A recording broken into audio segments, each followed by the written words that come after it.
17 1979 அன்னை தெரசா அமைதிக்கான நோபல் பரிசை பெற்றார்.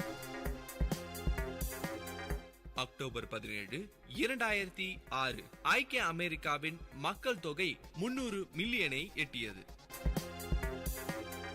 அக்டோபர் 17 1970 இந்திய துடுப்பாளர் அனில் கும்ப்ளே பிறந்தார். அக்டோபர் 17 1915 அமெரிக்க எழுத்தாளர் ஆர்தர் மில்லர் பிறந்தார். அக்டோபர் 17 1913 தமிழக எழுத்தாளர் பூரணி பிறந்தார். அக்டோபர் 17 1940 இந்திய எழுத்தாளர் ஓவியர் ஸ்வரா முகர்ஜி பிறந்தார். அக்டோபர் 17 1933 ஆல்பர்ட் ஐன்ஸ்டீன் ஜெர்மனியிலிருந்து வெளியேறி ஐக்கிய அமெரிக்காவில் குடிபெயர்ந்தார். அக்டோபர் 17 உலக வறுமை ஒழிப்பு நாள். உலக வறுமை ஒழிப்பு நாள். அக்டோபர் 17 1920 அமெரிக்க பத்திரிகையாளரும் கவிஞர் ஜான் ரீட் மறைந்தார். அக்டோபர் 17 1981 கவிஞர் கண்ணதாசன் மறைந்தார். உங்கள் விஐடி பண்பலை 90.8 அன்று இன்று வரலாற்று பதிவுகளில் இருந்து சில துளிகள்.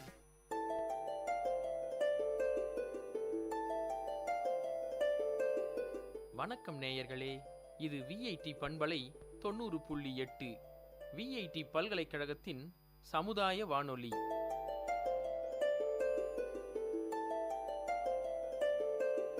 இந்த நிகழ்ச்சி தினம் ஒரு திறவுகோல். விடியலின் வேளையில் சிந்தைக்கு கருத்து சிதறல்களோடு முனைவர் கா. தமிழ்ச்செல்வன். இன்றைய கருத்து சிதறலில் முயற்சி. தெய்வத்தான் ஆகாதெனினும் முயற்சி தன் மெய்வருத்த கூலி தரும் என்பது வள்ளுவனின் வாக்கு. மனிதன் தன் முயற்சியின் காரணமாக நிலவையே தொட்டுவிட்டான். மண்ணிலும் விண்ணிலும் அளவற்ற அதிசயங்களை நிகழ்த்தியும் வருகின்றான். முயன்றால் முடியாதது எதுவும் இல்லை. முயற்சி உடையார் இகழ்ச்சி அடையார். முயற்சி திருவினையாக்கும் போன்றன முயற்சி தொடர்புடைய தாரக மந்திரங்கள். சிலந்தி வலை பின்னும் முயற்சியின் வியப்பை கண்ட ராபர்ட் ப்ரூஸ் ஸ்காட்லாந்தை ஆங்கிலேயரிடமிருந்து மீட்க 7வது தடவையில் வெற்றி பெற்றார்.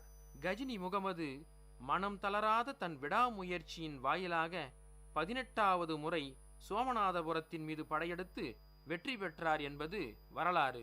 அந்தக கவி வீரராகவ முதலியார் தம் முதுகில் எழுதச் சொல்லி கவி பாடும் புலமை பெற்றார்.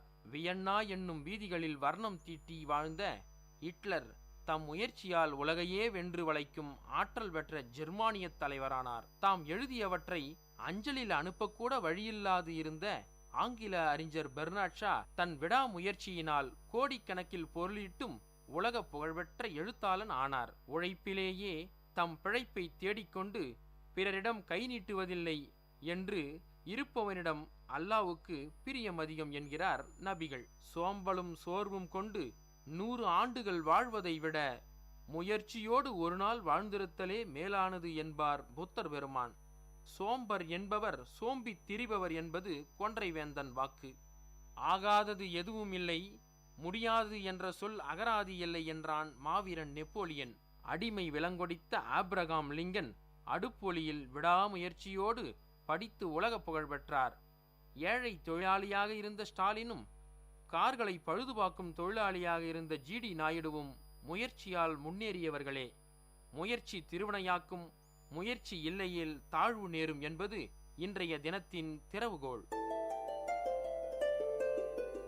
இன்றைய கருத்து சிதறலில் சிந்தனை துளிகள் உங்களை சிந்திக்க வைத்திருக்கும் என்ற நம்பிக்கையோடு மற்றும் ஒரு தினம் ஒரு திறவுகோல் நிகழ்ச்சியில் சந்திக்கும் வரை உங்களிடமிருந்து விடைபெறுவது முனைவர் கா. தமிழ்ச்செல்வன்.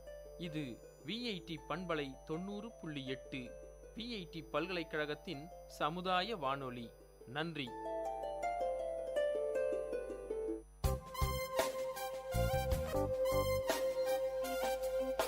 மண் வாசனை உங்கள் விஐடி பண்பலை 90.8 வேளாண்மை சார்ந்த தொழில்நுட்பம், பசுமை படரும் விவசாய தொழில்கள், பண்ணை முறைகள் என மானுடம் காக்கும் உழவு சார்ந்த நிகழ்ச்சி.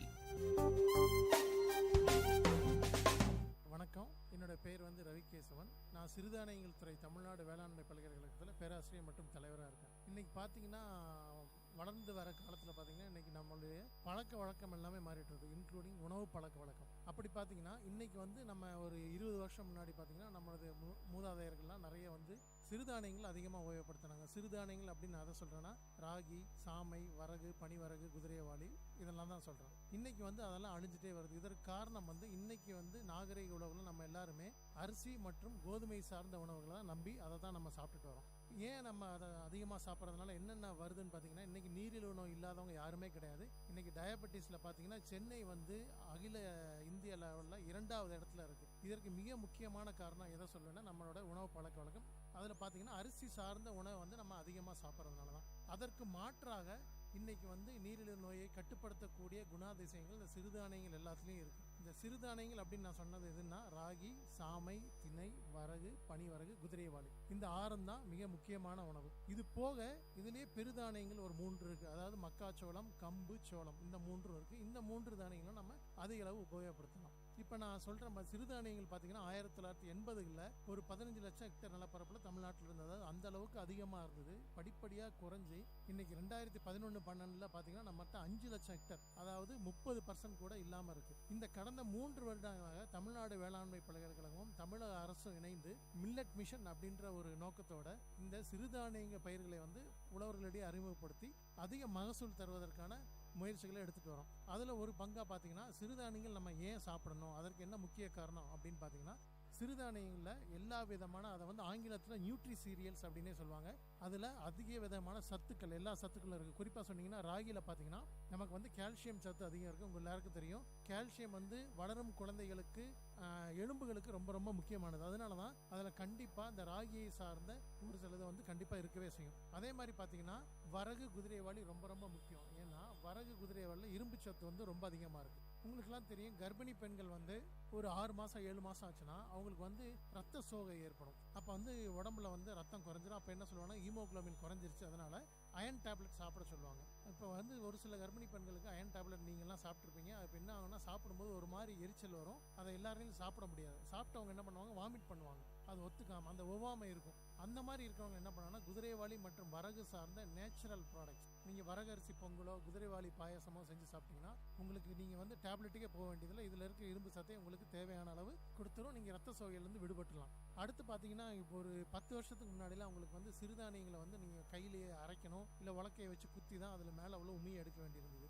ஆனால் இந்த 3-4 ஆண்டுகளில் அதற்கு தேவையான மிஷினரிஸ், எல்லா விதமான மிஷினரிஸ் உங்களுக்கு, அதாவது தோல் எடுக்கிறதாகட்டும், அரிசி ஆக்கிறது, மாவு அரைக்கிறதுக்கான இயந்திரங்கள்லாம் பயன்பாடு அதிகமாயிருச்சு. அதனால யார் வேணாலும் இதை வாங்கி பயன்படுத்தலாம்.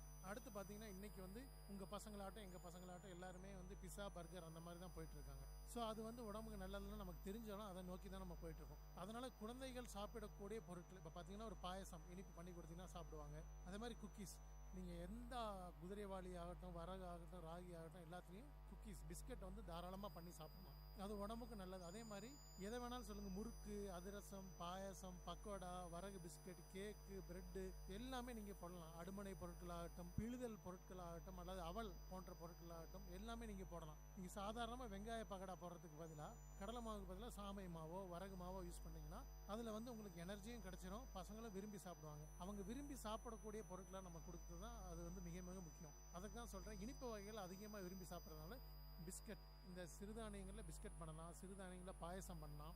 இதெல்லாம் பண்ணி நீங்கள் வீட்டில் பண்ணலாம். அதற்கு தான் நாங்கள் நிறைய ட்ரைனிங், அதாவது பயிற்சிகள் நிறைய கொடுக்குறோம். 2 நாட்கள் பயிற்சி இலவசமாக நிறைய கொடுத்துருக்கோம். இதை முதல் நாள் என்ன பண்ணுவோன்னா ப்ரொடக்ஷன், அதாவது எப்படி அதிக விளைச்சல் தரக்கூடிய சிறுதானியங்களை பயிர் பண்ணுறது அப்படின்ற பற்றி பயிற்சி. 2ஆம் நாள் பார்த்தீங்கன்னா எவ்வாறு இதிலிருந்து மதிப்பு கூட்டப்பட்ட பொருட்கள், அதாவது மதிப்பு கூட்ட பொருட்கள் எதை சொல்கிறேன்னா இப்போ ஒரு பாயசம், பக்கடா, இல்லை பிழிதல் பொருட்கள், அவல் வகைகள் எப்படி தயாரிக்கிறது, இதை பற்றியான பயிற்சிகள் நாங்கள் கொடுத்துட்டு வரோம். இது ஒரு பக்கம் இருக்கு. நமக்கு ஏரியா கண்டிப்பாக அதிகப்படுத்த வேண்டிய நோக்கில் இருக்கும். ஏன்னா நான் சொன்ன மாதிரி ஏரியா ரொம்ப குறைஞ்சிட்டே வந்துருச்சு. அந்த ஏரியாவை அதிகப்படுத்துறதுக்கு என்ன பண்ணுறோம்னா விதை உற்பத்தி அதிகமாக பண்ணுறோம். இப்போ விதை உற்பத்தி நாங்கள் நேரடியாக பண்ணாமல் உழவர்களின் பங்களிப்புடன் கூட விதை உற்பத்தி பண்ணிட்டு இருக்கோம். இது எப்படின்னா நாங்களே முறை உழவர்களை தேடி சென்று விதைகளை கொடுத்து அந்த விதைகளை அவங்களை எடுக்க சொல்லி அதை 2-3 தடவை நாங்களே சென்று அதில் களவன்களை நீக்கி அந்த விதைகளை நாங்களே திரும்ப பெற்று அதை விவசாயிகளுக்கு திரும்ப நாங்களே வித்துடுறோம். ஸோ அதாவது மிக குறைந்த விலையில் நீங்கள் பார்த்தீங்கன்னா ஒரு வெளியே போனீங்கன்னா எதை வாங்கினாலும் அதிக விலையாக இருக்கும். எங்கிட்ட விதைகளே 1 கிலோ 40 ரூபா தான்.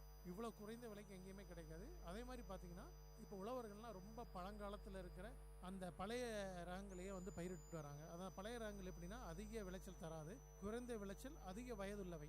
அதைக்கு மாற்றாக நாங்கள் தமிழ்நாடு வேளாண்மை பல்கலைக்கழகத்தில் குறைந்த வயதுடைய அதிக விளைச்சல் தரக்கூடிய ரகங்கள், நீங்கள் எல்லா சிறுதானியங்களும் அதிக விளைச்சல் தரக்கூடிய ரகங்கள் இருக்குது. இதை நாங்கள் உழவர்கள்ட்ட அறிமுகப்படுத்தி வரோம். இப்போ பார்த்தீங்கன்னா திருவண்ணாமலை மாவட்டத்திலே சொல்கிறேன், ஜவ்வாது மலையில் சாமையில் பார்த்தீங்கன்னா கோ4 சாமையை கிட்டத்தட்ட 70% எங்கள் கோ4 சாமையை தான் எல்லா விவசாயிகளும் பயிரிடுறாங்க. ஏன்னா நாங்கள் விவசாயிகள்கிட்ட சென்று சொல்லும் போதே சொல்கிறோம், நீங்கள் எங்களுடைய அதிக விளைச்சல் தர ரகத்தை தான் பயிரிடணும்னு கிடையாது, உங்களோட ரகத்தையும் பயிரிடுங்க, எங்களோட ரகத்தையும் பயிரிடுங்க. அது ரெண்டுலேயும் எது நல்லா வருது நீங்களே ஒப்பீடு செஞ்சு பார்த்துட்டு அந்த ரகத்தை நீங்கள் எடுத்துக்கோங்க அப்படின்னு சொன்னோம். உழவர்களும் எங்களுடைய அதிக விளைச்சல் தரக்கூடிய ரகங்களை எடுத்து பயனடைகிறாங்க. ஸோ இந்த மாதிரி நிறைய நாங்கள் பண்ணிட்டு இருக்கோம். இதற்கு விவசாயிகள் ஒத்துழைப்பு ரொம்ப அதிகமாக கிடைக்குது. அதே மாதிரி விதைகளை நாங்கள் வாங்குறது எல்லா விதையும் நாங்களே வாங்குறது இல்லை. பாதி விதையை பக்கத்தில் இருக்க விவசாயிகளுக்கு 20 ரூபாய்க்கும் 30 ரூபாய்க்கும் நீங்கள் கொடுத்து அதன் மூலமாக அதிக நமக்கு விளைநிலங்களில் சிறுதானியங்கள் பயிரிடுவதற்கான ஆவணமும் நாங்கள் செஞ்சுட்டு வரோம்.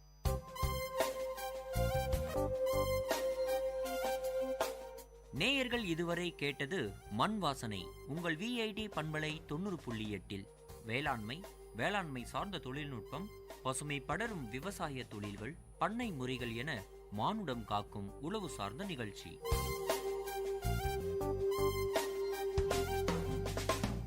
விவசாயி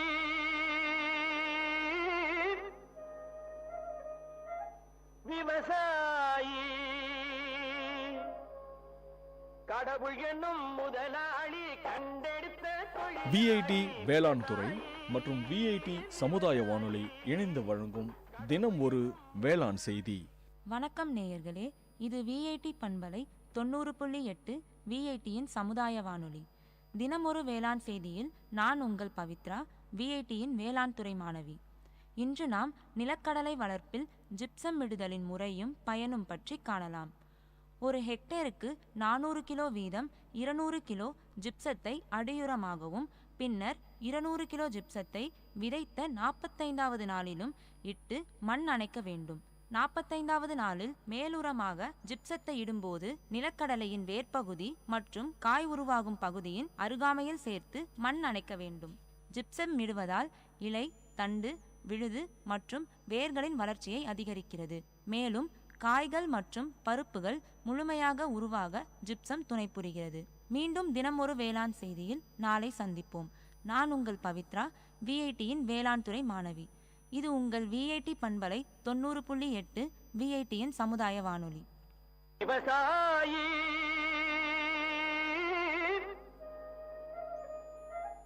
விவசாயி கடவுள் என்னும் முதலாளி கண்டெடுத்த விஐடி வேளாண் துறை மற்றும் விஐடி சமுதாய வானொலி இணைந்து வழங்கும் தினம் ஒரு வேளாண் செய்தி.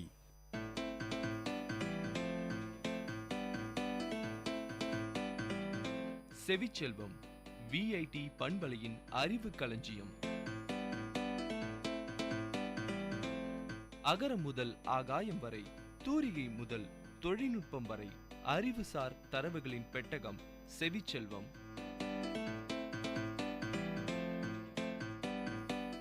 வணக்கம் நேயர்களே, இது விஐடி பண்பலை 90.8 செவிச்செல்வம் நிகழ்ச்சியில் பாலைவனம் பற்றிய அறிவுசார் தரவுகளுடன் உங்கள் அஸ்வினி. புவியியலின்படி எப்பகுதி மிக குறைந்த மழைப்பொழிவை பெறுகிறதோ அது பாலைவனம் எனப்படுகிறது. பொதுவாக ஆண்டுக்கு 250 மில்லிமீட்டருக்கும் குறைவாக மழைப்பொழிவை பெறும் பகுதிகள் பாலைவனங்கள் எனப்படுகின்றன. புவியின் நிலப்பரப்பில் 1/5 பகுதி பாலைவனம் ஆகும். பாலைவனங்கள் வறண்ட நிலப்பகுதிகள் ஆகும். இங்கு பகலில் வெப்பம் மிகுந்தும் இரவில் குளிர் மிகுந்தும் இருக்கும். பாலைவனங்கள் மனித வாழ்க்கைக்கு உகந்ததாக இருப்பதில்லை. பொதுவாக கிடைக்கும் மழை வீழ்ச்சி அல்லது ஏனைய நீர் மூலங்களை விட அதிகமாக நீர் வெளியேறும் புவியற் பிரதேசங்களே பாலைவனம் என கருதப்படும். சில வேளைகளில் பாலைவனங்களை குளிர் பாலைவனங்கள் என்றும் சூடான பாலைவனங்கள் என்றும் பாகுபடுத்துவர். குளிர் பாலைவனங்கள் உறைபனியால் மூடப்பட்டவையாகும். வறண்ட பாலைவனங்கள் குறைந்தது 12 மாதங்களாவது மழைவீழ்ச்சி அற்று காணப்படுவதோடு அது 250 மில்லிமீட்டரை விட குறைந்ததாக காணப்படும். புவியின் நிலப்பரப்பில் 1/3 பாலைவனங்களாகும். சூடான பாலைவனங்களில் பகல் இரவு வெப்பநிலை வேறுபாடு அதிகமாகும். இவற்றில் கோடைக்கால குளிர்கால வெப்பநிலை வேறுபாடும் அதிகமாக காணப்படும். சூடான பாலைவனங்களில் கோடைக்கால வெப்பநிலை 45 டிகிரி செல்சியஸ் வரை உயரும். அதேவேளை குளிர்கால வெப்பநிலையில் 0 டிகிரி செல்சியஸ் அல்லது அதைவிட குறைவடையும். பாலைவனங்களின் காலநிலை தாவரங்களுக்கு ஏற்றதல்ல என்றாலும் உண்மையில் பாலைவனங்கள் உயிர் பல்வகைமை அதிகமாகும். இங்கு வாழும் தாவரங்கள் ஆவி உயிர்ப்பை குறைக்கும் வகையில் இசைவாக்கம் அடைந்துள்ளன. கள்ளி போன்ற தாவரங்கள் இங்கு நன்றாக வளரக்கூடியன. இவற்றின் வேர் தொகுதி அரிதாக கிடைக்கும் நீரை சரியான முறையில் விநியோகிக்கக்கூடியவாறு விருத்தியடைந்துள்ளன. தாவரங்களைப் போலவே விலங்குகளிலும் பாலைவன சூழலுக்கு சிறப்பாக இசைவாக்கம் அடைந்தவை. பாலைவன கப்பல் எனப்படும் ஒட்டகம் இதற்கு சிறந்த உதாரணமாகும். புவியிலே வறண்ட இடமாக அட்டகாமா பாலைவனம் அடையாளம் காணப்பட்டுள்ளது. இதனை தவிர ஏனைய பாலைவனங்களில் சிறிதளவு மழை பெய்யும். பாலைவனங்களில் உள்ள தாது பொருட்களையும் அதன் ஆற்றலையும் வெளிக்கொண்டு வர அங்கு மனிதன் வாழ நன்கு பழக்கப்படுத்தி கொண்டான். மனிதன் பல நூற்றாண்டுகளாக பாலைவனத்தில் வாழ்ந்து வருகிறான். கலஹாரி பாலைவன பழங்குடிகள், ஆஸ்திரேலிய பழங்குடிகள், வட அமெரிக்க பழங்குடிகள் மற்றும் பலதரப்பட்ட இன மக்கள் பாலைவனத்தில் வாழ்கின்றனர். புவியை தவிர சூரிய குடும்பத்தில் செவ்வாயிலேயே பாலைவனம் கண்டறியப்பட்டுள்ளது. பாலைவனமாதல் என்பது வறண்ட ஓரளவு ஈரப்பதம் குறைவாக உள்ள பகுதிகள் காலநிலை மாற்றம் உள்ளிட்ட பல்வேறு காரணங்களால் தரம் குறைவதை குறிக்கும். மனித செயற்பாடுகளே இதற்கு முதன்மையான காரணமாக கூறப்படுகின்றன. தற்காலத்தில் பாலைவனமாதல் மிகவும் வேகமாக நடைபெறுகிறது. பாலைவனங்களை பற்றி விரிவாக கூறும் இலக்கியங்களும் உள்ளன. தமிழில் சங்ககால நூல்களில் பாலை பாடிய பெருங்கடுகோ என்னும் சேர மன்னன் கலித்தொகை நூலில் தொகுத்த பாலைக்களி என்னும் பிரிவில் வரும் 35 பாடல்களும் மற்ற சங்க நூல்களில் வரும் பாலைத்திணை பற்றிய பாடல்களும் சங்ககால பாலை நில மக்களின் வாழ்வியலையும் சேர்த்தே கூறுவது. ஆனால் தமிழ் இலக்கியங்களில் கூறப்படும் பாலை நிலமானது தற்காலிக பாலைவனங்களே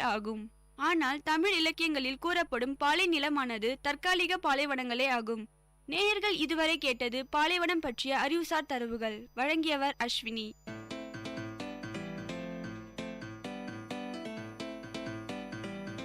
செவிச்செல்வம் விஐடி பண்பலையின் அறிவு களஞ்சியம். அகரம் முதல் ஆகாயம் வரை, தூரிகை முதல் தொழில்நுட்பம் வரை, அறிவுசார் தரவுகளின் பெட்டகம் செவிச்செல்வம்.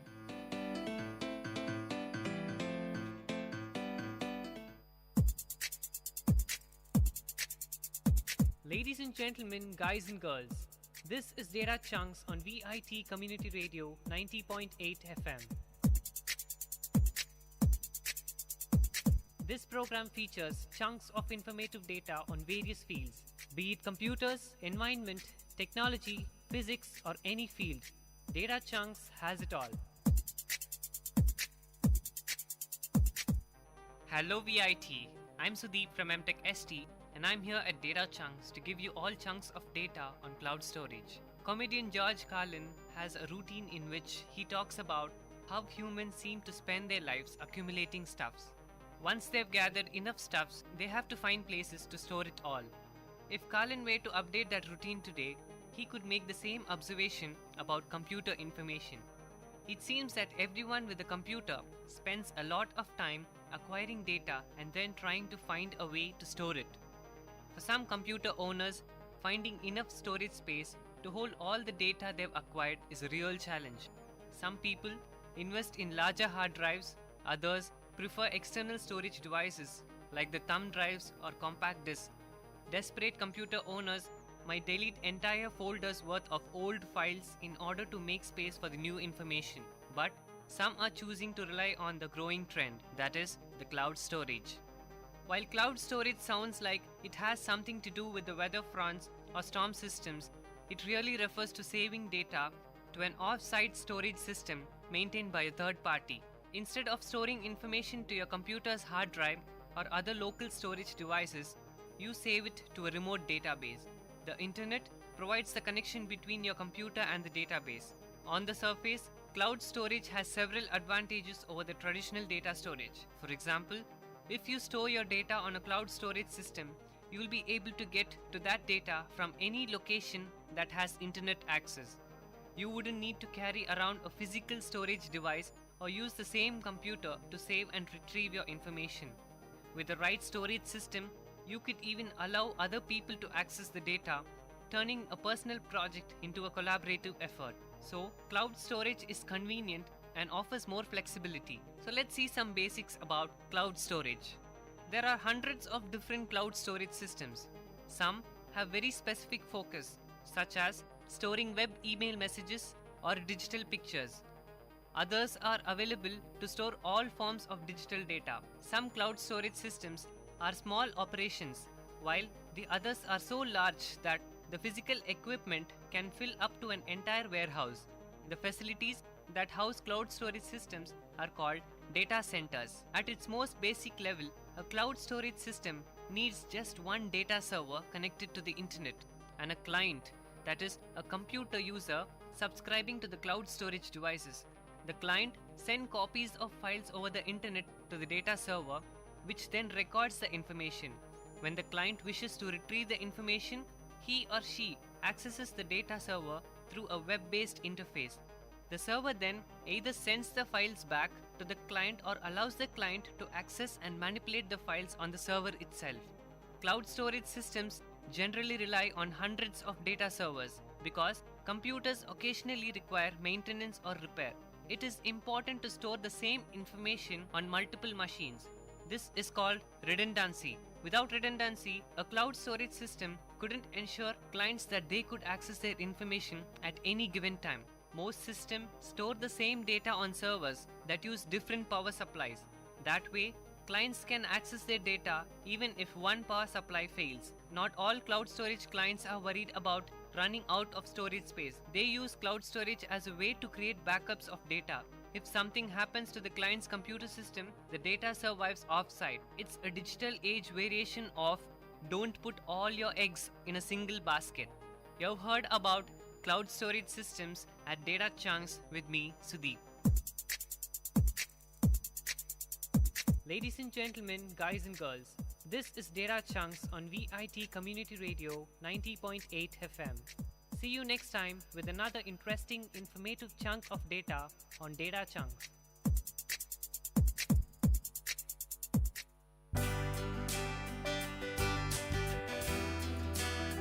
உங்கள் விஐடி பண்பலை 90.8 அனுபவ மேடை.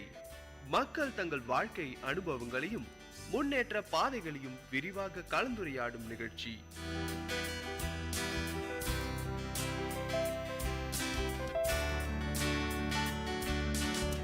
வணக்கம் நேயர்களே, நீங்கள் கேட்டுக்கொண்டிருப்பது விஐடி பண்பலை 90.8 விஐடி பல்கலைக்கழகத்தின் சமுதாய வானொலி. இந்த நிகழ்ச்சி அனுபவ மேடை. அனுபவ மேடை நிகழ்ச்சியில் சமுதாய மக்கள் அவங்களுடைய வாழ்க்கை அனுபவங்களை நம்ம கிட்ட பகிர்ந்துக்கிறாங்க. அந்த வகையில் இன்னைக்கு நம்ம கூட ஒருத்தர் இருக்கிறாங்க. வாங்க நிகழ்ச்சிக்கு போகலாம். வணக்கம், உங்களை அறிமுகப்படுத்திக்கோங்க. வணக்கம், என்னுடைய பேர் ஷர்மிளா. திருவண்ணாமலையில் இயங்கும் தர்தசோம் கோர் என்ற நிறுவனத்தில் குழந்தைகளுக்கான இது நிறுவனம். இந்த நிறுவனத்தில் டைரக்டர் ஃபார் ப்ராஜெக்ட்ஸ் பணியை நான் செய்துட்ருக்கேன். இந்த நிறுவனத்தில் கடந்த 23 ஆண்டுகளாக நான் வேலை செய்துட்ருக்கேன். இந்த நிறுவனத்தில் நீங்கள் பணி அப்படின்றது சொல்கிறதோட ஒரு தொண்டுன்னு கூட சொல்லலாம். கண்டிப்பாங்க. இந்த தொண்டு நீங்கள் எதனால் செய்யணுன்ற மாதிரி உங்களுக்கு தோணுச்சு? ஏன்னா உங்களுடைய குடும்பத்தில் ஏற்கனவே யாராவது ஒருத்தர் இந்த மாதிரி சர்வீசிங்லாம் பண்ணியிருக்கிறாங்களா? எங்கள் குடும்பத்தில்னு தனியாக பண்ணதில்லை. நான் தான் என்னோடய குடும்பத்தில் இந்த சமூக சேவையில் செய்யக்கூடிய எனக்கு ஒரு வாய்ப்பு கிடைச்சிதான் நான் சொல்ல முடியும். எனக்கு சிறு வயதிலே என்னோடய பெற்றோர்களை இழக்கக்கூடிய ஒரு சூழ்நிலைகள் ஏற்பட்டது. அந்த மாதிரி கஷ்டப்படுற குழந்தைகளை நான் பார்க்கும்பொழுது இந்த குழந்தைகளுக்காக செய்யணுன்ற ஒரு எண்ணங்கள் உத்வேகம் எனக்குள்ளே வந்ததுனால இந்த நிறுவனத்தில் சேர்ந்து பணியாற்றக்கூடிய ஒரு வாய்ப்பு எனக்கு கிடைச்சிது. டெரிடஸ் ஹோம் கோர் ட்ரஸ்ட்டில் நீங்கள் என்ன மாதிரியான ஒரு ஆக்டிவிட்டீஸ்லாம் நீங்கள் பண்ணிட்டு இருக்கிறீங்க மேடம்? டெரிடஸ் ஹோம் ஸ்கோர் அப்படின்னா கேட்பதற்கு ஒரு புதுமையான ஒரு வார்த்தையாக தெரியும் கண்டிப்பாக பார்க்குறதுக்கு. இந்த வார்த்தையோட அர்த்தம்னு பார்க்கும்பொழுது மனித நேயமிக்க குழந்தைகள் உலகம்ன்றது என்னுடைய அர்த்தம். உலகத்தில் ஒவ்வொரு குழந்தைகளுக்குமான தனிப்பட்ட உரிமைகள் இருக்குது. அந்த உரிமைகள் பாதுகாக்கப்படணுன்றதுக்காக துவங்கப்பட்டது தான் இந்த நிறுவனத்தினுடைய நோக்கம். இந்த நிறுவனத்தினுடைய ஃபவுண்டர் திரு ஆர் செழியன் அவர்கள் 94ல் அவருடைய பெற்றோர்களை இழந்து கடுமையான ஒரு வேதனையில் இருக்கும் பொழுது அவர்கிட்ட 2 குழந்தைங்க படிக்கிறதுக்காக உதவி கேட்கும் பொழுது அப்போ தன்னுடைய பெற்றோர்களை இழந்து அந்த நேரத்தில் அவர் யோசித்து பார்த்துருக்காரு. குழந்தைகள் சாப்பிட்றது கூட ஒரு வேலை இல்லாமல் கஷ்டப்படுறாங்க, இந்த குழந்தைகளிடம் உதவி செய்த என்னன்ற ஒரு நோக்கத்தோட தான் 1994 இதை தொடங்கினாரு. அவர் தன்னையே அர்ப்பணிச்சுட்டு இந்த நிறுவனத்தை தொடங்கியிருக்காரு. ஸோ அப்போத்துலேருந்து நானும் அவரோட சேர்ந்து இந்த பணியை செய்துட்ருக்கேன். நீங்கள் இந்த நிறுவனம் ஆரம்பிக்கும் போது வந்து எது மாதிரி குழந்தைகள்லாம் நீங்கள் பார்த்து வந்து ட்ரஸ்ட்டில் வந்து சேர்த்துக்கிட்டீங்க? முதல்ல தொடங்குனது வந்து படிக்க வசதி இல்லாத ஏழை குழந்தைங்க, பெற்றோர் இருந்தும் இல்லை வந்து அப்பாவோ இல்லை அம்மாவோ இல்லாத குழந்தைகள், அவங்களுடைய கல்வி வந்து ஒரு ஆரம்ப கல்வியிலே மறுக்கப்பட்டோ இல்லை வந்து கைவிடப்பட்டோ ஒரு ட்ராப் அவுட் ஆன குழந்தைகளாக இருந்தாங்க. அவங்களுக்கு வந்து சின்ன சின்ன உதவிகள் மூலயமா நம்ம வந்து முதல்ல கல்வி உதவி வந்து நாங்கள் தொடங்கணும் 94. அப்படிப்பட்டு துவங்கினதான் எங்களுடைய டெரிடஸ் ஹோம் ஸ்கோரோடைய முதல் பணி. டெரிடஸ் ஹோம் ஸ்கோர் ட்ரஸ்ட்டில் வந்து இன்றைக்கி எத்தனை குழந்தைங்க இருக்கிறாங்க மேடம்? சார் 94 நாங்கள் துவங்கும் போது 2 குழந்தைங்க தான். இன்னைக்கு இருக்கிற நிலையில பயன்பெற்றிருக்கிற பயனாளிகள் மட்டுமே 2741 குழந்தைகள் இன்னைக்கு நிலையில இருக்காங்க சார். எங்ககிட்ட பயன்பெற்றுட்டு இருக்காங்க. பயன்பெற்று போனவங்க வந்து ஆயிரக்கணக்கில் இருக்காங்க சார். இப்போ எது மாதிரி குழந்தைங்கள்லாம் வந்து நீங்கள் வந்து உங்கள் ஹோமில் வந்து தத்து எடுத்துக்கிறீங்க?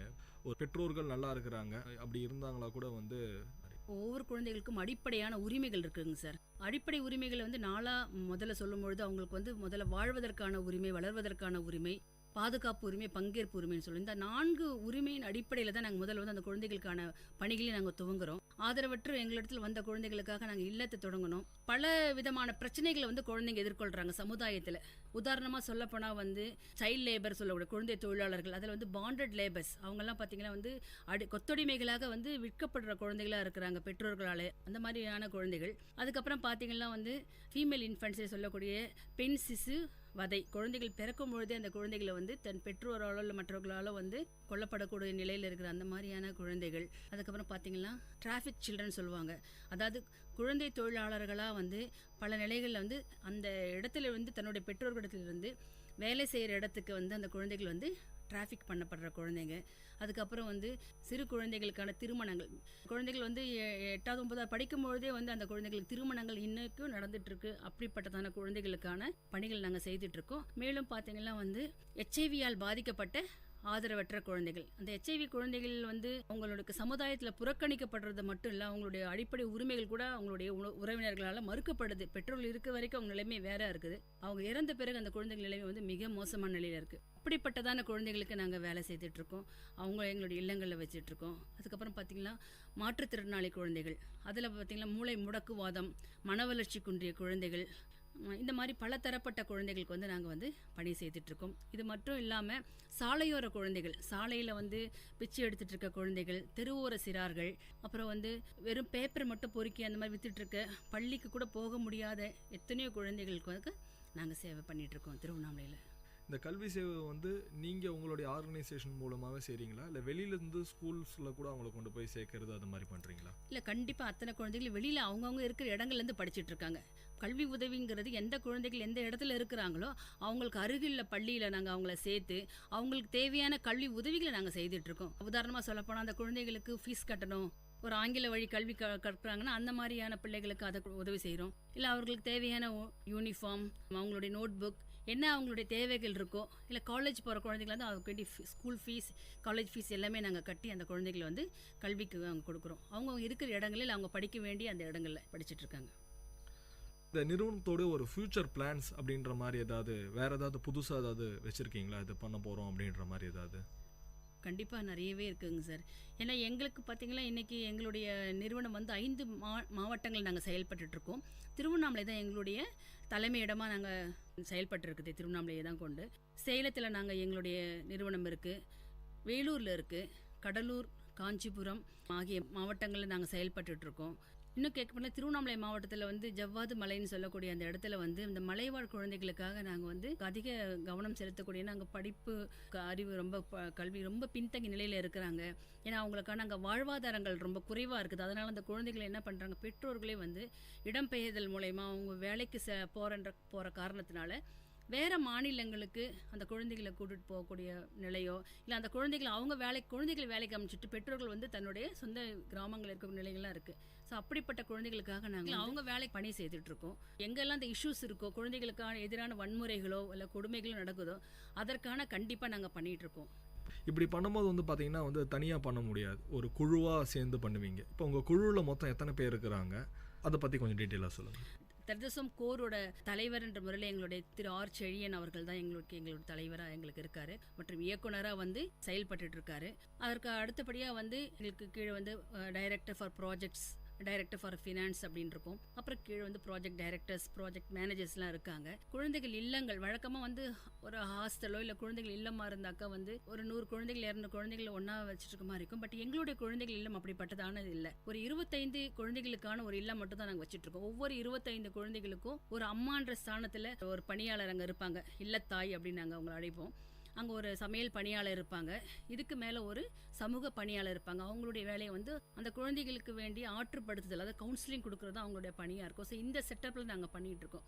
ஸோ இப்படி பார்க்கும்பொழுது அந்த குழந்தைகளுக்கு 25 குழந்தைகளுக்கு ஒரு அம்மான்னு சொல்லும்பொழுது அவங்களுடைய ஒவ்வொரு குழந்தைகளுக்கான பிரச்சனைகளை வந்து இனம் காண்றதுக்கோ இல்லை அவங்களுக்கு தேவையான தேவைகளை வந்து பூர்த்தி செய்வதற்கோ போதுமான அளவு இருக்குது. நிறைய குழந்தைகள் கொடுத்து அவங்களாலையும் வந்து கவனிக்க முடியாது. ஸோ எங்களுக்குன்னு சொல்லிட்டு ஒரு தரத்தை நாங்கள் மெயின்டைன் பண்ணிகிட்ருக்கோம் as per norms by the government.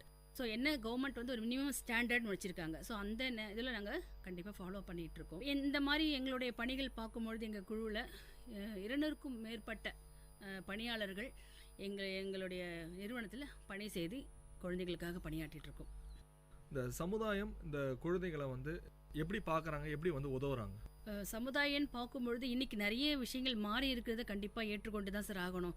10 வருஷங்களுக்கு முன்னாலோ இல்லை 20 வருஷங்களுக்கு முன்னாலோ நாங்கள் இந்த பணியை தொடங்கும் பொழுதெல்லாம் வந்து இந்த ஆதரவற்ற குழந்தைகள்லாம் அவங்களுக்கு வந்து உணவோ உடையோ இல்லைன்னா நம்மக்கிட்ட இருக்கிற பழைய பொருட்களை கொடுத்தாவே வந்து ஒரு பெரிய விஷயமா இருந்தது. ஆனால் இன்னைக்கு இருக்கிற விஷயங்கள் அப்படி இல்லை.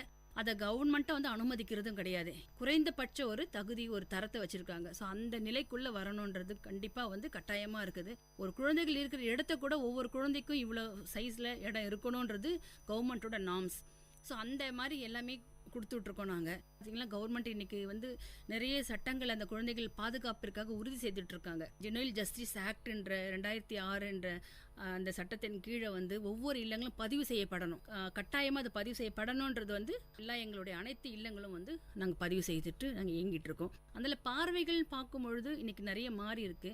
கொஞ்சம் மக்கள் மாறி எனக்கு என்னன்னாக்கா சாப்பாடு செய்து கொண்டு வந்து தரட்டுமான்னு ஒரு காலத்தில் கேட்டுட்டு இருந்தாங்க. இப்போ இல்லை, அப்படியெல்லாம் நாங்கள் வந்து அனுமதிக்கிறது இல்லை அந்த குழந்தைங்களுக்கு அப்படின்னு சொல்லும்பொழுது அந்த குழந்தைகளாக வந்து அவங்களுக்கு தேவையான பொருட்களோ இல்லை வந்து தேவையான பண உதவிகளோ செய்து கூட என்ன பண்ணிட்டு இருக்காங்க, அவங்களோட வந்து நேரங்களை செலவழிக்கிறாங்க. ஸோ எங்ககிட்ட வரவங்களுக்கு நாங்கள் சொல்கிற விஷயம் என்னன்னா, பணம் மட்டுமே வந்து அவங்களுக்கு வந்து இது இல்லை. அவங்க கொடுக்கக்கூடிய ஒரு மணி நேரம் அந்த குழந்தைங்களோட ஒரு விளையாடுனாவோ இல்லை ஒரு மோரல் வேல்யூஸை பற்றி சொல்லி கொடுத்தாவோ அதுவே பெரிய விஷயமா நாங்கள் வந்து பார்த்துட்ருக்கோம். அதனால் அந்த மாதிரி விஷயங்கள் மாறி இருக்குது. நிறைய பேர் இப்போ வந்து பார்த்திங்கன்னா அவங்களுடைய குழந்தைகளோட பிறந்த நாளோ இல்லை நினைவு நாள் ஏதாச்சும் வருகும் பொழுது அதை வந்து குழந்தைகளோட கொண்டாடுறதுக்கான முன் வந்து வராங்க. கொஞ்சம் மாறி இருக்குது கண்டிப்பாக மக்களோட மனநிலை. ஒரு பிறந்த நாள், இன்றைக்கி வந்து ஒரு கல்யாண நாள்லாம் கூட வந்து ஒரு ஆர்ஃபனேஜில் போயிட்டு நம்ம செலிப்ரேஷன் பண்ணணும் அப்படின்ற மாதிரி எண்ணங்கள் நிறைய பேருக்கு இருக்குது. உங்களுடைய ஆர்ஃபனேஜில் வந்து ஒரு பர்த்டே செலிப்ரேஷன் பண்ணணும் அப்படின்னா இப்போ அதுக்கான ஃபுட்ஸ்லாம் வந்து நீங்களே அரேஞ்ச் பண்ணுவீங்களா இல்லை நாங்கள் அரேஞ்ச் பண்ணி கொண்டு வந்து தரணுங்களா? இல்லை சார், கண்டிப்பாக கவர்மெண்ட் நார்ம்ஸ் பிரகாரம் வந்து சமைத்த உணவு வந்து நாங்கள் குழந்தைங்களுக்கு கொடுக்கறதுக்கு அனுமதி கிடையாது. அது கண்டிப்பாக எல்லா இல்லங்களும் வந்து பின்பற்றணுன்றது ஒரு இதுவாகவே இருக்குது. அதன் அடிப்படையில் நாங்கள் வந்து சமைச்ச உணவை வாங்குறதில்ல. பட் என்ன சமைக்கணும்னு விரும்புகிறாங்களோ அந்த கொடுக்க வேண்டியவங்க இல்லை ஒரு வேளை எனக்கு பால் மட்டும் குழந்தைங்களுக்கு கொடுக்கணுன்னாங்களோ அதுக்குண்டான அமௌண்ட்டோ இல்லை வந்து அது தேவையான பொருட்களோ வாங்கி தரலாம். ரா மெட்டீரியல் நாங்கள் வாங்கிக்கிறோம். இல்லை அதுக்கு இப்போ என்ன சமைக்கணும், என்ன சமைச்சு போடணும்னு விரும்புகிறாங்களோ அதுக்குண்டான ஒரு மினிமம் அமௌண்ட்டை வந்து நாங்கள் அந்த குழந்தைகளுக்காக செய்கிறோம். அந்த நேரத்தில் நன்கொடையோ இல்லை இது கொடுக்குறாங்களோ அவங்க வந்து குழந்தைகளோட கலந்துக்கலாம், குழந்தைகளோட சாப்பிடலாம். இதை வந்து நாங்கள் எங்களுடைய இல்லத்தில் ரெகுலராக ஃபாலோ பண்ணிகிட்ருக்கோம். 14 வகையான ஆக்டிவிட்டீஸ்லாம் நாங்கள் பண்ணிகிட்ருக்குறோம் அப்படின்ற மாதிரி சொன்னீங்க. இப்போ அது ஏதாவது நீங்கள் சொல்ல முடியுங்களா? கண்டிப்பாங்க சார். ஏன்னா இப்போ எங்களுடைய தர்தசோம் கோர் அப்படின்னு சொல்லும் பொழுது முதல்ல 3 விதமான ஒரு ஆக்டிவிட்டிஸ் கீழே தான் சார் இயங்குது. ஒன்று பார்த்தீங்கன்னா குழந்தைகளுக்கான இல்லம், ரெண்டாவது பார்த்தீங்கன்னா சமுதாயம் சார்ந்த பணி, மூன்றாவது பார்த்தீங்கன்னா வந்து இன்ஸ்டிடியூஷனல் நிறுவனம் சார்ந்த பணி சொல்லிட்டு 3ஆக நாங்கள் பிரிச்சிருக்கோம் எங்களுடைய பணிகளை. இப்போ அந்த இல்லம் சார்ந்த பணியின் போது எங்களுடைய இல்லங்கள் வந்து 15 இல்லங்கள் நாங்கள் செயல்பட்டு இருக்கோம் அந்த 5 மாவட்டங்களில். அந்த 15 இல்லங்கள் வந்து ஒவ்வொன்றும் வந்து அதை நான் ஏற்கனவே சொன்ன மாதிரி ரெஜிஸ்டர் பண்ணப்பட்டு இயங்கிட்டு இருக்கு. அந்த இல்லங்களில் ஆதரவற்ற குழந்தைகள் ஒவ்வொரு இல்லத்துக்கும் ஒரு தனித்துவமான ஒரு காசு இருக்குது. ஏன்னா இப்போ ஹெச்ஐவி பாதிக்கப்பட்ட குழந்தைகள், தொற்றுக்குள்ளான குழந்தைகள்னாக்கா அந்த பாசிட்டிவ் குழந்தைங்கன்னா அவங்களுக்கான தனியான ஒரு இல்லம் இருக்குது. இப்போ அவங்களுக்கு பார்த்திங்கன்னா அங்கே 24 மணி நேரம் இயங்கக்கூடிய ஒரு நர்சிங் கேர் இருக்கும். ஸ்பெஷல் ஃபுட் அவங்களுக்கு எப்பவுமே கொடுத்துட்டே இருப்போம். டாக்டர் கேருக்கு இருக்கும். அந்த மாதிரியான ஒரு செட்டப்போடு நாங்கள் கொடுத்துட்ருக்கோம். அந்த குழந்தைகள் நல்லா ஆரோக்கியமாக எங்ககிட்ட நல்லா இருக்காங்க. அவங்களுடைய அந்த இல்லமே வந்து அவங்களுக்கான ஒரு ஃப்ரெண்ட்லி சைல்ட் ஃப்ரெண்ட்லி அட்மாஸ்பியராக தான் இருக்கும். அவங்க ஈஸியாக இயங்கக்கூடிய அளவில், அவங்களுக்கு மொபிலைஸ் பண்ணக்கூடிய அளவில் அவங்களுக்கான வீல் சேரில் இருந்து, அவங்க பயன்படுத்துகிற அந்த டாய்லெட்டில் இருந்து எல்லாமே அவங்களுக்கு ஏற்ற மாதிரியான ஒரு நிலையில் தான் நாங்கள் வச்சுட்ருக்கோம் மாற்றுத்திறனாளி குழந்தைங்களுக்கு. இன்னொரு இல்லத்தை பார்த்திங்கன்னா வந்து இந்த தெருவோர சிறார்களுக்கும் சாலையோர சிறார்கள் மற்றும் சைல்டு லேபர் இந்த மாதிரி குழந்தைகள் அங்கே பார்த்திங்கன்னா வந்து அந்த குழந்தைகளோட உடன்பிறப்புகள், அண்ணன் தங்கச்சியோ இல்லை இந்த மாதிரியான விஷயம் கூட பிறக்கிறவங்கள கூடவே அந்த குழந்தைகளாக இருந்து நாங்கள் காப்பாற்றுற பட்சத்தில் அந்த குழந்தைகள் எங்ககிட்ட இருக்காங்க. ஸோ இது வந்து இல்லங்களுக்கான இது. ரெண்டாவது வந்து எங்களோட சமுதாயம் சார்ந்த பணி. சமுதாயம் சார்ந்த பணினா அந்த குழந்தைகள் அந்தந்த கிராமங்கள்லேயோ அந்தந்த வீட்லேயோ இருப்பாங்க. உதாரணம் பார்த்தீங்கன்னா படிக்கிறதுக்கான உதவின்னு சொன்ன ஏற்கனவே கிட்டத்தட்ட ஒரு 800 குழந்தைகளை நாங்கள் படிக்க வச்சுட்ருக்கோம் அந்த திட்டத்தின் கீழே. அதுக்கப்புறம் பார்த்தீங்கன்னா ஹெச்ஐவி பாதிப்பிற்குள்ளான பெண்கள் இருக்காங்க, அவங்களுடைய குழந்தைகள் இருக்காங்க, அந்த தாய்மார்கள் இருக்காங்க, ஹெச்ஐவி பாதிக்கப்பட்ட தாய்மார்கள், அவங்களுடைய குழந்தைகள், அவங்களுக்கு சமுதாயம் சார்ந்த பணியை வந்து கிராமங்களில் பண்ணிகிட்ருக்கோம். கிட்டத்தட்ட ஒரு 75 குழந்தைகள் தனியாக அவங்க மட்டும் எங்ககிட்ட இருக்காங்க. கூட ஒரு 50 பெண்களுக்கு வந்து நாங்கள் மாதிரி உதவிகளை நாங்கள் செய்துட்ருக்கோம். இதுக்கப்புறம் பார்த்திங்கன்னா வந்து சைல்ட் லைன் சொல்லிட்டு கவர்மெண்ட் ஆஃப் இந்தியா எங்களுக்கு ரெகக்னைஸ் பண்ணி லைசன்ஸ் கொடுத்துருக்கு.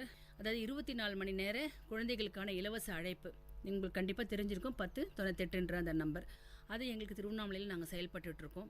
அந்த இதில் வந்து எங்கே குழந்தைகள் கஷ்டப்பட்டாலும், எங்கேருந்து எங்களுக்கு ஒரு அழைப்பு வந்தாலும் எங்களுடைய மாவட்டத்தில் நாங்கள் இம்மிடியட்டாக வந்து போயிட்டு அந்த செயல்பட்டு அந்த குழந்தைகளை வந்து நாங்கள் மீட்டு அந்த குழந்தைகளுக்கான என்ன அடுத்து தேவை இருக்கோ மறுவாழ்வுக்கான தேவையை வந்து நாங்கள் செய்துட்ருக்கோம். இது இல்லாமல் வந்து ஜவ்வாது மலையில் ஜம்னாமத்தூர் என்ற இடத்துல வந்து அந்த மலைவாழ் குழந்தைகளுக்கும் பண்ணிகிட்ருக்கோம். அங்கே கல்வி உதவி பண்ணிகிட்ருக்கோம். கடத்தலுக்கு உட்படுற குழந்தைகளுக்கு வந்து மீட்டு அவங்களுக்கு தேவையான மறுவாழ்வு பணியை பண்ணிகிட்ருக்கோம்.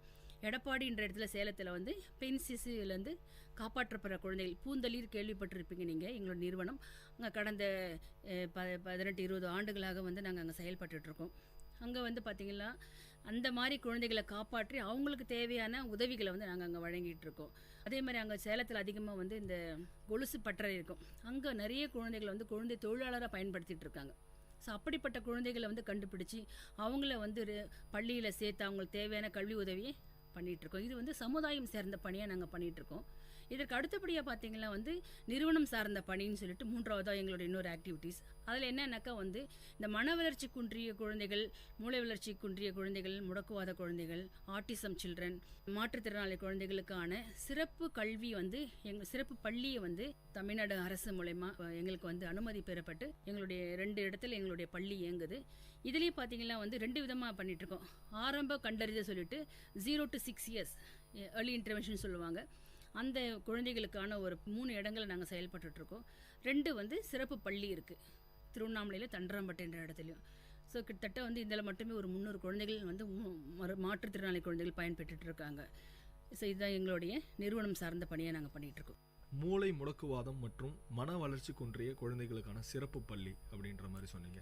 இந்த சிறப்பு பள்ளியில் நீங்கள் என்ன மாதிரியான ஆக்டிவிட்டீஸ்லாம் நீங்கள் பண்ணிகிட்ருக்கிறீங்க?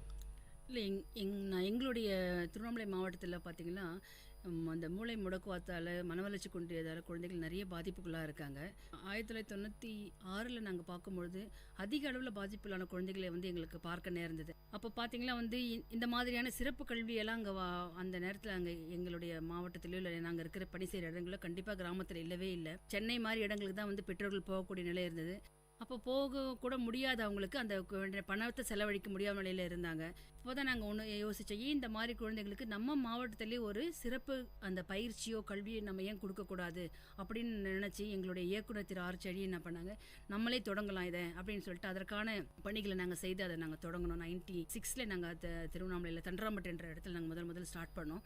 என்னென்னா வந்து அந்த இடத்துல கிராமத்தில் இருக்கிற அந்த மூளை முடக்குவாத மனவளர்ச்சி குன்றிய குழந்தைகள் நிலைமை வந்து மிகவும் பரிதாபமான நிலையாக தான் அப்போ இருந்தது. ஏன்னா அந்த பெற்றோர்கள் வந்து மிகவும் ஏழ்மையானவங்க, அன்னைக்கு கூலி வேலைக்கு போனதான் அவங்களுடைய சாப்பாடுன்ற நிலையில் இருக்கும் பொழுது அந்த குழந்தை வந்து அவங்களுக்கு ஒரு குடும்பத்துக்கு ஒரு பெரிய பாரமான ஒரு சூழ்நிலை. அந்த குழந்தைகளோட நிலைமை வந்து மிகவும் பரிதாபமாக இருந்தது. ஏன்னா அவங்களால கவனிக்க முடியல, தேவையான கரெக்டான ஒரு மறுவாழ்வு அவங்களுக்கு கொடுக்க முடியல. அப்படிப்பட்ட சூழ்நிலை நாங்கள் எங்களுடைய பள்ளியை நாங்கள் துவங்கி அங்கே நாங்கள் என்ன பண்ணாக்கா சிறப்பு ஆசிரியர்கள் இதற்காக படித்த சிறப்பு ஆசிரியர்களை நியமித்து ஃபிசியோதெரபிஸ்ட் சொல்லக்கூடிய அந்த ஃபிசியோதெரபிஸ்ட்டுங்க, ஸ்பீச் தெரபிஸ்ட், ஆக்குபேஷனல் தெரபிஸ்ட் பணியில் அமர்த்தி அந்த கிராமத்தில் வாழ குழந்தைகளுக்கும் வந்து ஒரு சிட்டியில் இருக்கிற குழந்தைகளுக்கு கிடைக்கக்கூடிய அதே அளவு வந்து கிடைக்கணும் அப்படின்ட்டு இந்த எங்களுடைய வெஹிக்கிளே என்ன பண்ணுவோம், தினமும் வந்து இந்த தூர கிராமங்களில் இருக்கிற இடத்துக்கு குழந்தைகளுக்கு போய் எங்கள் வண்டியாக அந்த குழந்தைகளை வந்து பிக்கப் பண்ணிட்டு வரும் எங்களுடைய சென்டருக்கு. காலையிலேருந்து ஈவினிங் வரைக்கும் அந்த குழந்தைங்க இருப்பாங்க. அவங்களுக்கு தேவையான உணவு, அவங்களுக்கு தேவையான யூனிஃபார்ம் எல்லாமே நாங்களே கொடுத்து அந்த குழந்தைகளுடைய, ஏன்னா அந்த குழந்தைகளுக்கு வந்து தன்னுடைய தேவையை செய்துக்க கூட அவங்களால முடியாது. இப்போ ஒரு குழந்தை வந்து தன்னுடைய ப்ரஷ் பண்ணிக்கணும், இல்லை முகம் கழுவணும், தன்னுடைய பட்டனை கூட, சட்டையோட பட்டனை கூட போட தெரியாது. ஸோ அப்படிப்பட்டதான அவங்களுடைய அன்றாட தேவைகளுக்கான அந்த பயிற்சியை வந்து கொடுக்குறது, அவங்களால வந்து சமுதாயத்தில் யாரையும் சார்ந்து வாழாமல் தனியாக வாழ முடியும்னா, இப்போது அவங்களால வந்து ஒரு குடும்பத்துக்கு ஒரு பிரயோஜனம் இல்லைன்றது ஏற்கனவே அவங்களுக்கு ஒரு பாரம்.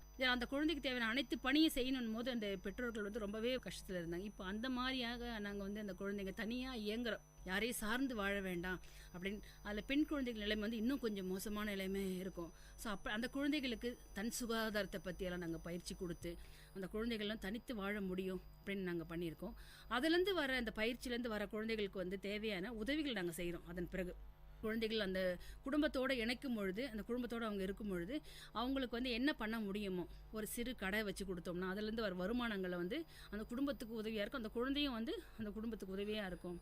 ஒரு ஆர்டிசம் பாதித்த ஒரு குழந்தை வந்து அதுலேருந்து அவங்க ரெக்கவரி ஆகி வர முடியுதுங்களா? இல்லை, ஆரம்ப நிலையில் அவங்கள வந்து கண்டுபிடித்து அந்த குழந்தைக்கு தேவையான சரியான பயிற்சியும் அந்த பெற்றோர்கள் தான் வந்து முதல் ஆசிரியர் சொல்லணும். அவங்க வந்து அந்த கவனிப்பும் கொடுத்து சரியான கரெக்டான இடத்துக்கு போய் அதை பயிற்சி கொடுத்தா கண்டிப்பாக அந்த குழந்தைய வந்து எந்த அளவுக்கு மேக்ஸிமம் ஒரு நார்மல் சைல்டாக பண்ண முடியுமோ கண்டிப்பாக பண்ண முடியும். ஆனால் என்ன பண்ணிட்டு இருக்காங்க, நிறைய பேர் வந்து அந்த ஏற்றுக்கொள்ளக்கூடிய மனப்பான்மையில் என் குழந்தை வந்து அப்படிலாம் இல்லைன்ற சில பேர் வந்து, ஏன்னா எங்களோட அனுபவத்தில் நான் நிறைய பார்த்துருக்கோம்.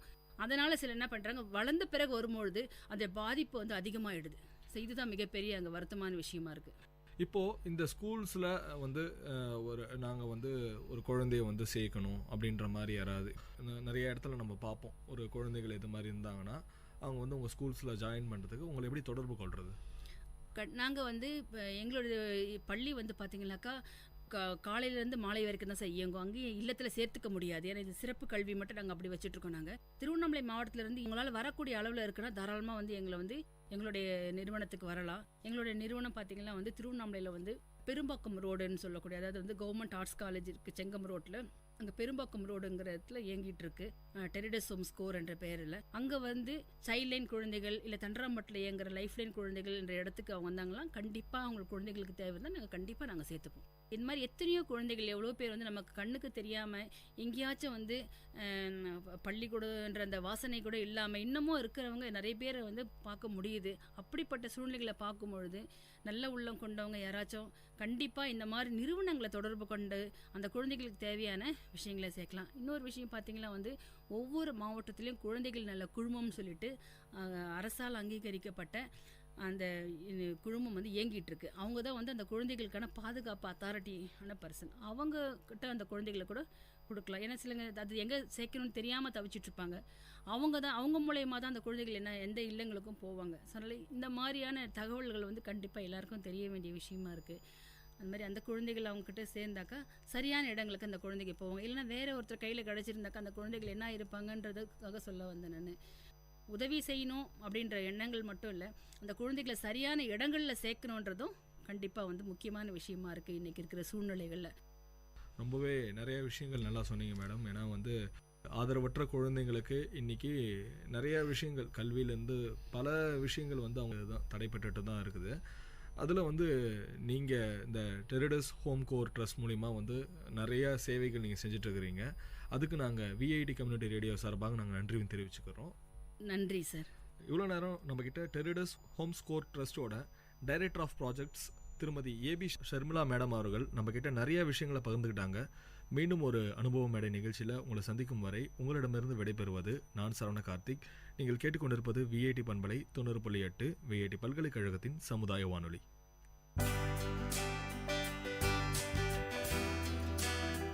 நேர்கள் இதுவரை கேட்டது அனுபவ மேடை.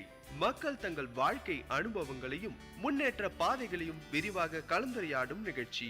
உங்கள் விஐடி பண்பலை 90.8 விஐடி பல்கலைக்கழகத்தின் சமுதாய வானொலி.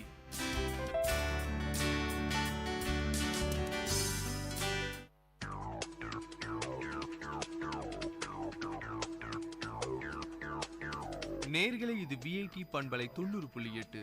இந்த நிகழ்ச்சி திரைக்கடலோடி கண்டங்களை இணைக்கும் ஒரு புரிதல் தொடர்.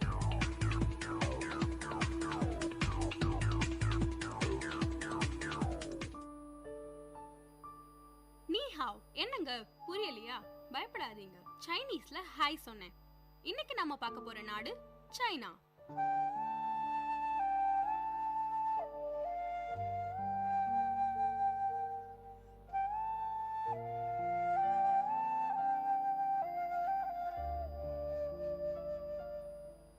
என்னங்க, சைனாவை பார்க்க போறன உடனே எப்ப பேக் பண்றது, எந்த ஃபிளைட்டை பிடிக்கிறதுன்னு யோசிக்காதீங்க.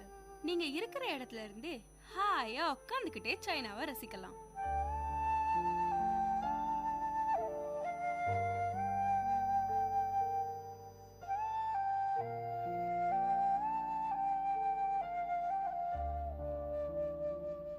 சரி வாங்க நிகழ்ச்சிக்கு போகலாம்.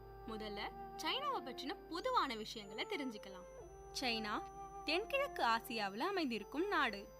பரப்பளவில் உலகில் 3வது இடத்தையும் ஜனத்தொகையில் நம்பர் 1 இடத்தையும் பெற்றிருக்கு. 9.6 மில்லியன் சதுர அடி நிலப்பரப்பும் 18,000 மைல் கடற்கரை நீளத்தையும் கொண்ட இந்த நாடு உலக வரைபடத்தில் ஒரு கோழியின் உருவத்தை போல காட்சியளிக்கிறது.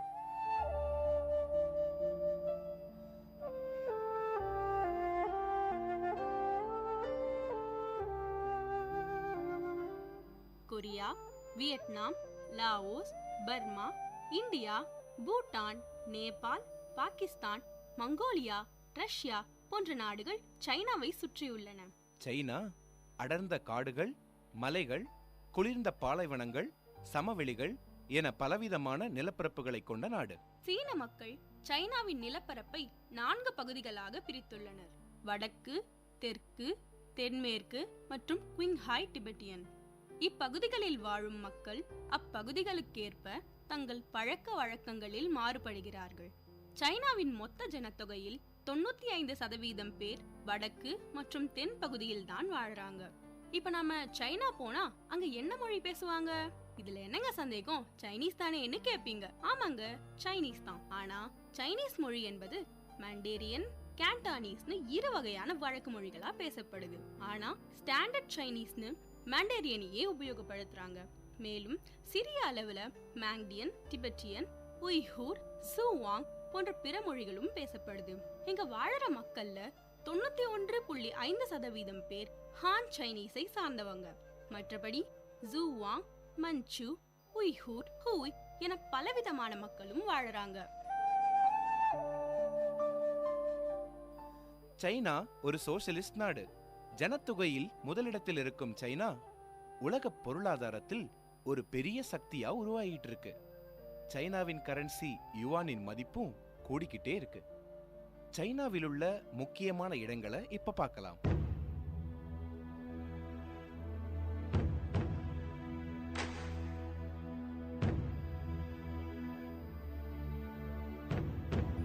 சைனாவின் தலைநகரம் தாங்க பீஜிங்.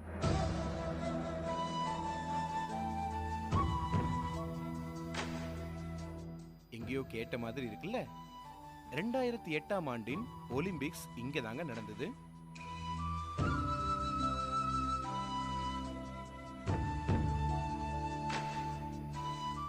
மிகவும் நேர்த்தியான நகரமைப்பை கொண்ட இந்த நகரம் நவீன காலத்திற்கேற்ப பல உருமாற்றங்களையும் கண்டு இப்போ எல்லா வசதிகளும் கொண்ட நகரமாகவும் பழமையான பாரம்பரிய சின்னங்களையும் கொண்டு கம்பீரமாக காட்சியளிக்கிறது. பீஜிங்கின் வானை முட்டும் கட்டிடங்கள், மேற்பாலங்கள் காண்போரை பிரமிக்க வைக்கும். பீஜிங்கை சீன மக்கள் பழங்காலத்தில் பாசமா பெலுரிக்னு அழைச்சாங்க. பீஜிங்ல 500,000 வருடங்களுக்கு முன்பிருந்தே மனிதர்கள் கூட்டமாய் வாழ்ந்ததற்கான ஆதாரங்கள் இருக்கு.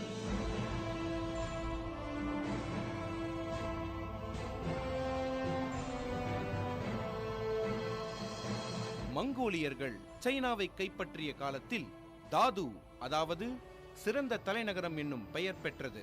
பீஜிங்கில் காணப்படும் மிகவும் புகழ்பெற்ற ஃபர்பிடன் சிட்டி மற்றும் டெம்பிள் ஆஃப் ஹெவன் போன்ற இடங்கள் மிங் வம்சம் சைனாவை ஆண்டபோது கட்டப்பட்டவையாகும். பல ஆட்சியாளர்கள் காலத்தில் பலவிதமாக உருமாற்றம் பெற்ற பீஜிங் தற்போது உலகிலுள்ள பெரிய தலைநகரங்களில் ஒன்றாக சிறந்து விளங்குகிறது. அதே சமயம் வளர்ந்து வரும் நாடுகள் சந்திக்கும் மிக முக்கியமான பிரச்சனையான சுற்றுச்சூழல் மாசுபாடு பிரச்சனை பீஜிங்கையும் விட்டு வைக்கவில்லை. அங்க போனா மிகவும் கவனமா வண்டி ஓட்டுங்க. பெய்ஜிங்ல நீங்க முக்கியமா பார்க்க வேண்டிய இடங்கள் டெம்பிள் ஆஃப் ஹெவன், டியான்மென் சதுக்கம் மற்றும் ஃபார்பிடன் சிட்டி. அடடே, முக்கியமான ஒண்ணை விட்டுட்டோமே, அதாங்க கிரேட் வால் ஆஃப் சைனா. சீன பெருஞ்சுவர் உலக அதிசயங்கள்ல ஒண்ணு. இத பற்றி தெரியாதவங்க யாருமே இருக்க முடியாது. இது யுனெஸ்கோ ஒரு உலக புராதன சின்னமா அறிவிச்சிருக்கு. ஒரு பெரிய பாம்பு மாதிரி பாலைவனம், புல்வெளிகள், மலைகள் என சைனாவின் கிழக்கிலிருந்து மேற்கு வரை வளைஞ்சு போற இந்த சுவர் சுமார் 8851.8 கிலோமீட்டர் நீளம் கொண்டது. 2000 ஆண்டுகளாக நிலைத்து நிற்கும் இச்சுவர் கிமு 416 முதல் கிபி 1644 ஆண்டு வரை சைனாவை ஆண்ட பல மன்னர்களால் பராமரிக்கப்பட்டும் கட்டப்பட்டும் வந்துள்ளது. இப்பொழுது காணக்கூடிய சுவர் பெரும்பாலும் மிங் வம்ச மன்னர்களால் 1368 1644 வரை கட்டப்பட்டது. நம்ம நிலாவுக்கு போனாலும் இந்த சுவரை பார்க்கலாம்னு சொல்றாங்க. முடிஞ்சா ட்ரை பண்ணி பாருங்க. பீஜிங்குக்கு பெயர் சேர்க்கிற இன்னொரு முக்கியமான இடம் ஃபர்பிடன் சிட்டி எனப்படும் அரண்மனை மியூசியம் தாங்க.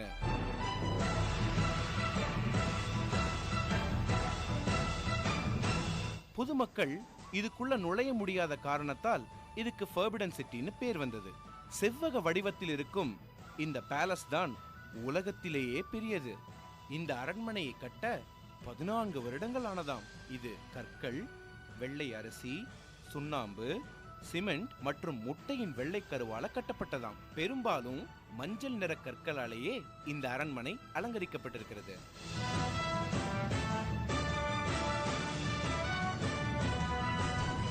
இப்பேற்பட்ட இந்த இடத்தை பொதுமக்கள் பார்க்க முடியலையேன்னு வருத்தப்படுறீங்க தானே?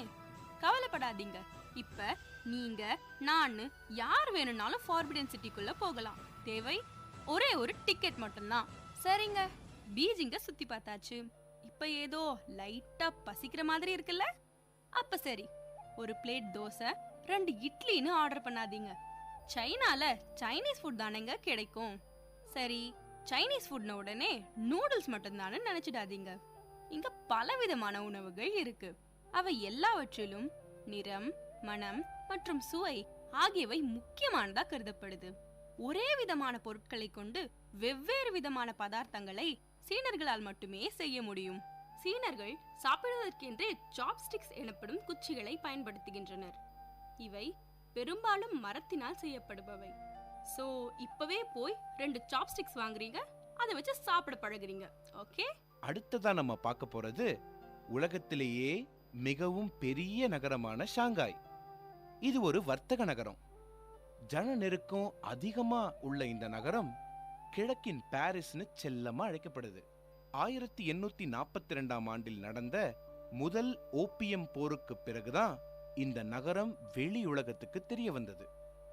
உலகின் மிக உயர்ந்த கட்டிடங்களில் ஒன்று ஷாங்காய் நகரத்தை சேர்ந்ததுதான் அப்படின்னு சொன்னா மிகையாகாது. சைனா என்கிற நாடு வெளிநாட்டவர்களுக்கு முழுமையா தெரிவதற்கு முன்னாடி பட்டுச்சாலை, அதாவது சில்க் ரோடு என்னும் வழிதான் சைனாவை மேலை நாடுகளோடு இணைத்தது. உலக புகழ் பெற்ற சீனப்பட்டை இந்த வழியாத்தான் வணிகர்கள் ஒட்டகங்கள் மூலம் எடுத்துச் சென்றனர். இந்த சில்க் ரோடின் ஆரம்பமும் முடிவுமாயிருந்தது ஜியான் மாநகரம்தான். ஜியானில் பல பழங்கால அரண்மனைகள் பகோடாக்களை கொண்டது. இங்கே காணப்பட்ட ஒரு அரசரின் கல்லறையில் அவரை காக்க டெரகோட்டாவால் செய்யப்பட்ட ஒரு பெரிய சேனையே இருந்ததாம். இந்த டெரகோட்டா சிலைகள் ஒவ்வொன்றும் நிஜ மனிதர்களை மாதிரியா கொண்டு செய்யப்பட்டவையாம். மேலும் அவற்றோடு கூட விலை மதிப்பற்ற தங்கம், வைடூரியங்கள், பொக்கிஷங்களும் கிடைத்ததாம். இத்தகைய செல்வ செழிப்பு வாய்ந்த நகரம் 10ஆம் நூற்றாண்டில் டாங் வம்சத்தினரின் ஆட்சியின் போது கலகங்களால் அழிந்துவிட்டது.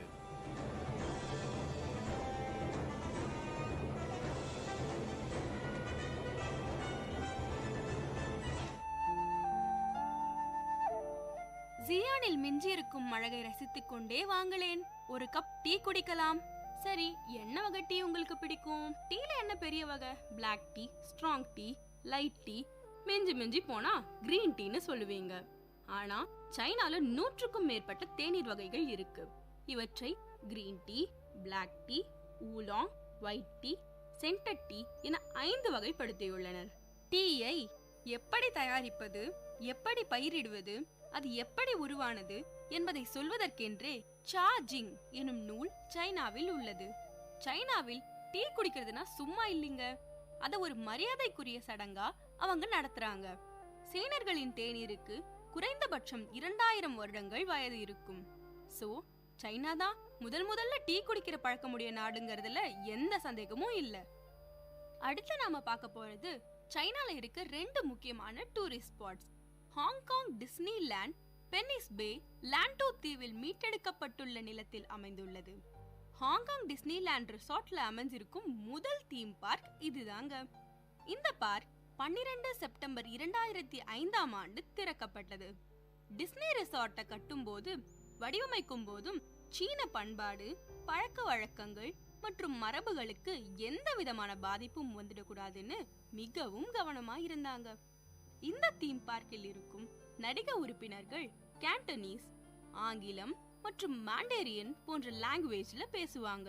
இந்த இடத்துக்கான வழிகாட்டி வரைபடங்கள், அதாங்க கைட் மேப்ஸ், பாரம்பரிய மற்றும் எளிமையான சீன மொழியிலையும் அத்துடன் ஆங்கிலம், பிரெஞ்சு மற்றும் ஜாப்பனீஸ் மொழியிலையும் வெளியாகின்றன. ஜியூ ஷைகாவ் பள்ளத்தாக்கு எனப்படும் ஜியூ ஷைகாவ் வேலியில் இயற்கை பாதுகாப்பு மற்றும் தேசிய பூங்கா அமைந்துள்ளது. இது தென்மேற்கு சீனாவின் வடக்கு சிச்சுவான் மாகாணத்தில் அமைந்துள்ளது. இந்த பள்ளத்தாக்கு திபெத்திய பீடபூமி, அதாங்க டிபெட்டியன் பிளாட்டூல இருந்து சுமார் 72,000 ஹெக்டேர்ஸ், அதாவது 180,000 ஏக்கர் வரை நீண்டு இருக்குங்க. இத 1992ஆம் ஆண்டில் யுனெஸ்கோ வேர்ல்ட் ஹெரிடேஜ் சைட்னு அறிவிச்சாங்க. 1997ல வேர்ல்ட் பயோஸ்பியர் ரிசர்வ்னு பெயர் சூட்டி பெருமைப்படுத்தினாங்க. அடுத்து நாம ஷூசோ எனும் ஒரு அழகிய நகரத்தை பார்க்கலாம். தோட்டங்கள் நிறைந்த இந்நகரம் மார்க்கோ போலோ எனும் மேலை நாட்டு அறிஞரால் மிகவும் போற்றப்பட்டுள்ளது. என்னதான் காலப்போக்கில் இந்நகரம் இயந்திரங்களால் மாசுபட்டாலும் அதையும் தாண்டி சில தோட்டங்கள் இன்னும் கூட சைனாவோட இயற்கை அழகை எடுத்து காட்டுது. இங்கிருக்கும் சில்க் மியூசியம் மிகவும் புகழ்பெற்றது.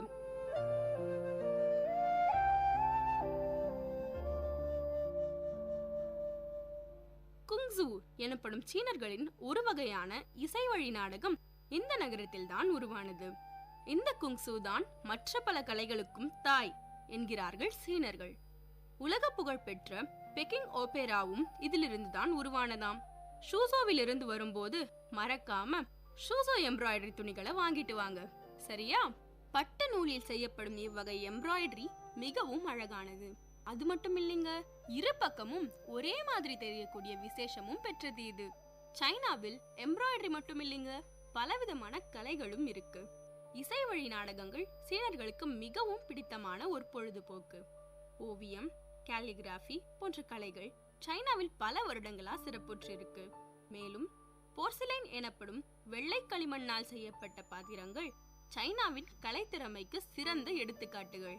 இவை மிகவும் நேர்த்தியான முறையில் சீன குயவர்களால் செய்யப்படுகின்றன. பல்வேறு காலகட்டத்தில் செய்யப்பட்ட பழமை வாய்ந்த போர்சிலைன் பாத்திரங்கள் மிகவும் விலை மதிப்பு பெற்றவையாக கருதப்படுகின்றன. சைனாவின் கும்ஃபு அல்லது ஊஷோவின் மதிப்பு உலகத்துக்கே தெரியும். உங்களுக்கும் தெரியும்ல? சைனாவில் எம்ப்ராய்டரி மட்டும் இல்லைங்க, பலவித கலைகளும் இருக்கு. இசை வழி நாடகங்கள் சீனர்களுக்கு மிகவும் பிடித்த ஒரு பொழுதுபோக்கு. சீனர்கள் கலை மட்டுமல்லாது அறிவியலிலும் முன்னோடிகளாய் இருந்தனர். உலகின் முதல் வழிகாட்டும் காம்பஸ் சீனர்களால் உபயோகிக்கப்பட்டது. காகிதம், கன் பவுடர், பட்டாசு, கடிகாரம், அபாக்கஸ் முதலியவற்றை கண்டுபிடித்தவர்களும் சீனர்கள்தான்.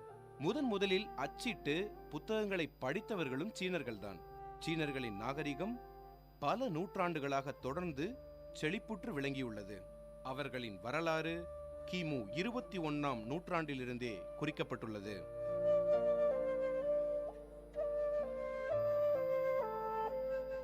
இவை எல்லாவற்றையும் தாண்டி சீனா மிகுந்த இயற்கை வளங்களை கொண்ட நாடு. தங்கம் விளையிற பூமிங்க சைனா. சும்மா ஒரு பேச்சுக்கு சொல்லலைங்க, இப்போதைக்கு உலகத்திலேயே அதிகமா தங்கம் ஏற்றுமதி செய்யும் ஒரே நாடு சைனா தான். மேலும் பல வகையான தாது பொருட்கள், இரும்பு, நிலக்கரி என அனைத்தும் பெற்ற தன்னிகரான நாடா விளங்குது சைனா. சைனாவில் காணப்படும் இயற்கை அழகும் கொஞ்ச நஞ்சம் இல்லைங்க. இதன் மலைப்பகுதிகள் உயர்ந்தும் தாழ்ந்தும் பலவித உயிரினங்களுக்கு உறைவிடமாகவும் இருக்கு. சைனாவில் மட்டுமே காணப்படுற பாண்டா கரடிகள் உலகத்துல அழியும் நிலையில் இருக்கிற விலங்குகளில் சின்னமா இருக்கு. இதே போன்று பலவிதமான விலங்குகள், பறவைகள், மரம், செடி கொடிகள்னு பலவற்றுக்கு சைனா தாய்நாடா விளங்குது. இப்படி பல சிறப்பம்சங்களை கொண்ட சீன நாட்டோட பெருமைகளை சொல்லிக்கிட்டே போகலாம். என்னங்க, வீட்ல இருந்தபடியே சைனாவை சுத்தி பார்த்துட்டீங்களா? நீங்க சைனாவுக்கு போகும்போது மறக்காம பார்த்து ரசிக்க வேண்டிய இடங்கள் என்னன்னு நல்லாவே தெரிஞ்சிட்டு இருப்பீங்க. நம்ம அடுத்த நிகழ்ச்சியில இன்னொரு நாட்டுக்கு பறக்கிறதுக்கு ரெடியா இருங்க.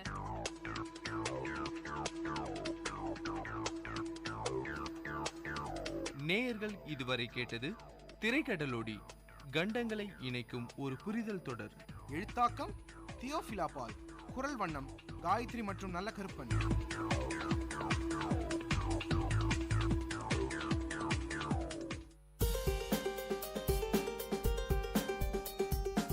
வல்லுனர் பார்வை. பல்துறை பகிர்வுகள், வல்லுனர் தரவுகள், மக்களின் சந்தேகங்களுக்கான சான்றுகளோடு VIT பண்பலை 90.8 வல்லுனர் பார்வை. வணக்கம் நேயர்களே, இது VIT பண்பலை 90.8 VIT பல்கலைக்கழகத்தின் சமுதாய வானொலியில் இந்த நிகழ்ச்சி உங்கள் அபிமான வல்லுனர் பார்வை. நம்ம இந்த வல்லுனர் பார்வை நிகழ்ச்சியின் மூலமா நிறைய துறைகள் சார்ந்த வல்லுநர்களை பார்த்துட்டு வரோம். அதன் வரிசையில இன்றைய வல்லுனர் பார்வையில் நாம் பார்க்க இருப்பவர் VIT பல்கலைக்கழகத்தின் school of bio science and technology துறையின் பேராசிரியை முனைவர் ராதா சரஸ்வதி நம்முடன் இருக்கிறார். அவர்களுடன் தான் உயிரி மருத்துவம் பற்றிய பல்வேறு தகவல்களை கேட்டறிய இருக்கிறோம். வாருங்கள் நிகழ்ச்சிக்கு போகலாம். வணக்கம் மேடம், உங்களை வல்லுனர் பார்வை நிகழ்ச்சிக்கு வரவேற்கிறோம். வணக்கம். பயோ சயின்ஸ், அதாவது குறிப்பாக பயோமெடிக்கல், இதை பற்றிய அவேர்னஸ் இன்னைக்கு இருக்கிற சூழ்நிலையில் நிறைய பேருக்கு இல்லைன்னு தான் சொல்லணும். மெடிக்கல் பற்றின விஷயங்கள் இருந்தாலும் பயோமெடிக்கல் என்னன்னே தெரியல நிறைய பேருக்கு. ஸோ அதை பற்றிய சிறிய அறிமுகம் சொல்லுங்கள் மேடம். பயோமெடிக்கல் சயின்சஸ் 1800s அப்பயே ஆரம்பிச்சாச்சு. மெண்டல்னு ஃபாதர் ஆஃப் ஜெனட்டிக்ஸ்ன்னு சொல்லுவாங்க. அவர் அப்போ பிளான்ட்ல ஆரம்பித்தார். அதுக்கப்புறம் அனிமலில் போச்சு. 1960 தான் 56 to 60 தான் இது ஹியூமனுக்கு குரோமோசோம்ஸ்க்கு வந்தது. ஹியூமன்னா மனுஷங்களை எந்த டிசீஸ் வருதுன்னு அப்போ தான் பார்த்தாங்க. அதுக்கப்புறம் ரொம்ப நல்லா ஃபாஸ்ட்டாக டெவலப் ஆகிடுது ஹியூமனில். இப்போ 1990லேருந்து நம்ம ஹியூமன் ஜீனோம் ப்ராஜெக்ட்டுக்கு இதாகிடுச்சு. 2003 சீக்வென்ஸ் ஃபுல்லாக பண்ணி முடிச்சிட்டாங்க. ஸோ இப்போது நம்மளுக்கு ஒரு 25,000 to 30,000 ஜீன்ஸ் ஹியூமனில் இருக்குதுன்னு இப்போது நம்மளுக்கு தெரியும். எந்த டிசீஸ்க்கு எந்த ஜீன் இருக்குதுன்னு ஆராய்ச்சி நிறையா மேலே போயிடுது. சிறப்பான முறையில் வரலாறு பற்றி சொன்னீங்க. இன்னைக்கு இருக்கிற சூழ்நிலையில் இந்த பயோமெடிக்கல் ஃபீல்டு என்ன ஸ்டேட்டஸில் இருக்கு மேடம்? பயோமெடிக்கல் ஜெனட்டிக்ஸ்ன்னு பார்த்தீங்கன்னா ஒரே மெட்ராஸ் யூனிவர்சிட்டி ஆஃப் மெட்ராஸில் தான் 1977-78 ஆரம்பித்தாங்க. அதுக்கப்புறம் நான் அங்கே ஸ்டூடெண்ட்டாக இருக்கிறதுனால VITக்கு 2002 ஜாயின் பண்ணேன். என்னோட ஒரே இது என்னென்னா, I want to start biomedical genetics in VIT. அது VITல ஃபஸ்ட்டாக இருக்கணும். மீன்ஸ் எல்லா யூனிவர்சிட்டியிலும் சேர்த்து நம்ம யூனிவர்சிட்டியில் முதல்ல கொண்டு வரணும்னு நினச்சிட்டு நான் 2003 கொண்டு வந்தேன் MSc பயோமெடிக்கல் ஜெனட்டிக்ஸ். ஏன்னா இது யாருக்கும் தெரியாத ஃபீல்டு. அது நாம் இன்னும் ஹியூமனில் நம்ம கொண்டு போகணும். ஏன்னா நம்மளுக்கு நிறைய டிசீஸ் தினம் பார்த்தீங்கன்னா ஒரு நாளும் நிறைய டிசீஸ் வந்துட்டே இருக்கு. நம்ம ஏதாவது அதுக்கு ரிசர்ச் பண்ணி சொசைட்டிக்கு கூட்டிகிட்டு போகணும். தட் இஸ் அவர் எய்மிங்க. அதனால பயோமெடிக்கல் ஜெனட்டிக்ஸ் 2003 எங்கள் மாஸ்டர்ஸ்னு ஆரம்பிச்சிருக்கோம். அதுக்கப்புறம் ஸ்டூடெண்ட்ஸ் 100க்கு மேலே ஜாயின் பண்ணினாங்க. இப்போ 14 வருஷம் ஆயாச்சு. இப்போது ஸ்டூடெண்ட்ஸ் நல்லா படிச்சுட்டு வெளிநாடெல்லாம் போயிட்டு இருக்காங்க. நிறைய ரிசர்ச் நடந்துட்டுருக்கு. எல்லா ஃபீல்ட்லேயும் பெரிய பெரிய ப்ரைஸ் அவார்டு வாங்கிட்டு இருக்காங்க நம்ம ஸ்டூடெண்ட்ஸு. அது ரொம்ப பெருமையாக இருக்குது. இங்கே VITலையும் நம்ம நிறைய ரிசர்ச் பண்ணிகிட்ருக்கோம் வேரியஸ் ஃபீல்டில். கண்டிப்பாக இந்த மாதிரியான ஆராய்ச்சி, இந்த மாதிரியான அவார்ட், இந்த ப்ரைஸஸ் எல்லாமே உங்களே சேரும் அப்படின்னு நானும் நினைக்கிறேன். இந்த நேரத்தில் இந்த பயோமெடிக்கல் ஃபீல்டை பொறுத்த வரைக்கும் VITயில் இப்போதைக்கான ஸ்டேட்டஸ் என்ன மேடம் இருக்குது? பயோமெடிக்கல் ஜெனட்டிக்ஸ் ஃபீல்டு இப்போது ஆராய்ச்சி நிறையா இதில் பண்ணறதுனால நிறையா பிஹெச்டியும் ஸ்டூடெண்ட்ஸ் நிறையா வாங்கிட்டாங்க, நிறைய ஃபேக்கல்ட்டியும் இங்கே நம்ம சேர்ந்துருக்கோம். நாம் வந்து இப்போது நெக்ஸ்ட் இப்போ என்ன பண்ணினோன்னா 2 வருஷம் முன்னாடி ஜெனட்டிக் கவுன்சிலிங்குன்னு ஸ்பெஷலைசேஷன் இது கூட ஆட் பண்ணியிருக்கோம். அதை பார்த்துட்டு நிறைய ஸ்டூடெண்ட்ஸ் வந்து all over not only India வேர்ல்டுலேருந்து கூட வந்து சேர்ந்துட்ருக்காங்க இந்த கோர்ஸ் படிக்க. ஏன்னா ஜெனட்டிக் கவுன்சிலராக ஹாஸ்பிட்டல்ஸ்லாம் போய் ஒர்க் பண்ணதுக்கு, ஏன்னா இந்தியாவில் ஜெனட்டிக் கவுன்சிலிங்னு சப்ஜெக்ட் 2 இயர் கோர்ஸே இல்லை. அதில் விஐடி தான் ஃபஸ்ட்டு அதில் இந்த கோர்ஸ் ஆரம்பித்ததில்.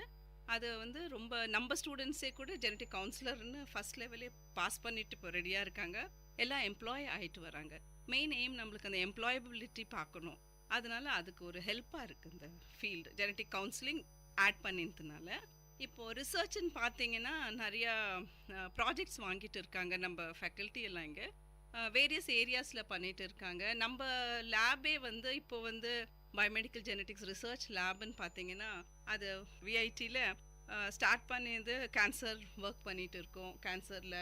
இப்போது அப்புறம் வந்து டயபெட்டிஸில் நிறைய ஒர்க் பண்ணியிருக்கோம், 6000-7000 பேருக்கு பண்ணியாச்சு. அதுக்கப்புறம் நம்ம வேரியஸ் இன்ஃபர்டிலிட்டி ஏரியாலையும் பண்ணிட்டு இருக்கோம்.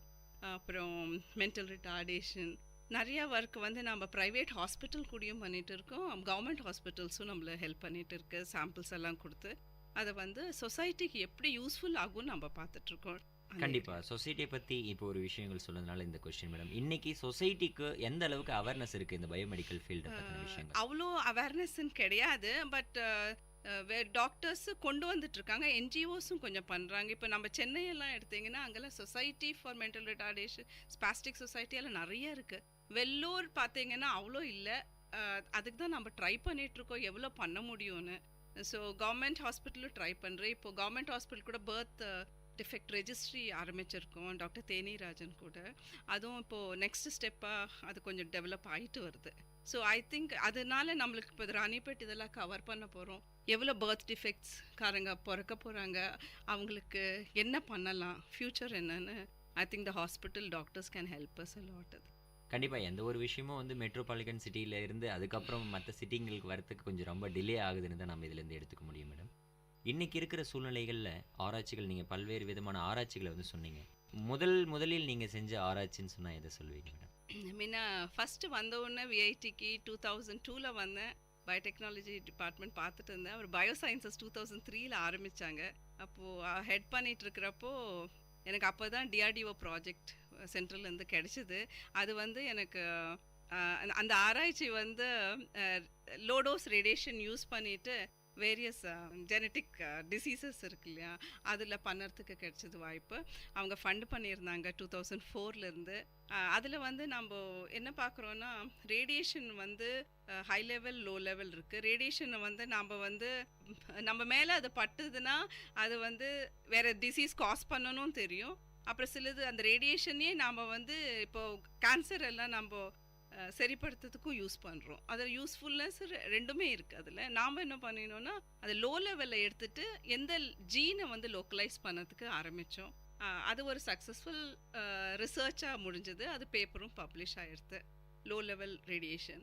இப்போது அதுக்கு மேலே நம்ம இன்னும் தொடர்ந்து பண்ணணும் அதை, ஏன்னா லோ லெவல் யூஸ் பண்ணலாம். Radiation can be use for predicting the genes, localizing the genes for different diseases. கண்டிப்பாக, அதாவது புதுவிதமான மருத்துவத்துறையில் புதுவிதமான ஆராய்ச்சிகள் கொண்டு வரக்கூடியது வந்து மிக வரவேற்கக்கூடிய ஒரு விஷயம் மேடம். இன்னைக்கு இந்தியாவில் பயோமெடிக்கல் சயின்ஸ் டிபார்ட்மெண்ட் என்ன ஸ்டேட்டஸில் இருக்குது மேடம்? அதை டெவலப் பண்ணுறதுக்கு என்னென்ன விஷயங்கள் செய்யணும்? இந்தியாவில் ஆக்சுவலி ஸ்டேட்ஸில் இருக்கு, தமிழ்நாடுல இல்லை. எனக்கு வந்து ரொம்ப ஆசை என்னென்னா, சென்ட்ரல் ஃபண்டிங்னால நம்ம விஐடிக்கு கொண்டு வரணும்னு ஆசை.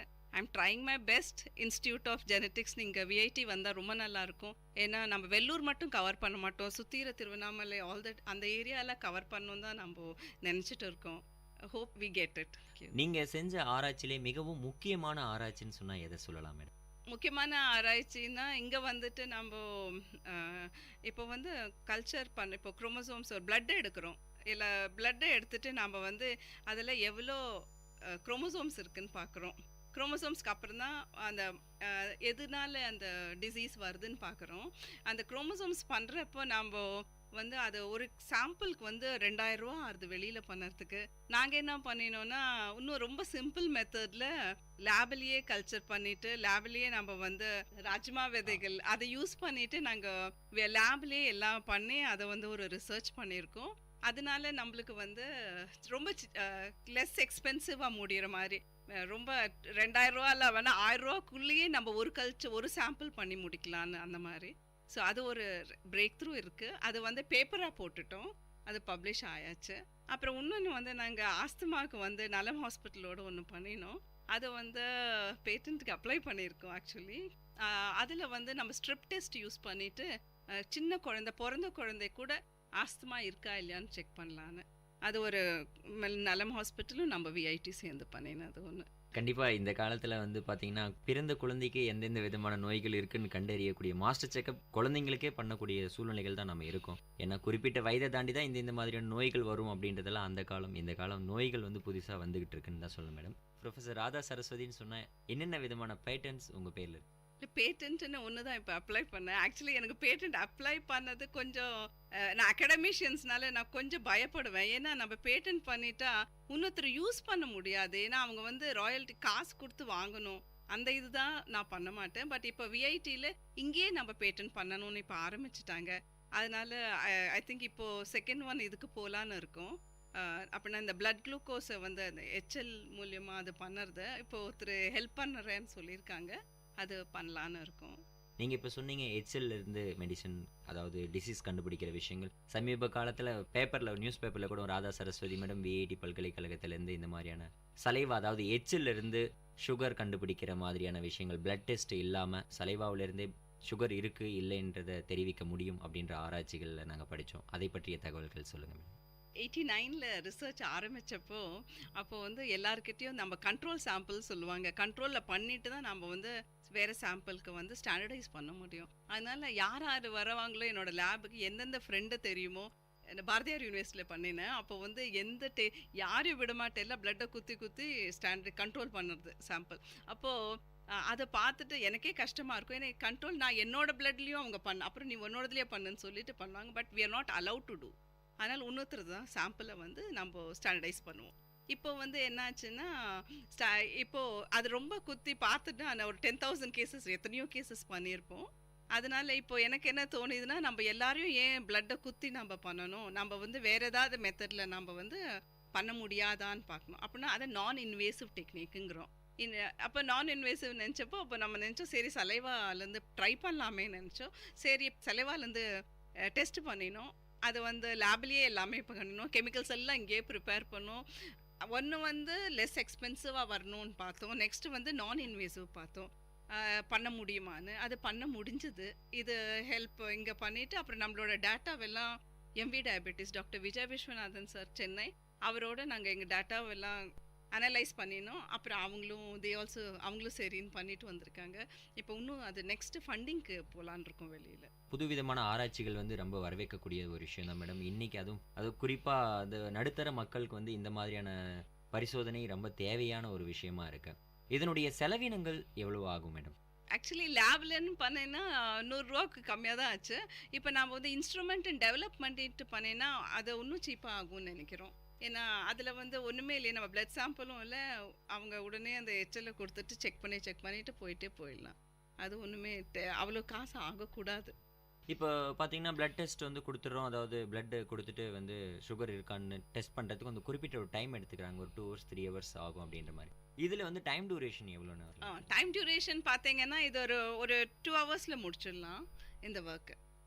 சொல்யூஷன் எல்லாம் ப்ரிப்பேர் பண்ணி வச்சுட்டு அதை ஸ்டோர் பண்ணிக்கலாம் ப்ராப்பராக. அதை பற்றி ப்ராப்ளமே இல்லை இதில். அண்ட் உடனே 2 ஹவர்ஸில் நம்ம ரிசல்ட் கூட கொடுத்துடலாம். இதை மாஸ்ல கூட நம்ம லாட் ஆஃப் சாம்பிள்ஸ் டுகெதர் அதுக்கு மாதிரி கூட பண்ணிக்கலாம்.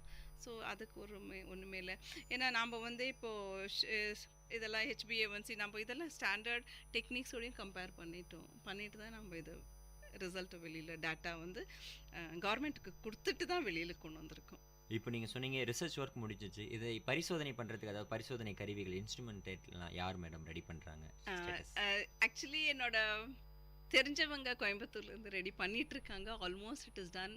அதை வந்து நம்ம விஐடியிலே கொண்டு வந்துட்டு இங்கே விஐடி டிபிஐன்னு ஒன்று இருக்குது, அவங்களோட பேசிட்டு அதுக்கப்புறம் நம்ம மேலே எடுத்துகிட்டு போகலான்னு பார்க்குறோம். கண்டிப்பாக, அதாவது உயிரி மருத்துவம் இதை சார்ந்த விஷயங்களே இன்றைக்கி வந்து மக்களிடையே போதுமான வந்து வரவேற்பு இல்லாமல் அறிமுகம் இல்லாத ஒரு சூழ்நிலையில் இதை சார்ந்த பல்வேறு ஆராய்ச்சியில் வெற்றி பெற்றிருக்கீங்கன்னு தான் சொல்லணும். அதுவும் குறிப்பாக சுகர் இன்னைக்கு 20 வயசை தாண்டிட்ட உடனே நமக்கு சுகர் இருக்குமோ அப்படின்ற ஒரு பயத்தில் இளைஞர்கள் முதல் பெரியவங்க வரை இருந்துக்கிட்டு இருக்காங்கன்னு தான் சொல்லணும். அவங்களுக்கு அதனுடைய மெடிசன் எந்த அளவுக்கு இருக்குது இல்லைன்ற விஷயத்தை சிம்பிளிஃபை பண்ணியிருக்கீங்கன்னு தான் சொல்லணும். அந்த அளவுக்கு ஆராய்ச்சியில் டன் பண்ணியிருக்கீங்க. உயிரி மருத்துவம் சார்ந்த பல்வேறு தகவல்களை தெரிந்து கொண்டிருக்கிறோம். வல்லுநர் பார்வையில் சிறிய இடைவேளைக்கு பிறகு மீண்டும் சந்தித்து பேசலாம்.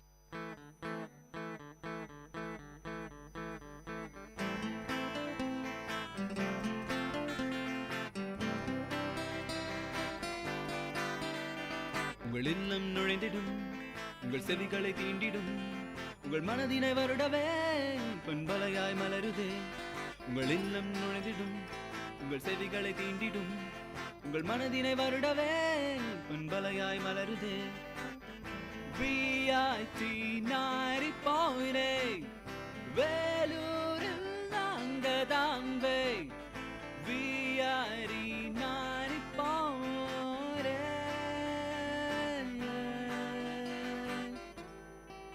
நீங்கள் கேட்டுக்கொண்டிருப்பது VIT பண்பலை 90.8 VIT பல்கலைக்கழகத்தின் சமுதாய வானொலி.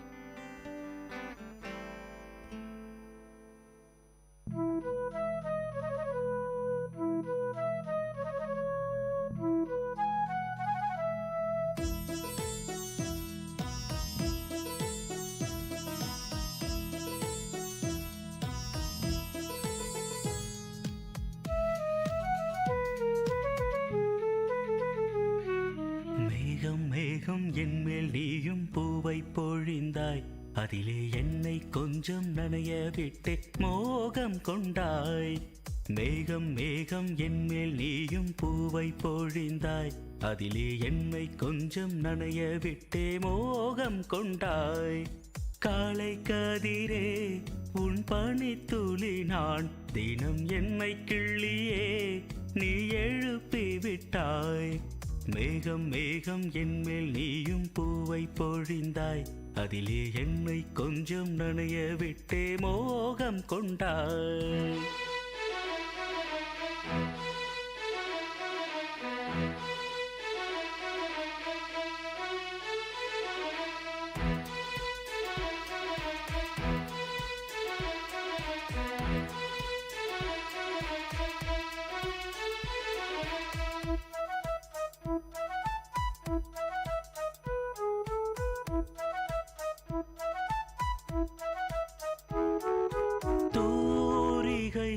கொண்டு தீண்டியே தூக்கங்கள் குறைத்தாய்.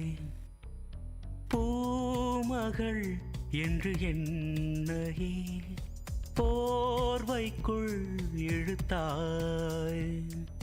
நிலவோடும் நிலம் மீதும் என்னை ஏந்தியே நீலவானிலே நெஞ்சோடு சாய்ந்தாடும் தென்றலே.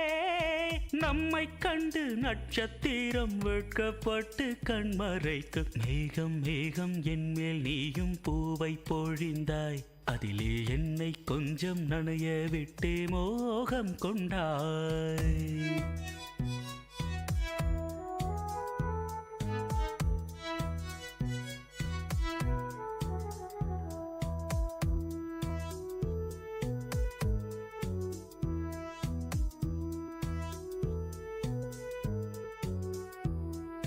வானவில் வண்ணம் கூட்டியே வார்த்தைகள் வரைந்தாய். தேன் துளி என்று என்னையே நாக்கினுள் ஒலித்தாய். விழியோரம் நடை போடும் ஆசை மேகமே எந்தன் ஜீவனே, கரம் சேர்த்து நடமாடும் சொந்தமே. உன்னை போல மின்னல் கூட மின்னி மின்னி முத்தம் போடும். மேகம் மேகம் என்மேல் நீயும் பூவை பொழிந்தாய், அதிலே என்னை கொஞ்சம் நனைய விட்டே மோகம் கொண்டாய். மேகம் மேகம் என்மேல் நீயும் பூவை பொழிந்தாய், அதிலே என்னை கொஞ்சம் நனைய விட்டே மோகம் கொண்டாய். காலை கதிரே உன் பனித்துளி நான், தினம் என்னை கிள்ளியே நீ எழுப்பி விட்டாய். மேகம் மேகம் என்மேல் நீயும் பூவை பொழிந்தாய், அதிலே என்னை கொஞ்சம் நனைய விட்டு மோகம் கொண்டாய். கேட்ட பாடலை இசையமைத்து பாடியவர் முருகானந்தம். பாடல் வரிகள் பவித்ரா. தயாரிப்பு விஐடி பண்பலை 90.8. நேர்களை மீண்டும் வல்லுநர் பார்வை நிகழ்ச்சிக்கு வரவேற்கிறோம். இன்றைய வல்லுநர் பார்வை நிகழ்ச்சியில் விஐடி பல்கலைக்கழகத்தின் school of bioscience and technology துறையின் பேராசிரியை முனைவர் ராதா சரஸ்வதி மேடம் தான் நம்ம கூட பேசிட்டு இருக்காங்க. பயோமெடிக்கல், அதாவது உயிரி மருத்துவம் சார்ந்த பல்வேறு விஷயங்கள் சொல்லிட்டு இருக்காங்க. இந்தியாவில் உயிரி மருத்துவம் பயோமெடிக்கலுடைய ஸ்டேட்டஸ் எப்படி இருக்கு, என்னென்ன மாதிரியான ரிசர்ச் ஒர்க் போயிட்டு இருக்கு, அந்த மாதிரியான விஷயங்கள் நிறையவே சொன்னாங்க.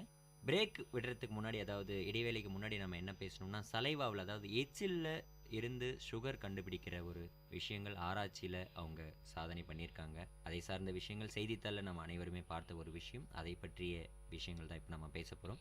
மேடம், இந்த சலைவாவில் இருந்து, அதாவது எச்சில் இருந்து சுகர் இருக்கிற விஷயங்களை கண்டுபிடிக்கிறது ரொம்பவும் சிம்பிளிஃபை பண்ணியிருக்கீங்க.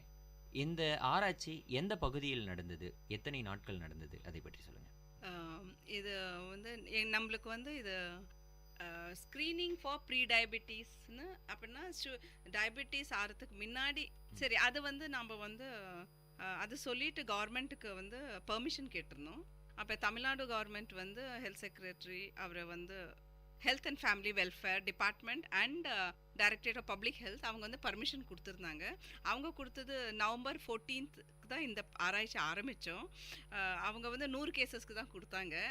அதுக்கப்புறம் வந்து ரிசல்ட்ஸ் ஒரு 2015 வந்து ஏர்லி 2015 ரிசல்ட்டை கொடுத்த உடனே அதை பார்த்துட்டு அவங்க 300 கேஸ் இன்க்ளூட் பண்ணலான்னு கொடுத்தாங்க.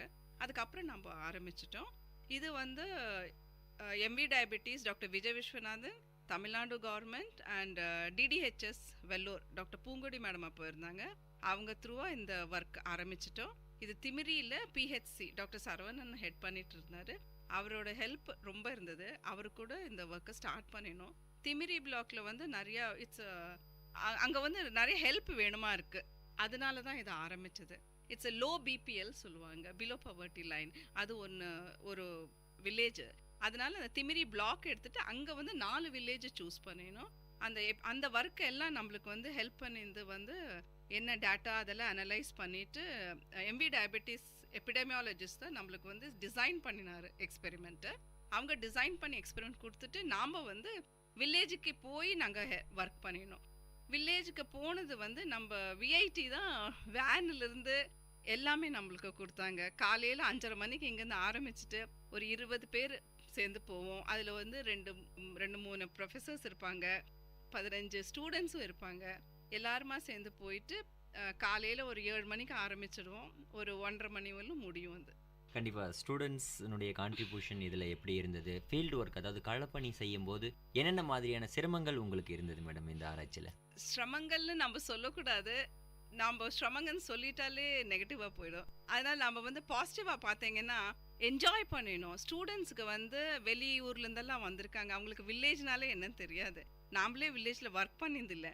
இது வந்து அவங்களுக்கு ஒரு ரொம்ப பாசிட்டிவாக எடுத்துகிட்டு அங்கே இருந்த மக்கள் கூட எல்லாம் அவங்க வந்து ரொம்ப நல்லா ஹெல்ப் பண்ணிவிட்டு அவங்களுக்கு நல்லா சொல்லி கொடுத்துட்டு, தமிழ் எல்லாரும் நார்த் இந்தியனாக தான் இருந்தாங்க, 1-2 பேராக தமிழ்காரங்க.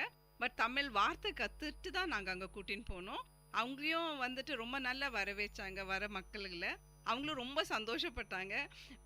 அதுக்கப்புறம் வந்து எப்படி முதல்ல வந்து நாங்கள் சொல்லி கொடுத்துட்டோம் என்னென்ன பண்ண போகிறோன்னு. சொல்லி கொடுத்துட்டு தான் நாங்கள் எல்லாம் ஆரம்பிச்சிட்டோங்க. கண்டிப்பாக ரொம்ப சிறப்பான ஒரு விஷயம் மேடம். நீங்கள் இந்த சலைவாவிலிருந்து சுகர் கண்டுபிடிக்கிற ஒரு விஷயம், அதாவது டயபெட்டிக்ஸ் இருக்கிற ஒரு விஷயம் வந்து கண்டுபிடிச்சது மிகவும் அற்புதமான ஒரு நிகழ்வு அப்படின்னு தான் சொல்லணும். நீங்கள் பேசிகிட்டு இருக்கும்போது இடைவேளைக்கு முன்னாடி சொன்னீங்க மேடம், இன்ஃபெர்டிலிட்டி அப்படின்ற ஒரு வார்த்தைகள் சொன்னீங்க, அதாவது குழந்தையின்மை. ஆனால் இன்றைக்கி இருக்கிற சூழ்நிலையில் நிறைய பேருக்கு, நிறைய மக்கள், ஆண் ஆகட்டும் பெண் ஆகட்டும், அவங்களுக்கு குழந்தையின்மை பிரச்சனை வந்து மிகப்பெரிய பிரச்சனையாக இருக்குது. அதை பற்றி நீங்கள் என்ன மாதிரியான ஆராய்ச்சிகள் மேற்கொள்ளலான்னு இருக்கீங்க? இன்றைக்கி இருக்கிற சூழ்நிலையில் இந்தியாவில் இந்த மாதிரியான பிரச்சனைகளுக்கு என்ன சொல்யூஷன் இருக்குது மேடம்? இந்தியாவில் நிறைய பேர் இன்ஃபர்டிலிட்டியில் ரிசர்ச் பண்ணிகிட்டு இருக்காங்க. டயபெட்டிஸில் பண்ணுற மாதிரி இன்ஃபர்டிலிட்டிலையும் பண்ணுறாங்க. அவங்கவுங்க வேறு இதை எடுத்துகிட்டு பிரான்ச் எடுத்துகிட்டு பண்ணிகிட்டு இருக்காங்க. நாங்கள் பார்த்தீங்கன்னா இங்கே வந்து என்னோடய ஸ்டூடெண்ட் கூட ஃபஸ்ட்டு ஸ்டூடெண்ட்டே இன்ஃபர்டிலிட்டி தான் பண்ணார். இப்போ அவரே ப்ரொஃபஸராக இருக்கார் அபிலாஷன்னு விஐடியில். இப்போ ரீசெண்டாக எங்களுக்கு வந்து யூரோப்பியன் ஃபண்டிங் வந்தது. அது என்னென்னா எதுக்குன்னா, இப்போ வந்து டெவலப்மெண்ட் ஆரப்பே சின்ன குழந்தை பிறந்து அது அப்போவே நம்ம வந்து எதாவது பண்ண முடியுமான்னு பார்க்குறதுக்கு. இப்போ அதில் என்ன வேரியேஷன் இருக்குன்னு பார்க்குறதுக்கு தான் வந்திருக்கு. இப்போ அந்த ஒர்க் பண்ணிட்டு இருக்கோம். இப்போ டயபெட்டிஸ் கூட ஒரு காரணமாக இருக்கலாம். இப்போ நாம் வந்து பார்க்குறோம், அதுக்கு வந்து நம்ம என்ன பண்ண முடியும்னு பார்த்துட்டு இருக்கோம். இப்போ டயபெட்டிஸோ இல்லைன்னா இப்போ நம்ம வெள்ளூருன்னு எடுத்தீங்கன்னா பயப்படுறது வேண்டாம். என்னன்னா இப்போ நிறைய பொல்யூஷன் ஒன்று இருக்குது, நிறைய பேருக்கு கேன்சர் நிறைய பேருக்கு இருக்குது. ரொம்ப வெரைட்டி ஆஃப் கேன்சர்ஸே பார்த்துருக்கோம் நாங்கள் இங்கே. அப்புறம் பொல்யூஷன் லெவல் கொஞ்சம் இன்க்ரீஸ் ஆகிட்டு தான் இருக்குது. ராணிப்பேட்டை ஏரியாலாம் போனால் வேற எல்லாம் நிறையா இருக்குது. அதெல்லாம் நம்ம வந்து தடுக்கிறது எப்படின்னு தான் பார்க்கணும். ஒன்று அது வந்து அதையும் நம்ம ஹெல்ப் பண்ணுறதுக்கு பண்ணிட்டு இருக்கோம். நம்ம விஐடிலேயே அதுவும் பண்ணுறோம். பட் இது வந்து இன்ஃபர்டிலிட்டின்னு வந்தீங்கன்னா நம்ம வந்து பிறந்தாவிட்டு பண்ணி ஒன்றும் பண்ண முடியாது. பிறக்கிறதுக்கு முன்னாடி என்ன பண்ண முடியும் தான் இப்போ பார்த்துட்டு இருக்கோம் ரிசர்ச்சில். ஸோ அதை வந்து இப்போ ப்ரீநேட்டல் டயக்னோசிஸ்ங்கிறோம். அதுக்கு வந்து இப்போ இண்டிவிஜுவலுக்கு வந்து முதலியே நம்ம வந்து அங்கேயும் அதே தான் பிளட் எடுத்துகிட்டு பண்ணுறது. நம்ம அதுக்கும் நம்ம வந்து சலைவான்னு இல்லை, அந்த பக்கிள் ஸ்மியர் சொல்லுவோம், அதை பண்ணிட்டு கூட நம்ம பார்க்கலாம் ஏதாவது இருக்கா அப்படின்னு சொல்லிட்டு. அதான் பார்க்குறோம், ட்ரை பண்ணிட்டு இருக்கோம் அந்த லெவல்லையும். கண்டிப்பாக இந்த ஃபீல்டில், அதாவது இன்ஃபெர்டிலிட்டி துறையில் வந்து உங்களுடைய ஆராய்ச்சி கண்டிப்பாக வெற்றி அடையணும் மேடம். இது இந்தியாவிற்கு மிக முக்கியமான ஒரு ரிசர்ச் அப்படின்னு நான் எதிர்பார்க்குறேன் மேடம். இதை தவிர்த்து உங்களுடைய future plan, Radha Saraswathi madam வந்து இந்த மாதிரியான துறைகளில் நான் ரிசர்ச் பண்ணி சக்ஸஸ் பண்ணணும் அப்படின்னு சொல்லிட்டு ஃப்யூச்சரில் என்னென்ன மாதிரியான ஆராய்ச்சிகள் பிளான் பண்ணி வச்சுருக்கீங்க? ஒன்று வந்து இப்போ ஆக்சுவலி டயபெட்டிஸ் நம்ம பார்த்தீங்கன்னா இந்தியாவில் நிறைய பேருக்கு இருக்குது, எல்லாருக்குமே தெரியும் அதை பற்றி. வில்லேஜ்லேயும் தெரியும், ஒரு அளவுக்கு அவங்களுக்கும் தெரியுது.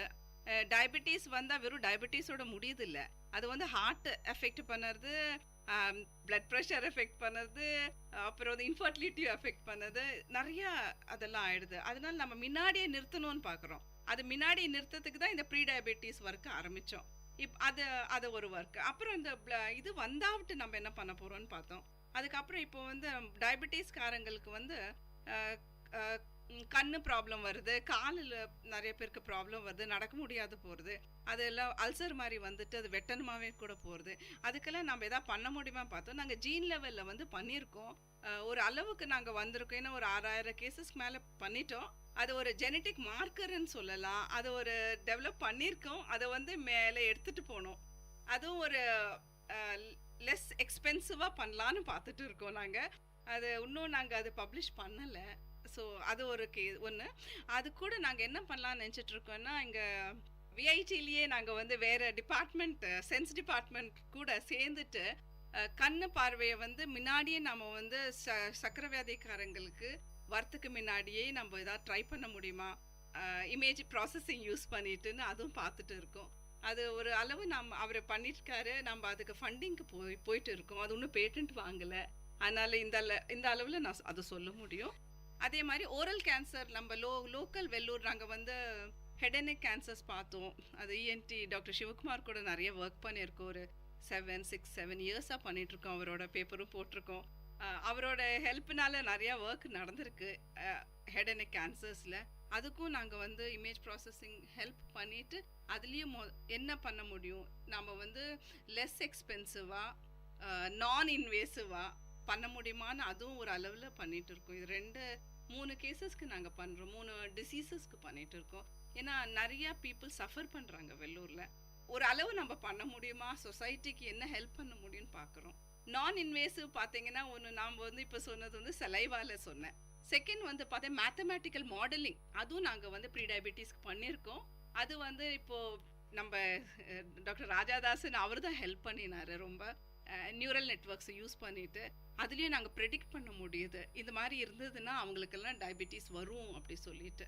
அதுவும் நான் இன்வேசிவாக போகிறது, அதுவும் ஒரு டெக்னிக் இப்போது. ஸோ இதெல்லாம் யூஸ் பண்ணிவிட்டு அதனால் இப்போ எந்த ஒர்க்குமே ஒரே ஆள் பண்ணுறது கிடையாது. அது ஒரு குரூப் ஆஃப் பீப்புள் தான் நான் சொல்லுவேன். அது வந்து தேங்க் பண்ணணும்னா ஹோல் குரூப்புக்கு தான் தேங்க் பண்ணணும். நான் மட்டும் இண்டிவிஜுவலாக பண்ணிக்க முடியாது. கண்டிப்பாக. ப்ரொஃபஸர் ராதா சரஸ்வதி டீம் அப்படின்னு சொன்னால் அதில் யார் யாரெல்லாம் இருக்காங்க மேம்? டீம்னு சொன்னீங்கன்னா இப்போ நான் சொன்னேன் இத்தனை பேர் ஹெல்ப் பண்ணினாங்க. இவன் இந்த ப்ரொஃபஸர்ஸ் இருக்காங்க, அப்புறம் ஸ்டூடெண்ட்ஸ் இருக்காங்க, ரிசர்ச் ஸ்காலர்ஸ் இருக்காங்க. அதுக்கப்புறம் I will like to thank the people in Thimiri. People நம்மளுக்கு வந்து பிளட் கொடுக்க மாட்டேன்னு சொல்லியிருந்தா, எச்ச கொடுக்க மாட்டேன்னு ஒரு வேலையும் நடந்திருக்காது. அப்புறம் கவர்மெண்ட் ஃபர்ஸ்ட் எங்களுக்கு பர்மிஷன் கொடுத்தது, very thankful to the government. அதுக்கு மேலே வந்து விஐடியில் எனக்கு பர்மிஷன் கொடுத்தாங்க, ஃபெசிலிட்டிஸ் கொடுத்தாங்க. விஐடி மேனேஜ்மெண்ட் வந்து எங்களுக்கு வந்து ரொம்ப ஹெல்ப் பண்ணாங்க, ஃபண்டிங் கொடுத்துட்டு இந்த ஒர்க்கை எடுத்து முன்னுக்கு பண்ண சொல்லிட்டு. ஸோ இல்லைன்னா எதுவுமே நடக்காதுங்க. நீங்கள் ராதா சரஸ்வதி ஒரு லேடியாக இருந்து இவ்வளோ விஷயங்கள் செய்கிறதுக்கு பின்னாடி பேக் போனாக இருந்து யார் செயல்படுறா? உங்களுக்கு சப்போர்ட்டிவ்னு சொன்னால் யார் யாரை சொல்லுவீங்க? சப்போர்ட்டிவ்னா VIT university, that's all. Because எனக்கு வந்து நான் வில்லேஜில் பிறந்தேன், பட் சேலமில் ஒரு வில்லேஜில் தான் பிறந்தேன். பட் நான் வில்லேஜில் இருந்தது கிடையாது. எப்போவுமே வெளியிலேயே படிச்சுட்டு வந்துட்டனால எனக்கு வந்து அவ்வளோ கஷ்டம்னு எனக்கு தெரியாது. பட் இங்கே வந்துட்டு தான் எனக்கு ஓகே, வில்லேஜ் வில்லேஜில் போய் ஒர்க் பண்ணுறப்போ தான் நம்மளுக்கு கஷ்டம் தெரியுது. அதனால எனக்கு வந்து இது ஒரு ஆப்பர்ச்சுனிட்டி. விஐடியில் வந்து ஒர்க் பண்ணியதுனால 2002லேருந்து இங்கே ஒர்க் பண்ணியதுனால எனக்கு ஒரு ஆப்பர்ச்சுனிட்டி, வில்லேஜ் மக்களோட ஒர்க் பண்ணி அவங்களுக்கு எதாவது ஹெல்ப் பண்ணணும்னு. பட் ஹெல்பிங் டெண்டன்சி எனக்கு முதல்ல இருந்தே இருந்தது, எப்படி யூஸ் பண்ணணும்னு தெரியாது, அவ்வளோதான். அதனால எனக்கு ரொம்ப சந்தோஷமாக இருக்கேன் ஆக்சுவலி சொசைட்டிக்கு பண்ண முடியுதுன்னு. அதுதான் நம்மளோட லாஸ்ட்ல, வேற எதுவுமே கிடையாது அதுக்கு மேலே. ஒரு பெண்ணாக இருந்து இன்னைக்கு இருக்கிற சூழ்நிலைக்கு சமூக பெண்களுக்கு வந்து நீங்கள் சொல்ல விரும்புகிற கருத்துக்கள் என்ன மேடம்? பிகாஸ் எனக்கு எல்லாமே பாட்டி தான், எங்கள் அப்பாவும் ஏர்ஃபோர்ஸில் இருந்தவங்க. ஸோ அந்த பேக்ரவுண்ட் தான் நாங்கள். அதனால எனக்கு வந்து காடுன்னு சொன்னால் எங்கள் பாட்டி தான் சொல்லிப்பேன். ஏன்னா அந்த காலத்தில் அந்த பர்மாலேருந்து ஃபுல் தமிழ்நாடுக்கு நடந்து வந்த ஒரு லேடி அவங்க. அந்த இதுதான் எனக்கு பின்னால் இருக்கிறது, வேறு எதுவுமே கிடையாது. ஸோ வீர மங்கை பரம்பரை அப்படின்னு சொல்லலாம். தேங்க்யூ. கண்டிப்பாக அதுதான் மேடம். நான் மீண்டும் உங்ககிட்ட இந்த பெண்ணாக இருந்து நீங்கள் ஒரு பெண்ணாக இவ்வளோ வெற்றி பாதையில் போயிட்டுருக்கீங்க, வெற்றி ஆராய்ச்சிகள் செஞ்சுருக்கீங்க. இது போன்ற துறையில் பெண்கள் வர முயற்சிக்கிற பெண்களுக்கும் சமூகத்தில் இருக்கிற பெண்களுக்கும் நீங்கள் சொல்ல விரும்பும் கருத்து என்ன? சஜஷன்ஸ்னால் பெண்களும் பண்ண முடியும், தட்ஸ் ஆல். அண்ட் பெண்கள் அட்ஜஸ்டபிள், டைம் வந்து ஸ்பெண்ட் பண்ண முடியுது, அவங்கனாலையும் ஈக்குவல் டு மென் திங்க் பண்ண முடியுது, அண்ட் ப்ரூவ் பண்ண முடியும் அவங்கனாலையும். அதுதான், நாங்கள் பின்னாடி கிடையாது. That's all. கண்டிப்பாக 50-50 equal, men and women equal. கண்டிப்பாக மேடம். விஐடி பண்பலையின் சார்பாக உங்களுடைய முயற்சிகள் அனைத்தும் வெற்றி பெற வேண்டும், உங்களுடைய ஆராய்ச்சிகள் அனைத்தும் சக்ஸஸ்ஃபுல்லாக வரணும்னு சொல்லிட்டு மீண்டும் ஒரு முறை விஐடி யூனிவர்சிட்டி மற்றும் விஐடி பண்பலை 90.8 சார்பாக வாழ்த்துக்களை தெரிவிச்சுக்கிறோம். இன்றைய வல்லுநர் பார்வை நிகழ்ச்சிக்கு வருகை தந்து பயோமெடிக்கல் சார்ந்த பல்வேறு விஷயங்களை எங்களுடைய நேயர்களுடன் பகிர்ந்து கொண்டமைக்கு மிக்க நன்றி மேடம். தேங்க்ஸ். நேயர்களே, இன்றைய வல்லுநர் பார்வை நிகழ்ச்சியில் பயோமெடிக்கல் சார்ந்த பல்வேறு விஷயங்களை விஐடி பல்கலைக்கழகத்தின் school of bioscience and technology துறையின் பேராசிரியை முனைவர் ராதா சரஸ்வதி மேடம் கிட்ட பேசி தெரிஞ்சுக்கிட்டோம். அடுத்த ஒரு வல்லுநர் பார்வை நிகழ்ச்சியில் மீண்டும் உங்களை சந்திக்கும் வரை உங்களிடமிருந்து விடைபெறுவது உங்கள் கோவிந்தராஜ். நன்றி, வணக்கம். நேயர்கள் இதுவரை கேட்டது பல்துறை பகிர்வுகள், வல்லுநர் தரவுகள், மக்களின் சந்தேகங்களுக்கான சான்றுகளோடு விஐடி பண்பலை 90.8 வல்லுநர் பார்வை. நன்றி, வணக்கம்.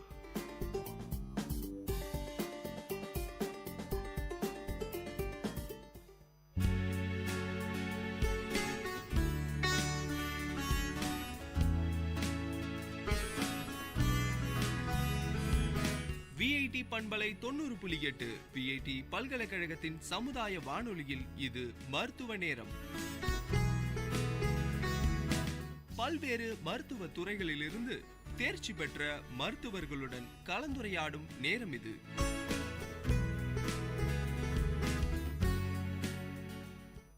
வணக்கம் நேயர்களே, இது விஐடி பண்பலை 90.8 விஐடி பல்கலைக்கழகத்தின் சமுதாய வானொலி. இந்த நிகழ்ச்சி மருத்துவ நேரம். இன்னைக்கு மருத்துவ நேரம் நிகழ்ச்சியில நம்ம கூட பேச இருக்கிற மருத்துவர் ராஜவேலு, பேராசிரியர் அறுவை சிகிச்சை, அரசு மருத்துவக் கல்லூரி வேலூர். இன்னைக்கு அவங்க கூட தான் நம்ம இன்னைக்கு பேச போறோம். வணக்கம் சார். வணக்கம் நேயர்களே. இன்னைக்கு மருத்துவ நேரம் நிகழ்ச்சியில் உங்கள் எல்லாரோடையும் பேசுறதுக்கான வாய்ப்பு கிடைச்சதுக்கு எனக்கு ரொம்ப சந்தோஷம். உங்களுடைய அறுவை சிகிச்சை சம்பந்தமான சந்தேகங்களுக்கு என்னால் முடிந்த விளக்கங்களை கொடுக்குறேன். இதற்கு மேலே ஏதாவது சந்தேகங்களுக்கு பின்னொரு சந்தர்ப்பத்தில் நாம் பார்ப்போம். சார், முதல் கேள்வி, அதாவது இப்போ மேஜர் சர்ஜரி, மைனர் சர்ஜரின்னு 2 கேட்டகரி இருக்குது. ஸோ மக்களுக்கு இதை பற்றிய நிறைய சந்தேகங்கள் இருக்குது. இதை பற்றி கொஞ்சம் தெளிவாக சொல்ல முடியுமா? பொதுவாக அறுவை சிகிச்சை என்பதே ஒரு தீர்வுக்காக செய்யக்கூடிய ஒன்று. நமக்கு ஒரு நோய் ஏற்பட்டால் அதை மருந்து மூலமாக சரி செய்வதற்கு முயற்சி செய்வோம். ஒருவேளை அது மருந்து மூலமாக சரி செய்ய முடியவில்லை என்றால் அதற்கு அறுவை சிகிச்சை என்ற தீர்வு இருந்தால் அந்த அறுவை சிகிச்சை மூலமாக அந்த நோயை சரி பண்ணி அவர்களுக்கு உடல் ஆரோக்கியத்தை நாங்கள் கொடுக்கிறோம். இதில் மைனர் மேஜர் பொதுவாக ஆப்ரேஷன் சிலது தோல் மேலே சில கட்டிகள் இருக்கலாம். அதற்கு மரத்துப்புற ஊசி போட்டுட்டு வலி இல்லாமல் அதை அகற்றி உடனே நாங்கள் அந்த நோயாளியை அனுப்பிவிடுவோம். இதெல்லாம் ஒவ்வொரு டாக்டரும் அவங்களோட கிளினிக்ல அங்கே எங்கே பரிசோதனை செஞ்சுட்டு இருக்காங்களோ அங்கேயே ஒரு சின்ன டேபிளில் பண்ணிக்கலாம். இதற்கு அட்மிஷன் தேவையில்லை. இந்த மாதிரி இதுக்கு பேஷண்ட் நோயாளி சாப்பிட்டும் வரலாம். ஸோ இந்த மாதிரி இதுதான் பொதுவாக நாங்கள் மைனர் ஆப்ரேஷன் நாங்கள் சொல்கிறோம். அதற்கு மேலே ஒரு நோயாளியை பெட்டில் சேர்த்து அதுக்குரிய பரிசோதனைகள் செய்து ஒரு ஆப்ரேஷன் செய்து அதற்கு பின்னால் வீட்டுக்கு அனுப்புவதை மேஜர் ஆப்ரேஷன் என்று நாங்கள் சொல்லுவோம். இது அவங்களுடைய நோயின் தன்மைக்கு தகுந்த மாதிரி மாறுபடும். அதனால இது எதற்கும் அவங்க பயப்பட தேவையில்லை. சரி சார், அடுத்ததா இப்போ நிறைய இடத்துல ஆக்சிடென்ட் நடந்துட்டு இருக்கு. ஏதாவது ஒரு ரீசனால ஆக்சிடென்ட் நடக்கு. அந்த மாதிரி மேஜர் ஆக்சிடென்ட் நடக்கும்போது எந்த மாதிரியான ஃபர்ஸ்ட் எய்ட் அந்த மாதிரி விஷயங்கள் மருத்துவமனைக்கு போவதற்கு முன்னாடி எந்த மாதிரியான ஃபர்ஸ்ட் எய்ட்லாம் எடுக்கும்? எப்பொழுதுமே தடுப்பதே சிறந்த ட்ரீட்மெண்ட் ஆகும். அதாவது ப்ரிவென்ஷன் இஸ் ஆல்வேஸ் பெட்டர் தென் கியூர்னு சொல்லுவோம். ஓகே, ஸோ வருமுன் காப்போம், அதுதான் நான் அப்படி சொல்றது. நாங்கள் இப்போ எங்களுடைய மருத்துவக் கல்லூரி மருத்துவமனையில் ஆக்சிடென்ட் ஆகி நிறைய பேர் வராங்க. அவங்கள பார்த்தோன்னா நிறைய ஆக்சிடென்ட்ஸ் வீட்டுக்குள்ள ஆகுது. எந்த மாதிரி, ஒரு கீழே அடுப்பு இருக்குது, நெருப்பு எரிஞ்சிட்டு இருக்கு, குழந்தை தெரியாமல் போய் கை வச்சுக்கும். அல்லது ஒரு சுடுதண்ணி காய வைப்பாங்க, அதை எடுத்துட்டு பாத்ரூம் கொண்டு போவாங்க. போகிற வழியில் கொஞ்சம் கேர்லெஸ்ஸாக இருந்தாங்க, குழந்தை குறுக்க ஓடி வந்துச்சுன்னா கீழே பட்டு குழந்தை மேலேயோ அவங்க மேலேயோ விழும். அதனால் ஒரு நெருப்பு காயம் ஏற்படலாம். அடுத்து ஏதாவது ஒரு சுவிட்சை ஆனில் வச்சுருப்பாங்க, தெரியாமல் குழந்தை போய் கை வை. இல்லை வெளியில் மேலே துணி காய போடுறோம் போட்டுட்டு எலக்ட்ரிக் ஒயரை சரியாக கவனிக்காமல் அது மேலேயே காய போடுவாங்க ஈர துணியை. அதனால் ஷாக் அடி. இல்லை என்னைக்காவது லேம்ப் போஸ்ட் சரியாக இல்லாமல் இருந்துக்கும், அதை நம்ம அலட்சியப்படுத்தி இருப்போம், அது என்னைக்காவது கீழே விழலாம், அதனால் ஏற்படும். ஸோ நம்ம வீட்டை சுற்றி ஏற்படக்கூடிய ஆக்சிடென்ட்ஸ் ரொம்ப அதிகமாக இருக்குது. இதை நம்ம அவங்கவுங்க வீட்டில் அவங்க கவனம் செலுத்தணும். இப்போ வெளியில் ரோட்டில் நடக்கிற ஆக்சிடென்ட்டை பற்றி பேசலாம். இதில் லாரி ஓட்டிகிட்டு இருக்காங்க, ஆக்சிடென்ட் ஆகுது. இது ஆக்சிடென்ட் ஆகிறதுக்கு நிறைய காரணங்கள் இருக்குது. ஒன்று, ஆக்சிடென்ட் ஆச்சுன்னா 2 பேருக்கு எதிர்த்தாப்புல ஆகுதுன்னா 2 பேரும் காரணமாக இருக்கலாம், இல்லை ஒருத்தரோட காரணமாக கூட இருக்கலாம். எப்படி இருந்தாலும் 2 பேருமே ஜாக்கிரதையாக இருக்கணும் வண்டி ஓட்டும் போது. இதில் இன்னொன்று நாங்கள் கவனித்தோம், ட்ரிங்க்ஸ் சாப்பிட்டு நிறைய பேர் வண்டி ஓட்டுவாங்க. ஸோ அவங்க ட்ரிங்க்ஸ் சாப்பிட்டு வண்டி ஓட்டுறவங்க ஒரு விஷயத்தை நல்லா கவனிச்சுக்கணும். இது அவங்களோட உடலை பற்றி மட்டும் இல்லை, சமுதாயத்தில் இன்னொருத்தர் மேலேயே நம்ம போயிட்டு ஆக்சிடென்ட் பண்ணோம்னா அதனால் அவங்க குடும்பங்களும் பாதிக்கப்படும். ஸோ அதனால் இது ஒரு சமுதாய அக்கறையோட கொஞ்சம் கவனிச்சுக்கணும். ஸோ ஒருவேளை நீங்கள் ஏதாவது குடிக்கிற பழக்கம் உள்ளவங்களாக இருந்ததுன்னா குடிச்சிட்டு ரெஸ்ட் எடுத்துக்கோங்க, வண்டி ஓட்ட வேண்டாம். இன்னொன்று, தூக்கம் வந்தால் அதை தொடர்ந்து ஓட்டுறது. இதனால தான் பெரும்பாலானோட ஆக்சிடென்ட்ஸ் ஆகிறத நாங்கள் கவனிக்கிறோம். தூக்கம் உங்களுக்கு வந்துச்சுன்னா வண்டியை கொஞ்சம் ஓரமாக நிறுத்திட்டு ஒரு 10 நிமிஷமோ 15 நிமிஷமோ தூங்கிட்டு அதுக்கப்புறம் நீங்கள் வண்டி ஓட்டத்தை தொடருங்க. தூக்கத்தினால வர ஆக்சிடென்ட்ஸ் தான் அதிகமாக இருக்குன்னு சமீபத்துடைய ஸ்டாட்டிஸ்டிக்ஸ் சொல்லுது. இது ஒன்று. மூணாவது, செல்ஃபோன் உபயோகப்படுத்திட்டே வண்டி ஓட்டுறது. இப்போது சைக்கிள் ஓட்டுறவங்க, 2 வீலர் ஓட்டுறவங்க, கார் ஓட்டுறவங்க, இன்னும் போக போக பண்ணால் எல்லாருமே ஆண் பெண் உட்பட. போன வாரம் கூட நான் கவனித்தேன், ஒரு பெண் டிவி 50 ஓட்டிட்டு காதில் செல்ஃபோனை வச்சுட்டு கழுத்தை சாய்ச்சிக்கிட்டு ரோட்டை கூட பார்க்காம வண்டி ஓட்டிகிட்டு இருக்காங்க. இதெல்லாம் எல்லா டைமும் ஒரே மாதிரி இருக்காது. சில டைம் ஆக்சிடென்ட்ஸ் ஆச்சுன்னா அதனால் உங்களுக்கும் ஆபத்து, நீங்கள் போய் யார் மேலே மோதினாங்களோ அவங்களுக்கும் ஆபத்து. அதனால் நீங்கள் இந்த மாதிரி பழக்க வழக்கத்தில் கொஞ்சம் தவிர்த்து, ஒருவேளை நீங்கள் வண்டி ஓட்டும் போது ஃபோன் வந்தால் ஒரு ஓரமாக நிறுத்தி பேசணும், இல்லை வண்டியில் பேசாமல் உங்கள் இடத்துக்கு போய் சேர்ந்த பிற்பாடு பேசணும். இந்த பழக்கத்தெல்லாம் கொஞ்சம் நீங்கள் வச்சுக்கணும். இதன் மூலம் பல ஆக்சிடென்ட்ஸை. அடுத்தது டாக்டர், இந்த தீ விபத்து நடக்கும்போது மக்கள் ஏதாவது ஒரு தீப்புண் பட்ட உடனே எந்த விஷயத்த ஃபர்ஸ்ட் செய்யறது? தண்ணி ஊற்றணுமா, இல்லை துணி அது மேலே வைக்கணுமா, இல்லை எந்த மாதிரியான ப்ரிவென்ஷன்லாம் எடுக்கணும்? அது அந்த அடிப்பட்ட உடனே, அதாவது தீக்காயங்கள் பட்ட உடனே ஃபர்ஸ்ட் எய்டு பண்ணிவிட்டு அடுத்து தான் மருத்துவமனைக்கு வர முடியும். ஸோ அந்த மாதிரி சமயங்களில் எந்த மாதிரியான மருத்துவ உதவிகளை எடுத்துக்கலாம்? இப்போது பொதுவாக இது 2 வகையான காயம் ஏற்படும். ஒன்று நெருப்புனால ஆகக்கூடியது. இதை இங்கிலீஷில் பர்ன்ஸ் அப்படின்னு சொல்லுவோம். இல்லை சுடுநீர் அல்லது சூடான டீ, சூடான காஃபி இந்த மாதிரி மூலமாக நமக்கு மேலே கொட்டுறதுனால அது ஸ்கால்ஸ்ன்னு சொல்கிறது. ஸ்கால்ஸ்.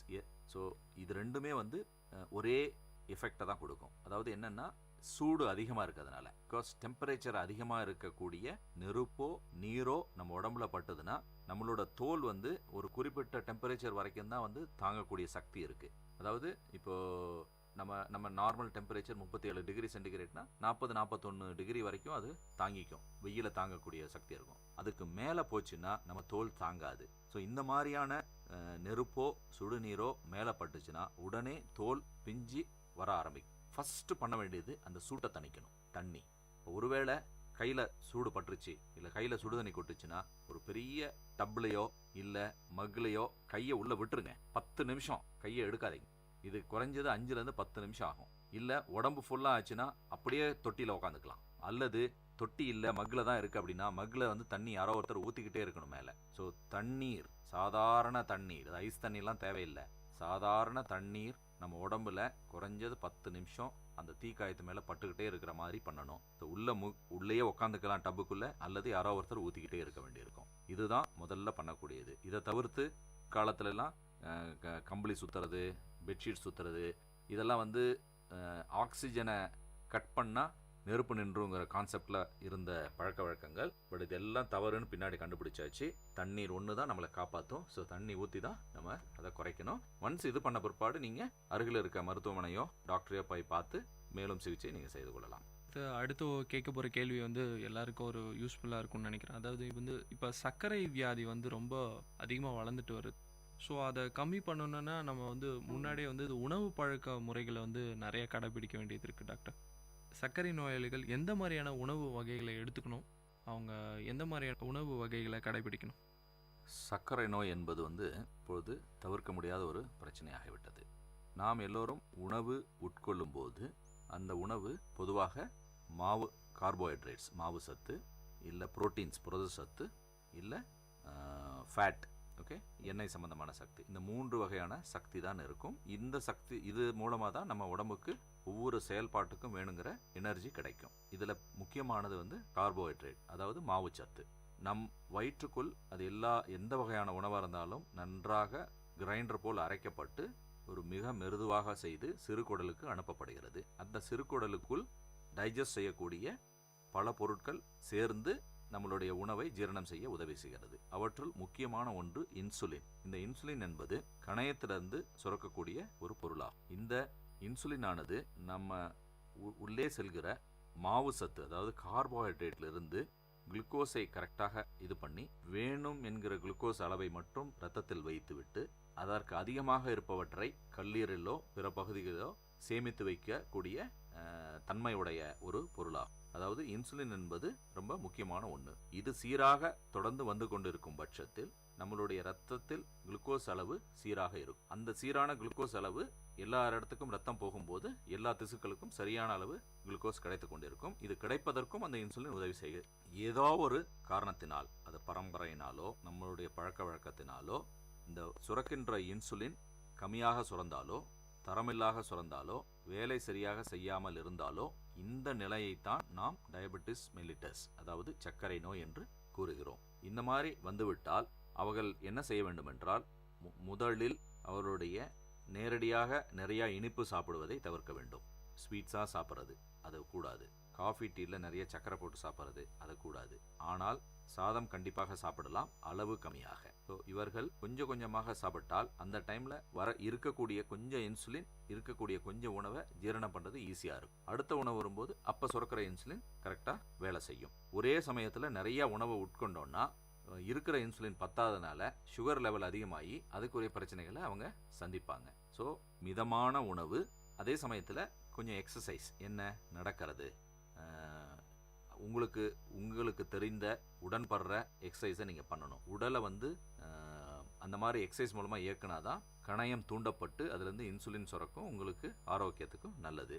இது எதுலையுமே கட்டுப்படலைன்னா மேற்கொண்டு மருந்தோ இல்லை அவசியப்பட்டால் இன்சுலின் வெளியேறந்தோ கொடுத்து உங்களுடைய இரத்தத்தில் சர்க்கரையை சீராக வைத்துக்கொள்ள மருத்துவர்கள் உதவி செய்வார். டாக்டர், இப்போ உடல் பருமன்ன்றது ஒரு விஷயம் வந்து அதிகமாக வளர்ந்துட்டு வருது. நிறைய பேர் வந்து எப்படியாவது தன்னோட உடல் எடை, உணவு பழக்க முறைங்களால் உடல் எடை கூடிடுது. எனக்கு வந்து உடனே வந்து உடம்பு இழைக்கணுன்ற அதனால வந்து பல தேவையில்லாத மருந்துகளை எடுத்துக்கிட்டு வந்து சைடு எஃபெக்ட் உண்டாகிற வாய்ப்புகள் இருக்குது. அறுவை சிகிச்சை மூலமாக உடல் எடை குறைவதற்கான வாய்ப்புகள் இருக்கா? உடல் எடை என்பது பெரும்பாலும் நம்மளுடைய எப்படி நாம் உருவாகி வருகிறோமோ, அதாவது ஜெனட்டிக் பேக்கப், நாம் நம்மளுடைய பரம்பரையுள்ள ஜீன்ஸ் வழியாக நம்ம வந்து கொண்டிருப்போம். ஒரு குழந்தை அவருடைய அப்பா அம்மா இவங்க மூலமா, ஜீன் மூலமா நம்ம உருவாகிற ஒரு குழந்தையாக உருவாகிறோம். இந்த ஜீனில் உடல் பருமன் ஏற்படக்கூடிய ஜீனும் கலந்திருந்தால் நாம் கண்டிப்பாக உடல் பருமனாக தான் இருப்போம். ஆனால் இதை நம்ம உட்கொள்ளும் உணவு, நம்மளுடைய பழக்க வழக்கங்கள், உடற்பயிற்சி இவற்றின் மூலமாக நிவர்த்தி செய்யக்கூடிய வாய்ப்பு இருக்கிறது.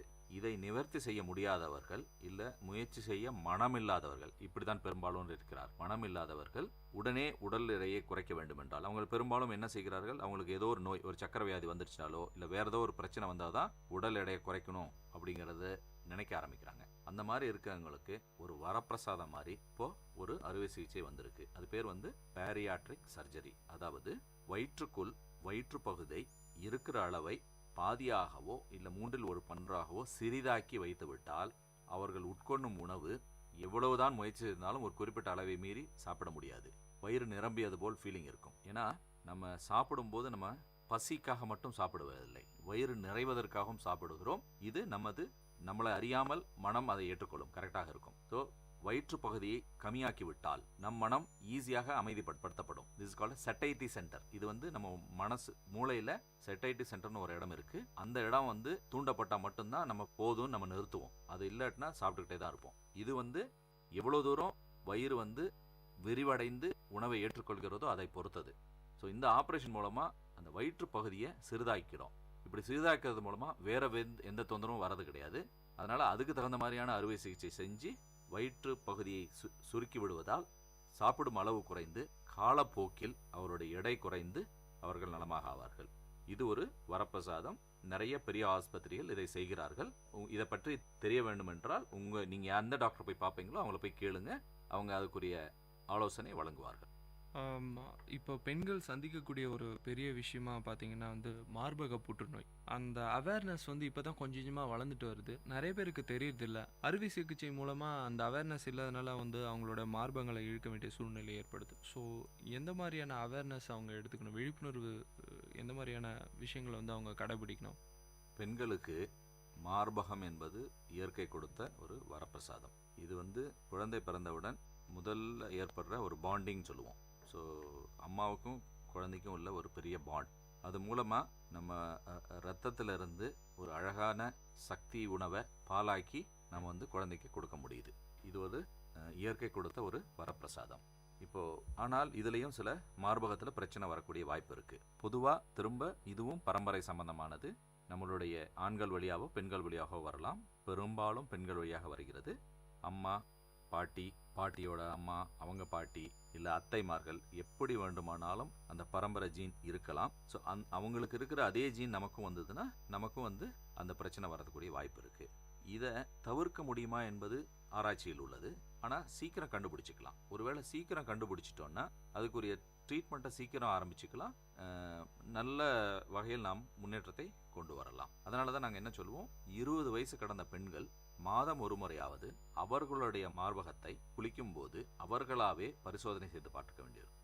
மேல் பகுதியில் ஆரம்பித்து முறையாக எல்லா பகுதியையும், மார்காம்பு உட்பட எல்லா பகுதியையும், வலது கையை உபயோகித்து இடதுபுறமும் இடது மார்பகத்தையும், இடது கையை உபயோகித்து வலது மார்பகத்தையும் பொறுமையாக சுமார் 10 நிமிடம் உபயோகித்து அழுத்தி பார்க்க வேண்டும். மேலோட்டமாக ஏதாவது உருளையாகவோ கட்டி மாதிரியோ வித்தியாசமாகவோ இருந்தால் உங்களுடைய மருத்துவரை நீங்கள் அணுகி ஆலோசனை பெறலாம். இது எல்லோருக்கும் கண்டிப்பாக தெரிய வேண்டிய ஒரு விஷயமாகும். ஓகே டாக்டர், அடுத்ததான் இந்த தைராய்டு ப்ராப்ளம் இருக்கு இல்லையா, அது உணவு வகைகளும் ஒரு விதமான காரணமா இல்லை ஜெனட்டிக்கல் ப்ராப்ளமா டாக்டர்? தைராய்டு என்பது பொதுவாக இதுவும் ஜெனட்டிக் சம்பந்தமான ப்ராப்ளம் தான். உணவு சம்பந்தமான ப்ராப்ளம் இருக்கா என்ன, பொதுவாக இந்த முட்டைக்கோஸ், கேபேஜ் என்பதை மட்டும் தவிர்க்க சொல்லுவார்கள். அது சம்பந்தமான உணவு சிலருக்கு இந்த தொந்தரவை கொண்டு வருகிறது. பட் பெரும்பாலும் இது ஜீன் சம்பந்தமான ஒரு பிரச்சனை தான்.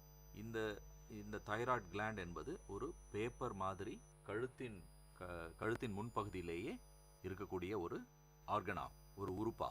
இதிலிருந்து தைராக்சின் என்கிற ஒரு புரத சம்பந்தமான பொருள் சுரக்கப்படும். இந்த தைராக்சின் என்பது உடலில் இருக்கும் பிற உறுப்புகள், மூளை, இருதயம், தசை, வயிற்றுப்பகுதி, குடல், சிறுநீரகம், ஜெனிட்டோ யூரினரி சிஸ்டம், அதாவது பெண் உறுப்பு ஆண் உறுப்பு சம்பந்தமான அனைத்து பகுதிகளுக்கும் சரியாக இயங்குவதற்கு உதவி செய்யும் ஒரு பொருளாகும். ஏதோ ஒரு காரணத்தினால் இந்த தைராக்சின் குறைவாக செயல்பட்டால், உற்பத்தியானால், அவர்களுடைய உறுப்புகள் மந்தமாக இயங்க ஆரம்பிக்கும். டாய்லெட் போவது சிரமமாக இருக்கும், பீரியட் சரியாக வராது, ரொம்ப டயர்டாக இருப்பாங்க, தூக்கம் சரியாக வராது, எந்த வேலையும் நிதானமாக செய்வார்கள். இந்த மாதிரி பிரச்சனைகள் அவர்களுக்கு இருக்க வாய்ப்பு. ஒருவேளை இந்த தைராக்சின் அதிகமாக சுரந்தால் மூளை சம்பந்தமான இதில் நிறைய கோவப்படுவார்கள், எரிச்சல் அடைவார்கள், பதட்டமாக செய்வார்கள், மார்பு படபடப்பு அதிகமாக இருக்கும், மலம் அடிக்கடி கழிவார்கள், பீரியட்ஸில் ப்ராப்ளம் இருக்கும். ஸோ இந்த மாதிரி இவர்கள் வெப்பத்தை அவங்க ஈஸியாக தாங்க மாட்டாங்க. தைராக்சின் குறைவாக சுரந்தால் குளிர் தாங்க மாட்டாங்க. ஸோ இந்த மாதிரி உடல் சுத்தமாக ஆரோக்கியம் கெட்டு இருக்கும். ஸோ இதை பரிசோதனை மூலம் அளவு எவ்வளவு இருக்கிறது தைராக்சின் அளவு என்று பார்த்து அதில் வித்தியாசங்கள் இருந்தால், குறைவாக இருந்தால் தைராக்சினையும், அதிகமாக இருந்தால் அது குறைவதற்கான மருந்தையும் கொடுத்து அதை சரி செய்யலாம். இது தைராக்சின் உற்பத்தி ஆகும் அளவை பொறுத்து. இது மேலும் இந்த தைராய்டில் பேப்பர் போல் இருக்கும் என்று நான் கூறினேன். அதில் சில கட்டிகள் உருவாகலாம். அந்த கட்டிகள் சாதாரண கட்டிகளாகவும் இருக்கலாம் அல்லது கேன்சர் கட்டியாகவும் இருக்கலாம். நாங்கள் ஒரு சிறு ஊசி மூலம் பரிசோதனை செய்து அது எந்த மாதிரி கட்டி என்று கண்டுபிடித்து அதற்கு தேவையான அறுவை சிகிச்சைகள் செய்து அதை சரி. அதனால் தைராய்டு சம்பந்தமான ஏதாவது பிரச்சனை இருந்தால் உங்களுடைய மருத்துவரை உடனே ஆலோசித்து பாருங்கள். இது கழுத்தில் மேலே தூக்கி பார்த்தீங்கன்னா முன்கழுத்தில் கட்டி மாதிரி வித்தியாசமாக ஏதாவது தெரிந்தால் உங்களுடைய மருத்துவரை நீங்கள் ஆலோசிப்பது நல்லது. டாக்டர், இப்போ பொதுவாகவே வயிற்று வலியில் நிறைய விதங்கள் இருக்குது. வயிற்று வலி வருவதற்கு நிறைய காரணங்கள் இருக்குது. வயிற்று வலி அப்புறம் அடி வயிற்றுலேயும் வலிகள் வருவதற்காக நிறைய காரணம் இருக்குது. முக்கியமான காரணங்கள் என்னென்ன, அது தடுக்கும் முறைகள் பற்றி? பொதுவாக இந்த வயிற்று வலி என்பது எல்லோரும் ஏதோ ஒரு சந்தர்ப்பத்தில் அனுபவித்திருப்பார்கள். முக்கியமாக பெண்கள் அடிவயிற்று வலியை அனுபவித்திருப்பார்கள். அடிவயிறு என்பது நடுவில் சிறுநீர் பையும் கர்ப்பப்பையும் அது சம்பந்தமான பிற உறுப்புகளும் இருக்கின்றன. பின்புறத்தில் மலம் கழிக்கும் பகுதியும் உள்ளது. இதில் ஏதாவது பிரச்சனை என்றால் அதுக்குரிய பிரச்சனைகள் வரும். சிறுநீரக பையில் பிரச்சனை என்றால் அடிக்கடி யூரின் போவது போன்ற ஒரு உணர்வு இருக்கும். யூரின் போய் முடியும் போது ஒரு எரிச்சலோ வலியோ ரத்தப்போக்கோ இருக்கலாம், அல்லது குளிர் ஜுரம் வரலாம். கூட கர்ப்பப்பையில் கூட பிரச்சனை என்றால் இரத்தப்போக்கு அதிகம் இருக்கலாம், வலி ஏற்படலாம், ஜுரம் வரலாம், இந்த மாதிரி இருக்கலாம். மலம் கழிக்கும் இடத்தில் பிரச்சனை இருந்தால் திரும்ப இரத்தப்போக்கு இருக்கலாம், இல்லை மலம் சரியாக கழிக்க முடியாமல் இருக்கலாம். இந்த மாதிரி பிரச்சனைகள் இருக்கும். சிலருக்கு அடி வயிற்றில் வலது புறத்தில் ஏதாவது வலி இருந்தால் அது குடல்வால் எனக்கூடிய, அதாவது சிறு குடலுக்கும் பெருக்குடலுக்கும் நடுவில் இருக்கும் ஒரு பகுதி, இதன் பேர் அப்பெண்டிக்ஸ் என்பது. இந்த அப்பெண்டிக்ஸ் என்பது சில விலங்குகளில் முக்கியமான ஜீரண பகுதியாக இருக்கிறது. ஆனால் மனிதர்களாகிய நமக்கு இது ரொம்ப முக்கியமான உறுப்பு அல்ல. ஆனால் இதில் ஏதாவது அடைப்பு ஏற்பட்டு தொந்தரவு வந்தால் அதை அறுவை சிகிச்சை மூலமாக அகற்றுவதே சிறந்ததாகும். ஸோ அடி வயிற்றில் வலதுபுறத்தில் பிரச்சனை வந்தால் மருத்துவரை அணுகி அது எந்த மாதிரியான பிரச்சனை என்பதை நீங்கள் பார்த்துக்கொள்வது முக்கியமானதாகும். இடதுபுறம் பிரச்சனை வந்ததுனால் அது குடல் சம்பந்தமான பிரச்சனையாக இருக்கலாம். மீண்டும் மருத்துவர் உங்களுக்கு உதவி செய்வார். மிக முக்கியமானது என்னென்றால் தொப்புள் பகுதியின் மேல் பகுதியில் வலி வந்தால், அதாவது மேல் வயிற்றில் வலி வந்தால் அது வயிறு சம்பந்தமானது இருக்கலாம். சிலர் உணவு பழக்கங்கள் சரியாக இல்லாது, கண்ட நேரத்தில் சாப்பிட்டு சரியான தூக்கம் இல்லாமல், மன அமைதி இல்லாமல் இருப்பது, இல்லை சில டைம் ஜெனட்டிக் சம்பந்தமான பிரச்சனைகளாக இருக்கலாம், பித்தப்பை கல்லாக இருக்கலாம், கணையத்தில் பிரச்சனையாக இருக்கலாம். இந்த மாதிரி பிரச்சனைகள்னால இல்லை ட்ரிங்க்ஸ் நிறையா சாப்பிட்றவங்களுக்கு அடிக்கடி வயிறு புண்ணாகி அதனால் பிரச்சனை வரலாம். ஸோ எதுவாக இருந்தாலும் மேல் வயிற்றில் வலி வரும். அகெயின் ஒரு 24 மணி நேரத்துக்குள்ளே உங்கள் வலி குறையலைனாலோ வலி அதிகமாக இருக்குனாலோ உங்கள் டாக்டரை நீங்கள் போய் பார்க்குறது ரொம்ப நல்லது. சில மூத்தோர்கள், அதாவது வயதில் மூத்தோர்களுக்கு மேல் வயிற்றில் வலி இருந்தால் அது இருதய சம்பந்தமான வழியாக கூட இருக்கலாம். அதனால் அலட்சியப்படுத்தாமல் உங்கள் டாக்டரை பார்த்து நீங்கள் சரி செய்திருக்கணும். வயிற்று வலின்னு சொல்லும்போது இந்த அசிடிட்டி, இந்த அல்சர், அதே மாதிரி சில கேஸ்ட்ரிக் ப்ராப்ளம்ஸ்லாம் வருது இல்லை டாக்டர், அதை பற்றி கொஞ்சம். எல்லாருமே இந்த கேஸ்ட்ரிக் என்ற வார்த்தையை ரொட்டீனாக யூஸ் பண்ணுவாங்க. இந்த கேஸ்ட்ரிக் என்பது ஒரு கிரேக்க வார்த்தை. அதாவது வயிறு உணவு குழாய் உள்ளே போய் ஒரு சேமிக்கிற இடம், தட் இஸ் ஸ்டமக்குன்னு சொல்கிறது இங்கிலீஷில். அந்த பகுதியை தான் கேஸ்ட்ரிக் அப்படிங்கிறதும் இன்னொரு வார்த்தை இருக்குது. ஸோ அது மட்டும்தான் ஸ்லாங் மாதிரி எல்லாரும் உபயோகப்படுத்துவாங்க. அதில் உள்ளே இருக்கிற மிருதுவான பகுதி, தட் இஸ் மியூக்கோசா, உதட்டுக்குள்ளே இருக்கிற மாதிரியான ஒரு பகுதி அரிக்கப்பட்டு அதில் புண்ணு இருந்தால் அதுதான் கேஸ்ட்ரைட்டிஸ்ன்னு நம்ம சொல்லுவோம்.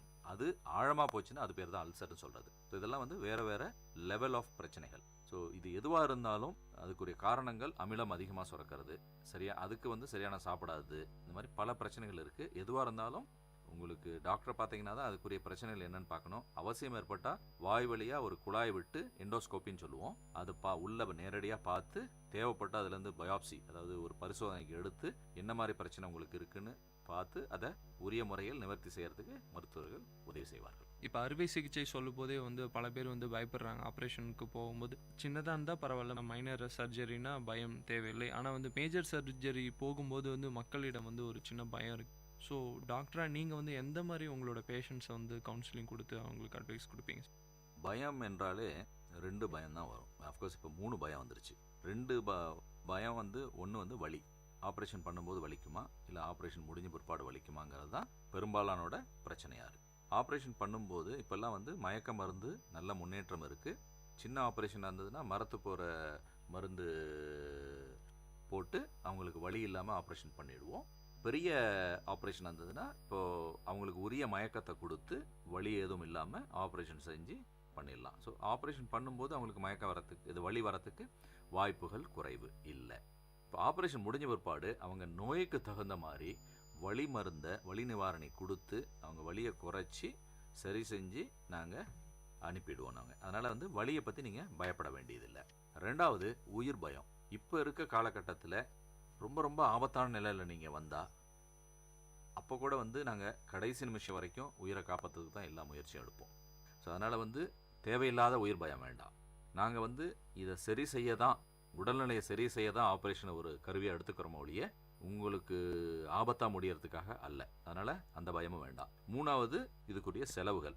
அந்த செலவுகள் வந்து உங்களிடம் உண்மையிலே காசு இருந்ததுன்னா உங்களுக்கு பிடிச்ச டாக்டர்கிட்ட போயிட்டு நீங்கள் பண்ணிக்கோங்க. அப்படி இல்லைன்னா கண்டிப்பாக எல்லாரும் அரசு மருத்துவமனைக்கு போய் இலவசமாக பண்ணிக்கலாம். இப்போ இருக்கிற எல்லா அரசு மருத்துவமனையும் நல்லா செய்கிறாங்க.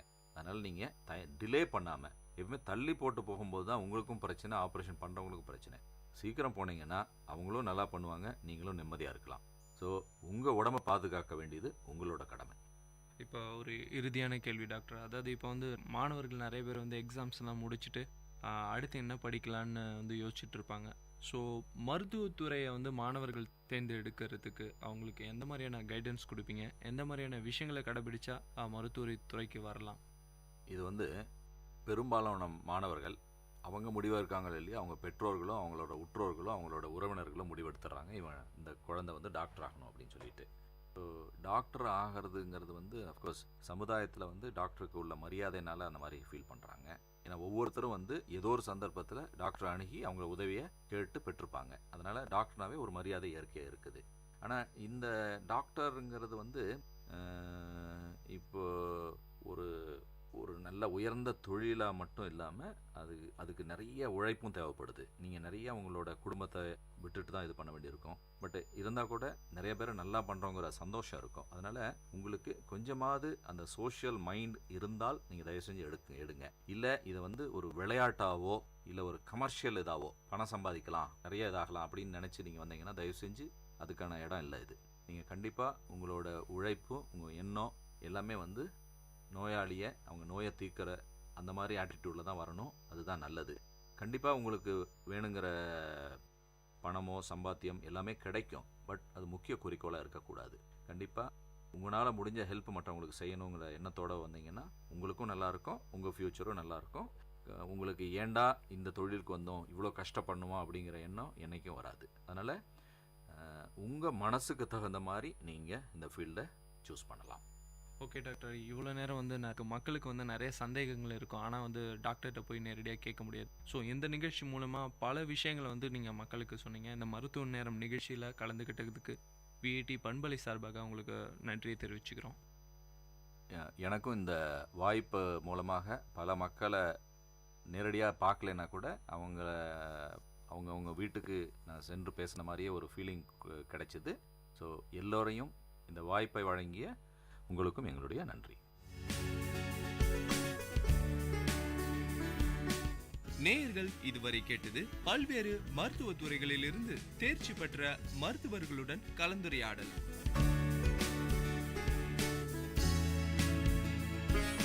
மருத்துவ நேரம் விஐடி பண்பலை 90.8.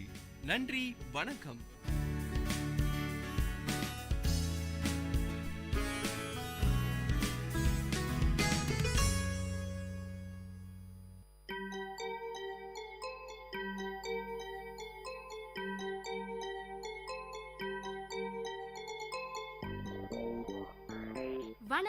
நமஸ்தே, நமஸ்கார், சலாம் அண்ட் வந்தனம். நீங்கள் கேட்டுக்கொண்டிருப்பது விஐடி பண்பலை 90.8. இது விஐடி பல்கலைக்கழகத்தின் சமுதாய வானொலி. உங்க எல்லோரையும் புதுமை பெண்கள் நிகழ்ச்சிக்கு வரவேற்கிறேன். நான் உங்க அட்டானா. இந்த நிகழ்ச்சியில எவ்வளோ கடினமான சூழ்நிலையும் தனக்குன்னு ஒரு பாதையை அமைச்சுக்கிட்டு அதுல அவங்க பயணத்தை தொடர்ந்து அதுல வெற்றியும் அடைந்த பெண்களை பத்தி தான் நான் உங்களுக்கு சொல்ல போறேன்.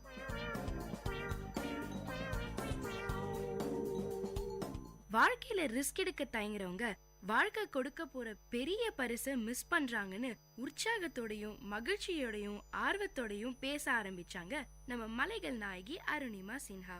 என்னடா இவன் ஏன் அருணிமா சின்ஹாவை மலைகள் நாயகின்னு கூப்பிட்டான்னு தெரியலையேன்னு ரொம்ப குழம்பாதீங்க. அது நானா அருணிமாக்கு வச்ச செல்ல பேரு. இவங்க உலகத்திலேயே ஏற ரொம்ப கடினமான மலைகள்ல ஏறி சாதனை செஞ்சிருக்காங்க. எவரெஸ்ட், கிளிமஞ்சாரோ இந்த மாதிரி பல மலைகள், கரடு முரடான பாறைகள், விஷ செடி கொடி, தன் பசிய போக்க தீவிரமா அலைஞ்சுகிட்டு இருக்க மிருகங்கள், உரைய வைக்கும் குளிர்னு தன்னை ஒரு பாதுகாப்பான கூட்டுக்குள்ள வச்சுக்கிட்டு இருக்கிற மலைகள்ல ஏறது அவ்வளோ சுலபமான காரியம் கிடையாதுங்க. எங்க நான் கிளிமஞ்சாரோன்னு சொன்னதும் உங்களுக்கு எந்திரன் படத்துல நம்ம சூப்பர் ஸ்டார் ரஜினிகாந்த் நடிச்ச பாட்டு தானே ஞாபகத்துக்கு வந்திருக்கும். ரொம்ப ஃபீல் பண்ணாதீங்க. எனக்கும் அருணிமா சொன்னதும் ஞாபகத்துக்கு வந்தது அதான். நம்ம எல்லாரும் ஒரு சாதாரணமான எண்ணங்கள் கொண்ட மனிதர்கள் தான். ஆனா அந்த எண்ணங்களுக்கு எவ்வளோ முக்கியத்துவம் கொடுக்கறோம், அதை அடைய எவ்வளோ முயற்சி பண்றோங்கிறது தான் சாதனையாளர்களா மாறுறோம். அந்த மாதிரி தன் எண்ணங்களை மதிச்சு அதை அடைய அயராம உழைச்சு சாதிச்சிருக்கவங்க தான் நம்ம அருணிமா சின்ஹா. எவரெஸ்ட் சிகரத்திலையும் எல்ஃப்ரஸ் சிகரத்திலையும் கிளிமஞ்சாரோவிலும் செயற்கை கால் பதித்த முதல் பெண் நம்ம அருணிமா சின்ஹா. செயற்கை கால்னு உங்களுக்கு கேட்டிருந்தா எஸ், பிறவில சராசரி பெண்ணா பிறந்த அருணிமா விதியின் கொடுமையால காலை இழந்தவங்க. விதி இவங்க வாழ்க்கையில சதி மட்டும் பண்ணாம இருந்திருந்தா இவங்க இந்தியாவுக்காக விளையாடி பல கோப்பைகளையும் பதக்கங்களையும் பேரும் புகழும் இந்தியாவுக்கு வாங்கி கொடுத்து உலக அளவில் பிரபலமாகியிருப்பாங்க. நல்ல வேளை நான் என் காலை மட்டும்தான் இழந்தேன், நம்பிக்கை இல்லைன்னு நம்ம அருணிமா பேச ஆரம்பிச்சதும் அவங்களோட அந்த உற்சாகம் நம்ம எல்லாருக்குமே தொத்திக்குதுங்க. சாதாரண பெண்ணா இந்த உலகத்தை சுத்தி வந்துகிட்டு இருந்த உங்க காலை கட்டி போட்டது என்னன்னு கேட்டதும் கடந்த கால நினைவுக்குள்ள நம்மள கூட்டிட்டு போனாங்க அருணிமா. தடதடக்கும் ரயில் சத்தத்துடன் வருது அவங்க பிளாஷ்பேக். இவங்க அப்பா ஹரேந்திர சின்ஹா ஆர்மில இருந்தவர், அம்மா ஞானபாலா சின்ஹா ஹெல்த் சூப்பர்வைசரா இருந்தவங்க. நம்ம அருணிமாக்கு ஸ்போர்ட்ஸ்ல சின்ன வயசுல இருந்தே உண்டாம். இதுக்கு காரணம் அவங்க அப்பா ஹரேந்திர சின்ஹா தானா. தன்னுடைய சின்ன வயசுல இருந்தே நாட்டு மேல அதிக பற்று கொண்ட ஒரு பெண்ணாம். இருக்காத பின்ன அப்பா மிலிட்டரியில வேலை செஞ்சாருன்னா தன்னால முடிஞ்ச பேரையும் புகழையும் நம்ம தாய்நாட்டுக்கு வாங்கி கொடுக்கணும்னு இவங்க ஆசைப்பட்டாங்க. சரி, நமக்கு ஸ்போர்ட்ஸ்ல தானே இன்ட்ரெஸ்ட், அது மூலியமாவே நம்ம ஆசையை நிறைவேற்றலாம்னு நினைச்சாங்களாம். சர்வதேச அளவுல வாலிபால் போட்டிகள்ல ஜெயிச்சு இந்தியாவுக்கு பேர் சேர்க்கணும்ங்கிறதா இவங்களுக்கு நினைவு தெரிஞ்ச நாள்ல இருந்து ஆசையாம், கனவாவும் இருந்துச்சாம். தன்னுடைய ஆசைய சொல்லி முடிச்சதும் நம்மளால அதை செய்ய முடியலையேன்னு அவங்களுக்குள்ளேயே வந்த கோபம், ஆத்திரம், துக்கம் எல்லாமே அவங்க கண்ணுல தெரிஞ்சுதுங்க. தன்னுடைய கனவை சுக்குநூறா அழிச்ச அந்த கதைய சொன்னாங்க.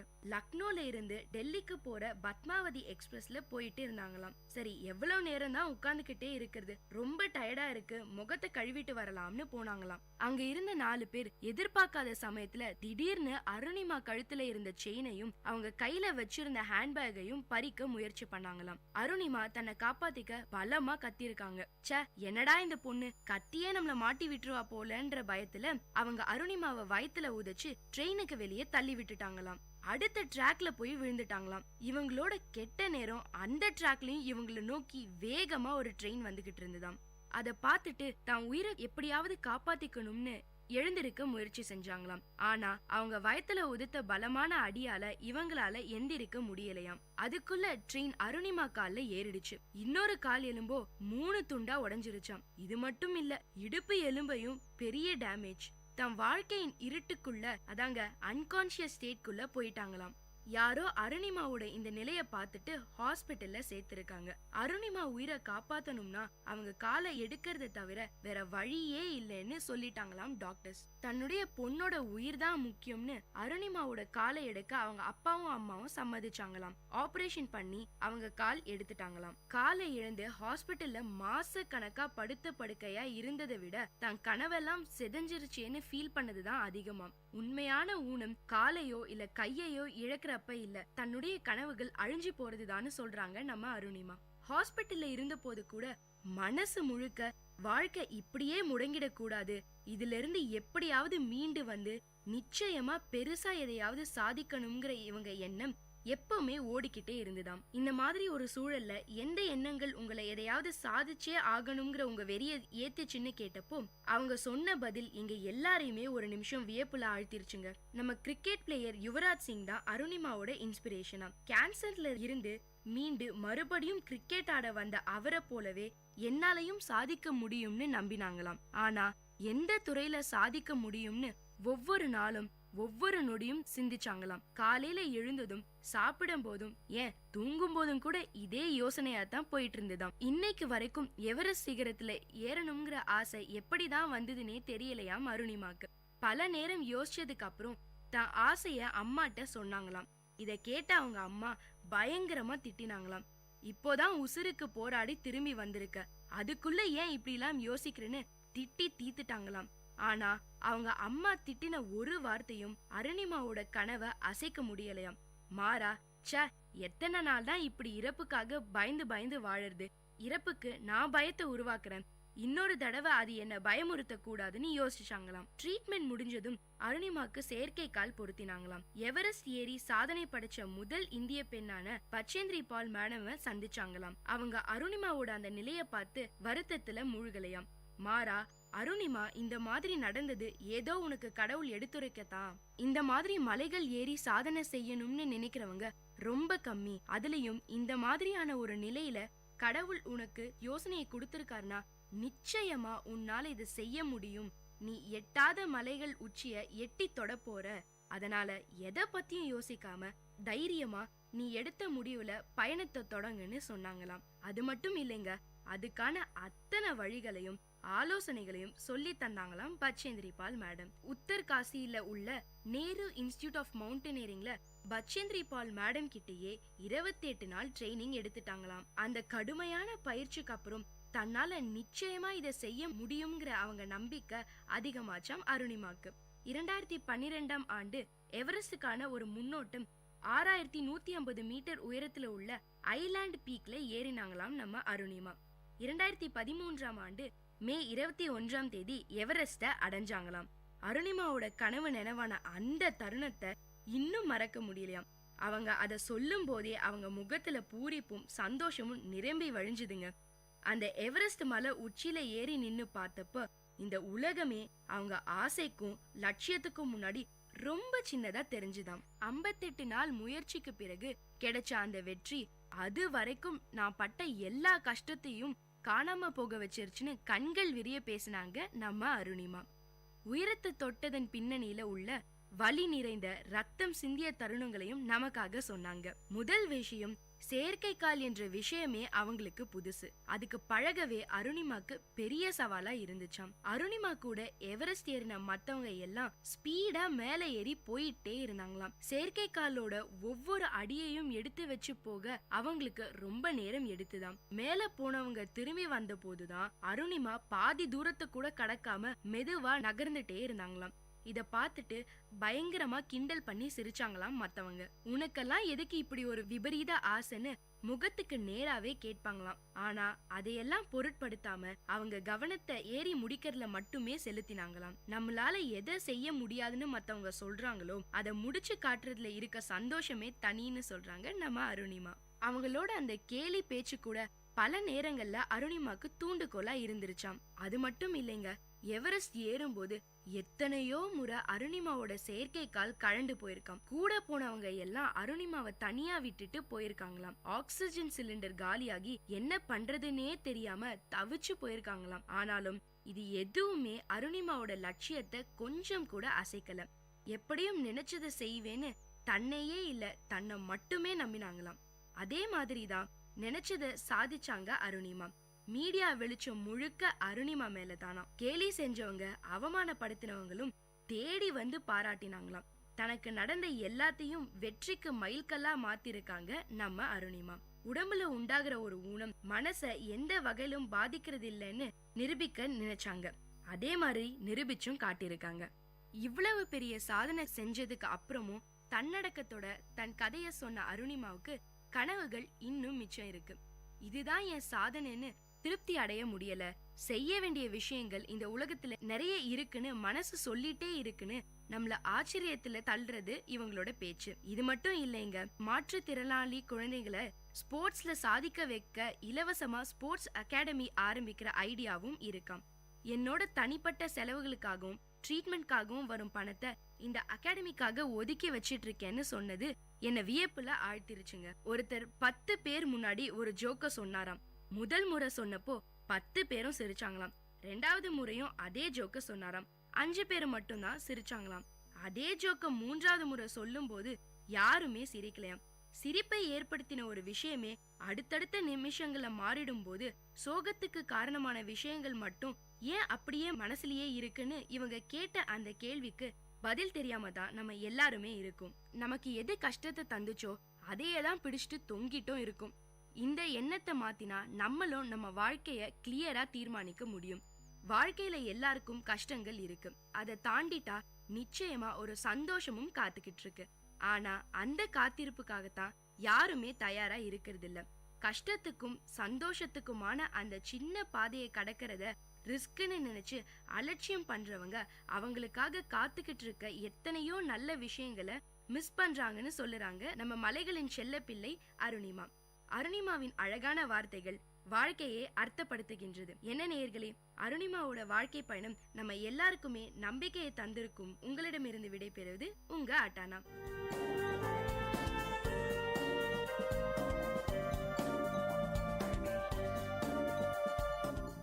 இந்த நிகழ்ச்சி உங்க எல்லாருக்கும் ஒரு பெரிய உற்சாகத்தை தந்திருக்கும்னு நம்புறேன். இதே மாதிரி பல விஷயங்களை தெரிஞ்சுக்கணுமா? அப்போ விஐடி பண்பலை 90.8 கேட்டுக்கிட்டே இருங்க.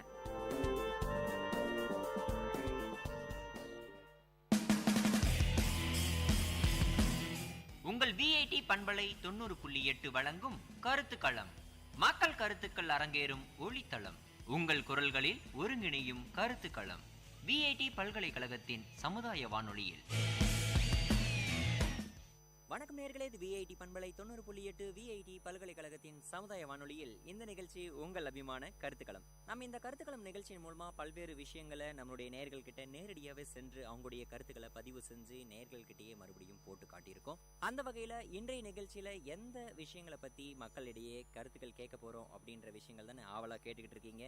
இன்னைக்கு நிகழ்ச்சியில நம்ம மக்களிடையே பேச போறது ரொம்பவும் முக்கியமான ஒரு தலைப்புன்னு சொன்னா அது மிகையாகாது. நம்முடைய வாழ்க்கையில ரொம்பவும் முக்கியமான அத்தியாவசிய பொருள்னு எடுத்துக்கிட்டா அது உணவு, உடை, இருப்பிடம்னு சொல்லுவோம். அந்த அளவுக்கு உணவுக்கு தான் நம்பர் 1 இடத்தை நம்ம கொடுத்து வச்சிருக்கோம். இந்தியாவினுடைய முதுகெலும்பு எதுன்னு கேட்டா எல்லாருமே கண்ணை மூடிக்கிட்டு ஒரு விவசாயம் அப்படின்னு சொல்லுவாங்க. அந்த அளவுக்கு நம்ம விவசாய நாடா இருக்கிறதுல பெருமை அடைஞ்சிட்டு வரோம் அப்படின்றதுல எந்த ஒரு சந்தேகமும் இல்லை.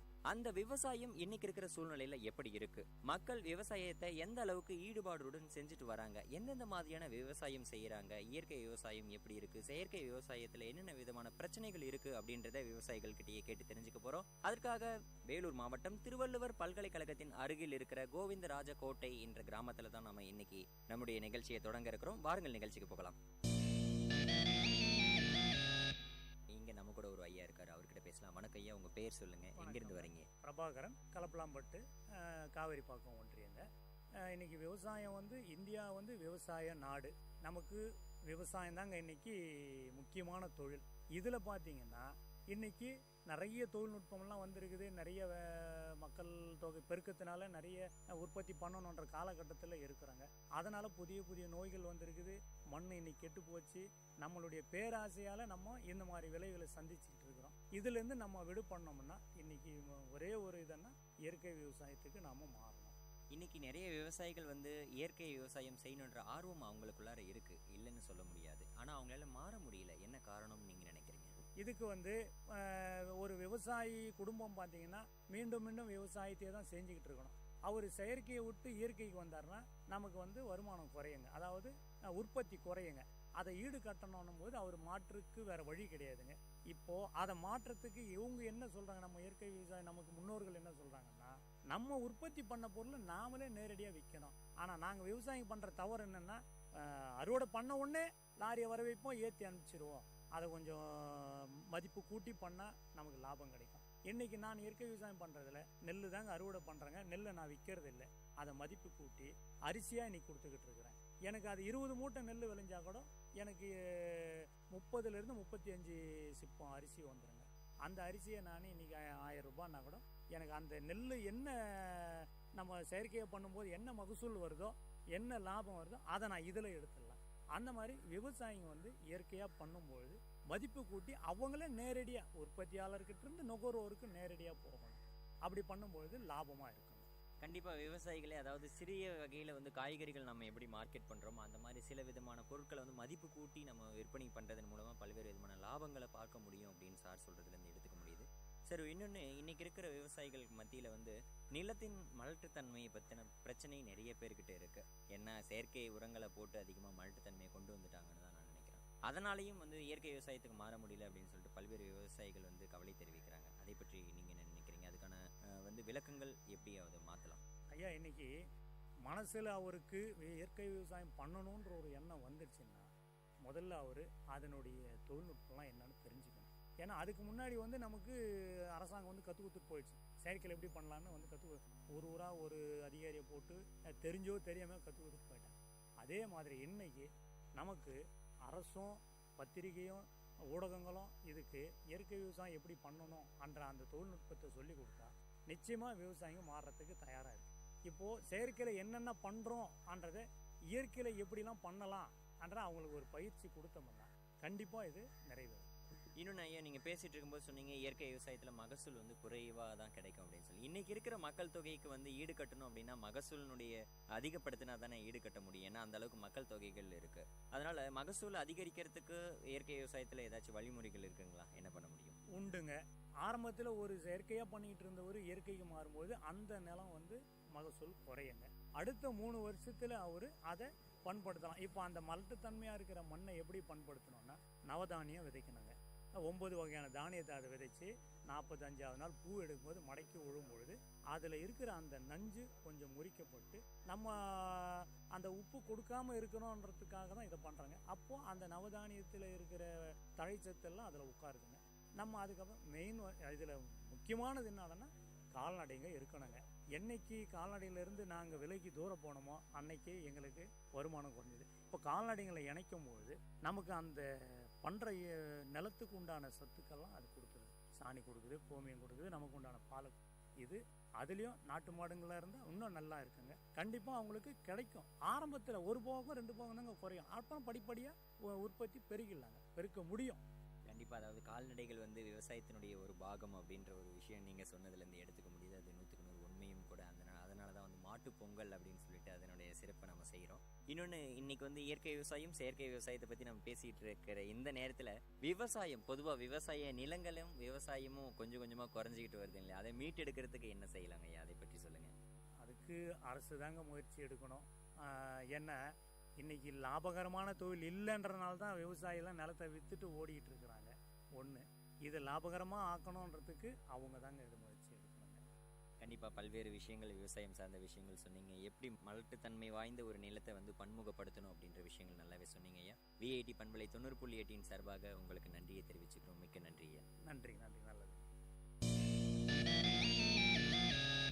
இளைஞர்களே, இன்றைய கருத்துக்கள் நிகழ்ச்சியில் விவசாயம், அதாவது நம்முடைய நாட்டுக்கு முதுகெலும்பாக இருக்கக்கூடிய விவசாயம் பற்றிய பல்வேறு விஷயங்களை தான் வந்து விவசாயிகள்கிட்டயே கேட்டோம். நிறைய பேர் அவங்களுடைய பிரச்சனைகளை தான் சொல்லிகிட்டு இருக்காங்க. நாட்டினுடைய முன்னேற்ற பாதைகளுக்கு அவங்க தான் ரொம்ப முக்கியத்துவம் வாய்ந்தவர்கள். நம்மக்கிட்ட ஒரு விவசாயி இருக்கார், அவர்கிட்ட பேசலாம். வணக்கம் ஐயா, உங்கள் பேர் சொல்லுங்க ஐயா. நாதமணி நாயுடு, ஜிஆர் கோட்டை. எத்தனை வருடமாக விவசாயம் பண்ணிட்டு இருக்கீங்க ஐயா நீங்கள்? நாங்கள் வந்து ஒரு 50 வருஷமாக செய்துட்டு இருக்கோம். கண்டிப்பாக 50 வருஷன்றது வந்து மிகப்பெரிய ஒரு 2 தலைமுறைகளை பார்த்த ஒரு விவசாயம் அப்படின்னு கூட சொல்லலாம். நீங்கள் 50 வருஷங்களுக்கு முன்னாடி நீங்கள் விவசாயத்தில் அடியெடுத்து வைக்கும்போது இருந்த விவசாயமும் இப்போ இருக்கிற விவசாயமும் எப்படி ஐயா மாறுதல் அடைஞ்சிருக்கு? 50 வருஷத்துக்கு முன்னே எங்களுக்கு கால்நடை இருந்தது, எருது மாடு இருந்தது. போய் நாங்களே ஏரில் விழுவோம். அப்போ வந்து நிலத்தில் வந்து இந்த உரமெல்லாம் போடுறது கிடையாது. கடலை பிண்ணாக்கு போடுவோம், தழை போடுவோம், எருவு போடுவோம். நம்ம நாட்டு அப்போ வந்து இந்த பூஞ்சம்பா, கார்த்திகை சம்பா அந்த மாதிரி நாட்டு நெல் இருந்தது, நட்டோம். அது வந்து மருந்து அடிக்கிறதே கிடையாது. அந்த மாதிரி இருக்கும்போது நல்லா விளைச்சி, ஆனால் ஒரு ஏக்கரா அறுவை பண்ணால் 20 மாட்டு இருக்கும், நல்லா இருக்கும். அது பழுது மறுநாள் சாதம் பழுது சாப்பிட்டா கூட அவ்வளோ நல்லா இருக்கும். இப்போ இருக்கிற அரிசி வந்து அந்த காலையிலனாக்கா அப்படியே கொச கொசன்னு போயிடுது, புளிப்பாயிடும். தண்ணி வந்து நைட்டு ஊற்றி தண்ணி புளிப்பாயிடும், சாப்பிடவே முடியாது. இப்போல்லாம் நாங்கள் இயற்கை முறையில் விவசாயம் இந்த மாதிரிலாம் உரம்லாம் போடுறது கிடையாது. யூரியான்றதே எங்களுக்கு தெரியாது. அப்போ வந்து சல்பேட்டான்னு சுந்திரன்னுவாங்க, அதுதான் எப்போ இதை லைட்டாக போடும், மற்றபடி இதெல்லாம் போடுறதே கிடையாது. இதெல்லாம் எந்த காலத்துலங்க ஐயா மாறுச்சு? இந்த மாதிரி இயற்கை விவசாயத்துலேருந்து இந்த யூரியா இந்த மாதிரியான செயற்கை உரங்களை வந்து போட வேண்டிய விஷயம் எப்பங்க ஐயா வந்தது? ஆக்சுவலி 35 வருஷம் 40 வருஷமா இந்த யூரியா இந்த மருந்து அடிக்குது. ஒரு 35 வருஷமா 40 வருஷமா தான் தொடங்கிச்சு. இப்போ படிப்படி அது அதிகமாகிடுச்சு. யூரியா இல்லாத இப்போ பயிரிட முடியாது. பூச்சி மருந்து அடிக்காத அது பூச்சிக்கொல்லி மருந்து அடிக்காத பயிர் விளையாது. என்ன காரணத்துக்காக இதெல்லாம் வந்து நம்மளுடைய விவசாய நிலங்கள்ல உள் புகுந்தது அப்படின்னு நம்ம சொல்லலாம்? என்ன காரணம்னா அரசாங்கம் தான் இது உள் புகுத்தினாங்க, விவசாயங்கள்லாம் புகுத்தல. இந்த மாதிரி செய்யுங்க, 20 மூட்டை ஆகிற இடத்துல 40 மூட்டை ஆகும், இத்தை போடுங்க, அத்தை போடுங்க, மானக்கோட்டா போடுங்க, இது டிஏபி போடுங்க, போனாக்கா பொட்டாஷ் போடுங்க, இதை இந்த மாதிரி சொல்லி அவங்க தான் இது பண்ணாங்க. விவசாயிகளுக்கு இது தெரியாது, அரசாங்கம் தான் இது ஊக்குப்படுத்து. அதாவது மக்கள் தொகை பெருக்கத்திற்கு அதிகமான உடனேயே வந்து மக்களுக்கு தேவையான உணவுகளை அளிக்கும் விதமாக அரசு வந்து இந்த மாதிரியான செயல்களை செஞ்சுச்சு அப்படின்னு சொல்ல வரீங்க. ஏன்னா நம்மளும் வந்து மக்கள் தொகை பெருக்க அதிகமாயிட்டதுனால அவங்க எல்லாருக்குமே உணவு அளிக்கணும் இல்லையா? அது நம்முடைய அரசின் கடமை. அதுக்காக வந்து செயற்கை உரங்களை வந்து கொண்டு வந்ததன் மூலமா வந்து உற்பத்தி பெருகினாங்க. ஆனா பல்வேறு விதமான நோய்கள் வந்துருச்சு அப்படின்னு சொல்லி இன்னைக்கு அந்த விதமான நோய்களை போக்குறதுக்கு என்ன மாதிரி ஐயா நம்ம செயல்பாடுகள் பண்ணணும் விவசாயத்தில்? நம்ம இயற்கை முறையில் விவசாயம் செய்தால் நம்மளுக்கு நோய் நொடி இல்லாது. இப்போ நம்ம எங்கள் வீட்டாண்ட கத்திரி, தக்காளி, கீரை, முருங்கை இதெல்லாம் வீட்டுக்கு தேவையான காய்கறி நாங்களே பயிரிட்டுக்கிறோம். அதுக்கு உரம் போடுறதோ பூச்சி மருந்து அடிக்கிறதே கிடையாது. நாங்களே செய்கிறோம், நாங்களே சாப்பிடுவோம். கண்டிப்பாக இது வந்து ரொம்ப நல்ல ஒரு விஷயம்னு சொல்லலாம். ஏன்னா பூச்சி மருந்து இல்லாத ஒரு விவசாயத்தில் நல்ல நோய் நொடி இல்லாத வந்து பியூர் வெஜிடபிள்ஸ் கிடைக்கும் அப்படின்றதுல எந்த ஒரு ஐயப்பாடுமே இல்லை. அதை நம்ம எப்படிங்க ஐயா உற்பத்தி பண்ணுறீங்க? என்னென்ன விதமான அதாவது இடுபொருள்கள் போடுறீங்க? இயற்கை இடுபொருள்கள். இயற்கை இடுபொருள்னாக்கா இந்த குப்பை மக்கன குப்பை போடுவோம், இந்த உரம் இது தொழு உரம் போடுவோம். இதுதான், மற்றபடி எதுவும் போடுறது. எனக்கு 64 வருஷம் ஆகுது. சுகர் கிடையாது, இது கிடையாது, மூட்டு வலி கிடையாது, முழங்கால் வலி கிடையாது. நல்லா ஆரோக்கியமாக இருக்கு. கண்டிப்பாக ஐயா, உங்களை பார்க்கும்போதே தெரியுது கண்டிப்பாக ஆரோக்கியமாக இருக்கிறீங்க. உங்களை போன்றவே நானும் வாழ விரும்புகிறேன். நானும் வந்து இயற்கை சார்ந்த உணவுகளை உட்கொண்டு நானும் நல்ல ஆரோக்கியமாக வாழணும்னு தான் விரும்புகிறேங்க ஐயா. இந்த மாதிரியான இன்னைக்கு இருக்கிற சூழ்நிலையில் செயற்கை விவசாயத்துக்கு மாறிட்டாங்க இல்லையா? அவங்க இந்த மாதிரியான இயற்கை விவசாயத்துக்கு மாறணும்னு தான் நிறைய பேர் முற்படுறாங்க அப்படின்ற ஒரு விஷயங்கள் செய்தித்தாளில் நம்மளால பார்க்க முடியுது. ஆனால் அவங்க மாற வந்து ஏதோ ஒரு விதமான தடைகள் இருக்கு. அதை எப்படிங்க ஐயா போக்குறது? அவங்களுக்கு தேவையான பொருட்கள் அவங்களுக்கு கிடைக்கல. இப்போ வந்து தொழு உரம், ஆனால் வீட்டுக்கு அப்பெல்லாம் மாடு 20 மாடு 30 மாடு 10 மாடு இருக்கும். தொழு உரம் கிடைக்கும், உனக்கு அது இதுன்னு கிடைக்கும், தழை இருக்கும். இப்போ மரங்களே கிடையாது, நிலத்துலலாம் மரங்கள்லாம் இருக்கும், தழை வெட்டு போடுவாங்க, தொழு உரம்லாம் கிடைக்கும். இப்போ அதெல்லாம் மாடு எல்லாம் கிடையாது, விவசாயம் பண்ண முடியாத மாடெல்லாம் விற்றுட்டாங்க, பசு மாடெல்லாம் விற்றுட்டாங்க. அதனால் தொழு உரம் போடுறதுக்கு முடியல, தழையும் கிடையாது. அப்போ வந்து புண்ணாக்கு வந்து 70 கிலோ கொண்ட புண்ணாக்கு வந்து 70 ரூபா விற்போம். அதை எடுத்துன்னு போய் நிலத்துக்கு போட்டு நெல் நடுவோம், மிளகாய் செடி போவோம், கத்திரிக்காய் போடுவோம். அதனால் நல்லா விளைஞ்சி நோய் நொடி எல்லாம் இருக்கும். இப்போ என்ன பண்ணுறோம், போடும்போதே டிஏபி போடும், அது மேலே யூரியா போடும். 15-20 நாள் கீரை வந்து 20 நாள் வருதுன்னா டிஏபி போடுறாங்க, யூரியா 2 முறை போடுறாங்க, மருந்து அடிக்கிறாங்க. அது சாப்பிட்டா நோய் நொடி தான். இயற்கையான முறையில் செய்தாக நோய் நொடி இல்லாத. கண்டிப்பாக நீங்கள் சொல்கிற மாதிரி இயற்கை சார்ந்த விவசாயத்தை நம்ம வந்து கையில் எடுத்தோம்னா நோய் நொடி இல்லாமல் சுகர், கேன்சர் இந்த மாதிரியான எந்த விதமான நோய்களுமே இல்லாமல் நம்ம வாழலாம் அப்படின்னு சொல்லிட்டு ஐயா சொல்கிற மாதிரியான விஷயங்கள்லேருந்து நம்ம எடுத்துக்க முடியுது. நேயர்களே, இதை கேட்டுருக்கிற நேயர்கள் கண்டிப்பாக இயற்கை சார்ந்த விவசாயத்துக்கு மாறணும். அதாவது நம்முடைய உற்பத்தி அதிகமாக கிடைக்கிறனாலும் பரவாயில்ல, நம்முடைய நோய் நொடிகள்லேருந்து நம்ம வந்து பாதுகாத்து கொள்ள இயற்கை சார்ந்த விவசாயத்துக்கு மாறணும் அப்படின்றது தான் ஐயா சொல்கிறதுலேருந்து நம்ம எடுத்துக்கணும். விஐடி கம்யூனிட்டி ரேடியோவின் சார்பாக நன்றியை தெரிவிச்சுக்கிறோம் ஐயா. நன்றிங்க ஐயா. நேர்களே, இன்றைய கருத்துக்கள் நிகழ்ச்சியில் இதுக்கு முன்னாடி பேசின விவசாயி பல்வேறு விதமான பிரச்சனைகளை சொன்னார். அதுலேருந்து எப்படி சொல்யூஷனை கொண்டு வருது அப்படின்ற விஷயமே நல்லாவே சொன்னார். இன்றைக்கி வந்து நம்ம கோவிந்தராஜா கோட்டை திருவள்ளுவர் பல்கலைக்கழகத்தின் அருகில் இருக்கிற கோவிந்தராஜா கோட்டை என்ற கிராமத்தில் தான் விவசாயிகள் கிட்ட பல்வேறு விதமான கேள்விகளுக்கு பதில் கேட்டுட்டு இருக்கோம். இங்கே நம்மகிட்ட ஒரு விவசாயி இருக்காரு, அவர்கிட்ட பேசலாம். வணக்கம் ஐயா, உங்கள் பேர் மற்றும் எத்தனை வருடமாக விவசாயம் பண்ணிட்டு இருக்கீங்க, எந்த மாதிரியான விவசாயம், அதை பற்றி சொல்லுங்கள். அனைவருக்கும் வணக்கம். நாங்கள் வந்து ஆரம்பத்துலேருந்து இயற்கை விவசாயம் தான். அதாவது இயற்கை விவசாயம் ஒன்று புதுசு கிடையாது. எங்கள் தாத்தா பாட்டி செய்த விவசாயத்தை இப்போ இயற்கை விவசாயம்னு ஒரு மேக்கப் போட்டு செய்துட்ருக்குறோம். ஆனால் இதில் வந்து என்னன்னிங்கன்னா, இதுக்கு பேசிக் வந்து ஒரு நாட்டு பசு இருந்தது, ஒரு வேப்ப மரம் இருந்ததுன்னு வச்சிங்களேன். நீங்கள் விவசாயத்தில் வந்து ஒரு பெரிய செலவெல்லாம் ஒன்றும் கிடையாது, உழைப்பு மட்டும்தான். இந்த நாட்டு பசுவை நம்ம வந்து எந்த அளவுக்கு புறக்கணிக்கிறோமோ அந்த அளவுக்கு விவசாயமும் கஷ்டப்படும். கண்டிப்பா நல்லா சொன்னீங்க. அதாவது முன்னோர்களுடைய விவசாயம் அப்படின்ற பேர் மாதிரி இன்னைக்கு வந்து இயற்கை விவசாயம் அப்படின்ற ஒரு பேர் மாற்றப்பட்டு விட்டது. வேற ஒண்ணுமே கிடையாது இயற்கை விவசாயம் அப்படின்ற விஷயத்துல சொன்னீங்க. பசுவை பத்தி நல்ல முன்னிறுத்தி சொன்னீங்க ஐயா. இது என்ன மாதிரியான பசுவில் வந்து நீங்க இயற்கை உரங்களை உற்பத்தி பண்றீங்க? எவ்வளவு பசு வச்சிருக்கீங்க நீங்க? பசுக்கள்னு பார்க்கும்போது நாட்டு பசு தான் நாங்கள் முன்னிலைப்படுத்துறது. நாட்டு பசுனுடைய சாணத்துலேயும் கோமயத்தில் தான் மருத்துவ குணங்கள் அதிகம், மண்ணுக்கு தேவையான ஊட்டம் அதிகம். நாங்கள் செடிக்கு ஊட்டம் கொடுக்குறது கிடையாது. இதன் மூலமாக மண்ணுக்கு ஊட்டம் கொடுத்து மண் செறிவூட்டப்பட்டு மண்ணிலேருந்து உங்களுக்கு வளமையான ஒரு இதை வந்து வேறு ரூட்டிங் ஆகுது. அதுக்கப்புறம் வேறு அதை செடி அதை பார்த்துக்குது. இதுதான் நாம் செய்கிறோம். நாட்டு பசுக்கள் அப்படின்னும் போது அது பால் குறைச்சலாக கொடுக்கும். அதுக்காக இப்போ வந்து கமர்ஷியல் சக்ஸஸ் இல்லைன்னு சொல்லிட்டு இப்போ இருக்கிற இது வந்து அதுக்கு ஒதுக்கி வச்சிடுறாங்க. நாங்கள் அதை மீட்டு எடுத்து தெருவில் மேயறது, வீடுங்களை கவனிக்காமல் இருக்கிறது, வயசானது இதெல்லாம் வாங்கிக்கிறோம். நீங்கள் ஏன் எடுத்து போகிறீங்க? எங்களுக்கு சாணமும் கோமியம் தான் தேவை, பால் தேவையில்லை. நீங்கள் வந்து எங்கள் பண்ணையில் வந்து நீங்கள் பாலை கறந்துக்கிட்டு போயிடுங்க, நாங்கள் பராமரிக்கிறோம். நீங்கள் எதுவும் செய்ய வேண்டியதில்லை, பால் மட்டும் நீங்கள் கறந்துட்டு போயிடுங்க. பசு எங்ககிட்ட கொடுத்துருங்க. நாங்கள் எங்களுக்கு வந்து ஒரு நாளைக்கு 10 லிட்டர் கோமியம் 10 கிலோ சாணி அது கொடுக்குது. கண்டிப்பா மிகப்பெரிய விஷயம் சார், மிகப்பெரிய விஷயம். விஐடி பண்பலை 90.8 சார்பாக உங்களுக்கு வந்து வாழ்த்துக்களை தெரிவிச்சுக்கிறோம் நாங்க. கண்டிப்பா அதாவது வீதியின் ஓரமா இன்னைக்கு பார்த்தோம்னா எத்தனையோ விதமான மாடுகள் வந்து நியூஸ் பேப்பரையும் அங்க ஒட்டி கொண்டு இருக்கிற போஸ்டர்ஸையும் வந்து சாப்பிடும்போது அப்படியே இதயம் வந்து உருகிறோம். அந்த அளவுக்கு வந்து கஷ்டமா இருக்கு. இதுல எப்படிங்க ஐயா இயற்கை உரம் வந்து தயாரிக்க முடியும், அதை பற்றி சொல்லுங்க. இயற்கை உரம்ன்றதுங்க நாட்டு பசுனுடைய கோமியம் எவ்வளோக்கு எவ்வளோ பழசாகுதோ அவ்வளோக்கு அவ்வளோ மெடிசனல் வேல்யூ அதிகம். இவன் உங்களுக்கு வந்து ரத்த புற்றுநோய்க்கு மருந்து அதிலேருந்து எடுக்கிறாங்க. அது வந்து பெரிய விஷயம். விவசாயத்தில் எப்படி அதை பயன்படுத்துகிறோம்னு சொன்னீங்கன்னா, மாடு அன்றைக்கி போட்ட ஒரு நாட்டு பசு வந்து ஒரு நாளைக்கு 10 கிலோ சாணி போடும். சாயந்தரம் அதை கலெக்ட் பண்ணிவிட்டு 10 கிலோ சாணம், 10 லிட்டர் கோமியம், 2 கிலோ வெல்லம், மருந்துகளாக வெல்லம், ஒரு 2 கிலோ கொண்டைக்கடலையோ இல்லை காராமணியோ அந்த பயிறு மாவு. இந்த பயிரை நல்லா ஊற வச்சுட்டு நல்லா வடக்கி அரைக்கிற மாதிரி அரைச்சிட்டு வெள்ளத்தை நல்லா கரைச்சிக்கிட்டு பயிர் மாவு ப்ளஸ் வெள்ளை கரைச்சி பாயசம் மாதிரி கரைச்சிடுவோம். அதை வந்து சாணத்தில் போட்டு கோமியத்தை போட்டு கலந்துட்டு 200 லிட்டர் தண்ணி, இது 1 ஏக்கருக்கான அளவு. இதை நீங்கள் 20 நாளைக்கு ஒரு ரூபா பயிரில் கொடுக்கும்போது வேறு எதுவுமே தேவையில்லை. இது வந்து நிரூபிக்கப்பட்ட உண்மை.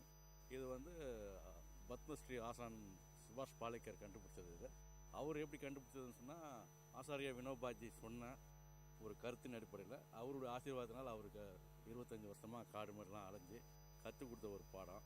இதை நாம் இதுக்கு மேலே பயன்படுத்தாமல் இருந்தால் இதை விட ஒரு முட்டாள்தனமான செய்கை எதுவுமே இருக்காது. கண்டிப்பா இது வந்து ஒரு அங்கீகரிக்கப்பட்ட மகத்துவம் வாய்ந்த ஒரு இயற்கை இடுபொருள் அப்படின்னு சொன்னா அது வந்து மிகையாகாதுன்னு கூட தான் சொல்லணும். அந்த அளவுக்கு வந்து சூப்பரா சொன்னீங்க. இது இன்னொன்னு பசு கோமியத்துல இருந்து பஞ்சகாவியம் அப்படின்னு சொல்லிட்டு ஒரு பொருள் தயாரிக்கப்பட்டதா வந்து பரவலா வந்து மக்கள் இடையே பேசப்பட்டு வருது. ஆனா அது எப்படி தயாரிக்கிறது, அதனால என்ன பயன் அப்படின்னு சொல்லிட்டு நிறைய விவசாயிகளுக்கு தெரியுது இல்லை, அதை பற்றி கொஞ்சம் சொல்லுங்க. பஞ்சகாவியம்ன்றது வந்துங்க ஒரு அற்புதமான ஒரு மனுஷனுக்கும் சரி, தாவரத்துக்கும் சரி, மிருகங்களுக்கும் சரி, கால்நடைகளுக்கும் சரி அற்புதமான மருந்து. கால்நடை சித்தர்னு சொல்லக்கூடிய ஐயா நடராஜன் அவர்கள் கொடுமுடி, அவங்க வந்து அதை பல நிலையில் அதை இது பண்ணி தயார் செய்து கண்டுபிடிச்சி ஆராய்ச்சி பண்ணி அது வந்து பயிர்களுக்கு வந்து ரொம்ப ஊட்டம் கொடுக்கக்கூடியது சொல்லிட்டு பசுனுடைய நெய், கோமியம், தயிர், பால், வெல்லம், கல்லில் ஈஸ்ட்டு, கரும்பு சாறு, வாழைப்பழம், இந்த மாதிரி ஒரு 9 ஐட்டங்களை போட்டு அந்த இதை வந்து ஒரு 18 நாளுக்கு நொதிக்க வச்சு அதை வந்து ஒரு 30 ml தண்ணி 1 லிட்டர், 30 ml மருந்து 1 லிட்டர் தண்ணின்னு சொல்லி கலந்து பயிர் மேலே தெளிங்க போதுங்க. அதே மாதிரி நாங்கள் இந்த பயிர்களும் தெளித்தோம். இந்த கோழி எல்லாம் விற்கிறாங்க பாருங்கள் கடைங்க, கசாப் கடைங்க, அங்கே மேயிற நாய்ங்க வந்து பார்த்திங்கன்னா உடம்புல ஒன்றுமே இருக்காது, சொறி பிடிச்ச மாதிரி இருக்கும். அதில் ஒரு நாயை பிடிச்சிட்டு வந்து தொடர்ந்து ஒரு பாட்டில் மூடி அளவுக்கு ஒரு 25 ml இளநீரில் கலந்து அதை ஊற்றிக்கிட்டே இருந்தோம். 40 நாளில் அந்த நாய் மறுபடியும் பழைய நிலைமைக்கு வந்துடுச்சு. இது நாங்கள் வந்து ஆவணப்படுத்தி பஞ்சகவியத்தினோட நேரடியானது. அத்தனை அதனாவது 17 வகையான பேரூட்டம், நுண்ணூட்டம் எல்லாமே அதில் இருக்குது. அது வந்து இது பண்ண முடியாது. ஆனால் இது வந்து கொஞ்சம் காஸ்ட்லின்ற ஒரு கருத்து இருக்குது. நெய் போடணும், பால் வாங்கணும், இது வாங்கணும்னு சொல்லிட்டு. ஆனால் ஜீவாமிர்தன்றது வந்து ரொம்ப சிம்பிள். இதை போட்டிங்கனாக்கா விவசாயம் ஃபெயிலியரே ஆகாது. ஜீவாமிர்தம் ப்ளஸ் பஞ்சகவியா இந்திய விவசாயம் வல்லரசு ஆகணும்னா இதுதான் மருந்து. கண்டிப்பா ஃபியூச்சர்ல வந்து நம்ம வந்து செயற்கை இடுபொருட்களை இட்டு அதுல இருந்து உற்பத்தி ஆகிற பொருட்களை உண்டு பிற்காலத்துல வந்து ஹாஸ்பிட்டலுக்கு போய் நிறைய மெடிசனுக்கு செலவு பண்றதை விட இந்த மாதிரியான இயற்கை சார்ந்த விவசாயத்துக்கு மாறி இயற்கை சார்ந்த பொருட்களுக்கு மாறி வந்தோம்னா நம்முடைய நோய்கள்ல இருந்து நம்ம பாதுகாக்கப்பட்டு அந்த மெடிசனுக்கு செலவு பண்ற பணத்தை மிச்சப்படுத்திடலாம் அப்படின்றதுல இருந்து உங்களுடைய பேச்சினுடைய முதிர்ச்சியிலிருந்து நான் எடுத்துக்கக்கூடியதா இருக்குங்க. இப்போ நீங்க சொன்னீங்க, நீங்க பேச்சிலிருந்தே தெரியுது எந்த அளவுக்கு இயற்கை விவசாயத்தின் மீதும் இயற்கை விவசாயத்தில் சார்ந்த விஷயங்களும் ஈடுபாடு கொண்டிருக்கீங்கன்னு சொல்லிட்டு. இன்னைக்கு நிறைய விவசாயிகளுக்கு வந்து செயற்கை விவசாயத்திலேருந்து இயற்கை விவசாயத்துக்கு மாறணுன்ற ஆர்வம் இருக்கு, ஆனால் அவங்களால மாற முடியல. அதுக்கான காரணம் என்ன, அவங்க எப்படி மாறலாம், கொஞ்சம் கொஞ்சமாக அதை பற்றி ஐடியா கொஞ்சம் சொல்லுங்க. இது வந்து சொல்லணும்னா கொஞ்சம் நம்ம தீவிரமான வார்த்தைகளை போட வேண்டியிருக்கோம். நம்ம வந்து மைண்ட் செட் ஆகிடுச்சு. ரெண்டாவது வந்து விஷுவல் மீடியா. ஒரு ஆளை வந்து வீட்டுக்குள்ளே வந்து சைத்தான வீட்டுக்குள்ளே வச்சுருக்கோம், தொலைக்காட்சி பெட்டி மன்னிக்கணும். அதை எப்படி உபயோகப்படுத்துன்னு நமக்கு தெரியல. முழு நேரமாக அது முன்னாடி உட்காந்துறாங்க. இப்போ யூரியாவை தூக்கி வீசிட்டு வந்து வீட்டுக்கு வந்துடலாம். ஆனால் இந்த இடுபொருளை வந்து நீங்கள் ஒரு குழந்தை கையை பிடிச்சி கூட்டு போகிற மாதிரி கூட்டு போகணும் வயலுள்ள. அப்போ உங்களுக்கு நல்ல பலன் கிடைக்கும், உடல் ஆரோக்கியம் நல்லாயிருக்கும், வேறு எந்த விதமான தொந்தரவும் இருக்காது. குடும்பம் முழுவதும் இதில் உழைக்கும் போது மற்ற தொந்தரவுலாம் இருக்காது. மாமியார் மரும பிரச்சனை கூட இருக்காது இதில். ஏன்னா எல்லாமே ஃபீல்டுக்கு வந்துடுறோம். ஆளுக்கு ஒரு வேலையை முடித்தவொடனே அவன் போய் படுக்க வேலை பார்ப்பானே தவிர இந்த மாதிரி வெட்டி பேச்சு பேசுகிற வேலை இருக்காது. நாடு நல்லாயிருக்கும். கண்டிப்பாக நீங்கள் சொல்கிறதுலேருந்து தொழில்நுட்பத்தை எந்த அளவுக்கு டெக்னாலஜிகள் நம்ம பயன்படுத்தணுமோ அது நல்ல விஷயங்களுக்கு மட்டும் பயன்படுத்திட்டு மீதி விஷயங்களுக்கு அதை புறக்கணிக்கணும் அப்படின்ற விஷயங்கள் தான் நீங்கள் சொல்கிறதுலேருந்து எடுத்துக்க முடியுதுங்க ஐயா. கண்டிப்பாக நீங்கள் சொல்ல வர அந்த இயற்கை விவசாயமும் விவசாயம் சார்ந்த பல்வேறு விஷயங்களும் போற்றி பாதுகாக்கப்படணுங்க ஐயா. நீங்கள் சொன்ன தரவுகள் எல்லாத்துக்கும் விஐடி கம்யூனிட்டி ரேடியோ 90.8 சார்பாக நன்றியை தெரிவிச்சுக்கிறோம் ஐயா. நன்றி. வணக்கம். வணக்கம். கருத்துக்களும் நிகழ்ச்சியில் விவசாயம் சார்ந்த பல்வேறு விஷயங்களை தான் நம்ம விவசாயிகள்கிட்டையும் விவசாயம் சார்ந்த பயிற்சிகள் அளிப்பவர்கள்கிட்டையும் நம்ம வந்து பேசிகிட்டு இருக்கோம். இங்கே நிறைய விவசாயிகள் நம்மக்கிட்ட பேசினாங்க, அவங்களுக்கு இருக்கிற பிரச்சனைகளை சொன்னாங்க அப்படின்றத விட அவங்களுடைய குமுறல்களை வந்து சொன்னாங்க அப்படின்றது தான் வந்து நியாயமாக படணும்னு நான் நினைக்கிறேன். நீங்கள் நம்ம கூட ஒரு மேடம் இருக்காங்க, அவங்ககிட்ட பேசலாம். வணக்கம் மேடம், உங்களை பற்றி சொல்லுங்கள். நான் ஸ்வாதி தாரிவால். நான் வந்து ஆற்காட்டில் ஒரு நேச்சர் கேர் சென்டர் வச்சுட்ருக்கேன், இயற்கை மருத்துவம். அங்கே வந்து லைக் நேச்சுரல் வழிமுறையில் நீங்கள் நோயெல்லாம் கூட நம்ம கியூர் பண்ணிக்கலாம். அண்ட் நம்ம ஹெல்த்தை வந்து எப்படி இம்ப்ரூவ் பண்ணிக்கலாம், ஹெல்த் இன்சூரன்ஸ் மாதிரி கூட இதை நம்ம எடுத்துக்கலாம். லைக் ஃப்யூச்சரில் வந்து பெரிய நோயெல்லாம் வராமல் இருக்கிறதுக்கு இன்றைக்கே நம்ம வந்து என்ன ஸ்டெப்ஸ் எடுத்துக்கலான்ற மாதிரி பண்ணுறோம். லைக் ஒரு 15 days ஒரு 1 month ஒரு நேச்சுரல் லைஃப் ஸ்டைலில் நம்ம இருந்தோம் அப்படின்னா ஃப்யூச்சரில் உங்களுக்கு வந்து பெரிய நோய்கள் வராது. இது வந்து உறுதி. ஏன்னா நம்ம இன்னைக்கு ப்ராப்ளம்ஸ் வர்றதுக்கு ரீசனே நம்மளுடைய லைஃப் ஸ்டைல் தான், நம்மளுடைய ஃபுட் ஹேபிட்ஸ் தான். ஸோ இந்த சம்பந்தத்துலேயே வந்து எனக்கு இன்ட்ரெஸ்ட் வந்து ஆர்கானிக் ஃபார்மிங்கில் கூட இருக்குது.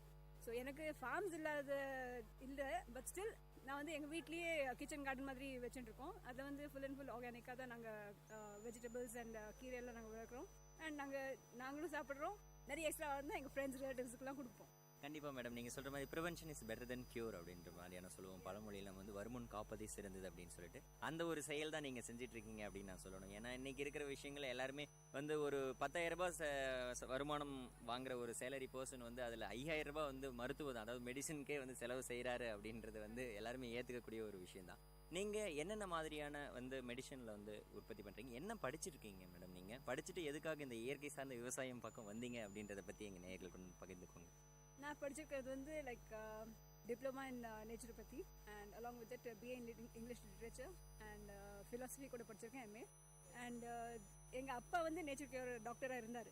ஸோ நானும் அதே ஃபீல்டில் இருக்கிறதுனால வந்து சின்ன வயசுலேருந்தே நான் வந்து எல்லா மாதிரி நோயாளிகள் வந்து இதில் வந்து குணமாயிட்டு போகிறது பார்த்துருக்கேன். லைக் கேன்சரில் இருக்கிற ஜனங்க பேஷண்ட்ஸ் வந்து டாக்டர் இன்னைக்கு 24 hours மேலே கூட இவர் தாங்க மாட்டார், இறந்துடுவார் அப்படின்னு சொன்னவங்களை வந்து சரி எனவே சாவதான போகிறாரு, ட்ரையலுக்கு இது கூட ஒரு வாட்டி ட்ரை பண்ணி பார்க்கலான்ட்டு வந்துட்டு குணமாயிட்டு வீட்டுக்கு போனவங்களெல்லாம் நான் பார்த்துருக்கேன் கண்ணாலேயே. ஸோ எனக்கு வந்து இதே ஃபீல்டு எனக்கு இன்ட்ரெஸ்ட். எனக்கு இருக்கிற இந்த நாலேஜ் வந்து 4 பேருக்கு யூஸ் ஆகணுன்றதுனால நான் வந்து இந்த ஃபீல்டில் வந்தேன். அண்ட் இதில் வந்து கண்டிப்பாக இதுக்கு சப்போர்ட்டிங்காக இருக்கிறது வந்து நம்மளுடைய ஃபுட் தான். நம்ம வெஜிடபிள்ஸ், ஃப்ரூட்ஸ், எந்த குவாலிட்டியான ஃப்ரூட்ஸ் அண்ட் வெஜிடபிள்ஸ் நம்ம சாப்பிட்றோம். ஸோ இதை பற்றி வந்து நான் மட்டும் தெரிஞ்சுட்டு நான் மட்டும் யூஸ் பண்ணுறதை விட 4 பேருக்கு தெரியணும். அதனால நான் வந்து சோஷியல் ஒர்க் மாதிரி இது பண்ணிட்டு வரேன்.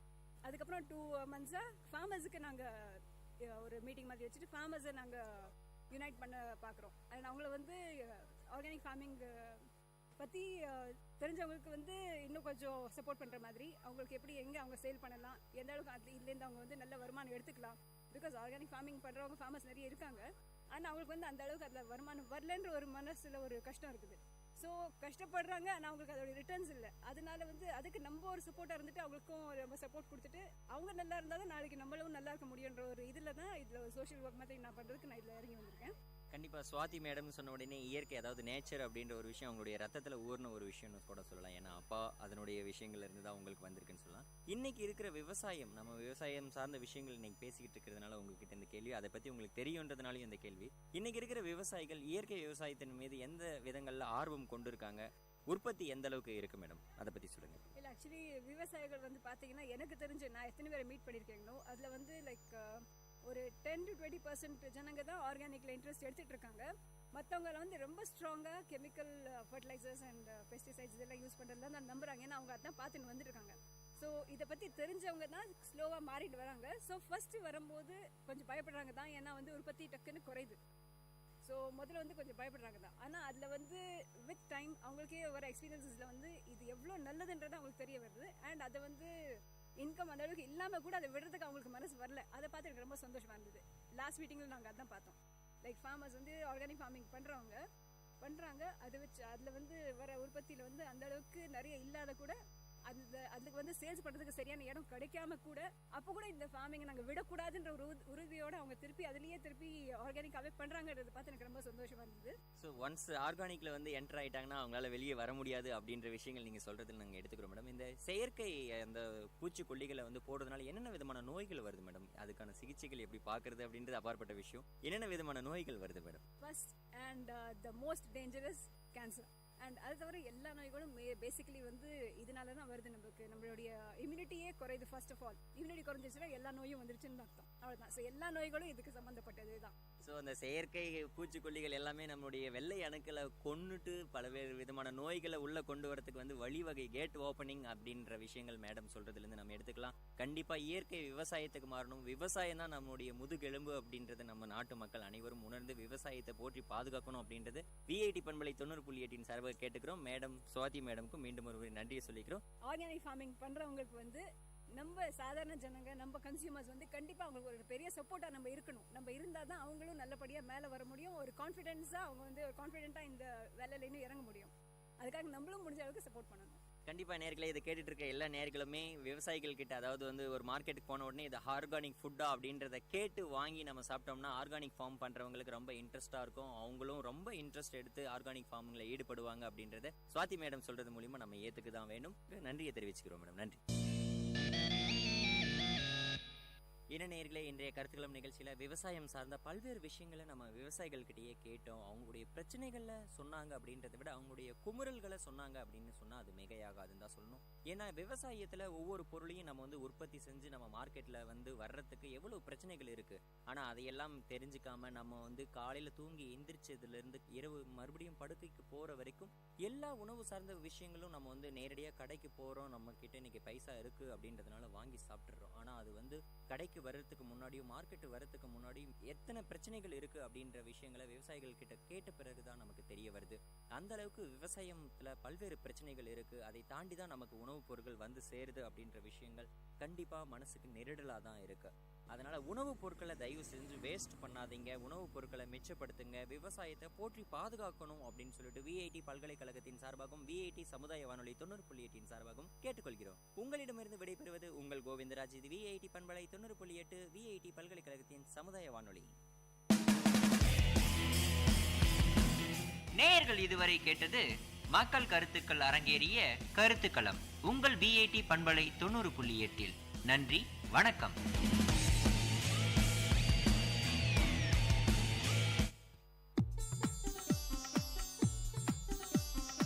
தமிழ்ச்சுடர் வாழ்வும் இலக்கியமும் சங்கமிக்கும் ஒளி ஓவியம் உங்கள் விஐடி பண்பலை 90.8.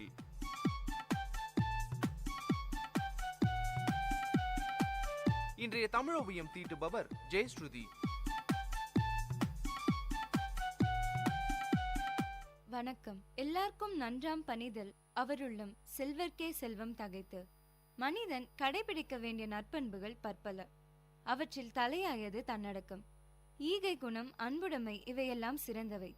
ஆயினும் தன்னடக்கம் இல்லாது போனால் இந்த பண்புகள் சிறக்காது. மனித வாழ்க்கைக்கு சிறந்த அடக்கம் தேவை.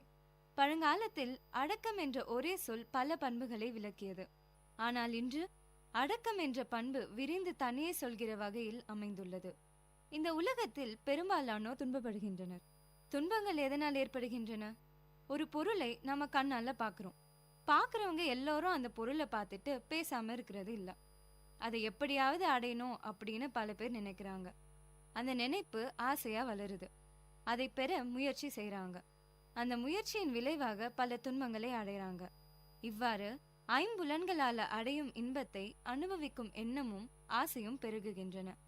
இவற்றை தடையில்லாமல் பெற சிலருக்கு வாய்ப்பில்லாம போகலாம். வாய்ப்பு இல்லாதவங்க தங்களுக்கு வாய்ப்பு இல்லையே என்று எண்ணி ஆறுதல் அடைகிறது இல்லை. அவற்றை எப்படியாவது அடைய வேண்டும் என்று விரும்பி கிடைக்காததுல துன்பம் அடைகிறாங்க. ஒரு சிலர் ஒரு படி மேல போய் அதை அடையணும்னு தவறான வழிகளில் ஈடுபடுறாங்க. அதனால பெருந்தொல்லைகளுக்கு ஆளாகிறாங்க. இந்த புலன்களை ஆட்டி படைப்பது எது? மனம். மனம் எப்போதும் எதிலையும் ஆறுதல் பெறுவது இல்லை, நிறைவு கொள்வது இல்லை, ஓரளவுக்கு கிடைத்தா போதும் என்று நினைப்பதில்லை. கிடைக்க கிடைக்க மேலும் மேலும் அடைய வேண்டும் என்ற ஆசை ஊற்றா பெருகுது. இந்த ஐம்புலன்களையும் அடக்குவோர் துன்பத்தை வெல்லுவர். துன்பத்திலிருந்து விடுபடுவதே மிக சிறந்த இன்பம் இல்லையா? இந்த அடக்கம் என்னும் பண்பு துன்பங்களிலிருந்து விடுவிப்பதோடு நிற்பதில்லை, வேறு எத்தனையோ நன்மைகளையும் செய்கின்றது. கல்வி செல்வத்தை பெற கண்ணும் செவியும் ஒத்துழைக்க வேண்டும். இந்த ஒத்துழைப்பு எப்படி கிடைக்கும்? தானே கிடைக்குமா? இல்லை, அவற்றை அடக்க வேண்டும். இவை தன்னிலை ஒழுக்கம். ஒழுக்கம் இரு வகையானது. ஒன்று தன்னிலை ஒழுக்கம், மற்றொன்று சமூக ஒழுக்கம்.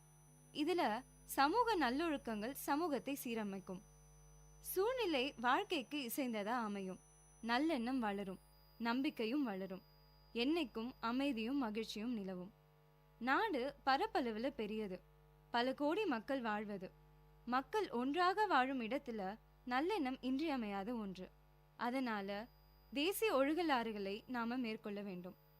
நம்முடைய புலன்களை ஆட்டி படைப்பது மனம் என்னும் கருவிதான். இதை எப்படி கட்டுப்படுத்துவது? பயிற்சினால் தான் இதை கட்டுப்படுத்த முடியும்.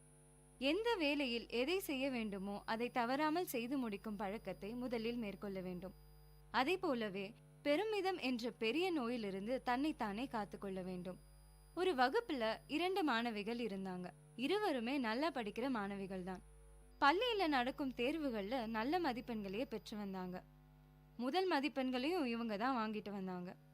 அதுல ஒரு மாணவி சில குடும்ப பிரச்சனைகளால சரிவர படிக்க முடியாம போய் தேர்வுகள்ல இன்னொரு மாணவியை விட குறைந்த மதிப்பெண்களை எடுத்துட்டாங்க. இத பார்த்த அந்த மாணவிக்கு தான் தான் எல்லாமே என்ற எண்ணம் தலை தூக்க ஆரம்பிச்சது. மற்றொரு மாணவிய மட்டம் தட்ட ஆரம்பிச்சாங்க இன்னொரு மாணவி. இதுவும் ஒருவித அடக்கமின்மை தானுங்க. என்னதான் நல்லா படிச்சாலும் மதிப்பெண்கள் வாங்கினாலும் மற்றவர்களை துன்புறுத்துவது தவறான ஒரு விஷயம் தானே. மற்றொரு மாணவியோ இதையெல்லாம் பொருட்படுத்தாம நல்லா படிச்சாங்க. இறுதி தேர்வில நல்ல மதிப்பெண்கள் பெற்று மாவட்டத்தில் முதலிடத்தை பிடிச்சாங்க. அதனால நம்ம திறமை வாய்ந்தவரா இருந்தாலும் அடக்கத்தோட இல்லைன்னா திறமைக்கான உழைப்புக்கான பலனை அடைய முடியாது. தன்னடக்கம் என்ற சிறந்த பண்பினை பெற வேண்டுமாயின் மற்றவர்களிடம் குறை காணும் தீமை அறவே கூடாது. அடக்கம் என்னும் செல்வத்தை முயன்று பெற்ற வெற்றியே தவத்தால் அடைந்த ஆற்றலாகும். பொருட்செல்வம் முதலானவை இந்த உலகில் சிறப்புடன் வாழ துணை புரிபவை. அடக்கமும் செல்வத்திற்கு எல்லாம் தலை சிறந்த செல்வமாகும். இதையே வள்ளுவர் எல்லாருக்கும் நன்றாம் பணிதல் அவருள்ளும் செல்வர்க்கே செல்வம் தகைத்து என்கிறார். செருக்கு இல்லாமல் அடக்கமாக வாழ்வது எல்லாருக்குமே நல்லதுதான். செல்வங்களுக்கு அது மேலும் சிறந்த ஒரு செல்வமாக விளங்கும் என்கிறார். சிந்தியுங்கள், செயல்படுங்கள். நன்றி.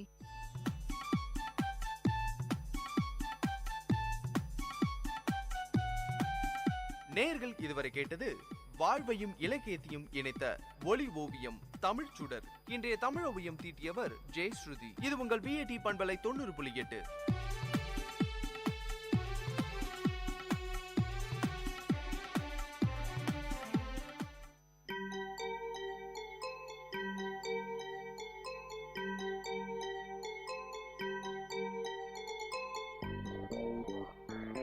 வணக்கம், நமஸ்தே, நமஸ்கார், சலாம் அண்ட் வந்தனம். நீங்கள் கேட்டுக்கொண்டிருப்பது விஐடி பண்பலை 90.8. இது விஐடி பல்கலைக்கழகத்தின் சமுதாய வானொலி. உங்க எல்லோரையும் புதுமை பெண்கள் நிகழ்ச்சிக்கு வரவேற்கிறேன். பெங்களூர்ல ஐஸ்வர்யா ட்ரஸ்ட் ரிதம் ஆஃப் ஹார்ட்ன்ற ஒரு அமைப்பு மூலமா பல குழந்தைங்களுக்கு சிகிச்சை அளிச்சு உயிர் பிழைக்க செய்யறாங்க. இந்த புனிதமான சேவையை நடத்திட்டு வராங்க நம்ம சித்ரா விஸ்வநாதன். நம்ம எல்லாம் பாத்தீங்கன்னா சோகம் வரும்போது அழுது புலம்பிக்கிட்டே இருப்போம். ஆனா நம்ம சித்ரா விஸ்வநாதன் மேடம் சோகத்தோட உச்சபோது கூட ஒருவருக்கு சேவை செய்யறத பத்தி யோசிச்சிருக்காங்க. இவங்க வாழ்க்கையில என்ன நடந்தது, எதனால இந்த அமைப்பை தொடங்கினாங்கன்றத பத்தி தான் நான் இன்னைக்கு உங்களுக்கு சொல்ல போறேன். சித்ரா விஸ்வநாதனுக்கு 2 பொண்ணுங்க. ஐஸ்வர்யா இவங்களோட 2வது குட்டி பொண்ணு. ஐஸ்வர்யா பிறந்த 40வது நாள்லயே அவளுக்கு ஏதோ பிரச்சனை இருக்குன்னு கண்டுபிடிச்சிட்டாங்க. ஏன்னா ஐஸ்வர்யா இதயத்துல இருந்து ஏதோ ஒரு வினோதமான சத்தம் வந்துகிட்டே இருந்துதாங்க. என்னடா இது, இந்த மாதிரி வினோதமான சத்தம் வந்துகிட்டே இருக்கே, சரி டெஸ்ட் பண்ணி தான் பாப்போம்னு டிசைட் பண்ணாங்களாம். அப்படி டெஸ்ட் எடுத்து பார்த்ததுல ஐஸ்வர்யாவுக்கு இதயத்துல பெரிய பிரச்சனை இருக்கிறது தெரிஞ்சிருக்கு. ஐஸ்வர்யாவுக்கு முதல் பிறந்த நாள் கொண்டாடின நேரத்துல அவளோட இதயத்துல இருக்கிற நல்ல ரத்தமும் கெட்ட ரத்தமும் கலக்க ஆரம்பிச்சிருக்கு. அதை தடுக்க விபி ஷண்ட்னு ஒரு தற்காலிகமான அறுவை சிகிச்சையை செஞ்சிருக்காங்க. அந்த அறுவை சிகிச்சையோட பலன் கொஞ்ச நாள் தாங்க இருந்தது. 3.5 வயசு வரைக்கும் நல்லாதான் இருந்திருக்கு ஐஸ்வர்யா. அப்ப சித்ராவோட ஹஸ்பண்ட் லண்டன்ல வேலை பார்த்துக்கிட்டு இருந்திருக்காரு. திருப்பி நம்ம ஐஸ்வர்யா குட்டிக்கு உடம்பு சரியில்லாம போனதால அவளுக்கு 2வதா வேற ஏதோ ஒரு ஆபரேஷன் பண்ணணும்னு சொல்லியிருக்காங்க டாக்டர்ஸ். அதனால இவங்களும் அந்த ஆபரேஷனுக்கு ஒத்துக்கிட்டாங்க. உலகத்திலேயே ரொம்ப நல்ல ஹாஸ்பிட்டல்ஸ் லண்டன்ல இருக்கிறது தெரிஞ்சுக்கிட்டு அவங்க கணவரும் லண்டன்ல இருந்ததால லண்டன்லயே ஆபரேஷன் பண்ணிருக்காங்க ஐஸ்வர்யாவுக்கு. ஆனா அந்த ஆபரேஷன் முடிஞ்சதும் ஐஸ்வர்யாவுக்கு நிறைய சிக்கல்கள் உடல் அளவுல வர ஆரம்பிச்சிருச்சு. கிட்டத்தட்ட 2 மாசம் ஃபுல்லா ஐசியூல இருந்தாங்களாம். ஐஸ்வர்யாவுக்கு இவங்களால முடிஞ்ச அளவுக்கு ட்ரீட்மெண்ட்ஸ கொடுத்திருக்காங்க. அவளை ரொம்ப நல்லா கவனிச்சுக்கிட்டாங்க சித்ரா. என்னதான் அவங்க ஐஸ்வர்யாவை காப்பாத்தணும்னு போராடினாலும் ஐஸ்வர்யாவை காப்பாத்த முடியல. ஐஸ்வர்யா இல்லாத இந்த உலகத்துல ஒவ்வொரு நாளும் ஒவ்வொரு யுகமா போயிருக்கு நம்ம சித்ரா விஸ்வநாதனுக்கு. அவ்வளவு ரணத்தையும் கஷ்டத்தையும் மனசுக்குள்ள போட்டு புழங்கிக்கிட்டு இருந்தாலும் அவங்க வார்த்தைகளிலையும் செயல்களையும் அந்த கஷ்டம் வெளிப்படவே இல்லை. சங்கு சுட்டாலும் வெண்மை தரும்னு சொல்லுவாங்க. அந்த மாதிரி அவங்களுக்குள்ள எவ்வளவு சோகம் இருந்தாலும் அதை வெளியே காமிக்காம மற்றவங்க வாழ்க்கையில சந்தோஷம் மட்டுமே கொடுத்துக்கிட்டு இருக்காங்க நம்ம சித்ரா. அந்த சந்தோஷமே ஐஸ்வர்யா ட்ரஸ்ட் மூலமா தாங்க கொடுத்துக்கிட்டு வராங்க. ஐஸ்வர்யாவுக்கு கான்ஜினென்டல் ஹார்ட் டிசீஸ்னு சொல்ற ஒரு பிரச்சனை தாங்க இருந்திருக்கு. இந்த பிரச்சனை இந்தியாவுல மட்டும் இல்லைங்க, உலகத்துல இருக்க பல நாடுகள்ல பல குழந்தைங்களுக்கு இது ஒரு பெரிய பிரச்சனையாவே இருக்கு. உலக அளவுல 1000ல ஒரு குழந்தைக்கும் இந்தியா அளவுல 100ல ஒரு குழந்தைக்கும் இந்த பிரச்சனை இருந்துட்டு வருது. இந்த கான்ஜினென்டல் ஹார்ட் டிசீஸ் என்னன்னு பாத்தீங்கன்னா, குழந்தை தாயோட வயித்துல இருக்கும் போதே அதோட இதயம் சரியா உருவாகாமலோ இல்ல ரத்த குழாய்கள் சரியா இல்லாத நிலை தாங்க ஏற்படுது. நாம இதை கண்டுபிடிக்க அல்ட்ரா சவுண்ட் ஸ்கேன் என்ற ஒரு கருவியை தான் பயன்படுத்துறோம். இத பயன்படுத்தினா 20 வார கர்ப்பத்திலேயே இந்த பிரச்சனை இருக்கா இல்லையான்னு உறுதிப்படுத்திடலாமா. அப்படி இல்லைனாலும் குழந்தை பிறந்த சில நாட்களிலேயே இதை கண்டுபிடிச்சிடலாம்னு சொல்றாங்க. அதே மாதிரி இந்த பிரச்சனையோட பிறக்கிற குழந்தைங்களுக்கு அறுவை சிகிச்சை இல்லாம கூட குணப்படுத்திடலாமா. ஆனா இந்த சூழ்நிலையும் அறுவை சிகிச்சை தான் செய்யணும்ன்ற பட்சத்துல இருக்க ஏழை குழந்தைகளுக்கு பத்தி யோசிச்சிருக்காங்க நம்ம சித்ரா விஸ்வநாதன். ஒரு நாள் சித்ரா விஸ்வநாதன் அவங்க அப்பா நாகராஜன் கிட்ட பேசிக்கிட்டு இருக்கும்போது இந்த பிரச்சனையை பத்தி சொன்னாங்களாம். உடனே நம்ம சித்ரா விஸ்வநாதனுக்கு ஒரு ட்ரஸ்ட் ஆரம்பிக்கலாம்னு ஒரு ஐடியா வந்திருக்கு. அதை அவங்க அப்பா கிட்ட சொன்னோனையும் அவங்க அப்பா உடனே ஏத்துக்கிட்டாராம். அது மட்டும் இல்லைங்க, அந்த ட்ரஸ்ட் நடத்த மிகவும் உதவி செஞ்சுக்கிட்டு வராரு. இன்னும் கூட அந்த ட்ரஸ்டுக்கு ஒரு முதுகெலும்பாவே இருந்துட்டு வராரு. இந்த கான்ஜினென்டல் ஹார்ட் டிசீஸை பொறுத்த வரைக்கும் அதுக்கான செலவு அந்தந்த குழந்தையோட கண்டிஷனை பொறுத்து தான் இருக்குமா. அப்படி பார்த்தா 1 லட்சம் ரூபாயில இருந்து 4 லட்சம் ரூபாய் வரைக்கும் கூட செலவாகுமாம். இதனாலேயே இந்த மாதிரி குழந்தைங்களுக்கு ஹெல்ப் பண்ணணும்ன்ற நோக்கத்துல தான் இந்த ட்ரஸ்டையே ஆரம்பிச்சிருக்காங்க. கண்டிப்பா இந்த மாதிரியான ட்ரஸ்ட் ஆரம்பிக்கும் போது நமக்கு பணம் ரொம்பவே அவசியம்னு உங்களுக்கே தெரியும். அந்த மாதிரி நம்ம சித்ரா விஸ்வநாதனுக்கும் ஆரம்பத்துல ஒரு பெரிய சவாலா இதை எடுத்துக்கிட்டு பணம் திரட்ட ஆரம்பிச்சிருக்காங்க. அப்ப அவங்களுடைய சொந்தக்காரர்களும் ஃப்ரெண்ட்ஸும் நிறையவே ஹெல்ப் பண்ணிருக்காங்க. அப்புறம் சில கார்ப்பரேட் நிறுவனங்களும் இதுக்காக உதவி செஞ்சிருக்காங்க. அதுக்கப்புறம் அவங்க போட்ட ஃபர்ஸ்ட் பிளான் சிகிச்சைக்காக வர குழந்தைகளுக்கு முதல்ல ஒரு அரசு காப்பீட்டு திட்டத்தை அணுக வழிகாட்டணும்னு நினைச்சாங்க. அதுல கிடைக்கிற தொகை போக மிச்சம் இருக்கிற தொகையை ஆபரேஷனுக்கு அவங்க ட்ரஸ்ட் மூலமா கொடுத்துட்டு வராங்க. இந்த வினோதமான இதய நோயால பாதிக்கப்பட்ட குழந்தைகளை தேடி கண்டுபிடிக்க தமிழ்நாட்டுல உள்ள எல்லா மாவட்டங்கள்லயும் மாதம் ஒரு முறையாவது ஸ்கிரீனிங் கேம்ப் நடத்துவாங்களாம். அப்படி கண்டுபிடிக்கப்பட்ட குழந்தைகளுக்கு தேவையான சிகிச்சைய இந்த ட்ரஸ்ட் மூலமா கொடுத்துட்டு வராங்க. அது மட்டும் இல்லாம சின்ன சின்ன கவர்மெண்ட் ஹாஸ்பிட்டல்ஸ்ல இருந்து கூட குழந்தைகளை டெஸ்டுக்கு அனுப்புறாங்க. இப்ப கூட புதுச்சேரி கவர்மெண்ட் ஹாஸ்பிட்டல்ல பிறந்த குழந்தைகளுக்கான இலவச ஸ்கிரீனிங் டெஸ்ட் பண்ணிக்கிட்டு இருக்காங்களாம். அது மட்டும் இல்லைங்க, சென்னையில சைதாப்பேட்டையிலயும் புளியந்தோப்புலயும் மாநகராட்சி ஹாஸ்பிட்டல்ல இந்த ஸ்கிரீனிங் டெஸ்ட் நடத்திட்டு வராங்க. இந்த மாதிரி பிரச்சனை குழந்தைங்களுக்கு இருக்குன்னு அவங்க பேரண்ட்ஸ்க்கு தெரிய வரும்போது அவங்க எல்லாம் உடனே அதிர்ச்சி ஆயிடுறாங்க. இது மட்டும் இல்லாம இந்த ஆபரேஷன்ஸ்க்கு எவ்வளோ செலவாகுதுன்னு யோசிக்கும் போது ஒரு பெரிய ஸ்ட்ரெஸ்லயே இது அவங்கள கொண்டு போய் விடுது. அதனாலேயே ஐஸ்வர்யா ட்ரஸ்ட்ல இருக்க டாக்டர்ஸ் எல்லாம் பேரண்ட்ஸ் கிட்ட இதயத்தோட படத்தை வரைஞ்சி இதுதான் பிரச்சனைன்னு தெளிவா சொல்றாங்க. அது மட்டும் இல்லாம சிகிச்சைக்கான செலவை அரசு காப்பீட்டு திட்டத்தோட நிதி உதவியும் இவங்க ட்ரஸ்ட் மூலியமா கிடைக்குதுன்னு அவங்களுக்கு தைரியம் சொல்றாங்க. அதே மாதிரி சில குழந்தைங்களுக்கு சிகிச்சைக்கு முன்னாடி வரைக்கும் பேசவும் நடக்கவும் முடியாது. ஆபரேஷனுக்கு அப்புறம் அந்த குழந்தைகள் பேசுறதையும் நடக்கிறதையும் பார்க்கும்போது அவங்க பெற்றோர் ஆனந்த கண்ணீரோட சித்ராவுக்கு நன்றி சொல்றாங்க. இத பார்க்கும்போது சித்ரா விஸ்வநாதனுக்கு மனசு நிறைவாவும் ரொம்ப சந்தோஷமாவும் இருக்கு. இந்த மாதிரி பல உதவிகளை செஞ்சுட்டு வர நம்ம சித்ரா விஸ்வநாதன் அவங்களுடைய ட்ரஸ்டின் மூலமா அடுத்து குழந்தைகளுக்கான இதய மாற்று அறுவை சிகிச்சைக்கான உதவிகளையும் செய்ய தொடங்கி இருக்காங்க. இது வரைக்கும் பாத்தீங்கன்னா 3 குழந்தைகளுக்கு அறுவை சிகிச்சையை வெற்றிகரமா நடத்தி முடிச்சிருக்காங்க. இந்த கான்ஜினென்டல் ஹார்ட் டிசீஸை பொறுத்த வரைக்கும் இந்த நோயை நம்ம எவ்வளோக்கு எவ்வளோ சீக்கிரமா கண்டுபிடிக்கிறோமோ அவ்வளோ சீக்கிரம் சரி பண்ணிடலாம்ங்க. இதை கண்டுபிடிக்க தாமதம் செஞ்சா அறுவை சிகிச்சையால கூட குணப்படுத்த முடியாது. HIV மாதிரியோ இல்ல கேன்சர் மாதிரியோ இந்த நோய்க்கான விழிப்புணர்வு மக்கள் கிட்ட இல்ல. அது மட்டும் இல்லாம இந்த ட்ரஸ்டின் மூலமாக சென்னை, மும்பை, பெங்களூர்னு பல இடங்கள்ல இந்த நோய்க்கான விழிப்புணர்வை பரப்பிக்கிட்டு வராங்க நம்ம சித்ரா. ஒவ்வொரு குழந்தையும் இந்த நோயில இருந்து விடுவித்து அவங்களோட உயிரை காப்பாத்தணும்ன்றதுதான் இந்த ஐஸ்வர்யா ட்ரஸ்டோட நோக்கமேங்க. குழந்தையை இழந்ததோட பெரிய வலிய இன்னமும் அவங்களால மறக்க முடியல. அது வாழ்நாள் பூரா அவங்க கூடவே இருக்கும்னு சொல்றாங்க. நம்ம சித்ரா விஸ்வநாதன் ட்ரஸ்ட் மூலியமா இதுவரைக்கும் 700 குழந்தைகளுக்கும் மேல உயிரை காப்பாத்திருக்காங்களாம். இந்த குழந்தைங்களோட உருவத்திலையும் உயிர்லயும் அவங்க ஐஸ்வர்யாவையே பாக்குறதா சொல்றாங்க. அது மட்டும் இல்லாம ஐஸ்வர்யா அவங்களோடய இருக்கிறதாவும் தோணுதாம். என்ன நேயர்களே, நம்ம சித்ரா விஸ்வநாதனோட இந்த சேவை எவ்வளவு முக்கியம், அதனால எவ்வளவு குழந்தைங்க பயனடைறாங்கன்னு உங்களுக்கு தெரிஞ்சிருக்கும். இதை செய்ய நம்ம சித்ரா விஸ்வநாதன் எவ்வளோ கஷ்டப்படுறாங்கன்னு உங்களுக்கு தெரிஞ்சிருக்கும். ஆனாலும் அவங்க கனவை நினைவாக்குற இந்த போராட்டத்துல போராடிக்கிட்டே தான் இருக்காங்க. இதே மாதிரி இன்னொரு புதுமை பெண்ணோட உங்களை சந்திக்கும் வரை உங்களிடமிருந்து டாடா பை பை சொல்லி விடைபெறுவது உங்க அட்டானா. இது VIT பண்பலை 90.8.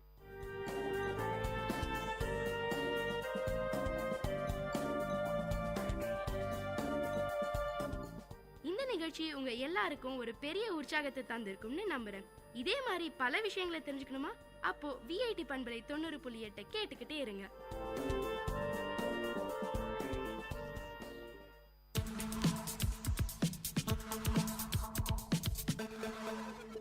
Way to success. Uncommon scenes, inspiring stories from real life heroes in VIT Community Radio 90.8.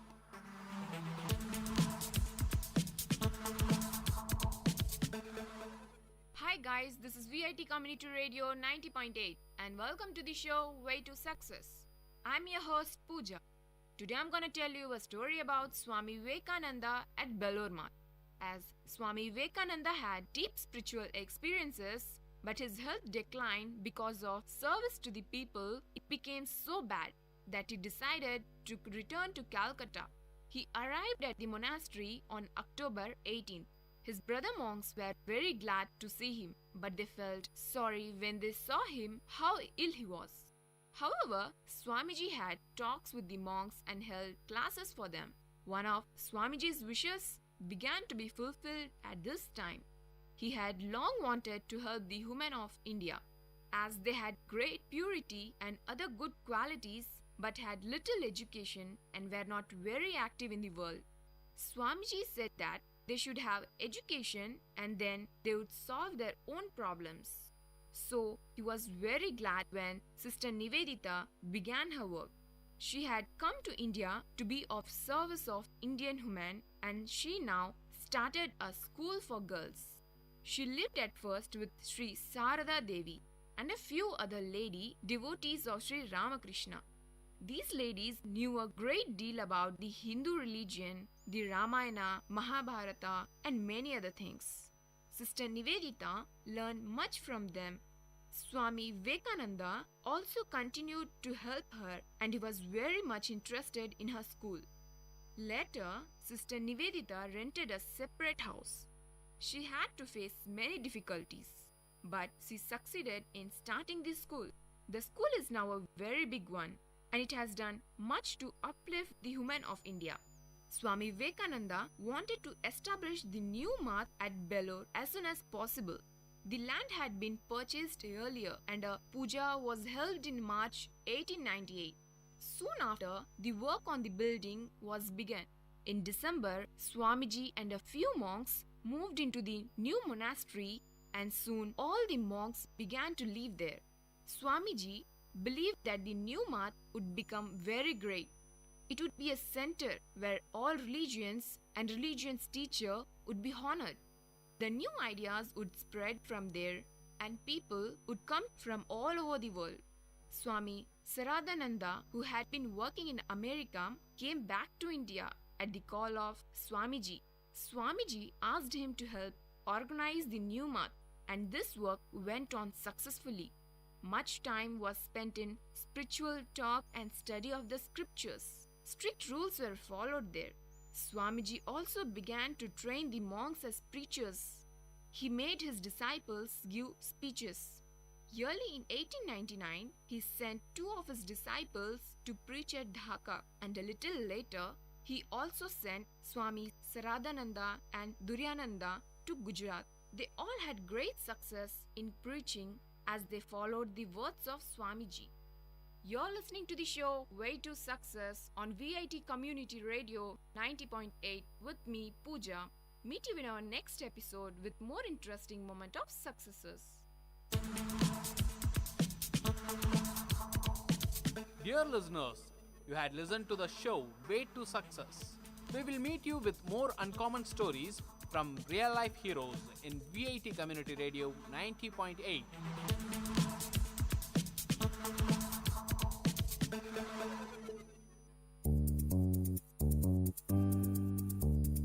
மழலைகளின் மொழிகளோடும் மாணவர்களின் திறன்களோடும் வாராவாரம் ஆர்ப்பாட்டம், பள்ளி பிள்ளைகளின் கொண்டாட்டம். உங்கள் விஐடி பண்பலை 90.8 பள்ளிக்கூடம், வேலூர் நகரின் பள்ளிகளில் இருந்து மாணவர்களின் பல்சுவை நிகழ்ச்சி. இன்றைய பள்ளிக்கூடம் நிகழ்ச்சியில் காங்கேயநல்லூர் திருமுருக கிருபானந்த வாரியார் அரசினர் ஆண்கள் மேல்நிலைப்பள்ளி மாணவர்கள் வழங்கும் பல்சுவை நிகழ்ச்சிகளை கேட்கலாம். பள்ளிக்கூடம் நிகழ்ச்சியின் தொடக்கமாக திருக்குறளை கூற வருகிறார் 9ஆம் வகுப்பு மாணவர் வெங்கடேசன். திருக்குறள்: அன்பு, நான், ஒப்புரவு, கண்ணோட்டம், வாய்மையோடு 5 சால் ஊன்றிய தூண். கொல்லா நலத்தது நோன்மை, பிற தீமை சொல்லா நலத்தது சால்பு. ஆற்றுவார் ஆற்றல் பணிதல், அது சான்றோர் மாற்றாரே மாற்றும் படை. இன்னா செய்தார்க்கும் இனியவே செய்யாக்கால், என்ன பயத்ததோ சால்பு. ஊழி பெயரினும் தாம் பெயரார், சான்றாண்மைக்கு ஆழி எனப்படுவார். நன்றி. பள்ளிக்கூடம் நிகழ்ச்சியில் அடுத்ததாக தில்லையாடி வள்ளியம்மை பற்றிய உரையாடலை கூற வருகிறார் 9ஆம் வகுப்பு மாணவர் கௌதம். விடுதலை வீரர்கள் பலர், ஆணுக்கு நிகர் பெண், அதில் ஒருவர் தில்லையாடி வள்ளியம்மை. பெற்றோரும் பிறப்பும் நெசவு தொழில் பாதுகாப்பால் வறுமை வாடிய முனுசாமி தம் மனைவியுடன் வேலை தேடி தென்னாப்பிரிக்காவில் ஜோகன்ஸ்பர்க் என்னும் நகரத்தில் சிறிய அளவில் காய்கறி கடை நடத்தினார். இந்நிலையில் 1898ஆம் ஆண்டு முனுசாமி மங்கலம் இணையருக்கு பெண் குழந்தை ஒன்று பிறந்தது. அக்குழந்தையே வீரமங்கை வள்ளியம்மை ஆவார். அறப்போர்: இந்தியர்கள் தமது உரிமையை மீட்க அறப்போராட்டத்தில் ஈடுபட்டார்கள். போராட்டத்தின் போது காந்தியடிகள் திகழ்த்திய வீரம் சிறுமி வள்ளியம்மை மனதில் ஆழமாக பதிந்தது. காந்தியடிகள் உரிமை முழக்கத்தினால் கவரப்பட்ட வள்ளியம்மை அறப்போராட்டத்தில் முன்புடன் பங்கேற்றார். சிறை வாழ்க்கை: சிறையில் வள்ளியம்மைக்கு கல்லும் மண்ணும் கலந்த உணவே தரப்பட்டது. இதனால் அவர் உடல் நலம் பெரிதும் பாதிக்கப்பட்டார். கடுமையான காய்ச்சலுக்கு ஆட்பட அவருக்கு மருத்துவம் அளிக்கப்படவில்லை. சிறையில் உயிருக்கு போராடிய நிலையில் அவர் விடுதலை செய்யப்பட்டார். வள்ளியம்மை 1914ஆம் ஆண்டு பிப்ரவரி 22ஆம் நாளன்று தமது 16ஆம் அகவையில் மரணம் அடைந்தார். நன்றி. பள்ளிக்கூடம் நிகழ்ச்சியில் அடுத்ததாக பாரதிதாசன் பாடலை பாட வருகிறார்கள் 7ஆம் வகுப்பு மாணவர்கள் ஹஜானந்த் சாகர், நடராஜன். இனிமை தமிழ் மொழி எமது, எமக்கு இன்பம் தரும்படி வாழ்த்த நல்லமது. கனியை பிழிந்திட்ட சாறு எங்கள் கதியில் உயர்ந்திட யாம் பெற்ற பேரு. தனிமை சுவையுள்ள சொல்லை எங்கள் தமிழினும் வேறெங்கும் யாங்கண்டதில்லை. நனியுண்டு நனியுண்டு காதல் தமிழ் நாட்டினர் யாவர்க்குமே.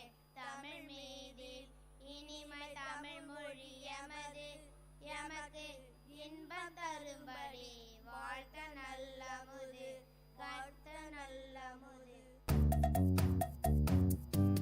பள்ளிக்கூடம் நிகழ்ச்சியில் அடுத்ததாக பாடலை பாட வருகிறார் 6ஆம் வகுப்பு மாணவர் தனுஷ்.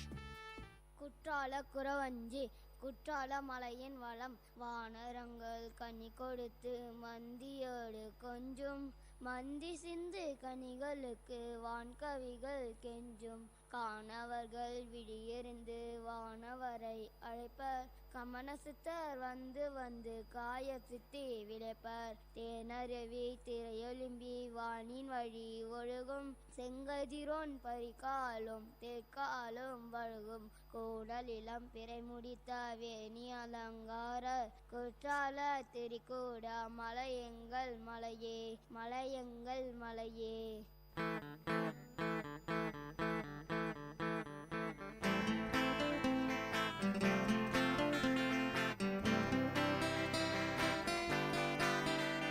உங்கள் இல்லம் நுழைந்திடும், உங்கள் செவிகளை தீண்டிடும், உங்கள் மனதினை வருடவே பொன்பலையாய் மலருதே. உங்கள் இல்லம் நுழைந்திடும், உங்கள் செவிகளை தீண்டிடும், உங்கள் மனதினை வருடவே பொன்பலையாய் மலருதே. VIT 90.8 வேலூரில் நாங்கதாம்பே. VIT 90.8.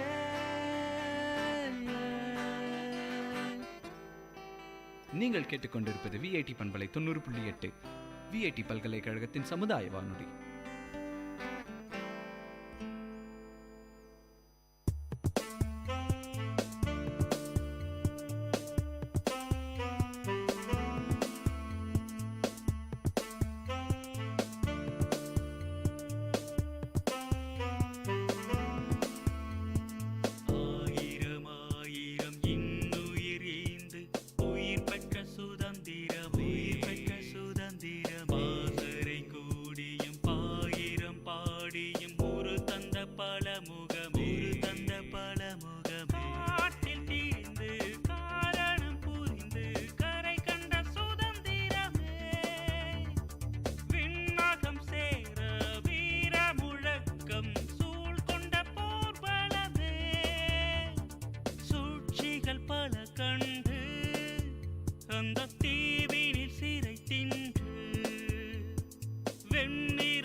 கேட்ட பாடலை இசையமைத்து பாடியவர் முருகானந்தம். பள்ளிக்கூடம் நிகழ்ச்சியில் அடுத்ததாக பாடலை பாட வருகிறார் 6ஆம் வகுப்பு மாணவர் வித்யாசாகர்.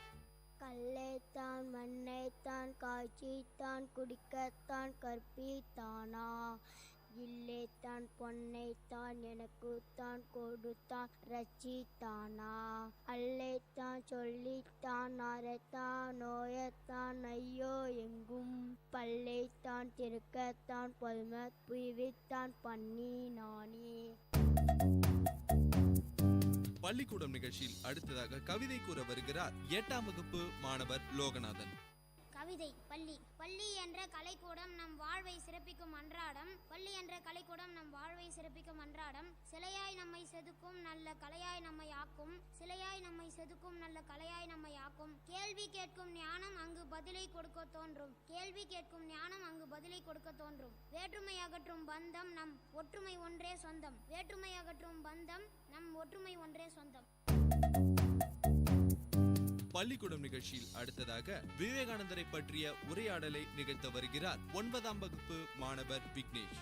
விவேகானந்தர். இந்திய மக்களுக்கு அச்சமின்மையும் ஆன்மீகத்தையும் வீரத்தையும் ஓங்கி முழங்கிய வீரத்துறவி சுவாமி விவேகானந்தர் ஆவர். இவர் 1863 ஆண்டு கல்கத்தாவில் பிறந்தார். இவருடைய பெற்றோர் விஸ்வநாத தத்த, தாயார் புவனேஸ்வரி அம்மையார் என்பவர் ஆவர். தனது தாயார் இவருக்கு சிறு வயதிலேயே நரேந்திரன் என்று சூட்டிய பெயர். நரேந்திரன் சிறு வயதிலேயே அறிவும் ஆற்றலும் துணிவும் கொண்டு விளங்கினார். தனது 18வது வயதில் நரேந்திரன் ராமகிருஷ்ண பரமஹம்சரை சந்தித்தார். பின் அவரை தன் குருவாகவும் ஏற்றுக்கொண்டார். சிகாகோ மாநாட்டில் சகோதர சகோதரர்களே என்று உரையாற்ற தொடங்கினார். பின் இந்திய மக்களுக்கு அப்பொழுதுதான் ஒரு உணர்வு எழுந்தது. உண்மைக்காக எதையும் துறக்கலாம், ஆனால் எதற்காகவும் உண்மையை துறக்கக்கூடாது என்று சொல்லிவிட்டவர் அவர். 1902 ஆண்டு இவ்வுலக வாழ்வை நீத்தார். நன்றி.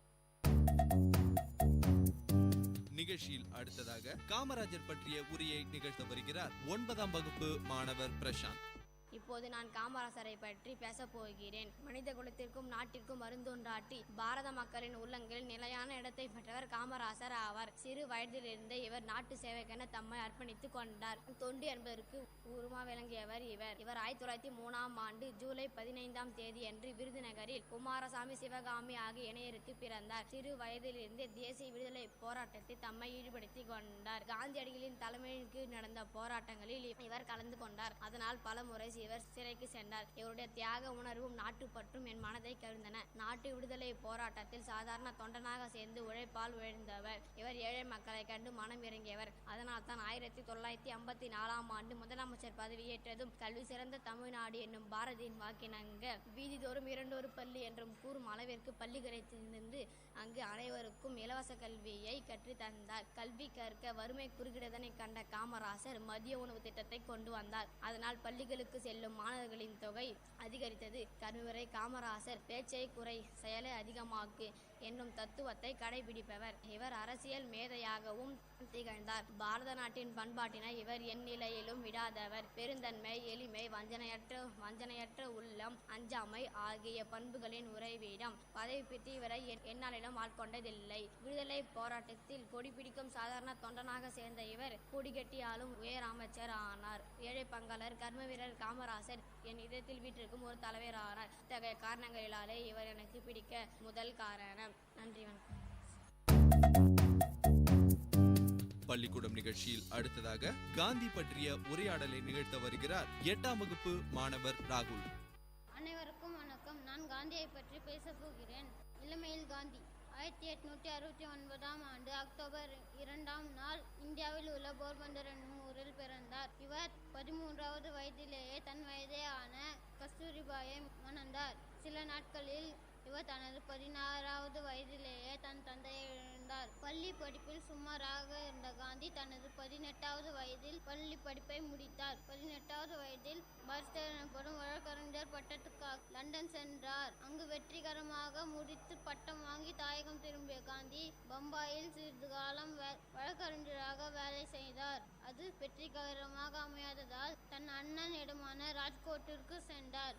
அங்கு வழக்காட வருபவர்களின் எளிய படிவங்களை நிற்கும் எளிய பணிகளில் ஈடுபட்டார். சமயத்தில் தனக்கேற்ற வேலை இருக்கிறது என்று தென்னாப்பிரிக்காவில் இருக்கிறது என்று தெரிந்தவுடன் அப்துல்லா அன்கோ என்ற நிறுவனத்தின் உதவியுடன் தென்னாப்பிரிக்கா சென்றார்.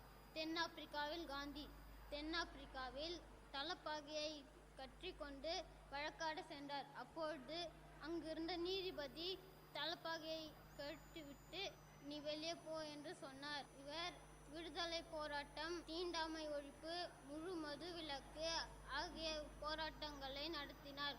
உப்பு சத்தியாகிரகா முதலிய போராட்டங்களை நடத்தினார்.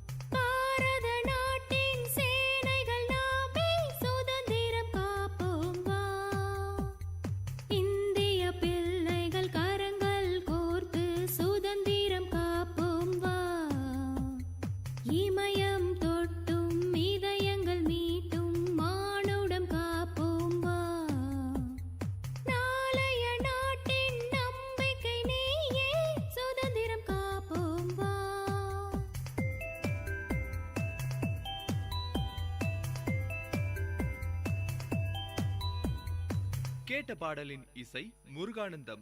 பாடலை பாடியவர் உமா மகேஸ்வரி.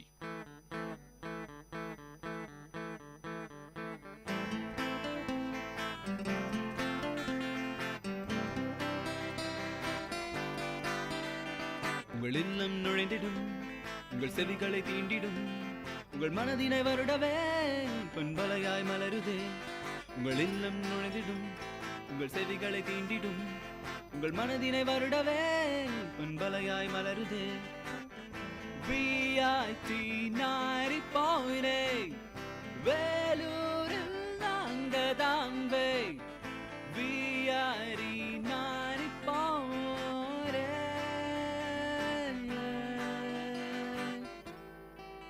நீங்கள் கேட்டுக்கொண்டிருப்பது VIT பண்பலை 90.8 VIT பல்கலைக்கழகத்தின் சமுதாய வானொலி.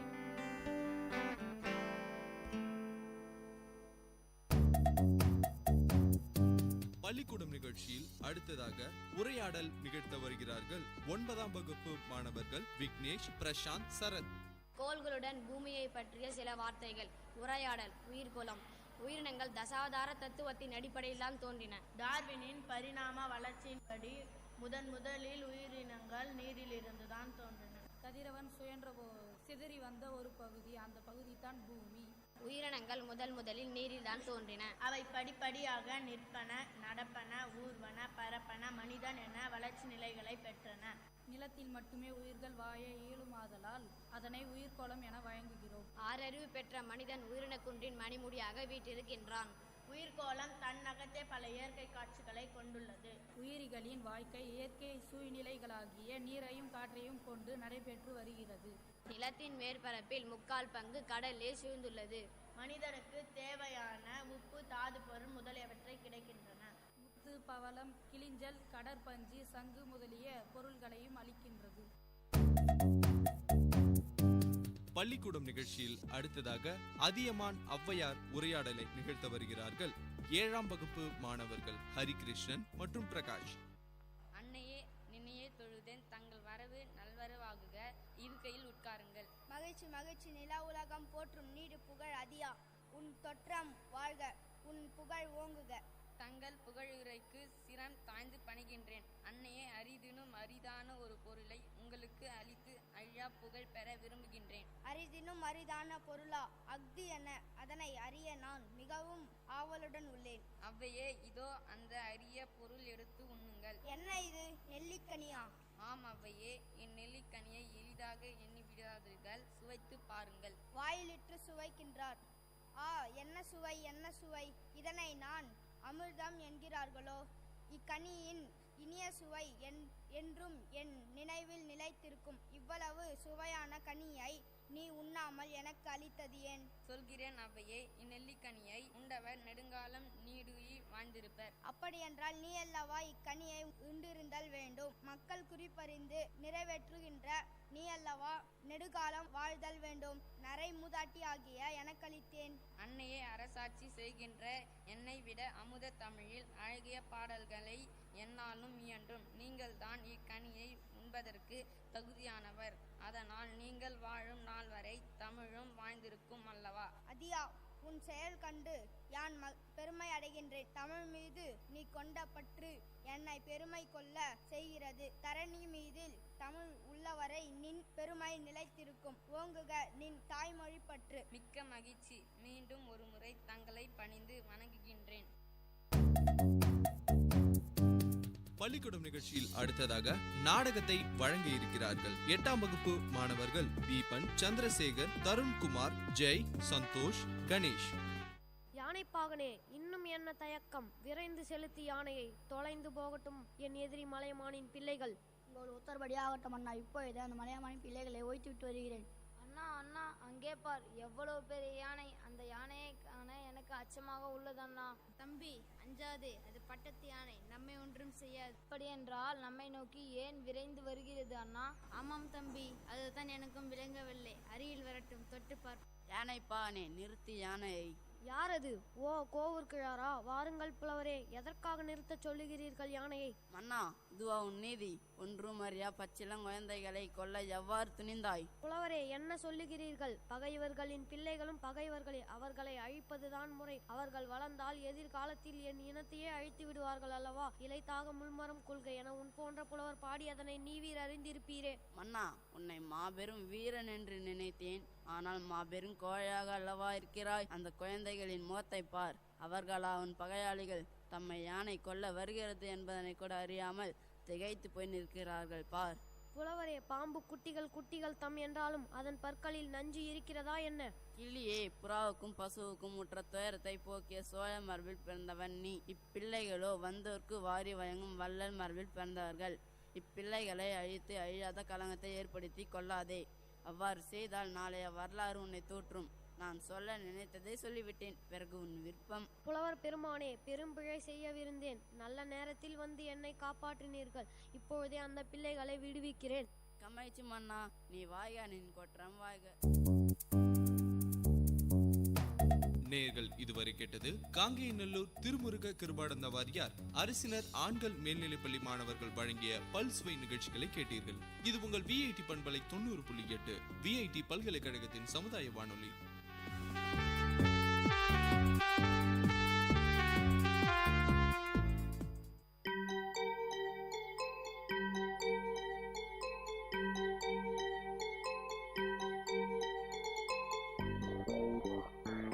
வணக்கம், நமஸ்தே, நமஸ்கார், சலாம் அண்ட் வந்தனம்.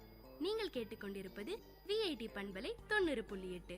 இது விஐடி பல்கலைக்கழகத்தின் சமுதாய வானொலி. உங்க எல்லோரையும் புதுமை பெண்கள் நிகழ்ச்சிக்கு வரவேற்கிறேன். நான் உங்க அட்டானா. இந்த நிகழ்ச்சியில எவ்வளோ கடினமான சூழ்நிலையும் தனக்குன்னு ஒரு பாதையை அமைச்சுக்கிட்டு அதுல அவங்க பயணத்தை தொடர்ந்து அதுல வெற்றியும் அடைந்த பெண்களை பத்தி தான் நான் உங்களுக்கு சொல்ல போறேன்.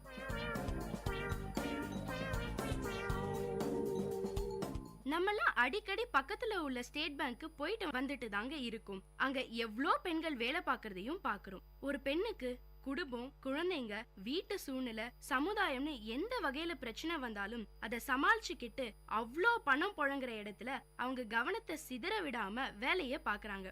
ஆனா உண்மையில அங்க பாக்குற வேலை அவ்வளோ கடினங்க. அந்த கடினமான சூழ்நிலையில கூட ஒரு சின்ன பொறுப்புல இருந்து மிகப்பெரிய பதவியான தலைமை செயலாளரா ஆயிருக்காங்க நம்ம அருந்ததி பட்டாச்சாரியா. ஆமாங்க, நம்ம ஸ்டேட் பேங்க் ஆஃப் இந்தியாவோட தலைமை செயலாளர் அருந்ததி பட்டாச்சாரியா பத்தி தான் நான் இன்னைக்கு உங்களுக்கு சொல்ல போறேன்.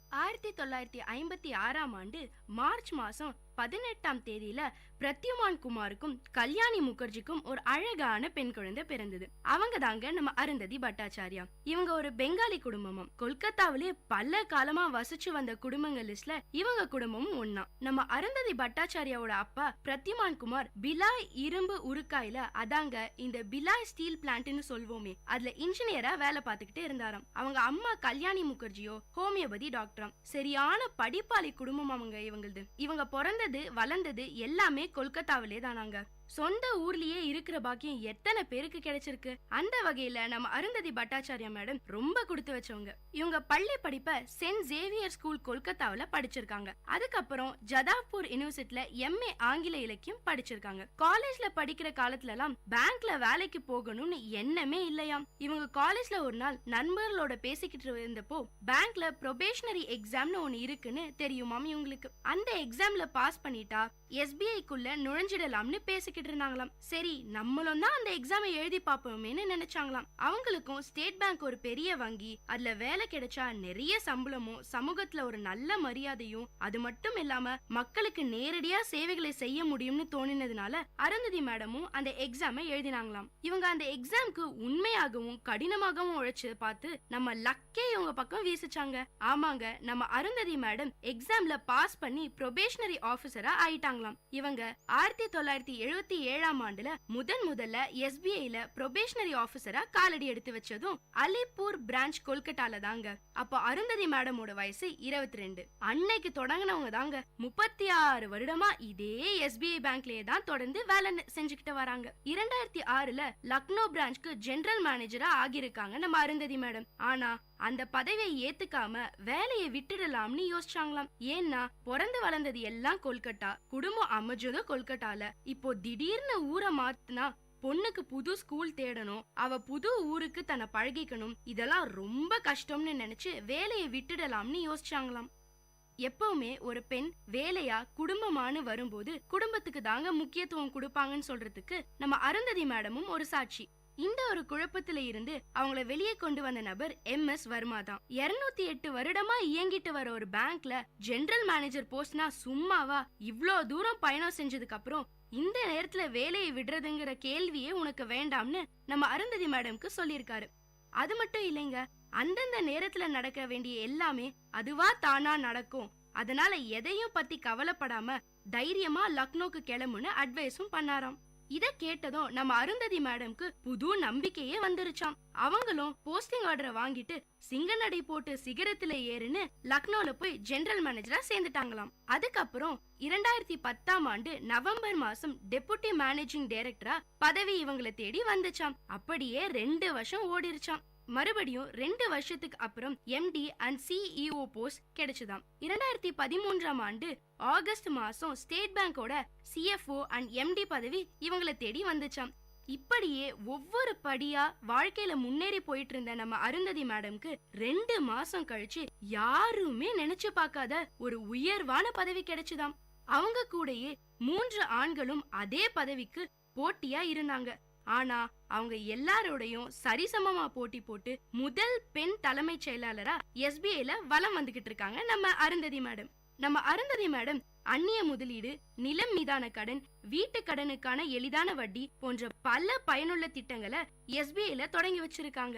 இது மட்டும் இல்லைங்க, SBI வங்கியில வேலை பார்க்கிற பெண்கள் அவங்க குழந்தைகளும் வீட்ல இருக்கிற முதியோரையும் பாத்துக்கிறதுக்காக 2 வருஷம் விடுமுறை திட்டத்தையும் அறிமுகப்படுத்தியிருக்காங்க. இந்த திட்டத்தை கொண்டு வந்ததுக்கான காரணத்தை கேட்டப்போ அவங்க சொன்னது, நம்ம இந்திய நாட்டுல பொதுத்துறை வங்கியில பொறுத்த வரைக்கும் ஜெனரல் மேனேஜர் மாதிரியான பதவிகள்ல பெண்களோட எண்ணிக்கை குறைவா தான் இருக்கு. இதுக்கான காரணங்களை தேடி பார்த்தப்போ பெண்களுக்கு வீட்டு சூழ்நிலைகள் பாரமா இருக்குன்னு தெரிய வந்ததாம். அதனால பெண்களுக்கு இந்த மாதிரியான திட்டம் ரொம்ப அவசியமா இருக்கும்னு நினைச்சு இந்த திட்டத்தை உருவாக்கியிருக்காங்க நம்ம அருந்ததி மேடம்.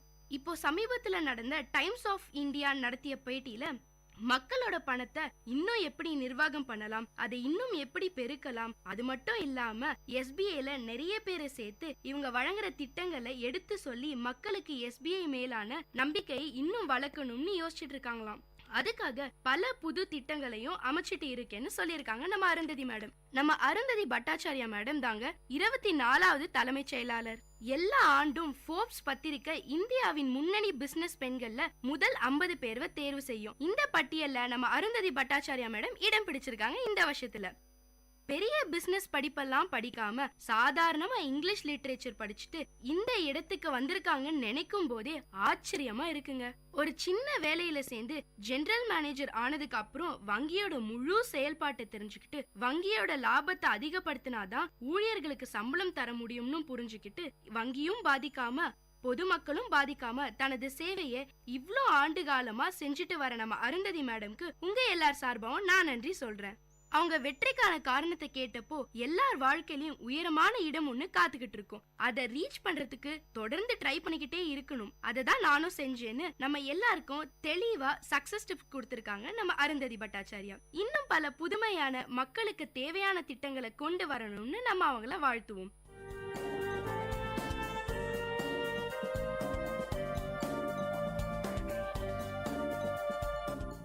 இந்த நிகழ்ச்சி உங்க எல்லாருக்கும் ஒரு பெரிய உற்சாகத்தை தந்திருக்கும்னு நம்புறேன். இதே மாதிரி பல விஷயங்களை தெரிஞ்சுக்கணுமா?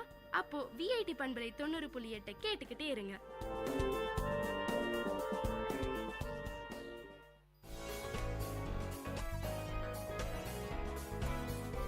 All marriages are sacred, but all are not safe. Around 70% of women in India are victims of domestic violence. National Crime Records Bureau reveals that a crime against a woman is committed in every 3 minutes and a dowry death occurs in every 77 minutes, and one case of cruelty committed by either the husband or the relative of the victim occurs in every 9 minutes. According to the UNICEF Global Report on Adolescence 2012, 57% of boys and 53% of girls in India think a husband is justified in hitting or beating his wife. If the numbers we see in domestic violence were applied to terrorism, or gang violence, entire country would be up in arms and it would be the leading story every day and night.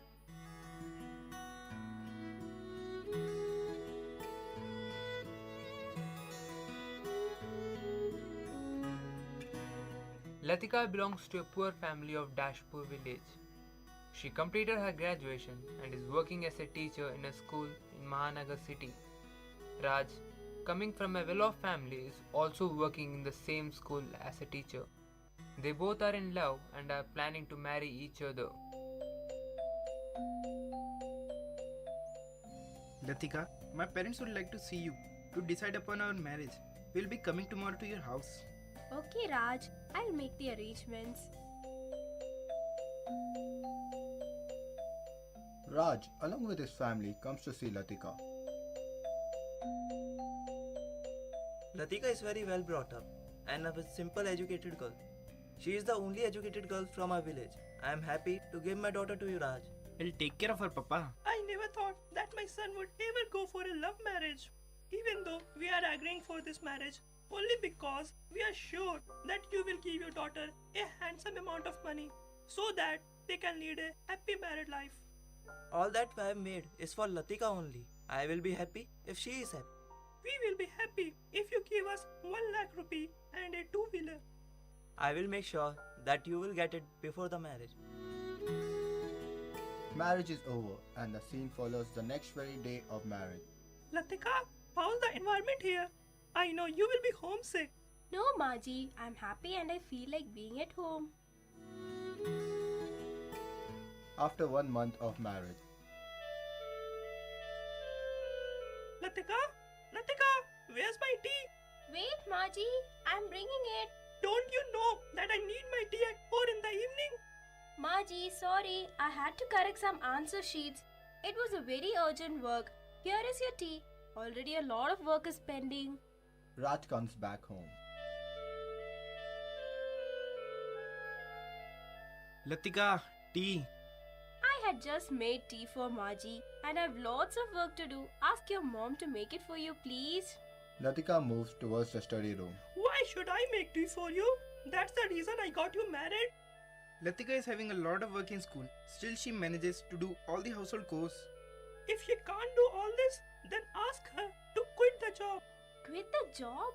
At any cost, I won't leave my job. It's 2 years of my hard work that I ended up in this job. I'll somehow manage to do all my duties, but I won't quit the job. पहले घर का काम, फिर बाहर का. Similar things happen for a couple of days. Suddenly, one day the situation turns very tense. Latika, you have to leave the job.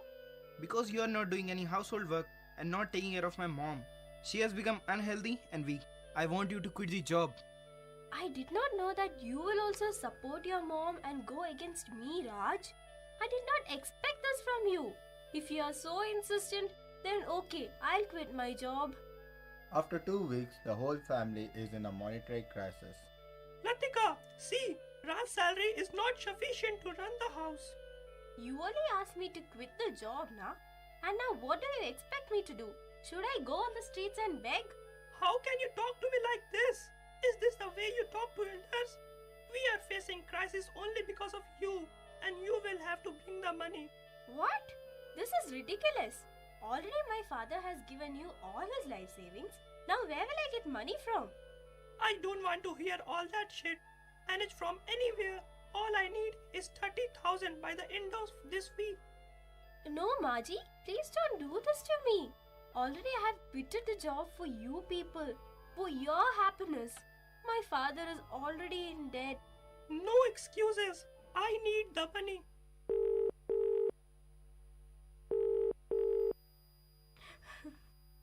Hello? Hello, Beti. How are you? I'm fine, Papa. No. Beta, I know you very well. What happened to you? Dear, please tell me. Papa, I quitted my job because Maji and Raj were too adamant. Now they're asking me to pay 30,000 rupees within a week. What? We had already fulfilled their demands. Anyway, don't worry, Beti. I will find out a way to solve this situation. But Papa, from where will you get this huge amount in a week? I love you, Betty, and I can do anything for your happiness. Papa, the dam is now overflooded. I think we should report the matter to the police. No, Betty, you are now married, and that is your home, and you must do all the things needed to keep it intact. Don't worry about me. I will manage the money somehow. After 1 week, Latika's father visits Raj's house. He somehow manages to pay them 10,000 rupees. Only 10,000? I told you to bring 30,000. Where's the rest of it, Latika? Maji. Latika, wait. Let me say.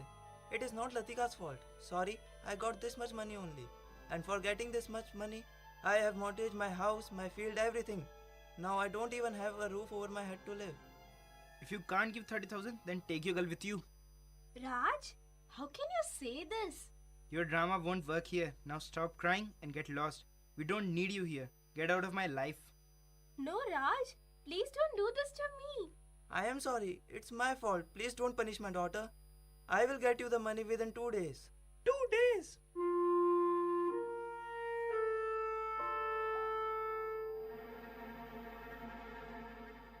At the dining table. Is this how you make dal? Didn't your mother teach you? How dare you say anything about my mother? आजकल तेरे नखरे बहुत देख रहा हूँ मैं. क्यों और कोई मिल गया है क्या साली?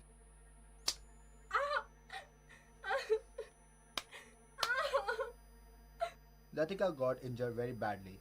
They locked her up in her room. She calls up her father. Hello. Latika. Latika, why are you crying, my dear? Please forgive me. I've given you a lot of troubles. And now further I won't. Papa, I'm leaving. Betty! Hello! Hello! Police team and girls dad in Raj's house. Mother-in-law opens the door. Raj, police! Police in our house! Stop your melodrama. Where's this girl? We have to search your house. No, she's not in the house. She went to the market. No, he's lying. She is here only. She had called me before. Constable, search the house. Constable breaks Latika's bedroom lock.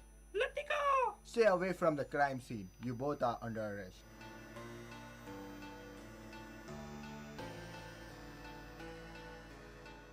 The danger is real. Domestic violence hurts all family members. When a person is abusive, he or she eventually loses the trust and respect of his or her partner. Abused partners are afraid to communicate their feelings and needs. Everyone has a right to feel safe in a relationship. Disagreement develop from time to time in relationship. Domestic violence is not a disagreement.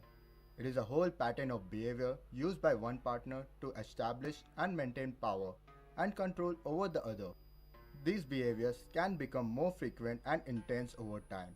They are destructive and dangerous. The abusive person is responsible for this behavior. That person is the only one who can change them.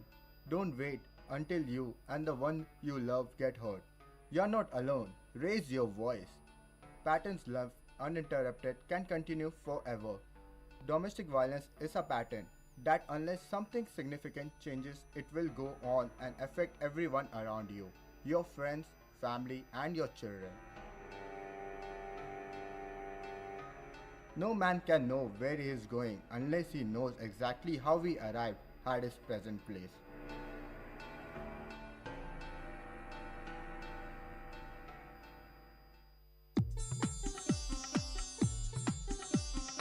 தமிழ்ச்சுடர் வாழ்வும் இலக்கியமும் சங்கமிக்கும் ஒளி ஓவியம் உங்கள் VIT பண்பலை 90.8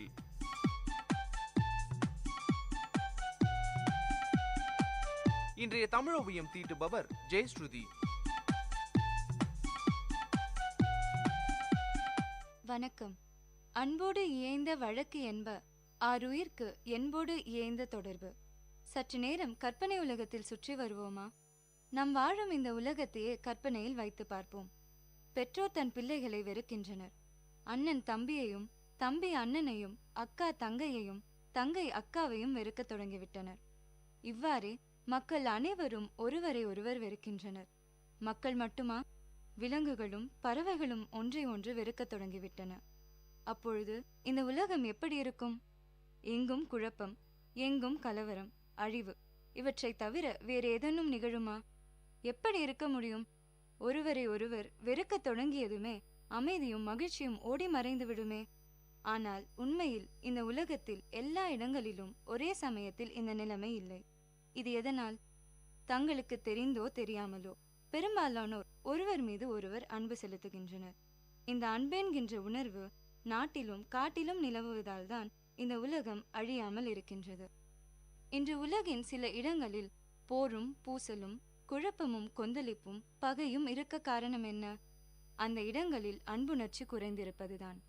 அன்புணர்ச்சியின் விளைவாக இந்த உலகத்தில் எத்தனையோ பெரிய பெரிய செயல்கள் நிகழ்ந்திருக்கின்றன. உலகத்தில் உள்ள உயிர்களின் மீது புத்தர் அன்பு கொண்டார். உயிர்களின் துன்பங்களை துடைக்கும் வழியை ஆராய்ந்தார். திருவள்ளுவர் உலக மக்களின் மீது கொண்ட அன்பின் விளைவாக பிறந்ததே திருக்குறள். காந்தியடிகள் இந்தியாவின் மீதும் மக்கள் மீதும் கொண்டிருந்த அன்பின் விளைவே அவரை விடுதலை போராட்டத்தில் ஈடுபட செய்தது. அன்புணர்ச்சி இல்லாதவனிடம் இரக்கம் இருக்காது. இரக்கம் இல்லாதவன் விலங்கிலும் கொடியவன். அவன் பிறர் படும் துன்பத்தை உணரமாட்டான். மற்றவர்களுக்கு துன்பம் செய்யவும் தயங்க மாட்டான். அன்புடையவர்களோ தங்களுக்கென எதையுமே வைத்துக்கொள்ள ஆசைப்பட மாட்டார்கள். எல்லாவற்றையும் பிறருக்கே கொடுப்பார்கள். தங்களிடமுள்ள பொருள்களை மட்டுமல்ல, தங்களது உயிரையும் கூட பிறருக்கு உரியதாக செய்வார்கள். நம் இராணுவ வீரர்கள் நம் மீதும் நம் நாட்டின் மீதும் கொண்டுள்ள அன்பின் வெளிப்பாடுதான் தன் உயிரை தியாகம் செய்தல். இவ்வளவு பெரிய தியாகத்தை செய்ய தூண்டுவது எது? அன்பே. நீங்கள் சாப்பிடும் ஒருவேளை பிட்சாவிற்காக நீங்கள் கொலை செய்யப்படலாம் என்ற கற்பனை வாசகம் நிஜமாகும் சூழ்நிலைகள் இன்றைய சமுதாயத்தில் இருக்கத்தான் செய்கிறது. இன்று இப்படிப்பட்ட ஒரு வளர்ச்சியை நோக்கிதான் இந்த உலகம் பயணித்துக் கொண்டிருக்கிறது. இன்று ஒரு மனிதன் சிரமம் இல்லாமல் எதைத்தான் செய்ய முடிகிறது? ஆக ஒருவேளை உணவிற்கே மனிதன் சிரமப்பட வேண்டியிருக்கிறது. நம்மால் முடிந்தவரை பிறருக்கு உதவி செய்து கொண்டே இருக்க பழக வேண்டும். உதவி என்பது வெறும் பொருள் பணம் கொடுப்பது என்றில்லை. நமது கண் முன்னே ஒருவர் மிகவும் மனமுடைந்து காணப்படுகிறார் என்றால் அவருக்கு ஆதரவாக சற்று கரிசனமாக பேசுவது கூட உதவிதான். நம்முள் எத்தனை பேர் இன்று நம்முடைய அண்டை வீட்டாருடன் இணக்கமாக நட்புடன் இருந்து வருகிறோம்? இன்று ஏன் ஒரே வீட்டில் பல குடும்பங்கள் வாழ்ந்தது மாறி ஒரே வீட்டினுள் தனித்தனி அறைகள் என்ற சுவர்களுக்குள் குடும்பம் சிறைப்பட்டிருக்கிறது? ஒருவருக்கொருவர் முகம் பார்த்து பேசுவதில் கூட முனைப்பிருப்பதில்லை. நம்மால் முடிந்தவரை நம்மை சுற்றி உள்ளவர்களுடன் மிகுந்த அன்புடன் இருக்க பழக வேண்டும். ஏனெனில் நம்மை சுற்றி உள்ளவர்கள் நாம் நன்றாக இருக்க வேண்டும் என்று நினைக்கும் வரை நமக்கு எந்த தீங்கும் வராது என்பது ஒரு பழமொழி. நமது கலாச்சாரத்தின் 2 கண்கள் அன்பும் பண்பும். இவை இரண்டையும் இந்த மண்ணில் பிறந்த ஒவ்வொருவரும் கடைபிடிக்க வேண்டும். பிறரிடத்தில் நாம் காட்டும் அன்பு நமது மனதில் ஒரு நேரடி வித்தியாசத்தை ஏற்படுத்துகிறது.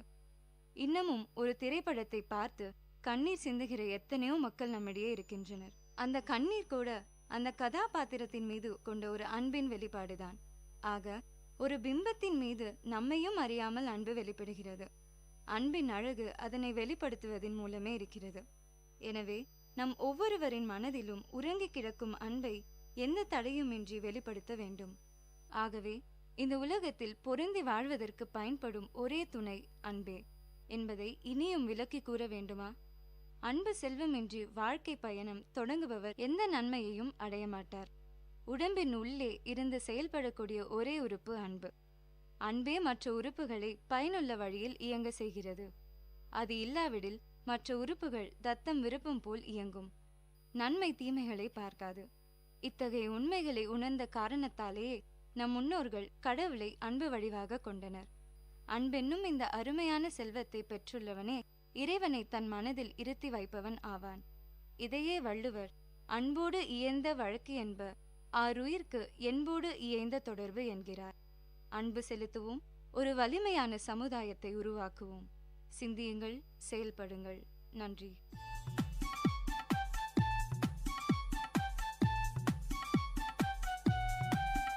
நேயர்கள் இதுவரை கேட்டது வாழ்வையும் இலக்கியத்தையும் இணைத்த ஒளி ஓவியம் தமிழ் சுடர். இன்றைய தமிழ் ஓவியம் தீட்டியவர் ஜெயஸ்ருதி. இது உங்கள் VAT பண்பலை 90.8.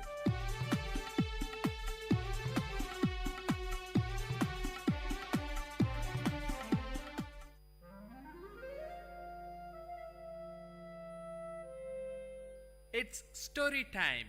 In Vit Community Radio 90.8, you are going to listen to a short story written and narrated by Professor Pranesh Kumar, VAT University.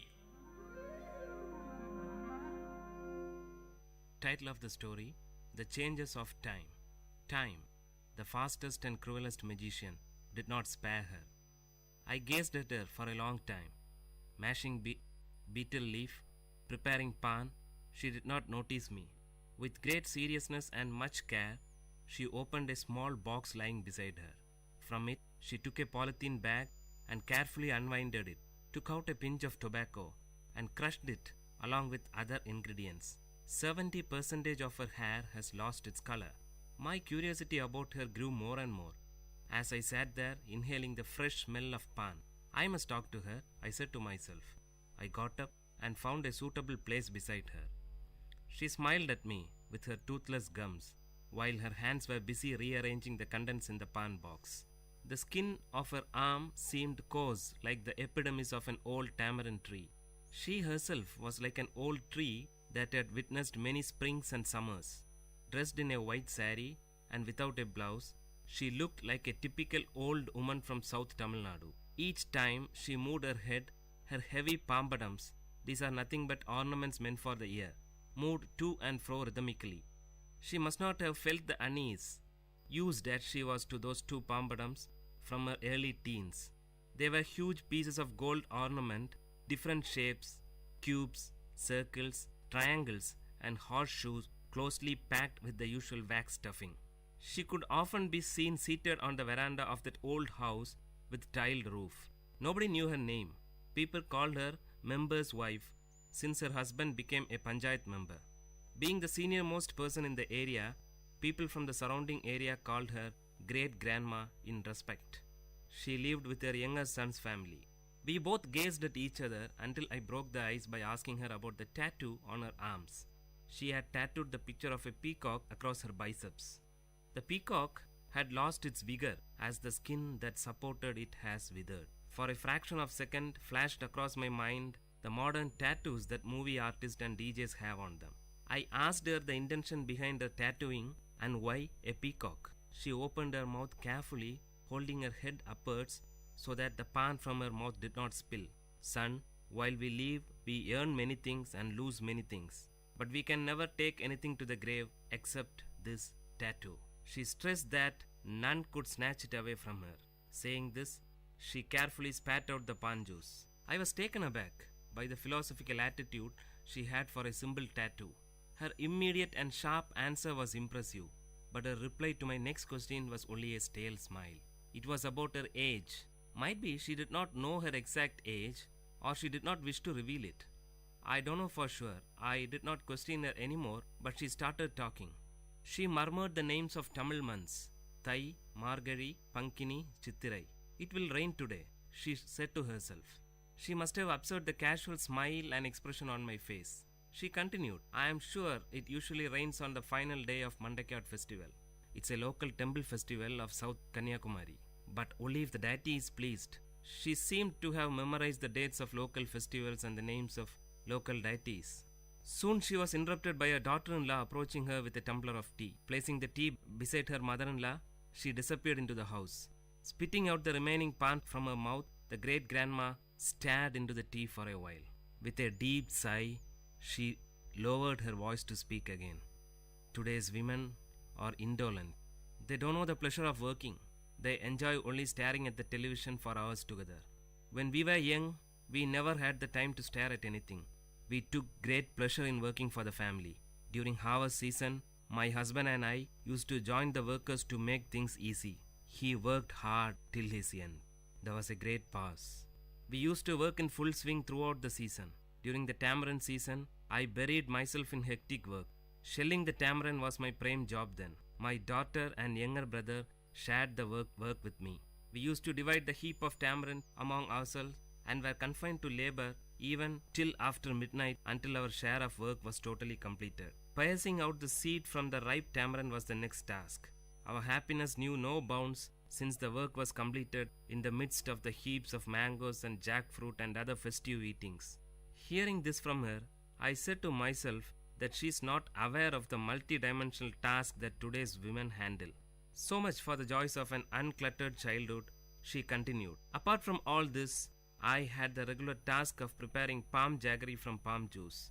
Early in the morning before dawn, palm tree climbers would collect palm juice from the small pots tied to the treetop. Those climbers would howl and shriek from the treetop to convey the message that their work was done. As soon as he received the signal, my younger brother would run to collect the juice and bring it home. It would be brought ice cold. I boiled it using dried leaves and finally prepared palm jaggery. During the peak season, we might even get 30 cakes a day. That was our prime source of income. Now all those things have become a matter of past. She sighed nostalgically. When great-grandma narrated these mundane events, I could visualize them in my mind. I said to myself, she is grieving over a lost culture. This culture must have been prevailed some 75 to 80 years back, roughly in the 1930s. Today, her granddaughter is working for a leading multinational IT company in Chennai. The sharp contrast from palm jaggery to an IT company shouts out loud that change is inevitable. Before she could continue, someone called out to me from behind. It was my friend for whom I had been waiting. We usually played cricket with a few others in a large ground behind the great-grandma's house. The match must have begun and I had to join them. I shook my head to her, telling that I had to leave. Her eyes wore a pathetic expression to convey, "Wait, I have more to say." But her lips remained silent. I left her to join my friends, and from a far distance, I turned back to get a glimpse of her. I could hardly see her. She sat there sipping her tea. By that time, it must have gone cold. Currents of thought about the giant running wheel called time and the disability and helplessness of man or any other mighty power to stop or alter it flashed over my inner mind.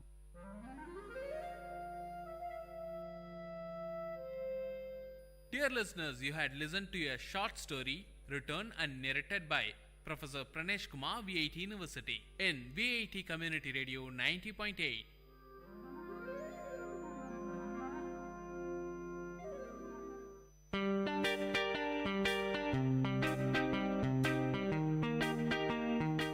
Dear listeners, for the next hour, you are going to listen to the program Team Speak Time in VIT Community Radio 90.8 FM.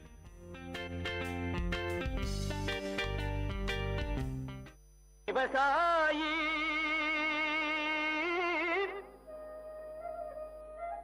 விவசாயி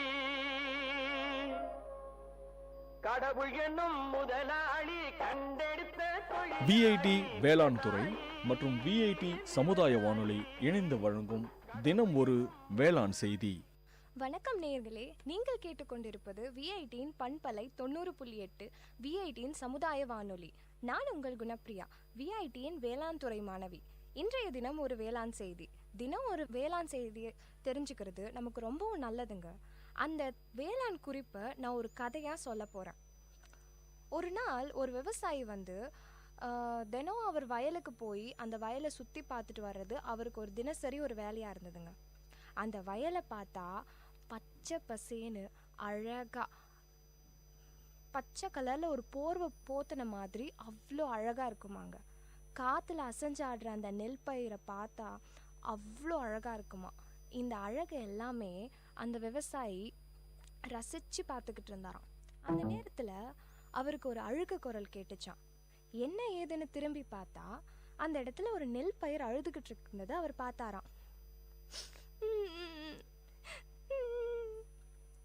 ஏன் அழுவுற?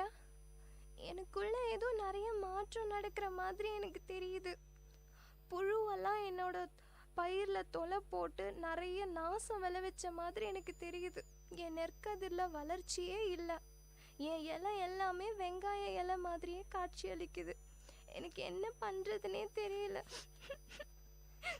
என்ன காரணமாக இருக்கும்? ஏதோ ஒரு பூச்சியோட தாக்குதல் மாதிரி தெரியுது. நீ சொல்கிறதெல்லாம் பார்த்தா அது ஆனைக்கொம்பன் ஈ மாதிரி எனக்கு தெரியுது. அது பொருளாதார ரீதியாக 10% நாசம் விளைவிக்கும் அப்படின்னு சொல்லிட்டு சொல்லுவாங்க. இப்போ என்னதான் நான் பண்ணுறது? என் நிலைமையை நினச்சி எனக்கு ரொம்ப கவலையாக இருக்குது. கவலைப்படாத, என்கிட்ட ஒரு யோசனை இருக்குது. என்ன? இப்போது அந்த பூச்சி வந்துருச்சு. அதை நம்ம அழிக்கிறதுக்கு விளக்கு பொறி வச்சு நம்ம அந்த பூச்சிங்களை கட்டுப்படுத்தலாம். இன்னொன்று இல்லைனா பயிர் விளைவிக்கிறதுக்கு முன்னாடியே தழைச்சத்து உரங்கள் தேவைப்படுற அளவு மட்டும் நம்ம போட்டிருந்தா நம்ம அதை தடுத்துருக்கலாம். ஆனால் இப்போ நம்ம என்ன பண்ணலான்னா பூச்சிக்கொல்லி தெளிச்சா அது ரொம்பவும் நல்லதுன்னு சொல்லிட்டு சொல்கிறாங்க. அதில் சிலதை நான் சொல்கிறேன். கார்போசல்ஃபான், குளோரோபைரிபாஸ், பிப்ரோனில், தைரமாக்சிம், இதில் ஏதாவது ஒரு பூச்சிக்கொல்லியை நான் உன் மேலே தெளிக்கிறேன். அது பூச்சியோட தாக்குதலை ஓரளவுக்கு குறைக்கிறதுக்கு வாய்ப்பு இருக்குது. சரி, இது இனிமே வராமல் இருக்கிறதுக்கு நம்ம என்ன பண்ணலாம்? அதுக்கு இயற்கை வழியை நம்ம முயற்சி செஞ்சு பார்க்குறேன். அதாவது பூச்சி தாக்கக்கூடிய மாற்று வகை பயிர் எல்லாத்தையுமே அழிச்சிட்டோம். மற்றபடி அறுவடை செஞ்சதுக்கப்புறமா நிலத்தை நல்லா உடனடியாக உழணும். அப்போ தான் நமக்கு நிறைய மகசூல் கிடைக்கிறதுக்கு வாய்ப்பு இருக்குது. நன்றி, மிக்க நன்றி. இந்த செய்தி நெற்பயிர் விளைவிக்கும் விவசாயிகளுக்கு உதவியாக இருக்கும்னு நினைக்கிறேன். நான் உங்கள் குணப்பிரியா, விஐடியின் வேளாண் துறை மாணவி. இது உங்கள் விஐடியின் பண்பலை 90.8 விஐடியின் சமுதாய வானொலி. மீண்டும் சந்திக்கலாம் மற்றொரு தினம் ஒரு வேளாண் செய்தி நிகழ்ச்சியில். நன்றி, வணக்கம். விவசாயி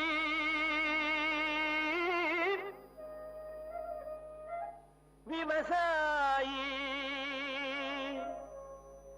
கடவுள் என்னும் முதலாளி கண்டெடுத்த விஐடி வேளாண் துறை மற்றும் விஐடி சமுதாய வானொலி இணைந்து வழங்கும் தினம் ஒரு வேளாண் செய்தி.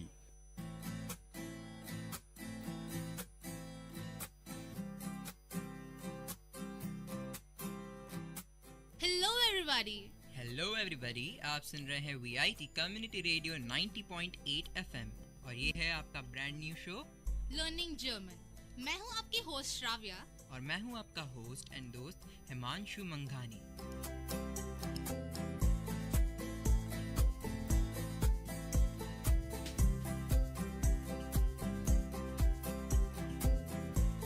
अरे यार, ये क्या हो रहा है? हम लोग यहाँ पे जर्मन सीखने आ रहे हैं और हम क्या नॉर्मल भाषा में बात कर रहे हैं। तो ठीक है, चलो मैं शुरू करती हूँ।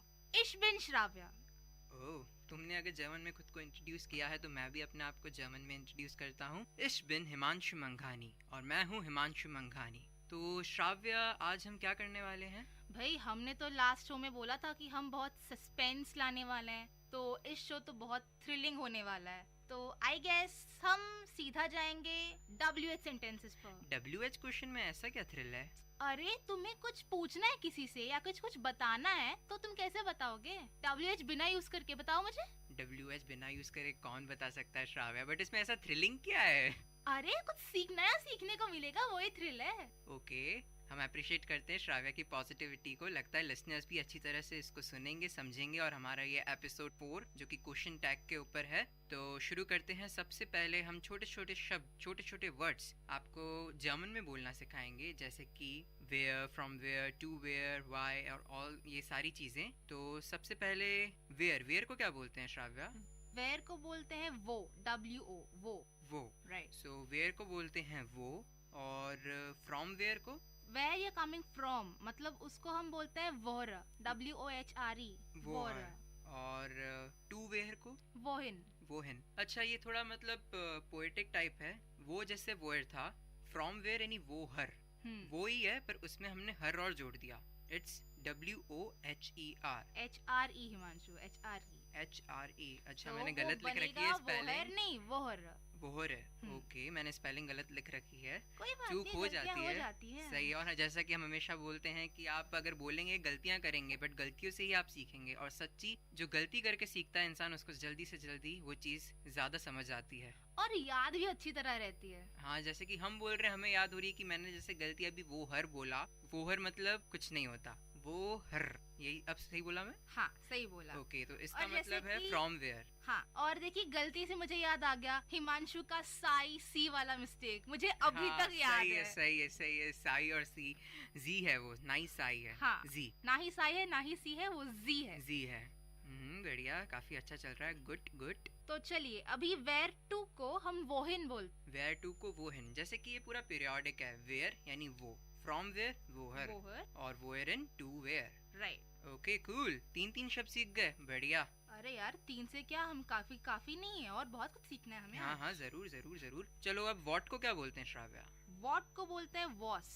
अरे ये तो बहुत इजी है, बस थोड़ा वॉट है और ये वॉज है। वॉज भी इंग्लिश वर्ड है, ऐसा ये सोच लो। इंग्लिश में जो वॉज है वो जर्मन का वॉट है। बट भाई, हम लोग ना इंग्लिश और जर्मन को कंपेयर ना करें, वही बेहतर है, क्योंकि हम बहुत कंफ्यूज हो जाएंगे। सही है, बहुत कंफ्यूज हो जाएंगे क्योंकि लैंग्वेज बहुत कंफ्यूजिंग होती है अगर तुम उसे एज इट इज रिलेट करोगे। इससे बेहतर है कि हम कुछ रियल लाइफ का कुछ एक्सपीरियंस लें और उससे रिलेट कर लें, तब हमारी काम बहुत आसान हो जाएगा। ओके, तो अगर मेरे को बोलना हो कि व्हाट आर यू डूइंग, उसको कैसे बोलेंगे? मैं बोलूंगी व्हाट मतलब वॉस, आर इज जिन, बिस्ट बिस्ट ओके, बिस्ट दू, व्हाट वॉस बिस्ट दू। तो ich bin, I am, ich bin। Recording ही बोल दो भाई, रिकॉर्डिंग बाद में सीखेंगे इसका जर्मन वर्ड क्या है। रिकॉर्डिंग, रेडियो, रेडियो तो रेडियो ही रहेगा जर्मन में। हाँ सही है, क्योंकि जर्मन में एक ऐसा क्लॉज है कि जैसे कि रेडियो, होटल, पार्क और कैमरा, ऐसे जो सारे इंग्लिश वर्ब्स हैं वो ऐसे ही उन्होंने अडेप्ट कर लिया, ताकि हमें अभी देखिए संस्कृत से हमने हिंदी में बहुत सारे शब्द अडेप्ट किए हैं, ऐसे ही जर्मन में उसने इंग्लिश के वर्ड्स अडेप्ट कर। अडॉप्शन चलता रहता है जिंदगी में, हाँ। चाहे वो वर्ड्स का हो या किसी और चीज का। ओके, तो फिर एक चलो रेडियो बताया, तो रेडियो एक न्यूट्रल वर्ड है, जैसे कि हमने हमारे पहले एपिसोड में भी बताया था कि न्यूट्रल वर्ड्स के लिए हम देर दी दास में से क्या यूज करेंगे? दास यूज करेंगे। दास, तो हमारा सबसे मेन चीज क्या है? रेडियो, तो हम इसको क्या बोलेंगे? दास radio, the radio, the VIT community radio 90.8 FM, तो इसको बोलेंगे दास वीआईटी कम्युनिटी रेडियो 90.8 FM, जो कि आपका चहीता रेडियो स्टेशन है। ठीक है, तो चलो अभी मैं तुम्हें पूछूं कि हिमांशु वेयर आर यू, तो तुम क्या बोलोगे? Where are you, okay, where मतलब वो, और वो बिस्ट दू, राइट। अभी जो तुमने मुझे सिखाया तुमने भी सीख लिया, अच्छा है। हाँ सही है सही है, एक दूसरे को ही सिखाएंगे तभी सीखेंगे और तभी समझ पाएंगे और तभी इम्प्लीमेंट कर पाएंगे। एग्जैक्टली। और अभी मैं तुम्हें पूछूं कि what are you doing? What are you doing, ये मैं तुमसे शायद पूछ चुका हूँ, तो इसलिए what are you doing, what मतलब वॉज, आर मतलब बिस्ट, यू मतलब डू, वॉज बिस्ट डू। Exactly right. तो ठीक है, अभी हम थोड़े और नए वर्ड सीखते हैं, यानी कि WH में हमने एक छोड़ दिया था, वो कि when। अभी बहुत सारे छूटे हुए हैं पर when, ओके ठीक है, तो when बोलेंगे हम वॉन बोल, WANN, when मतलब वॉन। Y को क्या बोलेंगे? Y को वॉरम। ओके, स्पीक श्राव्य, 2 बार बोल। Y को हम बोलते हैं वॉरन, वॉरम, वॉरम। Y को मतलब वॉरम, Y is वॉरम, Y is वॉरम, ओके। और विच को विच को बोलते हैं वेल्शे। वो क्या था? वेल्शे, वेल्शे, WELSCHE। ओके, तो विच बन गया वेल्शे, या विच वेल्शे, थोड़ा सा उससे मिलता जुलता है जैसे विच का वेल्शे, हालांकि बहुत इमेजिनेशन करना मुश्किल है, अगर मैं बोलूँ बिल्कुल इंग्लिश से सेम है, पर थोड़ा कुछ आप प्रेडिक्ट कर सकते हो कि विच मतलब वेल्शे। यार इस सबसे बढ़िया तकनीक है इसको याद करने का, दोस्तों के साथ सीखो। हाँ, जैसे कि मैं और श्राव्य इस समय कर रहे हैं, हम आपस में बोल रहे हैं, बातचीत कर रहे हैं और जितना हो सके हम इन वर्ड्स को यूज कर रहे हैं। तो आशा जब आप सुन रहे होंगे तो आप भी अपने दोस्तों के साथ थोड़ा फन लीजिए, थोड़ा मजा कीजिए, क्योंकि लैंग्वेज एक मजा करने का भी जरिया बन सकता है अगर उसको सीखे सही तरीके से, क्योंकि कुछ कुछ ऐसी गलतियां हो जाती है। हम तो पहले दिन से बोल रहे हैं कि भाई मजे करो, दोस्तों के साथ सीखो। हाँ, क्योंकि क्लास में तो समझ आने वाला है नहीं, वही बोरिंग लेक्चर्स होंगे, तो क्यों ना साथ में सीख लो। लेक्चर्स होते ही बोरिंग है, but it depends upon you कि तुम उसको कितना इंटरेस्टिंग बनाते हो। हाँ, जैसे कि हम अभी लेक्चर्स ही ले रहे हैं बट थोड़ा इंटरेस्टिंग ले रहे हैं। ये लेक्चर नहीं है, मैं इसको लेक्चर नहीं बोलूंगी। ओके, चलो तुम्हारी जो डेफिनेशन श्राव्या, चलो वापस से मैं तुम्हारा रिवीजन कराता हूँ और हो सकता है शायद लिसनर्स जो सुन रहे हो वो भी रिवीजन करें। तो वॉरम मतलब क्या था? वॉरम मतलब कि वाई। गुड। वेल्शे? वेल्शे इज विच, वो इज वेयर, वोहर, wohra is where from, wohin, it's not wohin, it's wohin, okay, wohin is where to, was मतलब what। और ये मैंने अभी शब्द नहीं बताया है, वी को क्या बोलेंगे? WIE को हाउ बोलेंगे। मतलब हाउ का मतलब हो गया WIE, वी। इसका एक नॉर्मल सेंटेंस भी है, बोलूंगी हाउ आर यू। हाँ, वी गेट्स, ये एक मतलब टैगलाइन समझ लीजिए। अब मैं अगर अपने रिस्पेक्टफुल पर्सन से बात करूंगा जो मुझसे बड़ा है, तो आई विल नॉट यूज वी गेट्स, मैं नॉर्मली यूज करूंगा कुछ दूसरा शब्द, उसके लिए हम नेक्स्ट एपिसोड में देखेंगे। बट आज के लिए अगर आपको अपने दोस्तों से या आपके जो नॉर्मल एज वाले, आपके जो एज वाले ग्रुप हैं उनसे बात करोगे तो आप क्या बोलोगे हाउ आर यू को श्राव्या? We gets. तो अभी वी गेट्स, अच्छा मैंने तुमसे क्वेश्चन पूछा, वी गेट्स। I am fine. तो इश बिन गुड। Okay, I am good, I am fine के लिए तभी हमें वर्ब नहीं पता, तो हम आई एम गुड बोलेंगे। तो इश बिन गुड। ओके, मैं और श्राव्य भी व्हाट्सएप पे बात कर रहे थे, तो फाइन का मतलब ही नहीं होता है, बट उसकी स्पेलिंग में थोड़ा डिफरेंस है। FIEN, right? या ग्रेट ग्रेट, गुड श्राव्य। अरे नहीं, मैं कल जर्मन ऐसे कुछ वर्ड सीखने की कोशिश कर रही थी, तो मुझे ये सेंटेंस आ गया कि वी हाइस्ट डू। So how are you called, सही है बोला मैं? हाउ आर यू कॉल्ड, हाइज, that's nothing but what's your name. या what's your name in short, but हाइजन का एग्जैक्ट मतलब होता है call. How you called means एक तरह से हाइजन। बट अभी अपन मतलब बेसिक जर्मन सीख रहे हैं, तो अपन इतना टिपिकल नहीं जाएंगे, तो हम बोलते हैं वी हेज डू मींस हाउ आर यू कॉल्ड। तो इश बिन हिमांशु, आई एम हिमांशु। और अगर आपको बिल्कुल उसकी टोन में रखना है जिस तरह से आप क्वेश्चन पूछा गया है, तो आप बोलेंगे आई हेज ए हिमांशु। आई एम सॉरी इश हेज ए हिमांशु। हो जाता है। ओके, जैसे कि श्राव्या भी बोल चुकी है, एक मूवी से आता है इश सॉन्ग, बट इतना मूवी नहीं जाना है क्योंकि it's basically community radio. So next हम एक और शब्द है हु को क्या बोलेंगे? हु को हम बोलते हैं वेर, WER। वेर या वर? वेर। पक्का? हाँ। लॉक कर दिया जाए? हाँ। फ्रीज कर दिया जाए? कर दो। अभी तुमने बोला कि हम कम्युनिटी रेडियो में हैं, तो केबीसी क्यों ला रहे हो बीच में? केबीसी अब क्या करे, लोग तभी जुड़ पाएंगे जब उनको उनसे जुड़ी चीज के बारे में थोड़ा बताएंगे, और केबीसी भी उनसे जुड़ी हुई चीज है। तो फ्रीज, लॉक्ड ऐसे शब्द है जो वो कुछ ज्यादा जल्दी सुन पाएंगे, समझ पाएंगे, और हमें भी अप्रिशिएट करेंगे, आई बिलीव। कंग्रेचुलेशंस, आपने 1 करोड़ जीत लिया। आय हाय छोड़ो ये इंजीनियरिंग, कौन करे अब ये इंजीनियरिंग। 1 करोड़ आ गया, बस छोड़ो इंजीनियरिंग। हाँ, मैं बस फैक्ट्री सेट कर लूंगा, अब क्या, फिर कोई जर्मन सीख रहे हैं, जर्मन कंपनी में ही चले जाएंगे। बस मुझे पार्टनर बनाना मत भूलना। okay? जरूर जरूर यार, तुमसे ही तो मैं ज्यादा सीख पाया था जर्मन। चलो ठीक है, वापस आते हैं काम पे। चलो अब तुम मुझसे क्वेश्चन पूछो। ये कुछ शायद 9 वर्ड्स सीखे हैं अपन ने, तुम मुझसे पूछो क्या बोलते हैं उनको जर्मन में।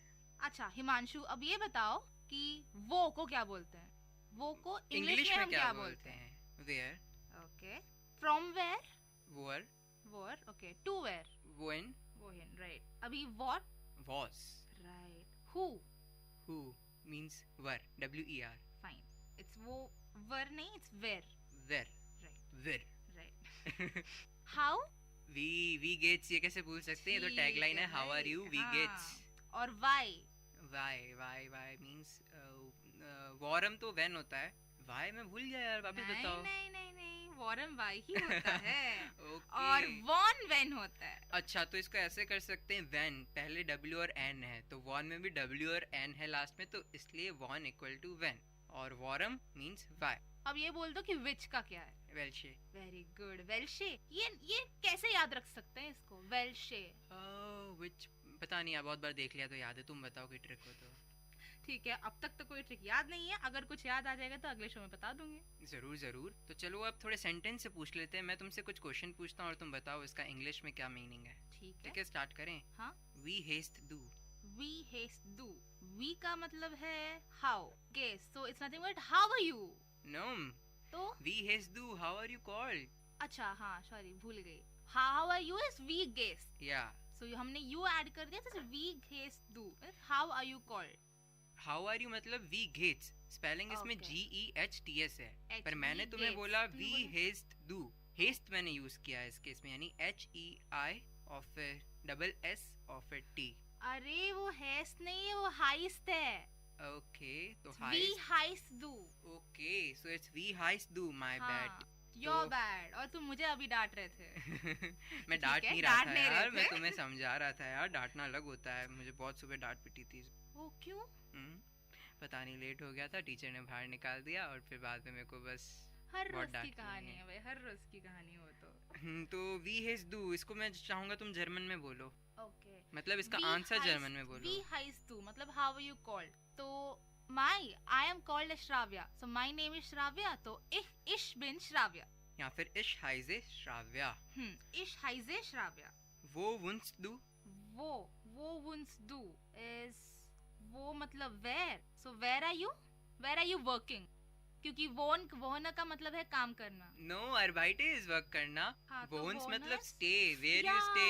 हाँ भूल गई। जल्दी बताओ श्राव्या, तुम रहती कहाँ, लिसनर्स जानना चाहते हैं। इश वोना इन हैदराबाद। इश होना इन हैदराबाद। हाँ। अभी तो तुम वेलोर में हो तो ठीक है भाई, मुझे घर जाने का मन कर रहा था, हैदराबाद बोल दिया। ओके, तो इश होना इन हैदराबाद। अभी मैं पूछती हूँ, रुको। चलो पूछ लो यार, तुम भी क्या याद रखोगी। One comes do. One comes do. When you came या when you are coming. Okay. ठीक है। तो इश कॉमे बाल्ड, बाल्ड मीन्स सून, तो I'll come soon. Okay. I come soon, क्योंकि अभी हम प्रेजेंट टेंस ही बात कर रहे हैं। यहाँ पे लिसनर्स को मैं 2 शब्द और बता दूं। बाल्ड का मतलब है सून, नॉट टकला, सून जल्दी आना। और स्पार्ट का मतलब है लेट। स्पार्ट का मतलब है लेट। स्पेलिंग बोलो। SPA उमलाउट T। उमलाउट क्या होता है? उमलाउट ऐसे होता है कि हम अगर जर्मन में किसी लेटर पे स्ट्रेस करना चाहते हैं तो हम उमलाउट यूज करते हैं। तो वो अभी हम आपको सुनाई में तो एक्सप्लेन नहीं कर सकते, तो आप इसको ऑनलाइन में देख सकते हैं, शायद आपकी कुछ मदद मिल जाए उमलाउट के बारे में। और जैसे कि अगर हेस्ट जो हमने बोला था उसमें डबल एस को अपन उमलाउट से रिप्लेस करेंगे तो एक बीटा साइन होता है और उसके ऊपर 2 डॉट्स होते हैं, तो डबल एस को रिप्लेस कर लेते बीटा और डबल डॉट से जर्मन में। तो तुम चाहो तो HEI बोलो या HEI बीटा टी बोलो, इट्स द सेम थिंग। हाँ एग्जैक्टली। तो अभी चलो हम काम पे आते हैं। अब मैं पूछता हूँ अर्बाइटिस डू। अर्बाइटिस डू, अर्बाइट का मतलब है काम करना, सो डू यू वर्क। तो अभी मैं बोलूंगी इश अर्बाइटर radio jockey. Okay, I work radio jockey. हालांकि थोड़ा टूटा फूटा है, हमें बोलना चाहिए कि I work as radio jockey. अभी एस को जर्मन में क्या बोलोगे? अब इतना रहने दो टाइम के हिसाब से, बस तुम, क्योंकि हम पहले स्टार्टिंग से शो में बोलते हैं कि हम आपको पूरा तो नहीं सिखा पाएंगे पर इतना सिखा पाएंगे कि अगर आपको कोई जर्मन बंदा आपसे कुछ आगे चल के बात करना चाहता है तो आप फिगर आउट कर लोगे कि वो क्या बोलना चाहता है, या वो फिगर आउट कर लेगा कि आप क्या बताना चाहते हो। अगर आपसे बोले कि इश अर्बाइते रेडियो जॉकी तो वो सामने वाला समझ जाएगा, ठीक है, मतलब आप रेडियो जॉकी की जैसे काम करते हैं। तो अभी मैं पूछूं कि वास मार्क्स डू, तो मतलब व्हाट यू डू। अब इसका मतलब हुआ व्हाट डू यू डू, क्योंकि मार्क्स तो माखन अपने देखा है कि वो बटर वाला माखन नहीं, माखन जो एग्जैक्ट है, मतलब कि मेक, आप क्या बना रहे हैं या क्या काम कर रहे हैं, मेक या फिर डू मार्क्स का मतलब होता है। so what do you make और what do you do? Okay, तो मैं बोलूंगा इश हो रे music, so I am making music.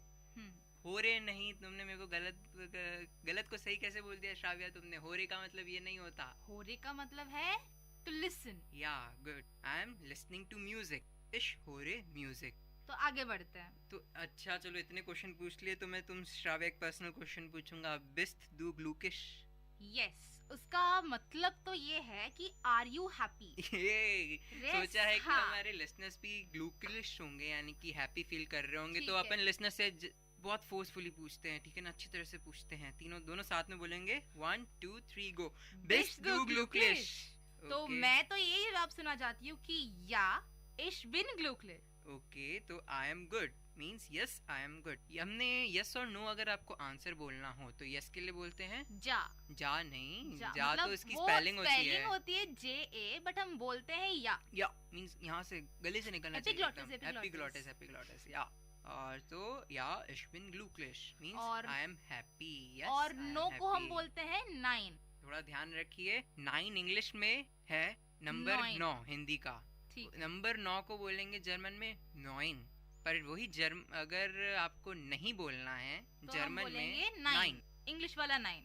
चलो वापस से रिवीजन करवाते हैं। वी हिस डू, इसको पहले इंग्लिश में बताओ क्या है इसका मतलब। वी हिस डू, इट्स नॉट हिस हिमांशु, तो वापस बोल रही हूँ हाइस डू। Okay, so what are you called, so इश how are you called, sorry how are you called और व्हाट आर यू कॉल्ड, तुम्हारा जवाब तो एक ही होगा कि तुम्हारा नाम क्या है।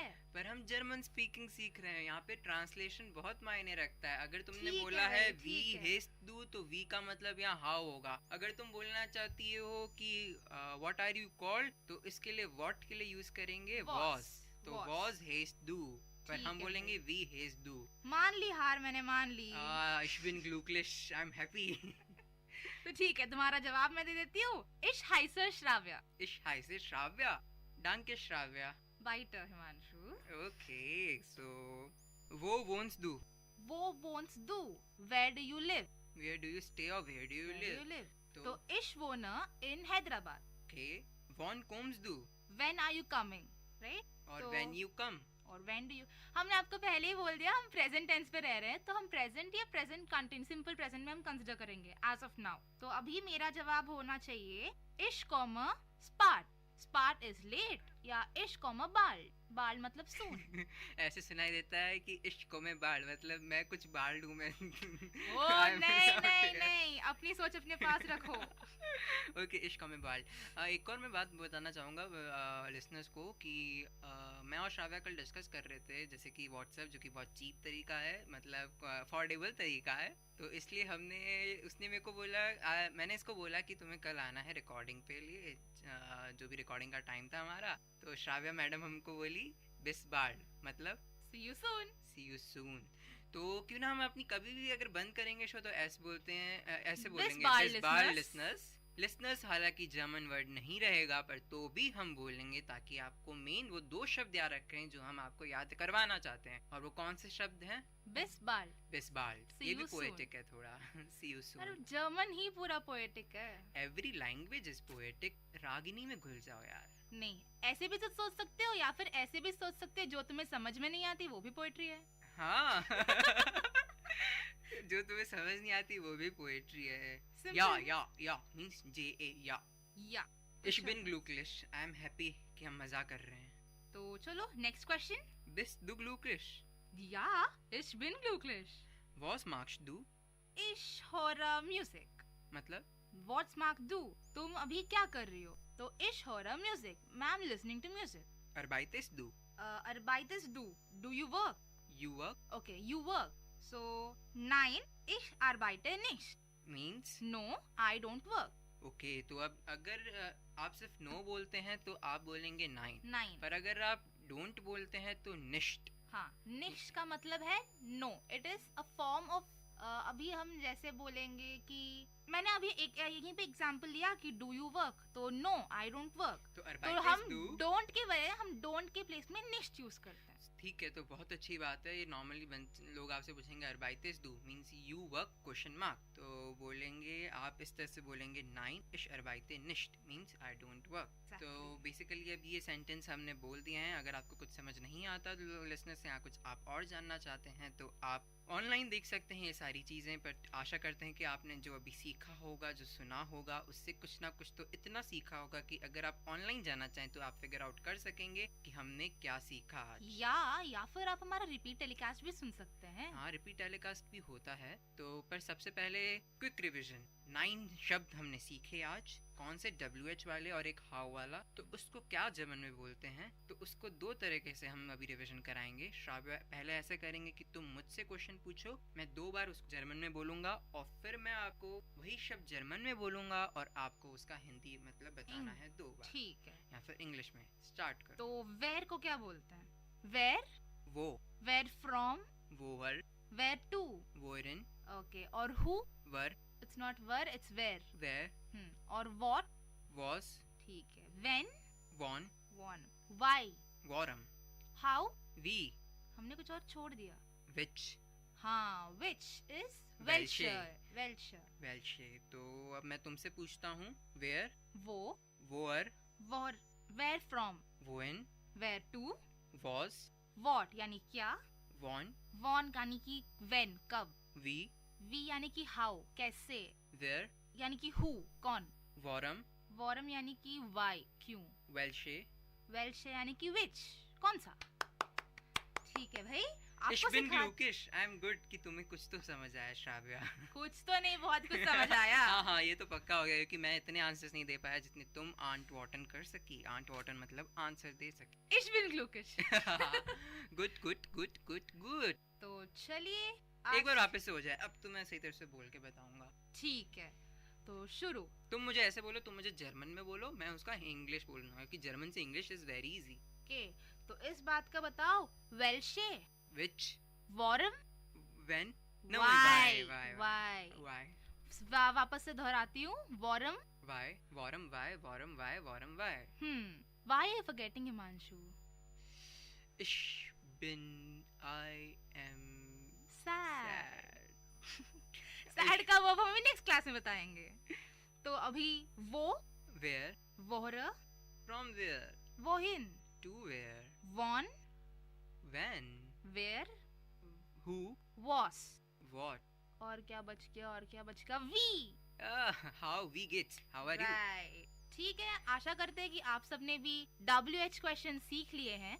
और ठीक है, दिस इश बिन श्राव्या एंड इश बिन हिमांशु मंघानी, और मैं हूँ आपका होस्ट एंड दोस्त हिमांशु मंघानी, और आप सुन रहे थे हमारा brand new show learning German. और प्लीज प्लीज प्लीज सुनते रहिए VIT community radio 90.8 FM।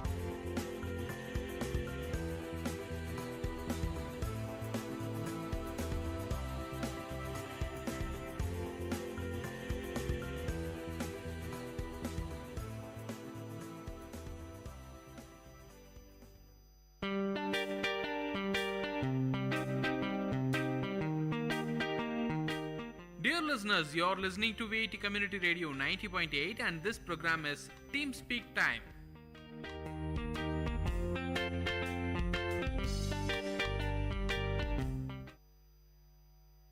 Hello, hi, Namaste VIT. You are listening to VIT Community Radio 90.8. This is Rujana. Welcome to the show Vijaya Bata. ప్రతి ఒక్కరి జీవితంలో విజయం చాలా ముఖ్యమైనది. మనం దేని కోసం ప్రయత్నించినా అది విజయం కోసమే కదండి. ఇలాంటి విజయం ఒక రోజులో వస్తుందా? రాదు. ఎంతో కృషి చేయాలి, మళ్ళీ కృషి చేయాలి. ఎన్నో అవరోధాలు వస్తాయి, వాటిని ఎదుర్కొనాలి. అప్పుడే విజయం మన సొంతం అవుతుంది. అప్పుడే ఆ విజయానికి మనం నిజమైన వ్యక్తులుగా మారుతాం. Innovation distinguishes between a leader and follower అన్నారు ఒక వ్యక్తి. ఈ వాక్యం వినగానే మీకెవరు గుర్తొచ్చారండి? అవును, స్టీవ్ జాబ్స్ గారే. ఈ రోజు మనం మాట్లాడబోయే వ్యక్తి స్టీవ్ జాబ్స్ గారి గురించే. ఒకానొక సమయంలో కంప్యూటర్ వెలుగులోకి వచ్చినప్పుడు ఆ కంప్యూటర్ ఒక రూమ్నే ఆక్రమించిందండి. కానీ ఇప్పుడు అదే కంప్యూటర్ ఇంకా బెస్ట్ ఫీచర్స్తో మన జోబులో పెట్టుకునేంత చిన్నదిగా మార్చేశారు. ఇదంతా ఒక్క రోజులో వచ్చిన విజయం కాదు, ఎంతో మంది చాలా కృషి చేశారు. అటువంటి వ్యక్తుల్లో స్టీవ్ జాబ్స్ గారు ఒకరు. స్టీవ్ జాబ్స్ గారు ఒక మంచి మనిషే కాదండి, వ్యాపారవేత్త, యాపిల్ వ్యవస్థాపకుడు, పర్సనల్ కంప్యూటర్ విభాగంలోనే విప్లవం తెచ్చిన మహామేధావి. యాపిల్ సృష్టించిన ప్రభంజనం యావత్ ప్రపంచానికే పాకేసింది. స్టీవ్ జాబ్స్ కృషి ఎంతో ఉందని ప్రపంచం కొనియాడుతుంది. ఇదంతా ఒక్క రోజులో వచ్చిన విజయం కాదండి, మళ్ళీ చెప్తున్నా. ఆత్మస్థైర్యం, దీక్ష, పట్టుదల, శ్రామికత ఇవన్నీ కలగొలిపితేనే వచ్చింది ఆ విజయం. మానవాళికి అద్భుత బహుమానం స్టీవ్ జాబ్స్ గారు. ఫిబ్రవరి 24, 1955లో శాన్ ఫ్రాన్సిస్కోలో జిందలీ అండ్ శబ్దలీలకు జన్మించారు స్టీవ్ జాబ్స్. ప్రతి ఒక్కరి కుటుంబంలో గొడవలు సహజం. ఇలానే ప్రేమించి పెళ్లాడిన జిందలీ అండ్ శబ్దలీ గారులకు కూడా గొడవలొచ్చాయి. కానీ ఆ గొడవలు ఎంత దారుణానికి ఒడిగట్టాయంటే వాళ్ళు స్టీవ్ జాబ్స్ గారిని అడాప్షన్కి ఇవ్వడానికి కూడా వెనుకాడలేదు. కానీ శబ్దలీ గారు చదువు అంటే మక్కువ కాబట్టి బాగా చదువుకున్న ఒక కపుల్ కి అడాప్షన్కి ఇవ్వాలని నిర్ణయించుకున్నారు. ఈ రోజు మనం చూస్తున్నాం, ఎవరైనా పేరెంట్స్ పిల్లలు వద్దు అంటే డస్ట్బిన్స్ దగ్గర, ప్లాట్ఫామ్స్ దగ్గర వదిలేస్తున్నారు. కానీ ఈ కపుల్ చాలా దూరదృష్టి కలవారు. అందుకే స్టీవ్ జాబ్స్ ని పాల్ అండ్ క్లారా అని బాగా చదువుకున్న వ్యక్తులకు దత్తక్కిచ్చారు.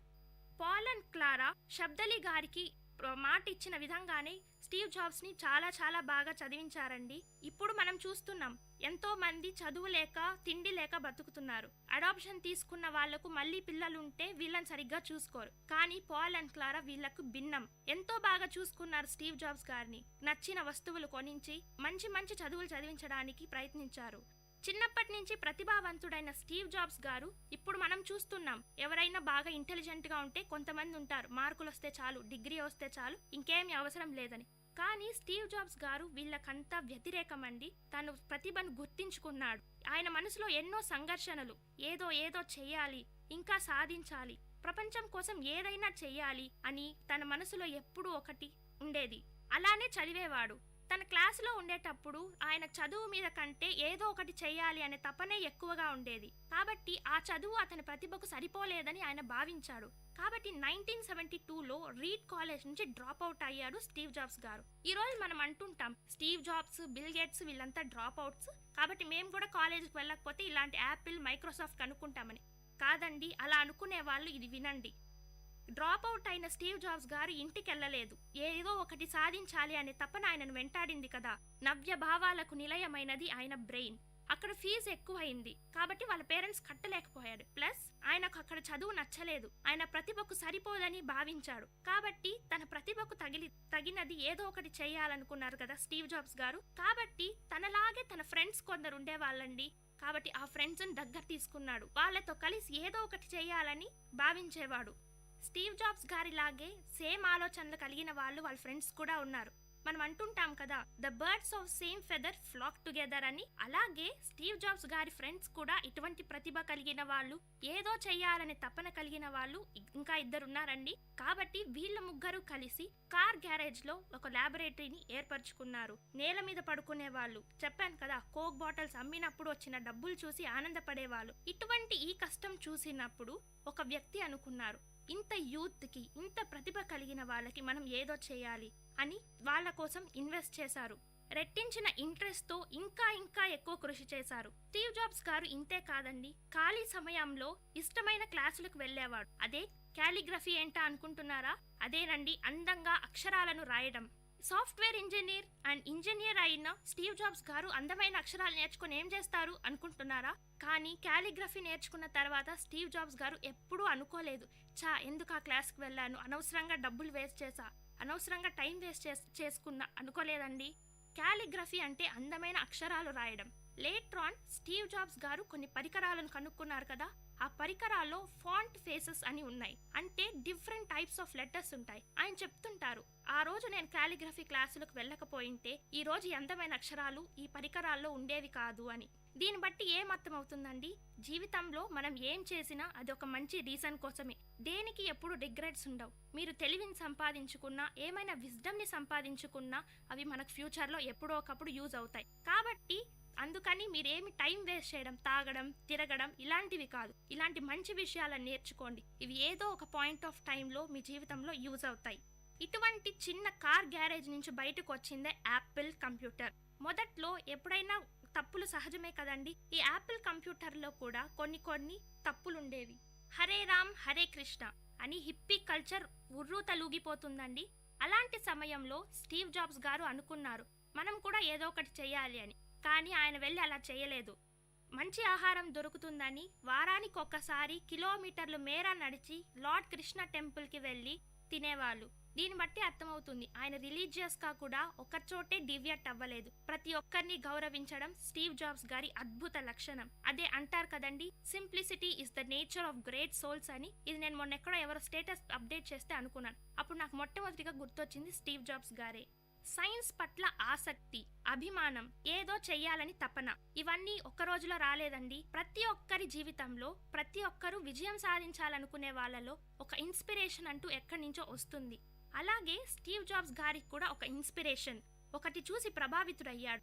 ఏంటా అని ఆలోచిస్తున్నారా? అదేనండి, స్టీవ్ జాబ్స్ గారు చదువుకునేటప్పుడు ఒక శీర్షిక ఉండేది, the last whole earth catalogue అని. ఆ శీర్షికను ఎప్పుడూ చదివేవాళ్ళు స్టీవ్ జాబ్స్. మనలాగా ఆ బుక్ ఈ బుక్ అనవసరమైనవి కాకుండా చాలా సెలెక్టెడ్ గా మంచి పుస్తకాలు చదివేవాడు. అదే అంటారు కదా, books are are best friends అని. అలాగే స్టీవ్ జాబ్స్ గారు కూడా దీన్ని మంచి స్నేహితుడిగా చేసుకున్నాడు. దాంట్లో ఉన్న విషయాలను తనలోకి తీసుకున్నాడు.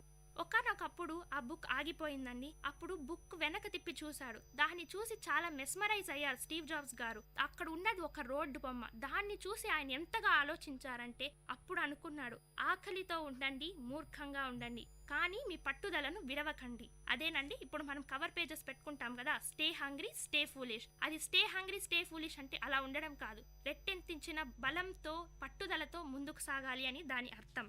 స్టీవ్ జాబ్స్ గారు ఒకసారి ఇండియాకు వచ్చారు. ఇండియా అంటే ఎంత కల్చరల్ గా, ఎంత సైంటిఫిక్ గా ఎంతో ముందుకు ఉంటుందని స్టీవ్ జాబ్స్ గారు భావించారు. ఇక్కడికి వచ్చిన తర్వాత పువర్ పీపుల్ ని చూశాడు. పావర్టీని చూసి చలించిపోయారు స్టీవ్ జాబ్స్. ఇంత హై ఎక్స్పెక్టేషన్స్ ఉన్న ఇండియాలో ఇలా ఉండడం ఏంటి అని చాలా బాధపడ్డాడు. మనసులో ఏదో తపన, సాంకేతిక విజ్ఞానంతో ఇండియాని ఇంకొంచెం పెద్దగా చేయాలి అని అనుకున్నాడు. Every drop of ocean starts with a single drop అన్నారు మదర్ తెరెసా గారు. ఇదే ఈయన జీవితంలో కూడా ఉంది. ప్రపంచాన్ని మొత్తం మార్చలేనేమో, కానీ నా అంత కృషి నేను చేయాలి అనుకున్నారు. ఇలా మనలో ఎంతమంది అనుకుంటున్నామండి? కానీ స్టీవ్ జాబ్స్ గారు అలా అనుకున్నారు. అతనిలో అద్భుత శక్తి జ్వలించింది.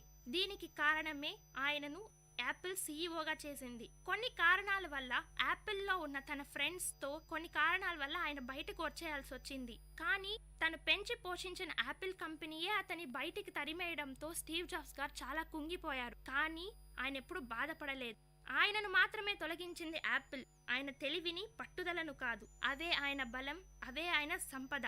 మార్కెటింగ్ లో దిట్ట అయిన స్టీవ్ జాబ్స్ గారు ఆలోచించడంలో దిట్ట అయిన స్టీవ్ జాబ్స్ గారు తన ప్రతిభకు మెరుగులు దిద్దారు. యాపిల్ని ఇంకొక సంచలనం చేయడానికి ప్రయత్నించారు. బయటకొచ్చాడు. నెక్స్ట్ కంప్యూటర్ కనుక్కున్నారు.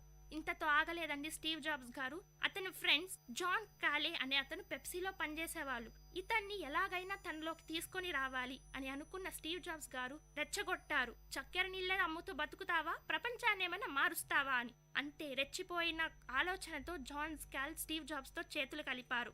1980లో బయటకు వచ్చిన స్టీవ్ జాబ్స్ గారు గ్రాఫిక్స్ అని సరికొత్త ప్రపంచం పిక్సార్ ని కనుక్కున్నారు.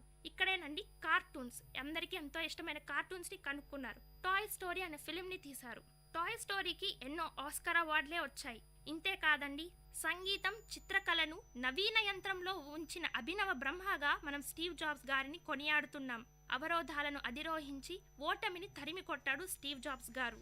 అంతా సజావుగా సాగిపోతుంది అన్న స్టీవ్ జాబ్స్ గారి జీవితంలో ఒకానొక భయంకరమైన సంఘటన తెలుసుకున్నారు. అదే ఆయనకు ప్యాంక్రియాటిక్ క్యాన్సర్ ఉందని. ఈ కాలంలో మనం చిన్న జ్వరం వస్తేనే చాలా బాధపడిపోయి ఇంకా ఏమి చెయ్యలేము అనుకుంటున్నాం. అదే క్యాన్సర్ వస్తే మన జీవితం అయిపోయింది అని బాధపడిపోతుంటాం. దీనితోనే చావు తొందరగా వస్తుంది. కానీ స్టీవ్ జాబ్స్ గారు బాధపడలేదు. ఇవన్నీ లైఫ్ లో సహజం అనుకున్నారు. కాబట్టి దాన్ని క్యూర్ చేయడానికి లివర్ ని సర్జరీ చేయించుకున్నారు.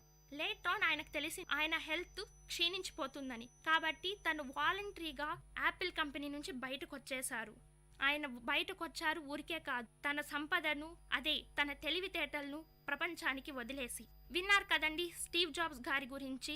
అవరోధాలను అధిరోహించిన స్టీవ్ జాబ్స్ గారు ప్రతి ఒక్కరికి రోల్ మోడల్. ఇటువంటి స్టీవ్ జాబ్స్ గారి గురించి మనం ఎంతో నేర్చుకోవాలి. ఈయనలా కాకపోయినా ఈయనలో ఉన్న కొన్ని విషయాలను మనం తెలుసుకొని మంచి పొజిషన్లోకి రావాలి. కాబట్టి Steve Jobs is our hero, he's the legend. ఇలాంటి స్టీవ్ జాబ్స్ గారిని ఎన్నో అవార్డులు వరించాయి. అత్యంత ప్రతిభావంతుడిగా ప్రపంచం గుర్తించింది. మనము గుర్తించాం కదండి. సో ఇప్పటి నుంచి టైం వేస్ట్ చేయకుండా టైమ్ ఇస్ ప్రెషియస్ అని నేర్చుకొని మనం కూడా విజయానికి మెట్లేద్దాం, విజయ బాటలో పయనిద్దాం. ఇలాంటి ఎంతో మంది గొప్ప వ్యక్తుల గురించి తెలుసుకోవడానికి, మన జీవితాలను మార్చుకోవడానికి వింటూనే ఉండండి విఐటి కమ్యూనిటీ రేడియో 90.8. నేను మీ సృజన.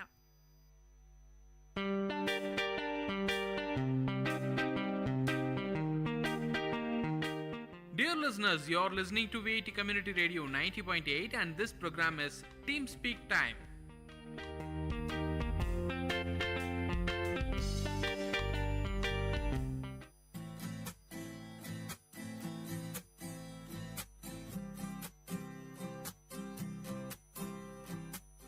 Hello friends, you are listening to VIT community radio 90.8 FM और ये है आपका शो लर्निंग जर्मन और मैं हूँ आपका होस्ट एंड दोस्त हिमांशु मंघानी और मैं हूँ आपकी होस्ट श्राव्या.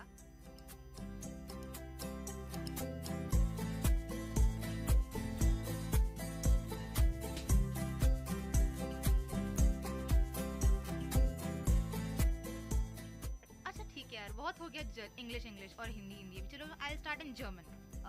Hallo Freunde.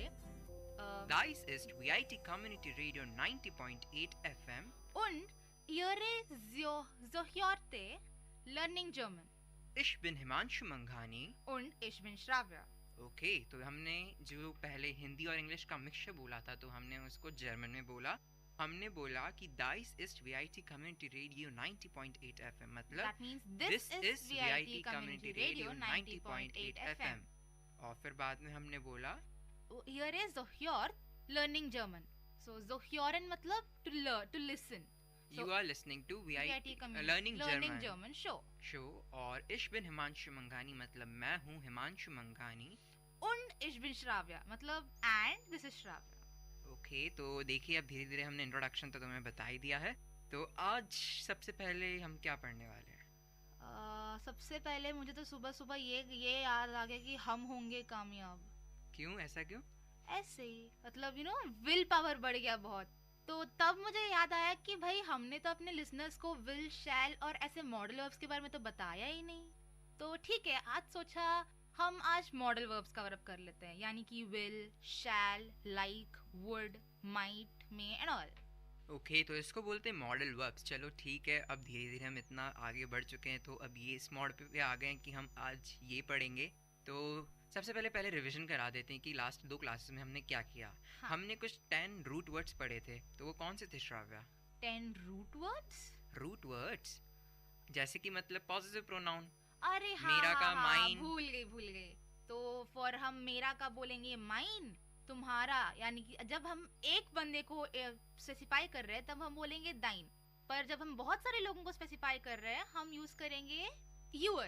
ओह कूल। तो इसको ऐसे बोल सकते हैं, आई के लिए बोलेंगे माइन, और आर के लिए बोलेंगे उनसेर, और यू के बोलेंगे, हाँ, यू के लिए बोलेंगे दाइन, और और यू ऑल के लिए बोलेंगे यूर। हाँ, और फिर बाद में ही और इट के लिए सीन, साइन, और फिर जी के लिए बोलेंगे ईयर। ईयर, ठीक है। सारे जी के लिए मतलब हाँ। फॉर्मल इनफॉर्मल जो कुछ भी हो हम ईयर ही यूज हाँ, करेंगे। क्योंकि जी लड़कियों के लिए भी बोलते हैं, रिस्पेक्ट के लिए भी बोलते हैं, और दे ऑल के लिए भी बोलते हैं, यानी 3rd पर्सन प्लूरल के लिए भी बोलते जी हैं। हाँ। और फिर- कल हमने आर्टिकल्स भी किए थे, डेफिनेट और इंडेफिनेट आर्टिकल्स के लिए हम कौन सा प्रोनाउन यूज करते हैं। तो द के लिए देर दी दास, मस्कुलिन, फेमिनिन और न्यूट्रल के ऑर्डर था। और फिर ए और एन को बोलेंगे आइन। आइन में ही हम मास्कुलिन और न्यूट्रल के लिए यूज करेंगे आइन, और फेमिनिन और प्लूरल के लिए यूज करेंगे आइना। ठीक है, तो बेसिकली 10 वर्ड्स हो गए। आई के साथ माइन, यू ऑल के साथ यूर, और यू सिर्फ सिंगुलर है उसके लिए डाइन, आर के लिए उनसेर, ही और इट के लिए सीन, और जाय के लिए सीन नहीं साइन हिमांशु। Okay sign. तुम्हारा ये आई और ई का चक्कर कब चलेगा मुझे नहीं पता। अब पता नहीं, कभी तो सही होगा ही होगा। देखते सही करा देती हूँ, मैं ही सही कराऊंगी तुम्हें। जरूर। और जी के लिए बोलेंगे आयर। हाँ ठीक है, चलो बहुत बढ़िया। तो अब मॉडल वर्ब्स के बोलते हैं। सबसे पहले बताओ कि वोलन का मतलब क्या होगा? वोलन मतलब विल।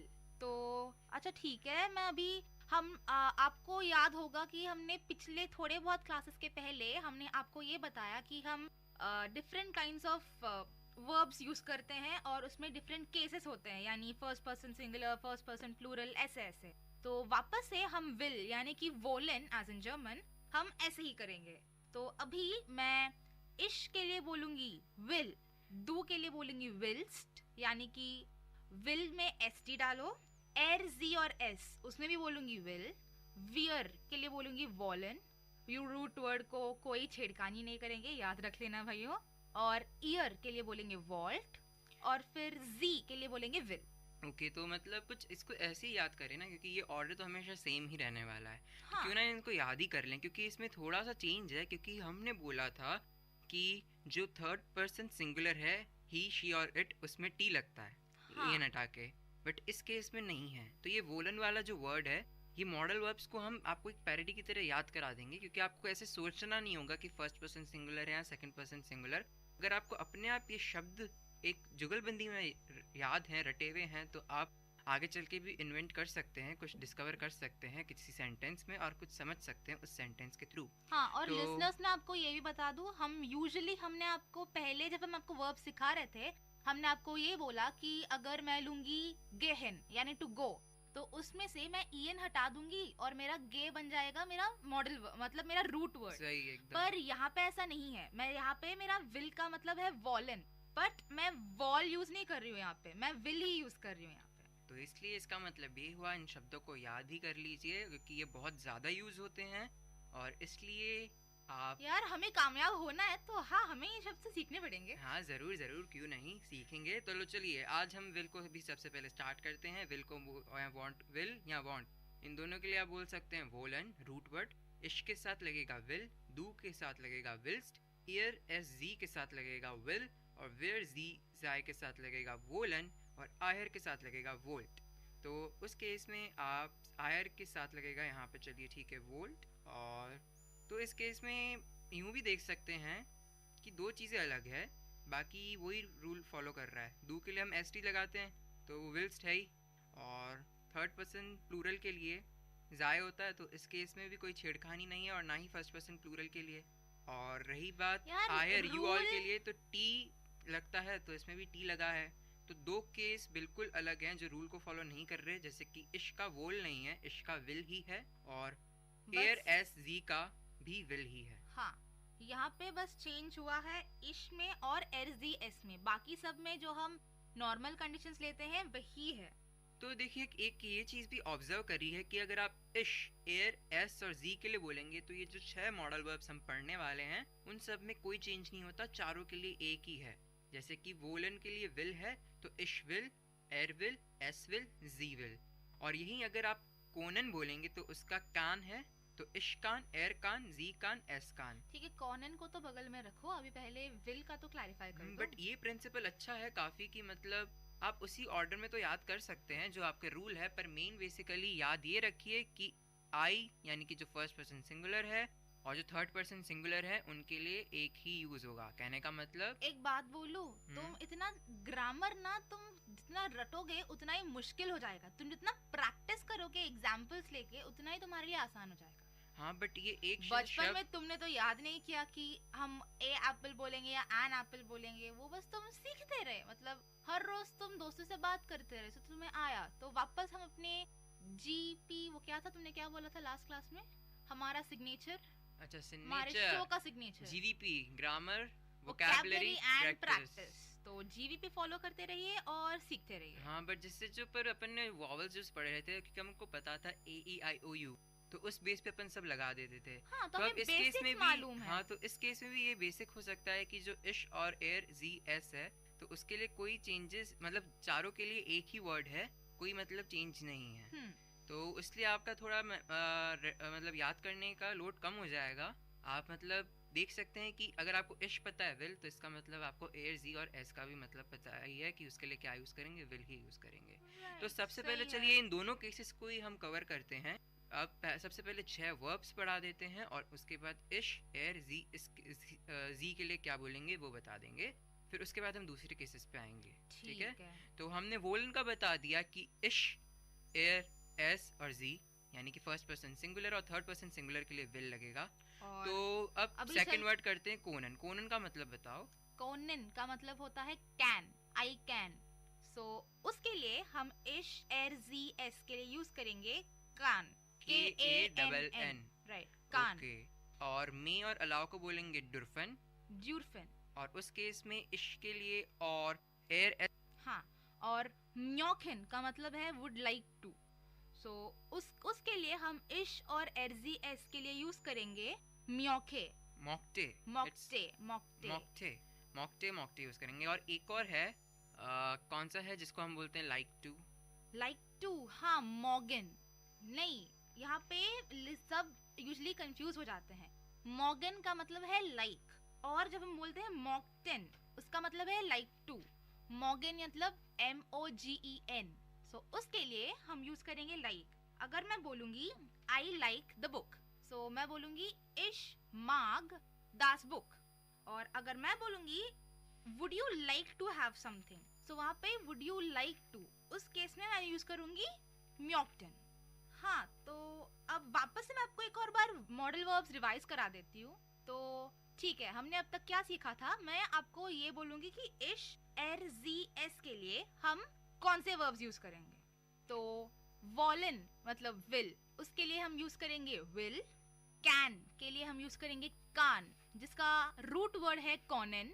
और डुरफन मतलब कि मे और अलाउ, और सोलन मतलब शुड, मूसन मतलब मस्ट, मॉक्टन मतलब वुड लाइक टू, और मागन मतलब लाइक टू। तो ठीक है, सबसे पहले 7 वर्ड्स के मीनिंग याद करा देते हैं। तो मैं तुमसे बोलूंगा, तुम उसका इंग्लिश बताना कि क्या बोलते हैं। ठीक है श्राव्या, तैयार हो? 3, 2, 1, 0। वूलन, वॉलन, वॉलन मतलब विल। और कॉनन, कॉनन मतलब कैन। सोलन मतलब शुड। मॉक्टन मतलब वुड लाइक टू। मूसन मतलब मस्ट। और डुरफन मतलब मे। मागन like, like to. Okay, cool. It's not मागन, इट्स मॉगन। ओके, तो अब ऐसे कर सकते हैं। वोलन के लिए क्या है जो हमने केसेस पढ़े हैं, विल। सोलन के लिए सोल, मूसन के लिए मूस, मॉक्टन के लिए मॉक्टे, हाँ, और डॉर्फन के लिए डार्फ, और कोनन के लिए कान, कान। ठीक है, कॉनन के लिए कान और सोलन के लिए शुड, सोल। और रही बात अब इस केस में डू पे आ जाते हैं, जो कि सेकंड पर्सन सिंगुलर है। तो उस केस में रूल वही लगेगा, ईएन हटा के एसटी लगाना है। बट एक जगह डिफरेंट है, जो कि है मोसन वाला केस, उसमें मुस्ट लग बोलेंगे, मूसन नहीं बोलेंगे। मुस्ट। तो एक ही इसका एक्सेप्शन है, बाकी वही रूल हैं जो हमने आपको पहले बता चुके हैं कि ईएन हटाकर एसटी लगाना है।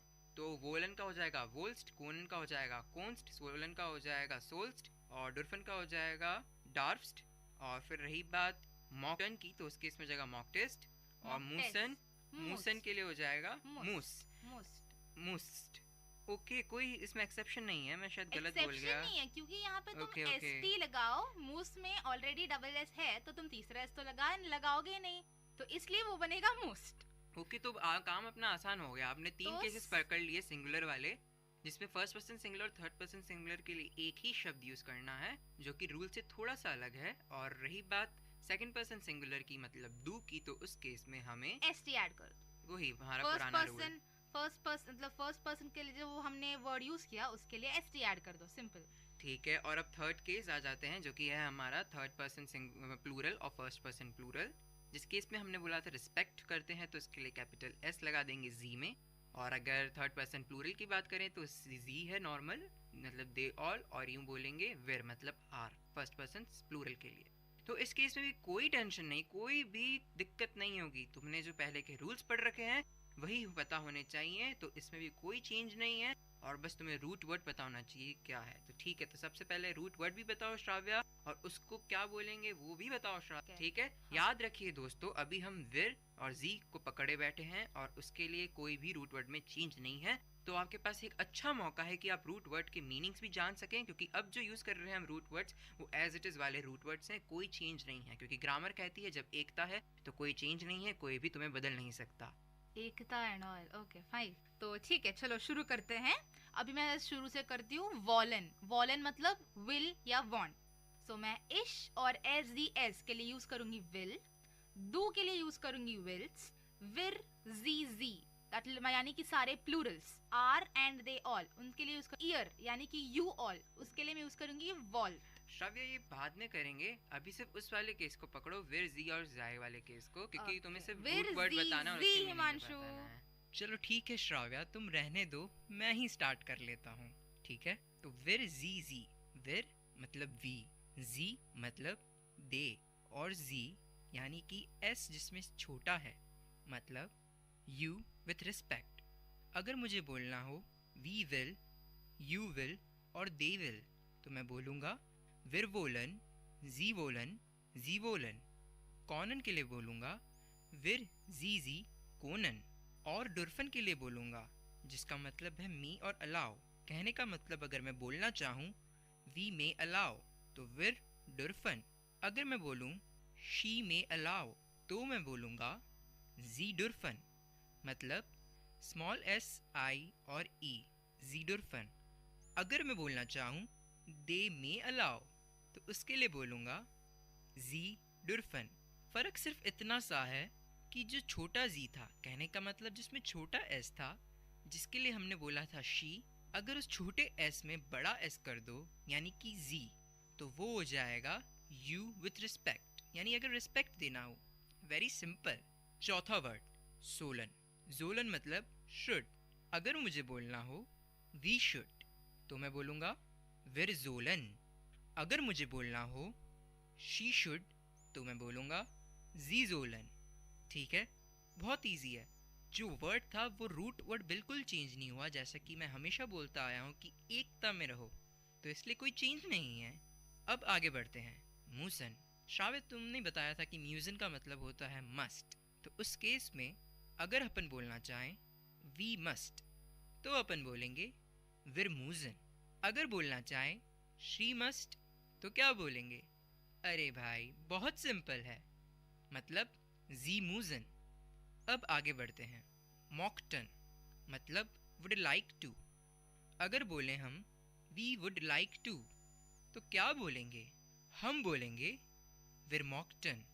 अगर हम बोलना चाहें शी वुड लाइक टू तो वो भी बहुत इजी है, सिंपल से बोल दो जी मॉकटन।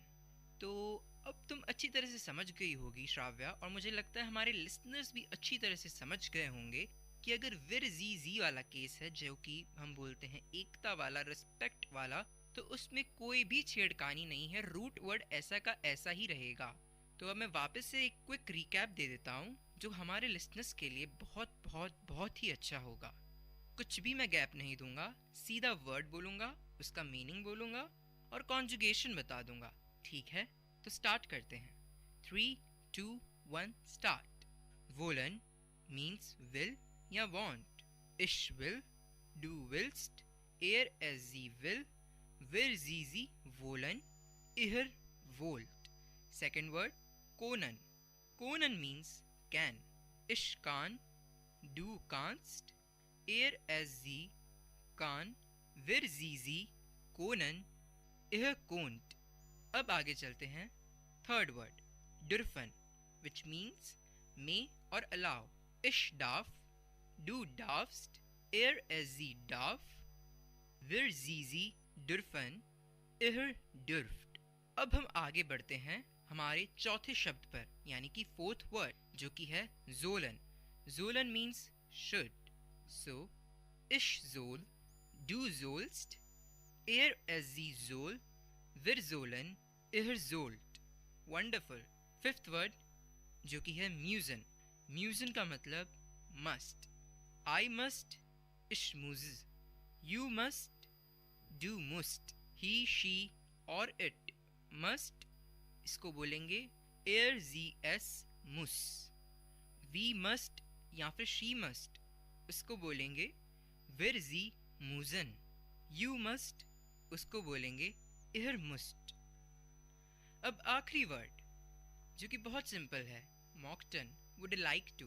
तो इसका कॉन्जुगेशन है इश मॉकटे, डू मॉकटिस्ट, एयर एस जी मॉकटे, विर जी जी मॉकटन, इहर मॉकटेट।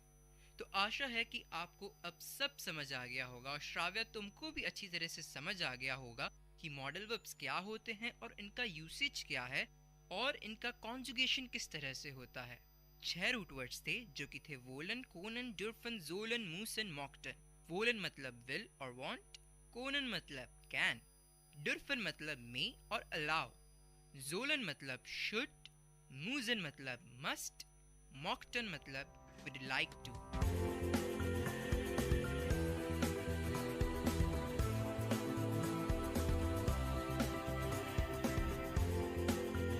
आशा करती हूँ कि हमने आज आप लोगों को बहुत कुछ सिखाया है। तो यहाँ पे हम साइन ऑफ करते हैं। मैं हूँ श्राव्या कर्रा और मैं हूँ हिमांशु मंघानी और आप सुन रहे हैं अपना फेवरेट शो लर्निंग जर्मन और ये है VIT community radio 90.8 FM।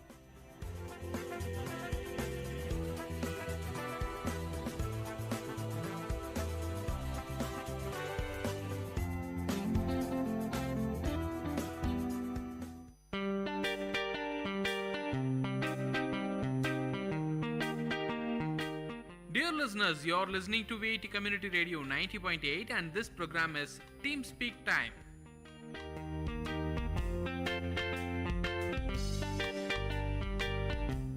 Hi hello VIT, మీరు వింటున్నారు VIT కమ్యూనిటీ రేడియో 90.8 FM. నేను మీ వైషు. ఈ చందమామ కథల ద్వారా మంచి మంచి కథలు చెప్పడానికి వచ్చేసానండి. ఈ ఆలస్యం చేయకుండా స్టార్ట్ చేసేద్దాం. కథ నిజాయితీ. సీతాపురం అనే ఊరిలో రామయ్య కట్టెలు కొట్టుకుంటూ జీవనం సాగించేవాడు. రోజులాగానే అడవికి వెళ్ళాడు. చెరువు గట్టు మీద ఉన్న చెట్టు ఎక్కి కట్టెలు కొడుతుండగా తన చేయి జారి గొడ్డలి చెరువులో పడిపోయింది. తన జీవన ఆధారమైన గొడ్డలి నీటిలో పడిపోవడంతో రామయ్య చాలా బాధపడ్డాడు. విచారంతో ఇంటికి వెళ్లకుండా చెరువు గట్టు మీద కూర్చొని ఏం చేయాలో తెలియక ఆలోచనలో పడ్డాడు. అతని బాధ చూసిన జలదేవత నీటిలో ఎంచి బయటకు వచ్చి రామయ్యకు దర్శనమిచ్చింది. జలదేవత రామయ్య విచారానికి గల కారణం తెలుసుకొని నీటిలోకి వెళ్లి వెండి గొడ్డలి తెచ్చి రామయ్యకు ఇచ్చింది. రామయ్య ఆ వెండి గొడ్డలి తనది కాదన్నాడు. దీంతో జలదేవత మళ్లీ నీటిలోనికి వెళ్లి బంగారు గొడ్డలితో బయటికి వచ్చింది. దానిని రామయ్యకు ఇచ్చింది. కానీ రామయ్య ఆ గొడ్డలి తనది కాదు అన్నాడు.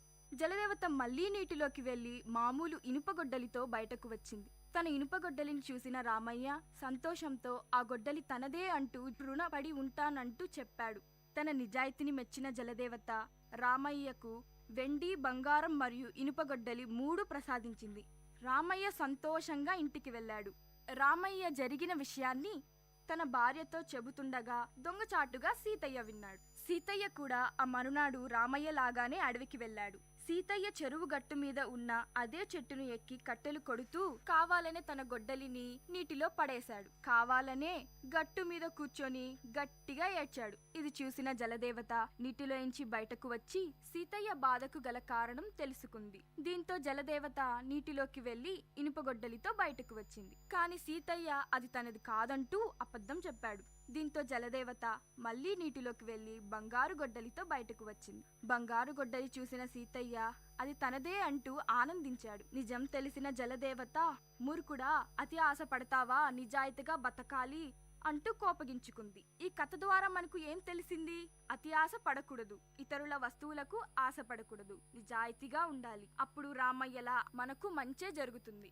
ఇంకా మంచి కథలు వినాలనుకుంటే వింటూనే ఉండండి విఐటి కమ్యూనిటీ రేడియో 90.8 FM. మీ వైషు.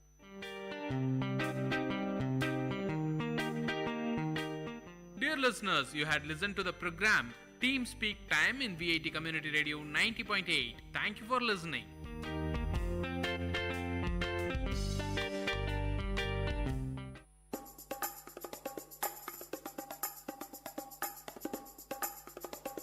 காரசாரம் விஐடி பண்பலையின் விவாத மேடை. ஆரோக்கியமான வாதங்களுடன், அன்றாட நிகழ்வுகளின் தரவுகளுடன், மக்களின் குரல்கள் ஒன்றிணையும் கருத்துக்களம்.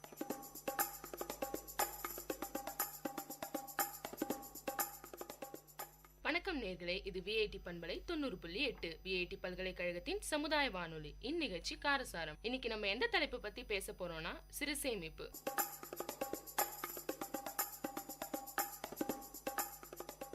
இத பத்தி பேசுறதுக்காக நான் பானு, நான் சிந்துஜா, நான் பாண்டியலட்சுமி.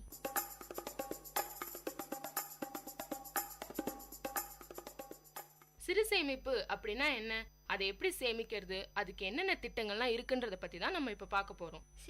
சேமிப்புங்கிறது நம்ம வாழ்க்கையில ரொம்ப முக்கியமான ஒண்ணு. சிறுவர்கள்ல இருந்து பெரியவர்கள் வரைக்கும் கண்டிப்பா சேமிப்புங்கிறது அவங்க கிட்ட கண்டிப்பா இருக்கணும். இப்ப குடும்பத்துல கூட கணவன் மனைவி கிட்ட பட்ஜெட் போட்டு வரவு செலவு பார்த்து செலவு பண்ற பழக்கம் கண்டிப்பா இருக்கணும். அப்பதான் சிக்கனமா செலவு பண்ண முடியும், சேமிக்கவும் முடியும். இந்த மாசத்துக்கு வரவு செலவு பார்த்து அடுத்த மாசத்துக்கு இதோட கம்மியா செலவு பண்ண முடியும். அப்பதான் இந்த மாசத்தை விட அடுத்த மாசத்துல இன்னும் கம்மியா செலவு பண்ணி சேமிப்பு அதிகமாக்க முடியும். இப்படி சேமிக்கிறது தான் நம்ம எல்லாருக்குமே பாதுகாப்பானது. இப்ப ஆபத்தான காலத்துல நம்மளுக்கு பணம் கஷ்டம் வந்துச்சுன்னா இப்ப கண்டிப்பா நம்மளுக்கு தேவை அப்படின்ற சூழ்நிலையில இந்த சேமிப்பை வச்சு நம்ம வாழ்க்கையில சந்தோஷமா இருக்கலாம். இந்த சேமிப்புங்கிறது நம்ம வாழ்க்கைக்கு ரொம்ப நல்ல பயன் கொடுக்கும். இப்ப சேமிக்கணும், அது வந்து ரொம்ப முக்கியம் அப்படின்னு சொல்லிட்டு அவங்க சொன்னாங்க. சேமிக்கிறது ரொம்ப முக்கியம் தான், அது நல்ல பழக்கமும் கூட. ஆனா இப்ப பாத்தீங்கன்னா பெரியவங்க வந்து அவங்க வருமானத்துல இருந்து ஒரு சிறு பகுதியை கொஞ்சம் கொஞ்சமா சேமிக்கிறாங்க. அதுதான் சேமிக்கிற பழக்கமும் கூட. இப்ப சிக்கனத்தோட குழந்தை தான் சேமிப்பு அப்படின்னு கூட சொல்லுவாங்க. அப்ப சிக்கனன்ற ஒரு பழக்கம் வந்து நம்ம கிட்ட இருந்தாதான் சேமிக்க முடியும். இப்ப இருக்கிற காலத்துல பாத்தீங்கன்னா எல்லாருக்குமே வந்து பொருளோட தேவை வந்து அதிகமா இருக்கும். பணத்தை வந்து சம்பாதிக்கணும். அப்ப நம்ம என்ன பண்ணணும்னா சின்ன வயசுல இருந்தே வந்து கொஞ்சம் கொஞ்சமா சேமிச்சுட்டு வரணும். அப்பதான் பெரியவங்களானா சேமிக்கணும் அப்படின்ற ஒரு பழக்கம் வந்து நம்ம கிட்ட உண்டாகும். அந்த காலத்துல எல்லாம் பாத்தீங்கன்னா பெரியவங்க வந்து சேமிப்பாங்க. அதை பார்த்து சின்னவங்களும் ஒரு இன்ஸ்பிரேஷனா எடுத்து அவங்களும் வந்து சேமிக்க ஆரம்பிப்பாங்க. இப்ப இருக்கிற காலகட்டத்துல பாத்தீங்கன்னா பெரியவங்களே வந்து சேமிக்கிறது இல்ல. அவங்க வந்து பியூட்டி பார்லர் அந்த மாதிரி போயிட்டு காசை வந்து வீணடிக்கிறாங்க. அப்படி இருக்கும் போது அவங்கள பார்த்து எப்படி சின்னவங்க வந்து சேமிப்பாங்க? இப்ப இருக்கிற சின்ன பசங்க கூட எனக்கு ஒரு புது மொபைல் வேணும், எனக்கு வந்து புது ட்ரெஸ் எல்லாம் வேணும் அப்படின்னு சொல்லிட்டு காஸ்ட்லியா இருக்கிறதா வாங்க நினைக்கிறாங்க. அப்படி இருக்கும் போது எப்படி வந்து சின்னவங்க வந்து சேமிக்க முடியும்? குடும்பத்துல இருக்கிறவங்களே இப்ப வந்து சேமிக்கிறது இல்ல. எல்லாரும் அவங்கவுங்க இஷ்டத்துக்கு தான் இருக்காங்க. எல்லாருமே வந்து ஆடம்பர வாழ்க்கை வாழணும் அப்படின்னு தான் நினைக்கிறாங்க. பக்கத்து வீட்டுல இப்ப ஏதாவது கார் வாங்கினா கூட நம்மளும் வாங்கணும் அப்படின்னு நினைக்கிறாங்க. சுத்தி இருக்கிறவங்களுக்காகவே வாழறாங்களே தவிர தனக்காக வாழணும், நம்ம சேமிச்சுட்டு வாழ்க்கையில ஒரு பெரிய ஆளா வரணும் அப்படின்னு நினைக்கிறதே கிடையாது. இப்ப பாத்தீங்கன்னா வரவு எட்டனா செலவு பத்தனா அதிகம் ரெண்டனா கடைசியில் துந்தனான்ற ஒரு சினிமா பாடல் கூட இருக்கு. அந்த பாடல என்ன சொல்லிருப்பாங்கன்னா, சிக்கனமா இல்லனா அதுல என்ன விளைவு வரும் அப்படின்னு சிரிப்பு கலந்த ஒரு சிந்திக்க வைக்கும் பாடலா சொல்லிருப்பாங்க. வரவு வந்து கம்மியா வந்தாலும் செலவு பண்றதுதான் ரொம்ப அதிகமா இருக்கு. அவங்க வந்து பட்ஜெட் போடுறதே இல்ல. எப்படி சேமிக்கணும், வாழ்க்கையில என்னென்னலாம் பண்ணலாம் அப்படின்ற ஒரு பிளானிங்கே இருக்க மாட்டேங்குது. நம்ம எங்கெங்கெல்லாம் வெளில போலாம், இப்ப வந்து பணம் வந்தா அதை எப்படி சம்பாதிக்கலாம் அப்படின்றதுதான் ரொம்ப யோசிக்கிறாங்களே தவிர ஒரு நல்ல பிளானிங்கே போடுறது இல்ல சேமிப்பு பத்தி. இதனால என்ன ஆயிடுதுன்னா கடைசியில மாச கடைசியில வந்து காசு இல்லாம போயிடுது. அதனால மத்தவங்க கிட்ட வந்து எதிர்பார்த்து கடனை வாங்கி ஆடம்பர வாழ்க்கையில வந்து ஈடுபடுறாங்க. இதுக்கெல்லாம் வந்து என்ன பண்ணணும்னா முன்னாடியே சேமிப்பு அப்படின்ற ஒரு பழக்கத்தை வந்து உண்டாக்கணும். சின்ன வயசுலயே உருவாக்கினாதான் அவன் பெரியவங்களானா அது வந்து அந்த பழக்கத்தை வந்து ஈடுபடுத்த முடியும். இப்படியே சொல்லிட்டே போனா சேமிக்கிறதுக்கு என்னதான் பண்றது? பணத்தை சேமிக்க நிறைய வழிமுறைகள் இருக்கு. Share market, mutual fund, chit fund, real estate, இந்த மாதிரி 1000 வழிமுறைகள் இருக்கு. வீட்டில் இருந்து உண்டியல்ல சேமிக்கிறத விட ஒரு சிறப்பான பாதுகாப்பான நம்ம பணத்தை அதிகரிக்கிற ஒரு இடம் எது அப்படின்னு சொல்லிட்டு பார்த்தோம்னா அஞ்சலகத்துல சேமிக்கிறது தான். குழந்தைங்களோட படிப்புக்கு, கல்யாண செலவுக்கு, வீடு கட்டுறதுக்கு, அவசர தேவைக்கு, இது எல்லாத்துக்குமே உதவக்கூடிய ஒரு சிறந்த திட்டம் எது அப்படின்னு சொல்லிட்டு பார்த்தோம்னா அஞ்சலக தொடர் வைப்பு திட்டம் தான். எப்படின்னு பார்த்தீங்கன்னா 5 வருஷத்துக்கு சேமிக்க வேண்டிய இந்த திட்டத்துல மாசத்துக்கு 10 ரூபாயிலிருந்து சேமிக்கலாம். மேலும் மாசத்துக்கு 50 ரூபாயில சேமிச்சோம்னா 7.5% கூட்டு வட்டியும் ஆயுள் காப்பீட்டு வசதியும் இருக்கு. அவசர தேவைக்கும் கடன் வாங்கலாம். இந்த மாதிரி நம்ம பணத்தை பாதுகாப்பான முறையில சேமிச்சிட்டு வந்தா பணமும் பாதுகாப்பா இருக்கும். கஷ்டம்னு வரும்போது யார் கையும் எதிர்பார்க்க வேண்டிய நிலைமை இருக்காது. அஞ்சலக திட்டத்துல இப்போ சின்ன பசங்க கூட சேமிக்கிறாங்க. எப்படின்னு பார்த்தா நிறைய பேங்க்ஸ்ல எல்லாம் நிறைய ஸ்கீம்ஸ் வருது.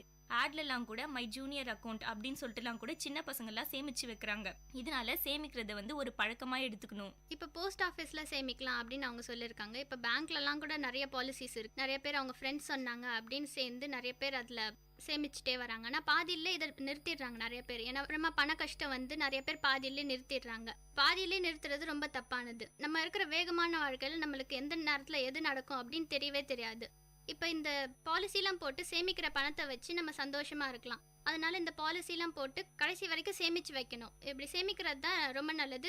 நம்ம வாழ்க்கைக்கு தேவையானது கூட. இப்போ சின்ன சின்ன உயிரினங்கள் பார்த்தீங்கன்னா எறும்பு, தேனி இதெல்லாம் கூட சேமிச்சு வைக்குது. எறும்பு எப்படின்னா அதோட உணவை மழை காலத்துக்கு முன்னாடியே சேமிச்சு வச்சிரும். தேனி கூட பூல இருந்து தேன் எடுத்துக்கிட்டு சேமிச்சு வச்சுக்கும். இது நம்மளுக்கும் பயன் தருது, அந்த தேனீக்களுக்கும் பயன் தருது. இப்படி சின்ன சின்ன உயிரினங்கள் கூட சேமிக்குது. அதனால நம்மளும் கண்டிப்பா சேமிச்சு வைக்கணும். அதுதான் நல்லது. இப்ப சேமிப்பு இல்லாத வீடு மேற்கூரை இல்லாத வீடு அப்படின்னு சொல்லுவாங்க. அதனால வாழ்க்கையில முன்னேறணும்னா சேமிப்புங்கிறது கட்டாயம் இருக்கணும். சேமிக்கிறது ரொம்ப நல்லது. அதனால சேமிச்சு வச்சாதான் நம்மளால வாழ்க்கையில சாதிக்க முடியும். அதனால சேமிப்போம், சாதிப்போம். வாழ்க்கையில முன்னேற கண்டிப்பா சேமிச்சே ஆகணும். ஆனா அது எப்படி சேமிக்கிறது? இப்ப பாத்தீங்கன்னா சின்ன பசங்க கூட உண்டியல்ல சேமிக்கிற பழக்கத்தை உண்டாக்கணும். சின்ன வயசுல இருந்து இந்த பழக்கத்தை அவங்க கொண்டு வரணும். இப்ப பாத்தீங்கன்னா அரசாங்கம் கூட மக்கள் சேமிக்கிறதுக்கு நிறைய திட்டம் கொண்டு வந்திருக்காங்க. அஞ்சலகத்துல சேமிக்கிற திட்டம், அதாவது இதுல என்ன சொல்லிருக்காங்கன்னா பணத்தை நம்ம கட்டினா கையில பத்திரமா கொடுப்பாங்க. வங்கியில சேமிக்கிற திட்டம், அதாவது பிக்ஸட் டெபாசிட், ஆர்டி, இந்த மாதிரி நிறைய விஷயங்கள் இருக்கு. தேசிய பாதுகாப்பு பத்திரங்கள், இது மூலமா கூட நம்ம சேமிக்கலாம். அப்புறம் பாத்தீங்கன்னா 7 ஆண்டு தேசிய திட்டம், முதுமை கால சேமிப்பு திட்டம், பருவ கால திட்டம், நீண்ட கால அரசு திட்டம், ஆயுள் காப்பீட்டு திட்டம், இந்த மாதிரி நிறைய திட்டங்கள் இருக்கு. இந்த திட்டம் மூலமா மக்கள் எல்லா விஷயத்தையும் தெரிஞ்சுக்கிட்டு சேமிக்கிற பழக்கத்தை உண்டாக்கணும். இப்ப நம்ம சேமிச்சு வச்சிருக்க தொகைக்கு அரசு வட்டி தொகையை கொடுக்குது. அதோட பயன் என்ன? நமக்கு தான் அதனால நன்மை. எப்படின்னு பாத்தீங்கன்னா வருமானம் இல்லாத நேரத்துல, அதாவது நம்மளுக்கு அத்தியாவசிய செலவுகள்லாம் நிறைய வரும். இப்ப மருத்துவ செலவுகள், அந்த மாதிரி நிறைய அத்தியாவசிய செலவுகள் வரும். அப்ப நம்மளுக்கு கொஞ்சம் கொஞ்சமா சேமிச்சு வச்ச பணம் தான் நம்மளுக்கு பயன் தரும். அதனால எந்த சூழ்நிலையா இருந்தாலும் நம்ம சேமிக்கிற பணம் தான் நம்மளுக்கு கை கொடுக்கும். இப்போ அவங்க சொன்னாங்க சின்ன பசங்க எல்லாருமே உண்டியில சேமிச்சு வைக்கிறாங்க, சேமிச்சு வைக்கிற பழக்கத்தை கொண்டு வரணும் அப்படின்னு சொல்லிட்டு. இப்பெல்லாம் கவர்மெண்ட் ஸ்கூல்ஸ்லாம் கூட சேமிக்கிற திட்டமே ஒன்று இருக்கு. இது என்ன திட்டம்னு சொல்லிட்டு பார்த்தோம்னா சஞ்சய்கா திட்டம்னு சொல்லிட்டு இருக்கு. சின்ன வயசுலயே சேமிக்கிற பழக்கம் இருக்கணும்னு தான் இந்த திட்டத்தையே கொண்டு வந்தாங்க. இந்த மாதிரி சேமிக்கிறதுனால எதனா சின்ன சின்ன பொருள் வேணும்னா கூட நம்ம அப்பா அம்மாவை போய் தொந்தரவு படுத்துற நிலைமையே இருக்காது. நம்மளுக்கு தேவையான சின்ன பொருளை நம்மளே வாங்கிக்கலாம். இதனால பெற்றோர்களுக்கும் நம்ம குழந்தை சின்ன வயசுல இருந்தே சேமிச்சு வைக்கிறா அப்படின்ற ஒரு சந்தோஷம் இருக்கும். சின்ன வயசுலயே அந்த பொறுப்புணர்ச்சி இருக்கும். சின்ன பசங்களை பார்த்து மற்றவங்களும் சேமிக்க ஆரம்பிப்பாங்க. சேமிக்கிற ஆர்வமும் அதிகமாகும். இப்போ அரசாங்கம் கூட சேமிச்ச பணத்தை வச்சு நம்ம நாட்டை முன்னேற்றுறாங்க. எப்படின்னு பார்த்தோம்னா குடிநீர் வசதி செய்யறாங்க, அதுக்கப்புறமா சாலை அமைக்கிறாங்க. நாட்டு நல திட்டத்துக்கெல்லாம் நிறைய உதவியா இருக்குது. இதனால சேமிக்கிறது ரொம்ப முக்கியம். இப்போ அவங்க சொன்னாங்க அரசாங்கம் கூட சேமிச்சு வச்ச பணத்தை வச்சு மக்களுக்காக நல்ல திட்டங்கள்லாம் செய்கிறாங்க அப்படின்னு சொன்னாங்க. இப்போ நம்ம சேமிச்சு வச்சதை வச்சு வீட்டுக்காக நிறைய நல்லதுகள்லாம் பண்ணலாம். எப்படின்னா நம்ம தங்கத்தை சேமிக்கிறது ஒரு நல்ல சேமிப்பு. எப்படின்னா இப்போ மாதம் சேமிச்சு வச்ச பணத்தை வச்சு தங்கம் வாங்கலாம். இப்போ கல்யாண டைம்லலாம் கூட நிறைய தங்கம் உடனே ஃபுல்லாக வாங்க முடியாது. அதனால கொஞ்சம் கொஞ்சமாக தங்கத்தை சேமிச்சு வைக்கிறது ரொம்ப நல்லது. எதோட மதிப்பு குறைஞ்சாலும் குறையும், ஆனால் தங்கத்தோட மதிப்பு எப்பவுமே குறையாது. அப்புறம் பேங்க்ல சேமிச்சு வைக்கலாம். பேங்க்ல கூட ஸ்டூடெண்ட்ஸ் அக்கௌண்ட்லாம் நிறைய வந்துருச்சு. இப்போ ஸ்டூடெண்ட் அக்கௌண்ட் இருந்துச்சுன்னா அவங்களுக்கு ஸ்டூடெண்ட்ஸுக்கும் நம்ம சேமிச்சு வச்சு நம்ம பேங்க்ல போடணும் அப்படின்ற ஒரு தாட் இருக்கும். அப்புறம் இப்போ பேரண்ட்ஸ்லாம் கூட அவங்களுக்கு பாக்கெட் மணி கொடுத்தா அவங்க அதை பேங்க்ல போட்டு சேமிக்கலாம். இப்போ ஷேர் மார்க்கெட்ல கூட சேமிக்கலாம். ஆனால் ஷேர் மார்க்கெட்டில் சேமிக்கும் போது கொஞ்சம் கவனமாக இருக்கணும். நிலத்தை வாங்கி சேமித்து வைக்கலாம். நிலத்தில் போட்ட பணம் எப்பயுமே நிலைக்கும் அப்படின்னு சொல்லுவாங்க. நிலம் இருந்துச்சுன்னா நம்மளுக்கு ஈஸியாக வாங்கிடலாம். லோன் வாங்கி அந்த நிலத்தில் வீட்டு கட்டி கூட நம்ம வாழ்ந்துக்கலாம். இது பிற்காலத்தில் நம்மளுக்கு ஒரு பெரிய உதவியாக இருக்கும். இப்போ ரிட்டையர்மெண்ட் ஆகிட்ட அப்புறம் கூட அந்த சேமித்து வச்ச பணத்தை வச்சு நம்ம சந்தோஷமாக இருந்துக்கலாம். இதனால சேமிப்புங்கிறது எல்லார்கிட்டையும் கட்டாயமாக இருக்கணும். எப்படிலாம் சேமிக்கலாம், சேமிக்கிறதுக்கு என்னென்ன வழிகள்லாம் இருக்குது அப்படின்னு அவங்க சொன்னாங்க. எல்லாரும் இப்ப தற்காலிகமா இருக்கிற சந்தோஷத்தை தான் வந்து விரும்புறாங்களே தவிர பிற்காலத்துக்கு நம்ம சேமிச்சு வைக்காம இருந்தா என்னென்ன ஆகும் அப்படின்னு யோசிக்கிறதே இல்ல. அதனுடைய பயமும் வரதே இல்ல. பிற்காலத்துக்கு வந்து நம்மளுக்கு உதவும் சேமிச்சு அப்படின்னு யோசிக்கணும். அதை வச்சாவது நம்ம வந்து சேமிக்கணும். இப்ப பொருள் இல்லாதவன் பட்டறை இரும்பு படுற கஷ்டம் மாதிரி கஷ்டப்படுவான் அப்படின்னு கூட சொல்லுவாங்க. இப்ப வந்து சேமிக்க தெரியாதவன் இதே மாதிரி கஷ்டப்படுவான் அப்படின்னு உணர்ந்து வந்து சேமிக்கணும். சிறுக கட்டி பெருக வாழ் அப்படின்னு கூட ஒரு பழமொழி இருக்கு. ஒரு மலையில இருந்து தண்ணீர் பாத்தீங்கன்னா ஆறு வழியா வந்து கடல்ல போய் கலக்கும். இதனால பாத்தீங்கன்னா எந்த யூஸும் இல்ல. அந்த தண்ணிய அணையில தேக்கி வாய்க்கால் வழியா பாஞ்சு வயல்ல நிரப்பினாலாவது பயிர்லாம் செழிக்கும், உயிர்குலம்லாம் வாழும், நாட்டுக்கு நன்மை தரும். இதே மாதிரி மனுஷன் தன்னோட உழைப்பால சம்பாதிச்ச பணத்தை வந்து தேவையில்லாம வீண் செலவுலாம் பண்ணா அதுக்கு எந்த பிரயோஜனமே கிடையாது. இப்ப அதனால என்ன பண்ணணும்னா கஷ்டப்பட்டு சம்பாதிச்ச பணத்தை வந்து சேமிச்சு வைக்கணும். தனக்காவும் சேமிச்சு வைக்கணும். முக்கியமா தனக்காவே யாருமே சேமிக்கிறது கிடையாது. இப்போ அந்த மாதிரி சேமிச்சு வச்சா எல்லாருக்குமே நல்லது, நாட்டுக்கும் பயன்படும். அதனால சேமிப்புங்கிறது ரொம்ப முக்கியம். தனக்காகவும் நாட்டுக்காகவும் உபயோகப்படுத்துறாங்கன்னு சொல்றாங்களே, அருள் இல்லாருக்கு அவ்வுலகம் இல்லை, பொருள் இல்லாருக்கு இவ்வுலகம் இல்லை அப்படின்னு சொல்லிட்டு திருவள்ளுவர் 2000 வருஷத்துக்கு முன்னாடியே சொல்லியிருக்காரு. பணம் தான் ஒரு மனுஷனோட வாழ்க்கை தரத்தை நிர்ணயிக்குது. பணம் வந்து ரொம்ப முக்கியமானது. பணம் எவ்வளவு வேணும்னாலும் செலவு பண்ணலாம். ஆனா அதை சிக்கனமா செலவு பண்ணி சேமிக்கிறது தான் ரொம்பவே கஷ்டம். தற்காலிகமா வர வருமானத்தை வச்சு அப்படியே மொத்தமா செலவு பண்றதுனால மாச கடைசியில கடன் வாங்குற நிலைமை தான் வரும். அதனால செலவு செய்யும் போதே சிக்கனமா செலவு செய்யணும். பிற்காலத்துல வேணும்னு சொல்லிட்டு எடுத்து வைக்கணும். அந்த காலத்துல பாத்தீங்கன்னா பெரும்பாலும் பெண்கள் எல்லாருமே வந்து சிறுவாட்டு காசு அப்படின்னு சொல்லிட்டு சேமிச்சுட்டே வருவாங்க. அதனால எதனா அவசர தேவை, படிப்பு செலவு, கல்யாண செலவு இந்த மாதிரி எது வந்துச்சுனாலும் அந்த காசை எடுத்து பயன்படுத்துவாங்க. ஆனா இந்த காலத்துல காசு இருக்கும் போதே ஆடம்பரமா செலவு செஞ்சுட்டு பணப்பற்றாக்குறை வரும்போது கடன் வாங்குற பழக்கம் இருக்கு. சிறு துளி பெருவெள்ளம் அப்படின்னு ஒரு பழமொழி இருக்கு. அதுக்கேத்த மாதிரி யாருமே வாழறது கிடையாது. ஆடம்பரமா வாழணும் அப்படின்னு சொல்லிட்டு தான் நினைக்கிறாங்க. கடன் இல்லாம வாழணும் அப்படின்னு சொல்லிட்டு யாருமே நினைக்கிறது கிடையாது. ஆடம்பரமாக வாழணும் அப்படின்னு நினைக்கிறாங்க அப்படின்னு சொல்லியிருக்காங்க. ஆனால் சந்தோஷத்தை பார்த்தா எப்படி பிற்காலத்தில் வாழ முடியும்? நம்மளுக்கு கஷ்டம் தான் நிறையா வரும் பிற்காலத்தில். நம்ம கிட்ட எந்த சேமிப்புமே இல்லைன்னா பிற்காலத்தில் ரொம்ப கஷ்டமாக இருக்கும். அதனால மாணவர் பருவத்திலேருந்தே சேமிப்பு அப்படின்ற பழக்கத்தை கொண்டு வந்துடணும். மாணவர்கள் தான் இந்தியாவோட செல்வங்கள் அப்படின்னு சொல்லுவாங்க. அதனால மாணவர்கள் சேமிச்சா நாட்டையும் முன்னேற்றலாம், வீட்டையும் முன்னேற்றலாம். அதனால சிறு சேமிப்பு அப்படின்றது ஒரு சிறந்த பழக்கமா இருக்கணும். அவங்க கிட்ட அது ஒரு கடமையா இருக்கணும். அதனால சிறு வயதுல இருந்தே சிறிது சிறிதா சேமிச்சு வச்சு பிற்காலத்துல பயன் தரதா நம்ம கிட்ட சேமிப்பு அப்படின்றது ஒண்ணு கட்டாயமா இருக்கணும். இப்போ மாணவர்கள் வந்து சேமிக்கிற மனப்பான்மை வந்து வளர்த்துக்கணும் அப்படின்னு அவங்க சொன்னாங்க. அவங்க மட்டும் கிடையாது, எல்லாருமே வந்து சேமிக்கிற மனப்பான்மை வந்து வளர்த்துக்கணும். அதுதான் ஒரு நல்ல பழக்கமும் கூட. கையில வந்து பொருள் வச்சிருக்கவங்க தான் சமுதாயம் வந்து மதிக்கும், மரியாதையும் கிடைக்கும். அதை வந்து மனசுல வச்சுட்டு எல்லாருமே வந்து சேமிக்கணும். இப்ப பாத்தீங்கன்னா அக்டோபர் 30ஆம் தேதி வந்து உலக சிக்கன நாளா கொண்டாடப்படுறாங்க. ஆனா வந்து சிக்கனத்தை வந்து கடைபிடிக்கணும். ஆனா எப்படி கடைபிடிக்கிறது? ஆனா யாருமே அதுல வந்து ஈடுபடுறதே கிடையாது. இப்போ அந்த நாள்ல கூட ஒரு ப்ராமிஸா எடுத்துப்பாங்க, இனிமே வந்து நம்ம சிக்கனமா இருக்கணும், பிளானிங் போட்டு பட்ஜெட் போட்டு செய்யணும் அப்படின்னு சொல்லிட்டு. ஆனா யாருமே அதுல ஈடுபடுறதே இல்ல. இப்ப புது வருஷம் அந்த மாதிரி ஏதாவது வந்தா கூட போன வருஷம் பட்ஜெட் போட்டதை வந்து பட்டியல் போட்டதை வந்து எடுத்து பார்ப்பாங்க, இனி புது வருஷத்துலயாவது நம்ம வந்து செலவு பண்ணாம இருக்கணும் அப்படின்னு சொல்லிட்டு. ஆனா அதை யாருமே வந்து இம்ப்ளிமெண்ட் பண்றது கிடையாது. இப்ப பாத்தீங்கன்னா தேவையற்ற செலவுகளை வந்து தவிர்க்கணும். இப்போ ஆடம்பரமான செலவெல்லாம் வந்து பண்ணக்கூடாது. வீண் விரயம் செய்யாம இருக்கணும். நம்ம ஏதாவது புது பொருளை ரொம்ப காஸ்ட்லியா வாங்கிட்டு அதை வந்து தேவையில்லாம அதை வந்து யூஸ் பண்ணாம குப்பை தொட்டியில போடுறோம். அந்த மாதிரிலாம் பண்ணக்கூடாது. இப்ப ஆடம்பரத்துக்கு வந்து முக்கியத்துவம் கொடுக்கவே கூடாது. இப்ப வந்து தற்காலிக சந்தோஷத்தை தான் எல்லாருமே பாக்குறாங்க தவிர இப்படியே வந்து ஆடம்பர செலவுலாம் நிறைய பண்ணிட்டா அப்புறம் பிற்காலத்துக்கு வந்து சேமிச்சு வைக்காம இருந்தா அப்ப பணத்தை வந்து யாரை நம்பி இருக்கிறது? தன் கையே தான் தனக்கு உதவியா இருக்கணும். அதனால திட்டமிட்டு ஒரு பிளானிங்கோட வந்து செயல்படணும். சமூக தீமைகள்லாம் ஈடுபட்டு வந்து பொருளை வந்து இழக்காம இருக்கணும். அதாவது பப்ளிக் ப்ராப்பர்ட்டி எல்லாம் வந்து டேமேஜ் பண்ணாம இருக்கணும். ஏதாவது ஒரு சண்டை அந்த மாதிரி நிலைமை போனா கூட வீட்டுல வந்து ஒருத்தர் இந்த மனப்பான்மை வளர்த்தாதான் அவங்கள பார்த்து மத்தவங்களும் வளர்த்துப்பாங்க. அதனால சமூகமும் முன்னேறலாம், நாடும் முன்னேறும். அதனால எல்லாருமே வந்து சிக்கனன்ற பழக்கத்தை வந்து உருவாக்கிக்கணும். எல்லாருமே வந்து ஆடம்பரத்தை விரும்புறாங்க அப்படின்னு சொல்லிட்டு அவங்க சொல்றாங்க. இப்ப கையில காசு இருந்தா தானே ஆடம்பரமா செலவு பண்ணணும் அப்படின்னு சொல்லிட்டு நினைக்கிறாங்க. நம்ம காசை வந்து ஒரு சின்ன சின்ன வழிமுறைகள்ல எப்படி சேமிச்சு வைக்கலாம் அப்படின்னு சொல்லிட்டு நம்ம இப்ப பார்க்கலாம். செலவு வந்து கட்டுப்படுத்தி காசை சேமிச்சு வைக்கணும். ஆடம்பரமா வாழறதுக்கு எல்லாருக்குமே ஆசை இருக்குதான் செய்யும். ஆனா வந்து ஒரேடியா நம்ம வாழ்க்கையில முன்னேறி பணக்காரன் ஆக முடியாது. அதுக்கு ஏத்த மாதிரி கடின உழைப்பு உழைச்சு நம்ம வாழ்க்கையில முன்னேறணும். இப்போ அஞ்சலகத்துல மாசத்துக்கு ஒரு 50 ரூபாய் இல்ல 100 ரூபாய் இல்ல உங்க வருமானத்துக்கு ஏத்த மாதிரி மாசம் மாசம் அஞ்சலகத்துல சேமிக்கலாம். அவங்கவுங்க வசிக்கிற ஊர்லயே ஒரு நம்பிக்கையான ஆள் கிட்ட எவ்வளோ பேர் வந்து சீட்டு கட்டி அதுல இருந்து பயனடைகிறாங்க. அதே மாதிரி இப்போ வந்து எங்க பார்த்தாலுமே இப்போ வந்து நிறைய நகை கடைகள்லாம் இருக்குது. அந்த நகை கடைகள் எல்லாம் பார்த்தோன்னா சேமிப்பு திட்டம்னு சொல்லிட்டு எந்த நகை கடை போனாலுமே வந்து சேமிப்பு திட்டம்ன்றது இருக்குது. இப்போ எதனா ஒரு கடையில போயிட்டு நம்ம நகை வாங்குறோம் அப்படின்னு சொல்லிட்டு சொன்னா அந்த கடையில வந்து நம்ம நகை வாங்கும் போதே நீங்க இந்த சேமிப்பு திட்டம் போட்டீங்கன்னா உங்களுக்கு இவ்வளவு வரும் அப்படின்னு சொல்லிட்டு சொல்லுவாங்க. அதனால நம்ம அந்த சேமிப்பு திட்டத்தை கடைபிடிச்சு நம்ம சேமிச்சு வச்சுட்டு வந்தா வருஷத்துக்கு வந்து நம்மளுக்கே தெரியாம அட்லீஸ்ட் ஒரு 2 கிராமோ 3 கிராம் தங்கத்தையும் நம்ம சேமிச்சு வைக்கலாம். இது வந்து பிற்காலத்துல வந்து கல்யாண செலவு வந்து கொஞ்சம் கம்மி பண்ணும். இப்போ தங்கத்துல சேமிக்கலாம், நிலத்துல சேமிக்கலாம், போஸ்ட் ஆஃபீஸ்ல சேமிச்சு வைக்கலாம், இப்படிலாம் நிறைய சேமிப்பு பற்றி சொன்னோம். இதை தாண்டி பேங்க்ல நிறைய சேமிப்பு திட்டங்கள்லாம் இப்போ நிறைய கொண்டு வந்துட்டாங்க. இப்போ பார்த்தீங்கன்னா மியூச்சுவல் ஃபண்ட், ஃபிக்ஸட் டெபாசிட் இப்படிலாம் நிறையா வந்துடுச்சு. மியூச்சுவல் ஃபண்டில் சேமிக்கிறது எப்பயுமே ஒரு நல்ல விஷயம். அரசாங்கம் கூட இதுக்கு செக்யூரிட்டிலாம் நிறைய தராங்க. அப்புறம் இந்த மியூச்சுவல் ஃபண்ட் நிறுவனம் கூட ஆடிட் போன்ற இதுக்கெல்லாம் கட்டுப்பட்டு தான் இருக்குது. அதனால இதில் சேமிக்கிறது ரொம்ப நம்பிக்கையானது.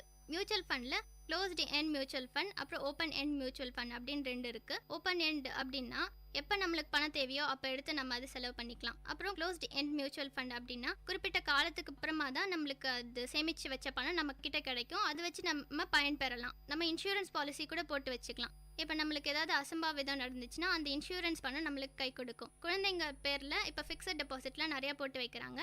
அது அவங்க வளர்ந்து பெரியவங்களாயிட்ட அப்புறம் அந்த பணம் அவங்களுக்கு ஒரு பெரிய உதவியாக இருக்குது. அப்புறம் ஹெல்த் இன்சூரன்ஸ், உடல் நலம் பாதிப்பு அடைஞ்சிச்சுன்னா அதுக்கு செலவான பணத்தெல்லாம் அப்புறமா அந்த இன்சூரன்ஸ் பணத்துலேருந்து எடுத்துக்கிட்டு நம்ம செலவு பண்ணிக்கலாம். இவ்வளோ வழிகள்லாம் இருக்கு சேமிக்கிறதுக்கு அப்படின்னு அவங்க சொன்னாங்க. மற்ற வழிகள்லாம் இருந்தா கூட சேமிப்பு பற்றி ஒரு அவேர்னஸே இல்லை.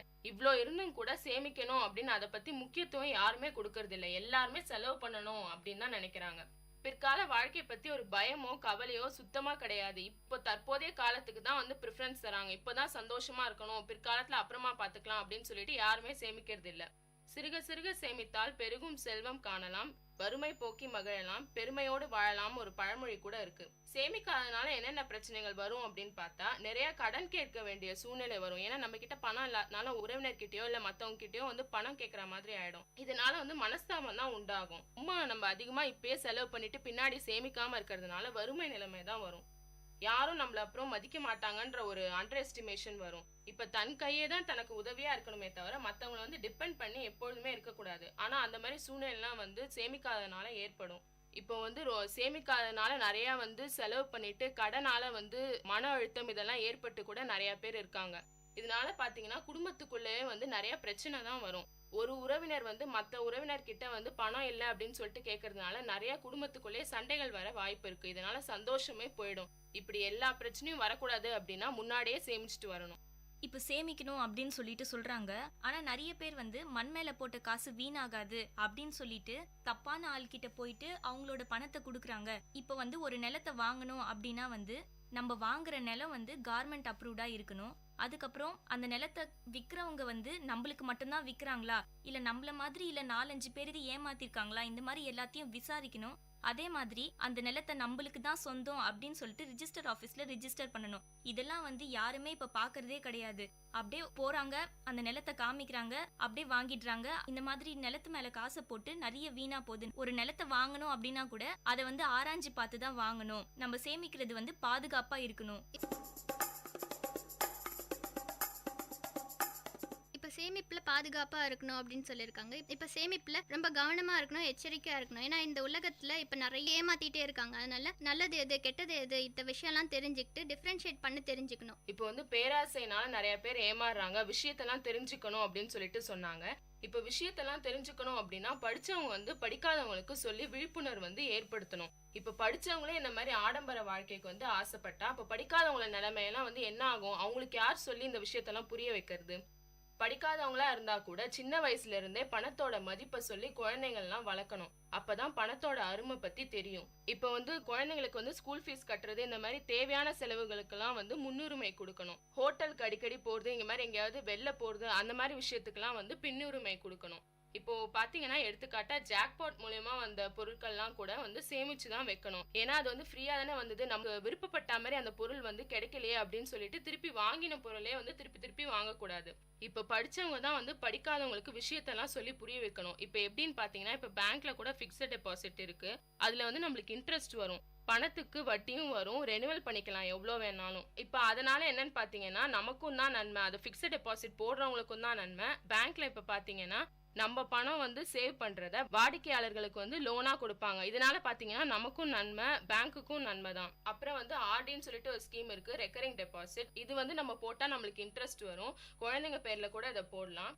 முன்னாடிலாம் பாத்தீங்கன்னா மந்த்லி நம்ம எவ்வளோ டெபாசிட் பண்றோமோ அதே அமௌண்ட் தான் வந்து வர மந்த்லியும் போடணும். ஆனா இப்போ இருக்கிற காலகட்டத்துல பாத்தீங்கன்னா கையில வந்து எவ்வளவு பணம் இருக்கோ அந்த பணத்தையே போட்டுடலாம். இதெல்லாம் கூட ஒரு முதலீடு அப்படின்னு சொல்லலாம். பேங்க்ல கூட வந்து ஷேர் வாங்கலாம். இந்த மாதிரி நிறைய ஸ்கீம்ஸ்லாம் இருக்கு. படிச்சவங்க தான் படிக்காதவங்களுக்கு வந்து இன்ஸ்பிரேஷனா இருக்கணும். இந்த மாதிரி நிறைய ஸ்கீம்ஸ் இருக்கு. இதெல்லாம் வந்து படிச்சவங்க தான் படிக்காதவங்களுக்கு ஒரு விழிப்புணர்வை ஏற்படுத்தணும். இதெல்லாம் வந்து இம்ப்ளிமெண்ட் பண்ணி நம்ம வந்து சேமிக்கணும் அப்படின்ற ஒரு பழக்கத்தை வந்து உண்டாக்கணும். இப்போ சேமிப்பு பற்றி இவ்வளோ சொல்லியிருக்காங்க. பெரியவங்க சின்னவங்கன்னு வேறுபாடு பார்க்காம எல்லாருமே சேமிக்கணும். அந்த பழக்கத்தை எல்லாருமே கடைபிடிக்கணும். அப்போ தான் நம்ம வாழ்க்கையில் நம்ம நினச்சதை சாதிக்க முடியும், வெற்றியும் பெற முடியும். சிறு சேமிப்பு திட்டம் எல்லாமே வந்து தெரிஞ்சு அதை வந்து எல்லாருமே வந்து இம்ப்ளிமெண்ட் பண்ணணும். அது எல்லாமே நம்ம கையில் தான் இருக்குது. இதுவரை நீங்க கேட்டுக்கொண்டிருந்தது காரசாரம் நிகழ்ச்சி. அடுத்து வேற ஒரு புதிய தலைப்புல காரசாரம் நிகழ்ச்சியில சந்திப்போம். இது விஐடி பண்பலை 90.8. நன்றி, வணக்கம்.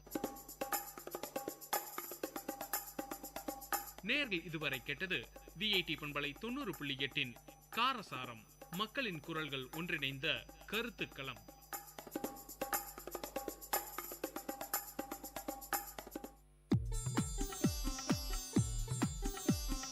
தமிழ்ச்சுடர், வாழ்வும் இலக்கியமும் சங்கமிக்கும் ஒலி ஓவியம்.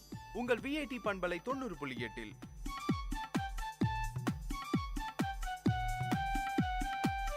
இன்றைய தமிழ் ஓவியம் தீட்டுபவர் ஜெயஸ்ருதி.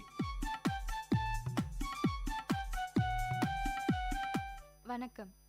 அகழ்வாரை தாங்கும் நிலம் போல தம்மை இகழ்வார் பொறுத்தல் தலை. பொறுத்தார் பூமி ஆழ்வார், பொங்கினவர் கடல் ஆழ்வார் என்னும் பழமொழியை நாம் அறிந்திருப்போம். எவரேனும் மற்றவர்களால் துன்பம் அடையும் போது ஆறுதலுக்காக இதை கூறுவார்கள். பெரியவர்கள் பொறுமை என்னும் இந்த பண்பு நம்மிடம் இருக்க வேண்டும் என்று விரும்பினர். பிறர் தரும் துன்பங்களை பொறுத்து கொள்ள அறிவு வேண்டும். பிறர் செய்யும் தீங்குகளை பொறுத்து கொள்பவர்கள் நீண்ட காலம் இந்த உலகத்தில் வாழ்வார்கள். பொறுமை குணமுடையவன் அடிக்கடி உணர்ச்சி வசப்பட மாட்டான். அதனால் அவனுடைய உடல்நிலை ஒரே சீராக இருக்கும். உடலை ஒரே சீராக வைத்திருப்பவர்கள் நீண்ட காலம் உயிர் வாழ்வார்கள். பொறுமை குணம் இல்லாதவர்கள் அடிக்கடி உணர்ச்சி வசப்படுவார்கள். இதனால் உடலின் நலமும் அடிக்கடி சீர்குலைகிறது. ஒழுங்காக இருக்கும் இரத்த ஓட்டம் திடீரென விரைந்து பாய தொடங்குகிறது. இதனால் நாம் நீண்ட காலம் உயிரோடு வாழ இயலாமல் போகிறது. இது நானாக சொல்கிற கருத்தில்லை, மருத்துவ நூலார் கண்ட உண்மை இது. இப்படி பொறுமையாக இருக்க வேண்டும் என்று சொல்லும் பொழுது உங்களுக்கு சில ஐயங்கள் தோன்றலாம். யார் எதை செய்தாலும் பொறுத்து கொள்வதா? எந்த நிலையிலும் பொறுத்து கொள்வதா? நாம் அழிய நேரிட்டாலும் பொறுத்து கொள்வதா? எந்த நிலையிலும் பொறுத்து கொண்டிருந்தால் அதன் பிறகு என்ன இருக்கிறது என்ற வினாக்கள் உங்கள் உள்ளத்தில் எழும். பொதுவாக கூறினால் யார் எதை சொன்னாலும் செய்தாலும் எந்த நிலையிலும் பொறுமையாக இருக்க வேண்டும். பொறுமைக்கும் எல்லை உண்டு என்பர் சிலர். இது தவறு. பொறுமைக்கு எல்லையே இல்லை. அப்படியே எல்லை உண்டு என்று கருதினாலும் அந்த எல்லை தீமை செய்பவன் திருந்தினாலும் செய்வனாக மாறுவதே பொறுமையின் எல்லை என்கிறார் முகமது நபி. நிலம் பயன்பாடுடையது, பயன்படு பொருள்கள் பல பல தருவது. இந்த நிலத்தையே நாம் அகழ்ந்து துன்புறுத்துகின்றோம். ஆயினும் நிலம் அகழ்வாருக்கு தீங்கு தருவதில்லை, மாறாக பயன்களையே தருகிறது. ஒருவரால் பிறர் செய்யும் தீமையை பொறுத்து கொள்ள முடியவில்லை என்று வைத்துக் கொள்வோம். அப்படிப்பட்டவனுக்கு முதலில் தோன்றுவது எது? சினம். சினம் தோன்றினால் என்ன ஆகும்? தான் எதை பேசுகிறோம் என்பதே அவன் உணர மாட்டான். எதை செய்கிறோம் என்றே சிந்தித்து பார்க்க மாட்டான். ஆகையால் அறிவு ஒழுக்கங்கள் தன்னை விட்டு நீங்காமல் இருக்க வேண்டும் என ஒருவன் விரும்புவார் ஆயின் பொறையுடைமை தன்னிடம் நீங்காமல் பாதுகாத்து கொள்ள வேண்டும். ஒருவர் மற்றவருக்கு தீங்கு செய்கின்றார். தீங்கு செய்யப்பட்டவர் அந்த தீங்கை பொறுத்து கொள்கிறார். இதையெல்லாம் அறிந்தவர்கள் தீங்கு செய்தவனையா பாராட்டுவார்கள்? அந்த தீமையை பொறுத்து கொண்டவனையே பாராட்டுவார்கள். அதே சமயம் பழிக்க பழி வாங்கினால் அவனும் தவறு செய்தான், இவனும் தவறு செய்தான் என்று கூறுவர். பட்டப்படிப்பு படித்த ஒரு இளைஞன் அரசு வேலைக்கு முயன்று கொண்டிருந்தான். ஓய்வு நேரங்களில் தன் உடல் மன வலிமையால் பணிபுரிய முடிவு செய்தான். அதனால் கட்டட தொழிலாளியாக வேலைக்கு சேர்ந்தான். அங்கு ஒருவர் எல்லாரையும் வம்பிழுப்பதையே வேலையாக கொண்டிருந்தார். அவர் அந்த இளைஞனை பார்த்து, நீ போலீஸ் வேலைக்கு சேர போனியாமே, என்ன ஆச்சு என்று கிண்டலாக கேட்டார். எல்லா தேர்வுகளும் நன்றாகத்தான் செய்தேன் என்று அவன் கூறினான். அப்படியா, சுவர் கட்ட சொன்னாங்களா என்று கேலி செய்தார் அவர். அதோடு நிற்காமல், படித்தவன் பாட்டை கெடுத்தான், எழுதினவன் ஏட்டை கெடுத்தான், இவன் எல்லாத்தையும் கெடுத்தான் என்று பேசினார் அவர். இதை கேட்டு மற்றவர்களும் சிரித்தனர். அவனோ எதுவும் பேசவில்லை. அவன் வேலையை செய்து கொண்டிருந்தான். இப்படி அவனை கேலி பேசிக்கொண்டே தன் உணவை எடுத்த பொழுது கை தவறி உணவு கீழே விழுந்தது. உடனே அந்த இளைஞன் அவரை அழைத்து தன் உணவை அவருக்கு பகிர்ந்து கொடுத்து உண்டான். அப்போது மனம் திருந்தி அவர் இளைஞனை நோக்கி, நான் உன்னை அடிக்கடி இகழ்ந்து பேசினேன், என்னை வெறுக்காமல் எனக்கு நல்லது செய்கிறாயே என்று கேட்டார். அதற்கு அந்த இளைஞன், நாம் இந்த பூமி தாயை குத்தி வெட்டினாலும் அவளே நம்மை தாங்குகிறாள், அதுபோல நம்மை இகழ்பவரையும் பொறுத்து கொள்ள வேண்டும் என்று சொல்ல, அதே சமயம் அங்கு வந்த தபால்காரர் ஒரு கடிதத்தை அந்த இளைஞரிடம் கொடுத்தார். அது போலீஸ் வேலைக்கான உத்தரவாக இருந்தது. இதையே வள்ளுவர் அகழ்வாரை தாங்கும் நிலம் போல தம்மை இகழ்வார் பொறுத்தல் தலை என்று கூறுகிறார். நாம் நம்மை இகழ்வார் மேல் கோபம் கொள்ளக்கூடாது. முடிந்தால் குற்றங்களை திருத்த வேண்டும் அல்லது பொறுத்து கொள்ள வேண்டும். பொறுத்தாளும் பண்பு ஒரு வலிமை, வெற்றிகளை தருவது, இன்பத்தையும் தருவது. பொறுத்தாற்றல் பண்புகள் அனைத்திற்கும் மேற்பட்ட பண்பாகும். பொறுத்தாளும் பண்பை வளர்த்து உறுதிப்படுத்துவது நல்லது. நம்மை வளர்த்து கொள்வதே ஆகும். தூய்மையை வளர்த்து கொள்ள வேண்டும். தகுதிகள் பலவற்றையும் முயன்று அடையுங்கள். சிந்தியுங்கள், செயல்படுங்கள். நன்றி.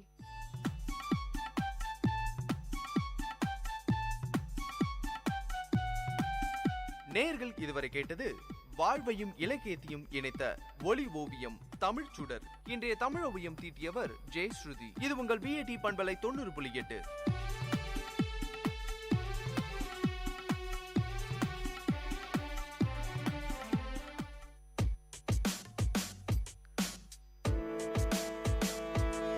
Dear listeners, welcome to the Silver Lining Show in VIT Community Radio 90.8.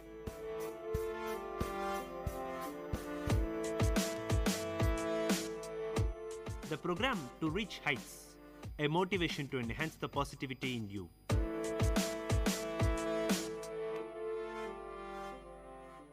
This is VIT Community Radio 90.8.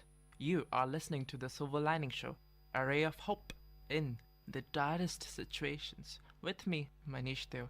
You might have gone bored of hearing this, but it is our fundamental belief that India has the potential to develop and achieve benchmarks in the field of humanity to serve as a beacon for future generations of the world. This is possible only if the majority of our country's population, the youth, are aware of their rights, their potential, and their responsibilities. We intend to spread an awareness of everything we feel is necessary for a better, developed, smart country which has also not compromised its traditional values. Somehow or the other, it has been our primary goal to bring to you the pros and cons of all situations we face and let you decide which route is right to take. It is hoped that after hearing whatever we have to say, some kind of a bell will ring in your mind and a new idea should emerge, or at least a better awareness. We ask you to lend your ears to us for a short while and hear us out. Let us all work together for a better country. In our last session, we talked about some easily seen ways in which we, as Indians, sometimes show a lack of civic sense, that is, thinking in terms of the community. Now, we shall analyze why we do this. How can we prevent it? Why do we lack civic sense? Number one could be infrastructure. We have noticed that we have a very big shortage of proper dustbins, trash cans, and garbage dumps all across India, on the main street, in the market, in residential areas, even in parks and other public places. Even if some people genuinely did not want to litter the place, they have no other options but this is not always so. Some people will throw waste on the ground even if they are standing right next to the dustbin. Don't pretend you haven't seen such people, you have. We have to change this attitude. We either do not have enough infrastructure to manage our wastes, or we do not utilize them. Probably it's both. Number 2, laws and rules. Apparently, many in the Indian public believe that all rules are meant to be broken. Many people find rules and laws to be very restrictive. They want to be free. Sometimes we have to realize that rules have been made for a reason. Think about how things would be if we all started to follow some rules. Do not stop by thinking nobody else does it. Why should only you be the one? Know that there are many people who do follow rules. If we did not have such people in the country, our nation would not have survived. We need more such people in our beloved motherland to follow law and order and maintain it. Number 3, administration. The government and all municipal corporations must work efficiently in executing all laws promptly and in good justice. Rule breakers should be punished. Sadly, a lot of measures face difficulty in execution because of government red tape or usually non-cooperative public. Slowly, things are changing for the better. The government in many places is waking up to the cause, and in many parts of the country we actually see some great governance. We need more of this. Plenty of heartfelt congratulations to those who are doing a good job, and to those who aren't, well, this is a wake-up call. Set a great example for others. Poverty is the 4th point. Officially, about a third of the nation is below the so-called poverty line. Practically, more than half of the country is poor. Poverty goes hand in hand with illiteracy. How are poor people expected to follow rules, to apply good civic sense, if they do not get a proper meal in a day or proper places to live in? Number 5, the notion of freedom without discipline. The euphoria of freedom after independence from the British rule has sadly not faded out in India even after so many years of independence. People misutilize their rights and freedoms to suit their own purposes and cause inconvenience to everyone else. We believe that we are a free country in every sense. A combination of some of the above factors builds a notion within us that freedom does not have the additional catch of responsibilities attached to them. Just like criminals who feel that they have to follow absolutely no rules or laws as if above the law, the Indian public has sadly memorized its fundamental right while conveniently forgetting everything about its fundamental duties. Ignorance is the 6th point. We are a very ignorant people. This is probably one of the standout factors among Indians. From politics to laws to civic sense, we are pretty unmindful of them. We are instead happy to live in our cocoons, and for us, ignorance is bliss as long as we aren't affected in any way.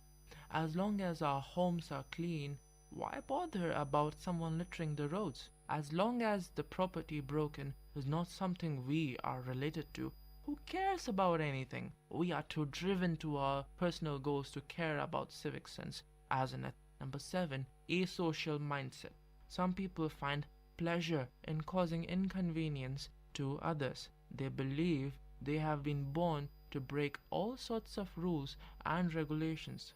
Often, such people have been found to do wrong things because they wanted to. They have been known to cause ill to the society by their own conscious efforts. Some also try to, by hook or by crook, to break any social structure that exists in the community. The reasons behind such a mindset might be a bad upbringing or even mental illness. Such people must be treated with understanding but also with caution. It is our duty as responsible citizens to guide people out of the bad light. If that is not possible, we are also responsible in reporting any wrong activity done by said asocial person. Number 8 is anger at a community.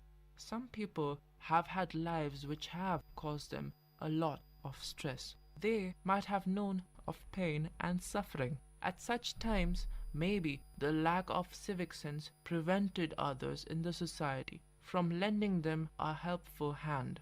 Such people grow a grudge on the society.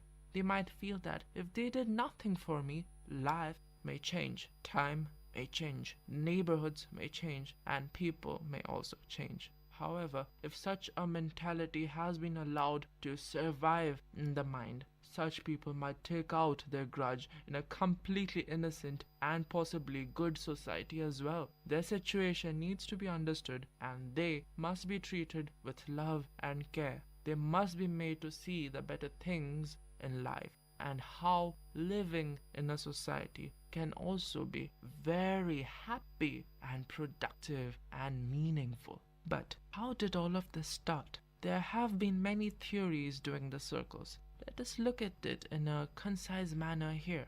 Ancient India is believed to have given rise to spectacular civilizations, starting from Harappa to the Mauryans and the Vijayanagar Empire.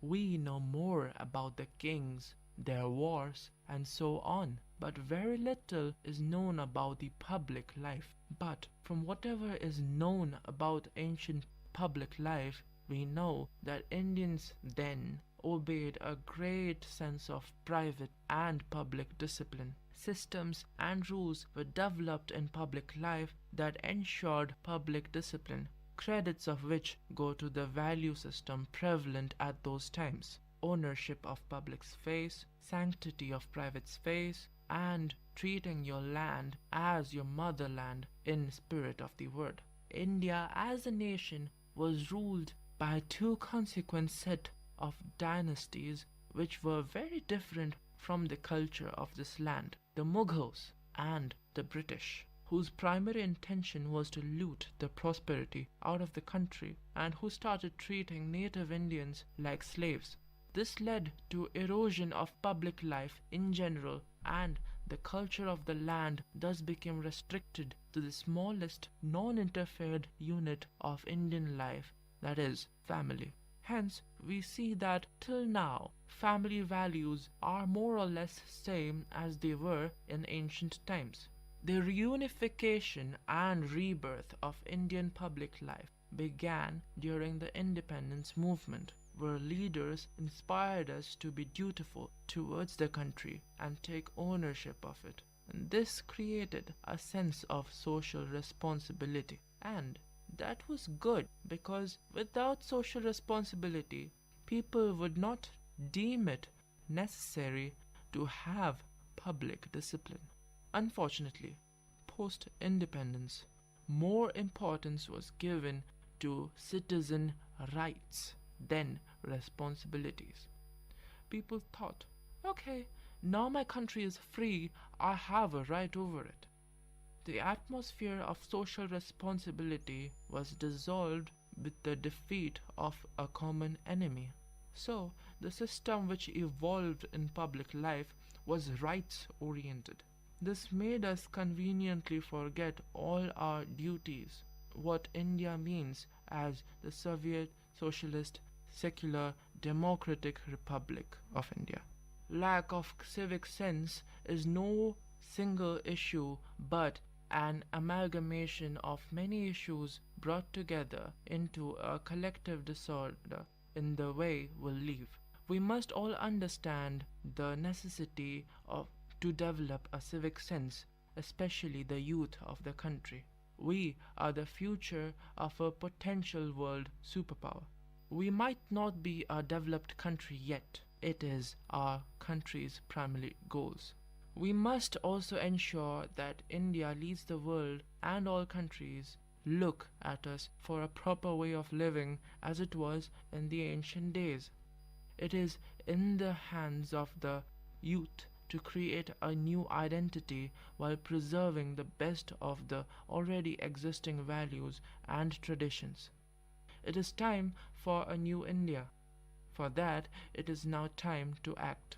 We must inspire more people to act. We must act by ourselves. We must go ahead for the change. Change will come to the country only if the public works in a proper manner, if rules and regulations are followed, and the country works for the betterment of its own people. Everyone must unite for a common cause. We should acquire a sense of community, not just for our small neighborhood, or for our village, or for our city, or for our state. We must develop a sense of community for the entire nation.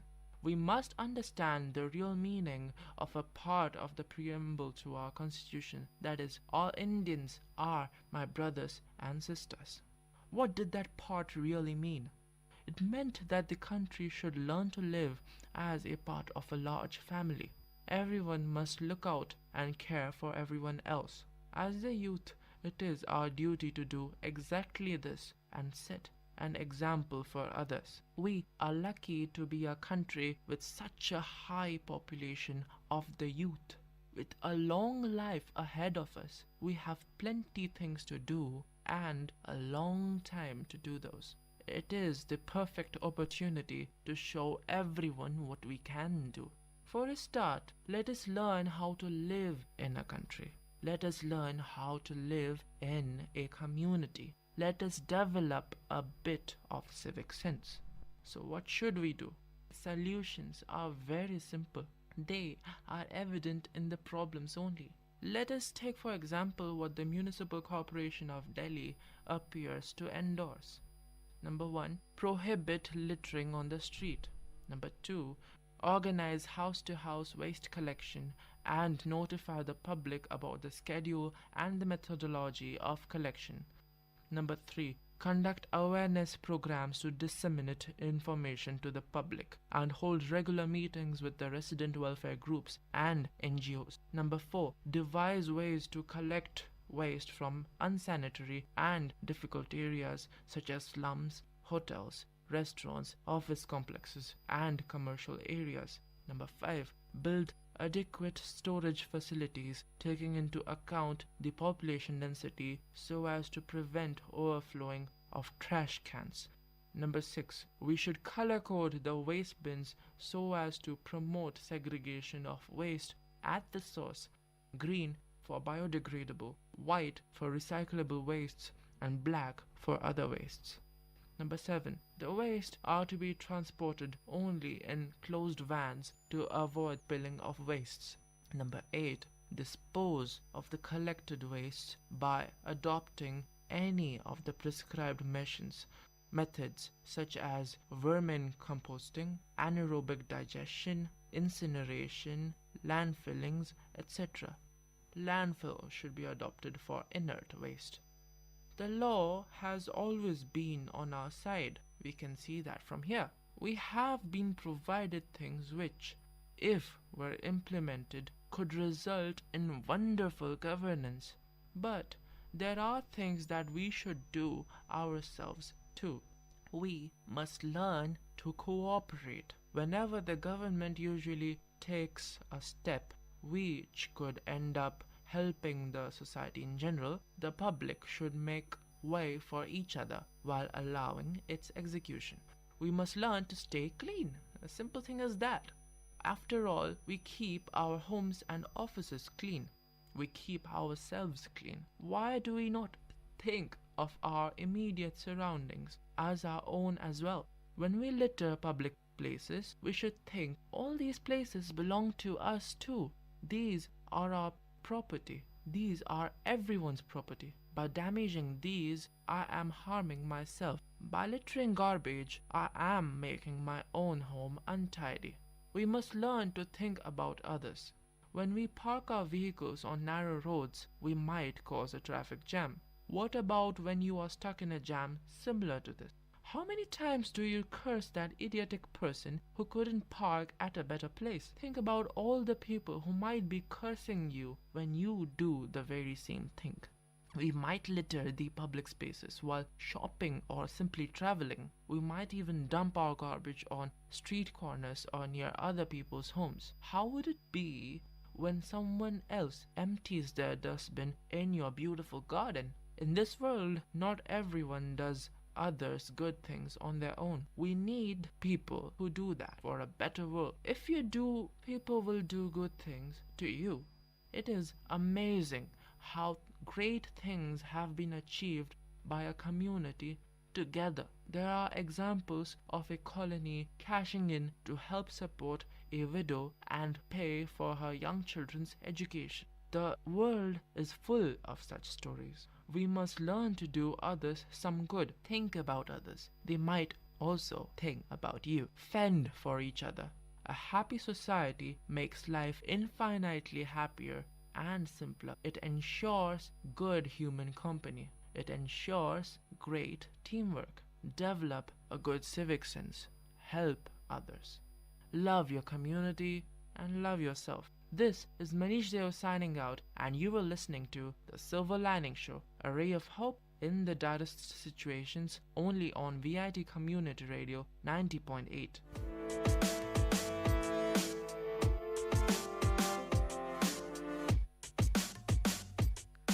Dear listeners, you had listened to the program Silver Lining Show. We will meet you with another interesting positive topic in our next show. Till then, tune in to VIT Community Radio 90.8.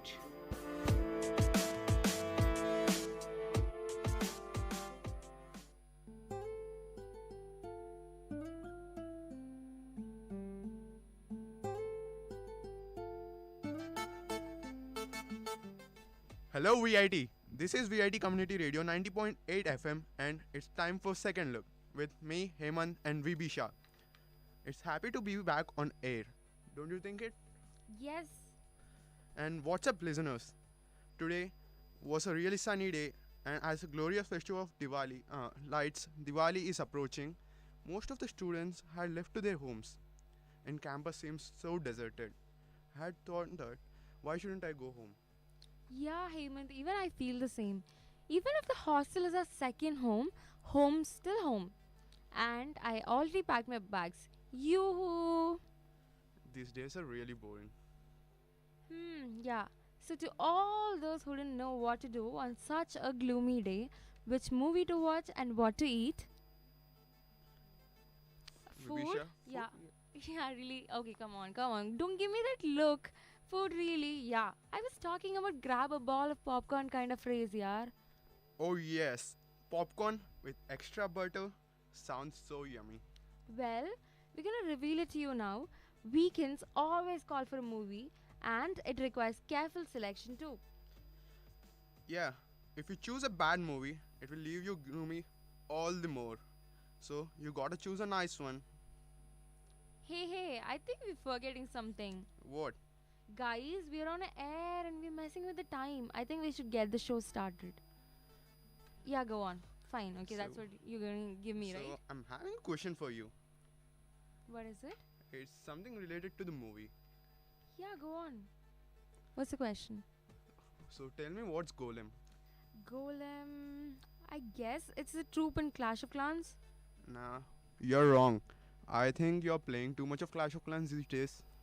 Well, let me guess this. I think this is a synonym for the robo. Yeah. And you got it. But you should be... So funny. You just call me a Miss Google, right? You just made signs like that, right? Well, I didn't Google. You can check my phone. So is a movie for today about robots? I guess is it IP Man or Talaiva's robot? Wait, I'll tell you. Basically, the movies related to robots and tech, aka the sci-fi movies, have a humongous budget. This 1999 movie has such a scale budget with $100 million paralleling with the current generation movies.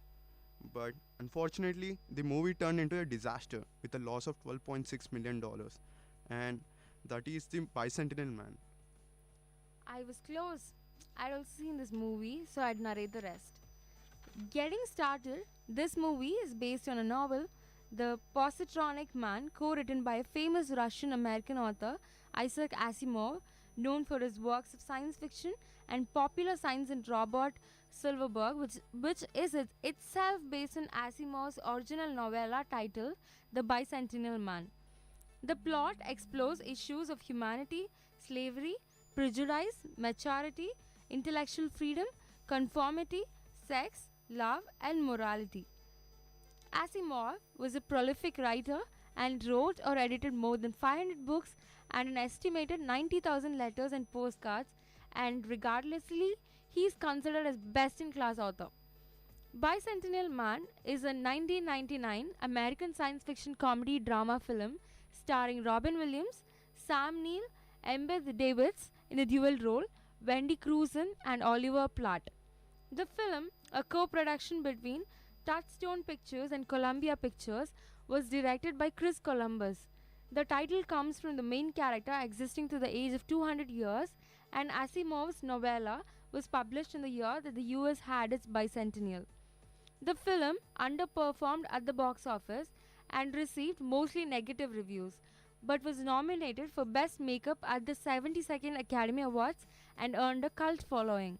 This film follows the life and times of the lead character, a state-of-the-art robot named Andrew, an android who is purchased as a household robot, programmed to perform menial tasks. Within a few days, the Martin family realizes that they don't have an ordinary droid, as Andrew begins to experience emotions and creative thought.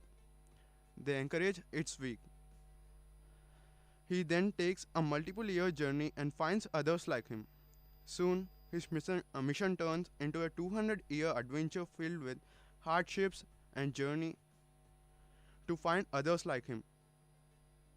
In a story that spans 2 centuries, Andrew learns the intricacies of humanity while trying to stop those who created him from destroying him.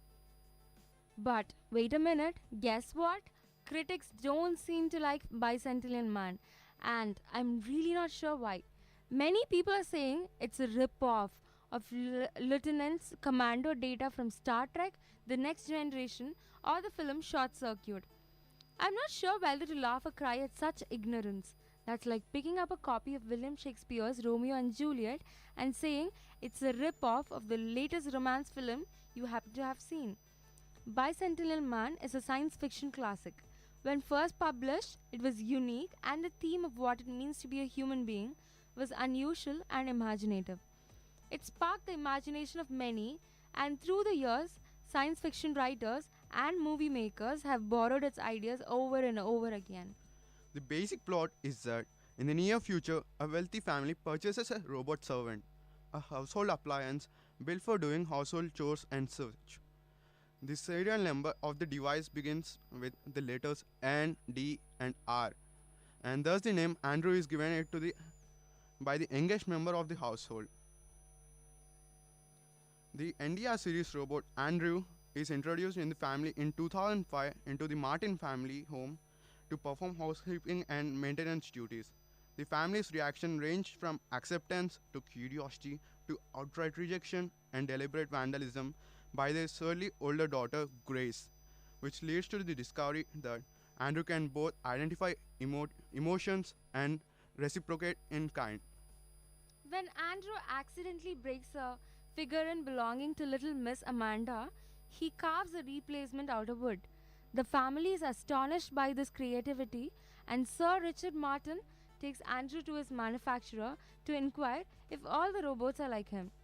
The CEO of the company sees this development as a problem and wishes to scrap Andrew. Angered, Martin takes Andrew home and allows him to pursue his own development, encouraging Andrew to educate himself in the humanities. Hey, I do remember a comic scene from the movie. Let me run it that. Hey, I think it's the same scene I have in mind, is it? Is that so? Okay, let's start then. I'd be narrating as the Andrew Martin. Could you continue that? Cool. I'll do the sir part. May 1, sir. Is now a good time? What? A good time for what? Last night, sir taught. No. Don't blame me, Andrew. Just go ahead. Thank you, sir. two cannibals were eating a clown. One turns to the other and says, "Does this taste funny to you? How do you make a hanky dance? Put a little boogie in it." What is it? Brunette between two blunts? A translator? Do you know why blind people don't like to skydive? It scares their dogs. A man with dementia is driving on a freeway. His wife calls him on mobile and says, "Sweetheart, hundreds there." I heard there's someone driving the wrong way on the freeway. He says, "One? There's hundreds. What's silent and smells like worms? Bird farts." It must have been an engineer who designed the human body. Who else would put a waste processing plant next to a recreation area? A woman goes into a doctor's office and the doctor says, "Do you mind if I numb your breast?" "Not at all." Motor boating noise. Num, num, num. One did it, sir. Andrew, it was fine, but we might want to talk about appropriateness and timing. It's 15, sir. 10:15, sir. That was really good. But it took time for me to understand that. Joke's over. Let's get back on the track, guys. Years later, following an accident in which his thumb is accidentally cut off, Martin again takes Andrew to Northam Robotics for repairs, ensuring first that Andrew's personality will remain untampered with. Andrew requests that while he is being repaired, his face be altered to convey the emotions he feels but cannot fully express. Andrew eventually asks for his freedom, much to Martin's dismay. He grants the request but banishes Andrew so he can be completely free. Andrew builds himself a home and lives alone. In 2048, Andrew sees Martin one last time on his deathbed. Martin apologizes for banishing him. Andrew goes on a quest to locate more NDR series robots to discover if others have also developed sentience. After years of failure, he finds Galacha, an NDR robot that has been given feminine attributes and personality. These, however, are simply aspects of her programming and not something which she spontaneously developed. Galata is owned by Rupert Burns, son of the original NDR robot designer. Burns works to create more human-looking robots but is unable to attract funding. Andrew agrees to finance the research and the two join forces to revolutionize robots. Over the course of the next century, Andrew uses his prosthetics in an attempt to turn himself into a human, complete with artificial skin, hair, and a nervous system. He petitions the World Congress to recognize him as human, which would allow him and Portia to be legally married, but is rejected. The Speaker of the Congress explains that society can tolerate an everlasting machine, but argues that an immortal human would create too much jealousy and anger. So, I have a question for all of you out there, for all the fabulous listeners out there. Is it possible to create artificial life? Is it really possible? Is it really possible for a robot to feel like a human being? Let me tell you. Maybe at the end. Shall I? Andrew, now let me continue with the movie. Andrew works with Burns to introduce blood into his system, thereby allowing him to age, and thus he begins to grow old alongside Portia. Andrew again attends the World Congress, now appearing old and frail, and again petitions to be declared a human being. Andrew is kind to everyone he meets. He sees it as his duty to encourage and help those around him. He is programmed to be honest at all costs. He is programmed to prevent harm from befalling those in his charge. He carries these and many other excellent qualities with him after he is granted his freedom and transformed into a man. On his deathbed, with Portia beside him, Andrew watches as the Speaker of the World Congress announces on television the court's decision that Andrew Martin is officially recognized as human, and that, aside from and other biblical characters, is the oldest human being in history at the age of 200 years old. The speaker also validates the marriage between Portia and Andrew. Andrew dies while listening to the broadcast, and Portia orders the nurse Galatia, a now recognizably human android, to unplug her life support machine. The movie ends with Portia about to die, hand in hand with Andrew, as she whispers to him, "See you soon." How romantic is that? However, the question of whether Andrew did actually become a living being or not is left to the viewer to decide. But it is quite apparent that the viewer is intended to believe he did. As a professional software engineer, I find it impossible to believe that something like Andrew could ever be created by men. But the point of the story, in my opinion, is not so much to tell a story of what might actually happen as to arouse thinking about what makes a person and what is important and wonderful about being one. I found this an enjoyable movie. Not a great one, but an enjoyable one. Walked out as I was reading the reviews. I was so happy to see I was not the only one to take offense to this movie. My cousins had to distract me away from the foul language and adult content and feelings associated with them what we are watching the movie. I was very young. I can't believe people rated this PG. We too stopped out, angry and disturbed over what people think is a good family movie. What a joke. Should be rated PG-13. Okay, these are some of the reviews given by the movie watchers. People say it should be rated PG-13 and that they were extremely disappointed, found the language very offensive. The movie should, without a doubt, be rated PG-13. My cousins apologized to me after the movie for showing me a movie that was inappropriate for me, and I understand it now. Disappointing and depressing. I found this film to be very disappointing, depressing, and lacking of a good rating. Hey, people, don't think that I am giving all these reviews, okay? I love the movie. These are the reviews of, famous critics. The previews made it look like a fun family comedy. Wrong. Though the sets are amazing, that doesn't save the film. The film should have been rated PG-13 for the fact there are quite a few fresh jokes dealing with adult content and other topics that have no place in a PG film. There are also scenes where swearing is made to look like a joke and also comedic bedroom scene. I would not recommend this film to anyone. I thought that the movie had a lot of funny quirks to it. I thought the main problem with this movie was the fact that they used a couple of other profane words as well. As for the sexual content, it was pretty much clean, except for the fact that the robot receives a... He also, in the end, was married to a robot. The performances were good by all the actors, but before taking a child to see the film, one might consider viewing it first. But I think it was fine.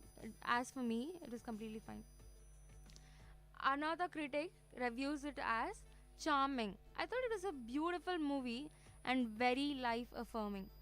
Just like the reviewer said, the whole purpose of the movie was to make you appreciate all the things and make us wonderfully human, and even some of the things that are not so wonderful, such as death, but it is all a part of the human experience just the same.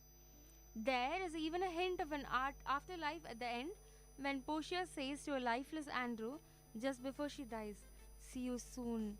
I thought it was a very charming movie. I didn't find anything offensive about it all. Go see it, people. It had me in tears. One more critic says, "What a wonderful movie." I don't think it's a movie for children under 11 or so. I enjoyed it very much. The Lord's name was taken in vain too many times, but there were also a lot of moving moments. It had me in tears a number of times, and we laughed till we were in tears too. I would recommend it to all my friends. Now, the discussion of free will.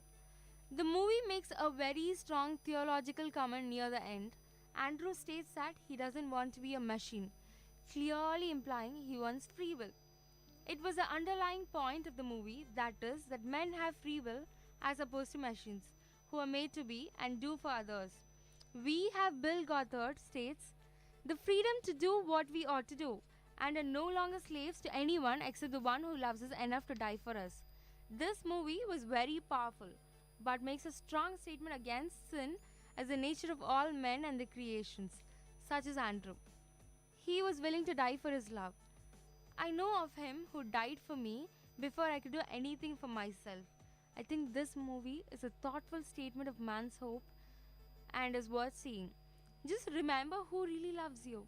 This movie is offensive? No, not for kids. Warning, stop. Please do not take your children to this movie. And as for me, I think people, you can watch this movie, but then it's for children, above the age of 13. Now let's go for a short break. Please stay tuned. We'll be right back. You're listening to VIT Community Radio 90.8. This is Second Look with Hemant and Vibisha.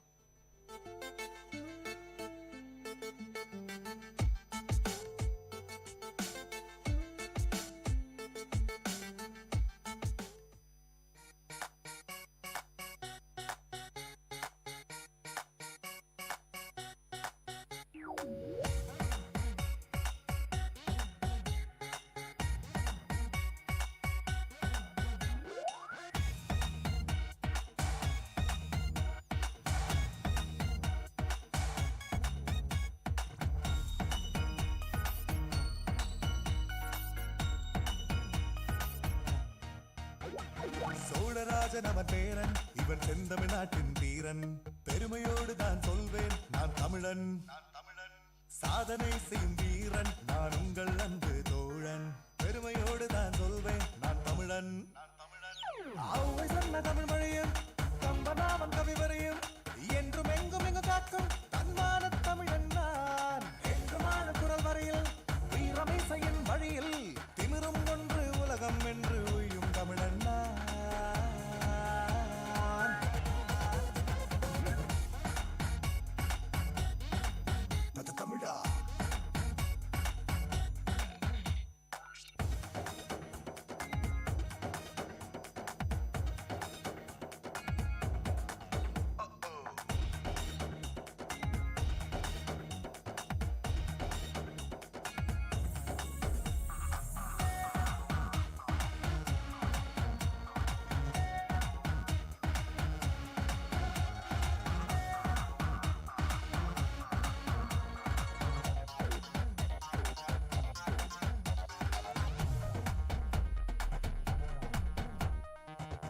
யுகத்தின் தலைவா நீ Nobel வெல்வது புதிதா.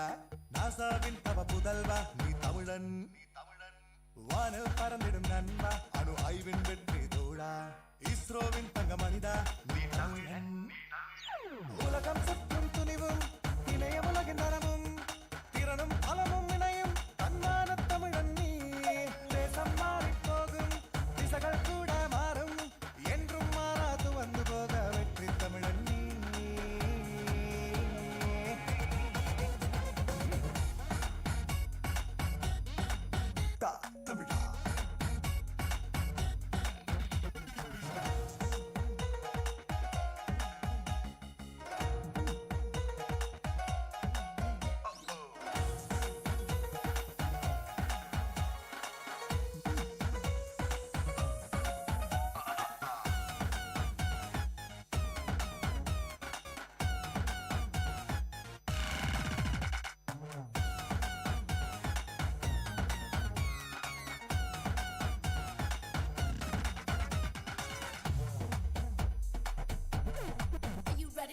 உலக நாயகன் தமிழன், நாம் இசையின் புயலும் தமிழன்.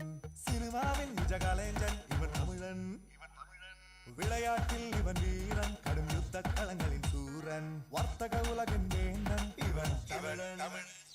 திரகடல் பலவை கண்டதும் திருவியல் கோடி குவிந்தும் சொந்த மண்ணை மறவா தன்மான தமிழன். ஓடி தமிழர் நினைவில் வெற்றி வருவே மடியில் தமிழில் பேசி தமிழில் வாழும் தமிழர் கூட்டம் நான்.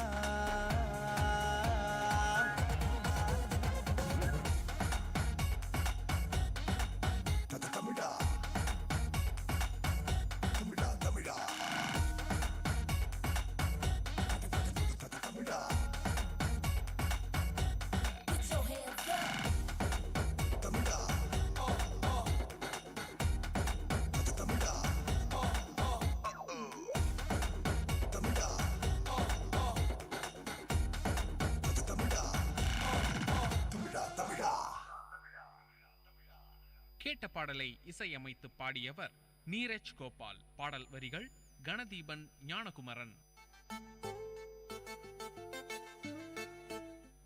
Hey everybody, we are back with a bang. This is VIT Community Radio 90.8 and you listening to Second Look with Mohit Himant, and Vibisha. So did we keep you waiting for long? If you actually notice, a lot of people are leaving for Diwali with all their bags, you know. I'm really waiting to go home. I'm leaving tomorrow. So, back to the movie, people. This is it, guys, for this session. Hope you had enjoyed this episode. Write your suggestions and comments. Diwali is approaching, so reduce firing crackers and go green, at least for this Diwali. And mainly, if you want to play with crackers, do remember that crackers are toys and under parental guidance. Fire the crackers safely, but don't have any animals around you. And as it turns, it's just 20 days away. Don't hurt yourself otherwise. You know right about the consequences and end grade. And I know that you don't want to have that in your report. This is Second Look, the movie review show with Himant and Vibisha on VIT Community Radio 90.8. Stay tuned for the next episode. Until then, signing off. Happy Diwali, people!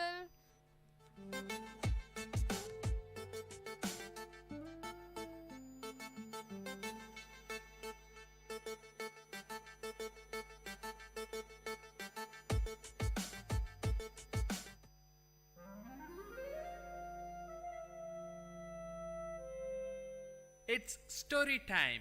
In VIT Community Radio 90.8, you're going to listen to a short story written and narrated by Professor Pranesh Kumar, VIT University.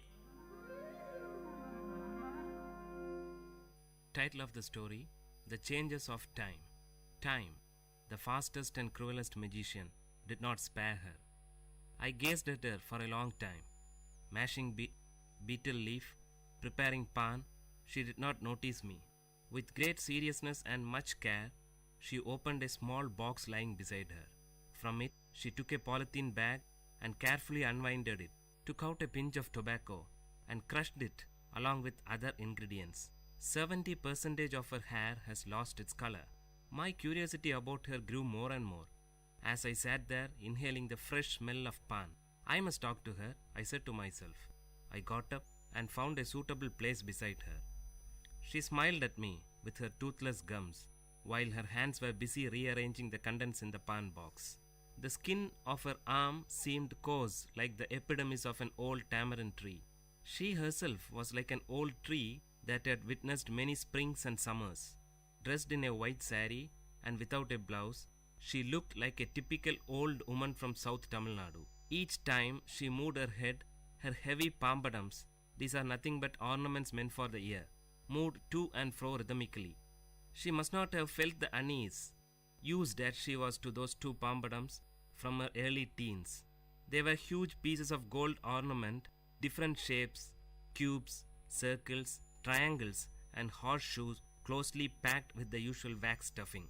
She could often be seen seated on the veranda of that old house with tiled roof. Nobody knew her name. People called her member's wife, since her husband became a panchayat member. Being the senior most person in the area, people from the surrounding area called her great grandma in respect. She lived with her younger son's family. We both gazed at each other until I broke the ice by asking her about the tattoo on her arms. She had tattooed the picture of a peacock across her biceps. The peacock had lost its vigor as the skin that supported it has withered. For a fraction of a second flashed across my mind the modern tattoos that movie artists and DJs have on them. I asked her the intention behind the tattooing and why a peacock. She opened her mouth carefully, holding her head upwards so that the pan from her mouth did not spill. Son, while we live, we earn many things and lose many things. But we can never take anything to the grave except this tattoo. She stressed that none could snatch it away from her. Saying this, she carefully spat out the pan juice. I was taken aback by the philosophical attitude she had for a simple tattoo. Her immediate and sharp answer was impressive, but her reply to my next question was only a stale smile. It was about her age. Might be she did not know her exact age, or she did not wish to reveal it. I don't know for sure. I did not question her anymore, but she started talking. She murmured the names of Tamil months: Thai, Margari, Pankini, Chittirai. It will rain today, she said to herself. She must have observed the casual smile and expression on my face. She continued, I am sure it usually rains on the final day of Mandakiyat festival. It's a local temple festival of South Kanyakumari. but only if the deity is pleased. She seemed to have memorized the dates of local festivals and the names of local deities. Soon she was interrupted by her daughter-in-law approaching her with a tumbler of tea. Placing the tea beside her mother-in-law, she disappeared into the house. Spitting out the remaining pan from her mouth, the great-grandma stared into the tea for a while. With a deep sigh, she lowered her voice to speak again. Today's women are indolent. They don't know the pleasure of working. They enjoy only staring at the television for hours together. When we were young, we never had the time to stare at anything. We took great pleasure in working for the family. During harvest season, my husband and I used to join the workers to make things easy. He worked hard till his end. There was a great pause. We used to work in full swing throughout the season. During the tamarind season, I buried myself in hectic work. Shelling the tamarind was my prime job then. My daughter and younger brother shared the work with me. We used to divide the heap of tamarind among ourselves and were confined to labor even till after midnight until our share of work was totally completed. Piercing out the seed from the ripe tamarind was the next task. Our happiness knew no bounds since the work was completed in the midst of the heaps of mangoes and jackfruit and other festive eatings. Hearing this from her, I said to myself that she is not aware of the multi-dimensional task that today's women handle. So much for the joys of an uncluttered childhood, she continued. Apart from all this, I had the regular task of preparing palm jaggery from palm juice.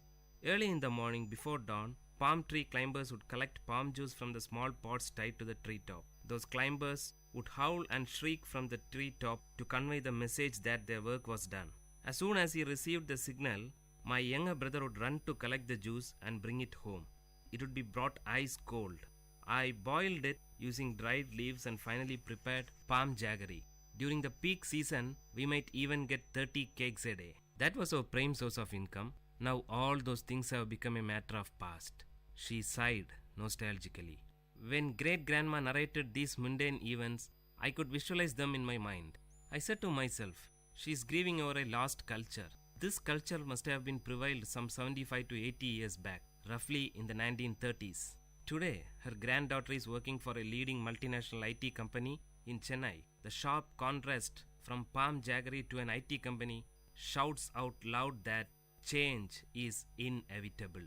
Before she could continue, someone called out to me from behind. It was my friend for whom I had been waiting. We usually played cricket with a few others in a large ground behind the great-grandma's house. The match must have begun and I had to join them. I shook my head to her, telling that I had to leave.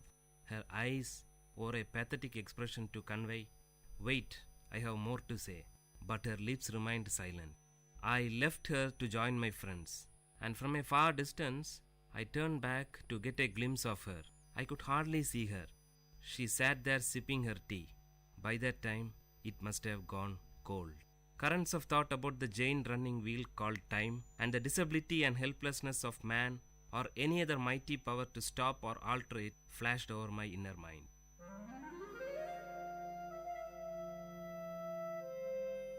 Dear listeners, you had listened to a short story written and narrated by Professor Pranesh Kumar, VIT University, in VIT Community Radio 90.8.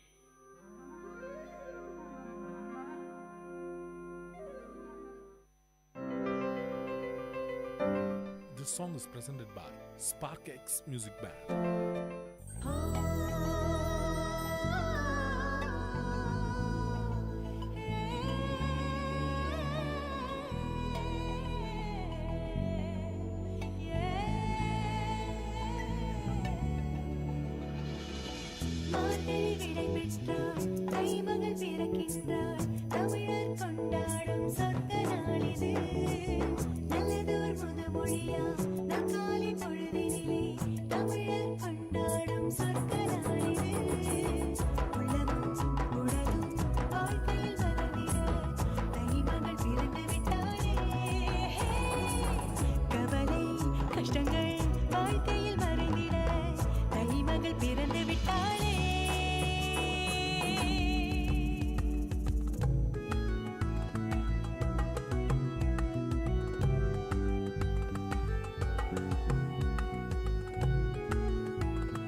This song is presented by Spark X Music Band.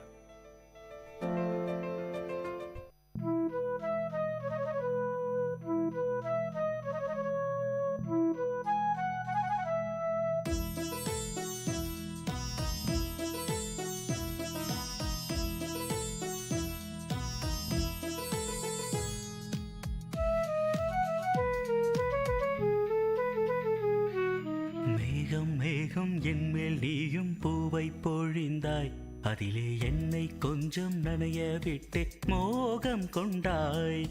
மேகம் மேகம் என்மேல் நீயும் பூவை பொழிந்தாய், அதிலே என்னை கொஞ்சம் நனைய விட்டே மோகம் கொண்டாய்.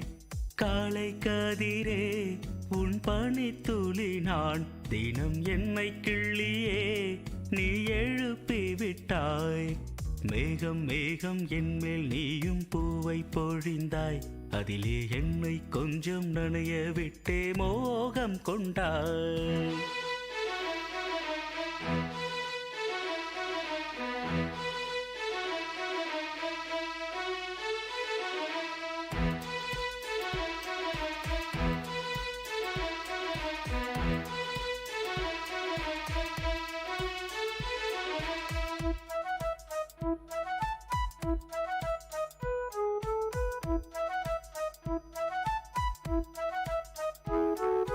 தூரிகை கொண்டு தீண்டியே தூக்கங்கள் குறைத்தாய். பூமகள் என்று என்னையே போர்வைக்குள் இழுத்தாய்.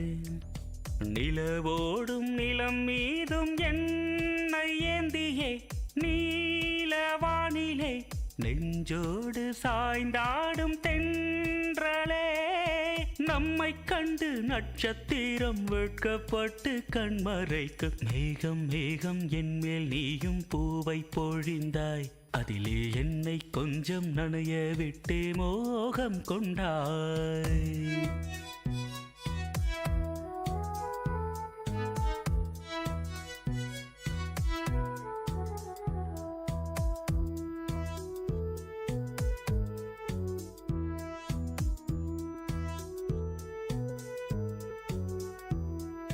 வானவில் வண்ணம் கூட்டியே வார்த்தைகள் வரைந்தாய்.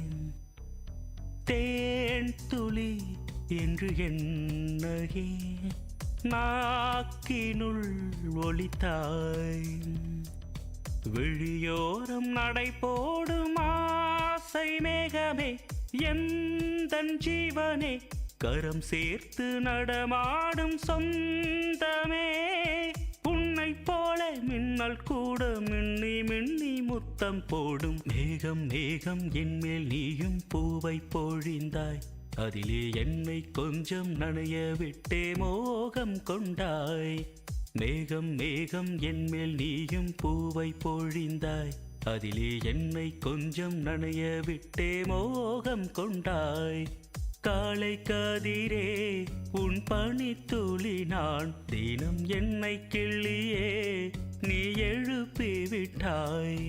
மேகம் மேகம் என்மேல் நீயும் பூவை பொழிந்தாய், அதிலே என்னை கொஞ்சம் நனைய விட்டு மோகம் கொண்டாய். கேட்ட பாடலை இசையமைத்து பாடியவர் முருகானந்தம். பாடல் வரிகள் பவித்ரா.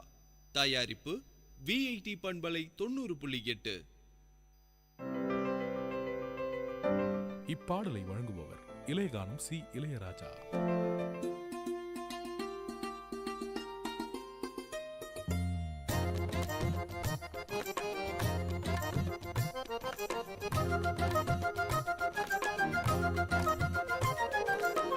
கண்ணே ஒன்ன காணாம நான் கவி பாடுறேன், நெஞ்சுக்குள்ள ஒன்ன வச்சு தினவாடுறேன்.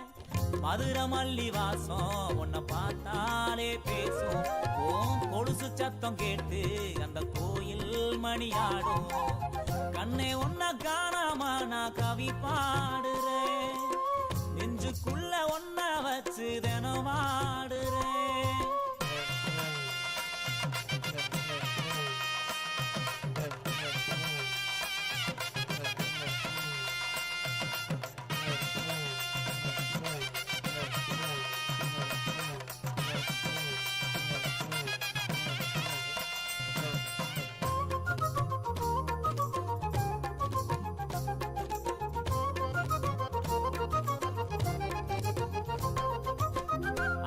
ஊருக்குள்ள ஊத்து தோண்டி விளையாடினோம் கூட்டாஞ்சோறு ஆக்கி நாம பசியாரினோம் பள்ளி கூட பாடம் மறந்து அடி வாங்கினோம் அம்மா அப்பா பேர சொல்லி கதை பேசினோம் காலம் போட்ட கோணம் அழிஞ்சு தேச மாறினோம் கண்ணே ஒன்ன காணாம நான் கவி பாடுறேன் நெஞ்சுக்குள்ள ஒன்ன வச்சு தினவாடுறேன்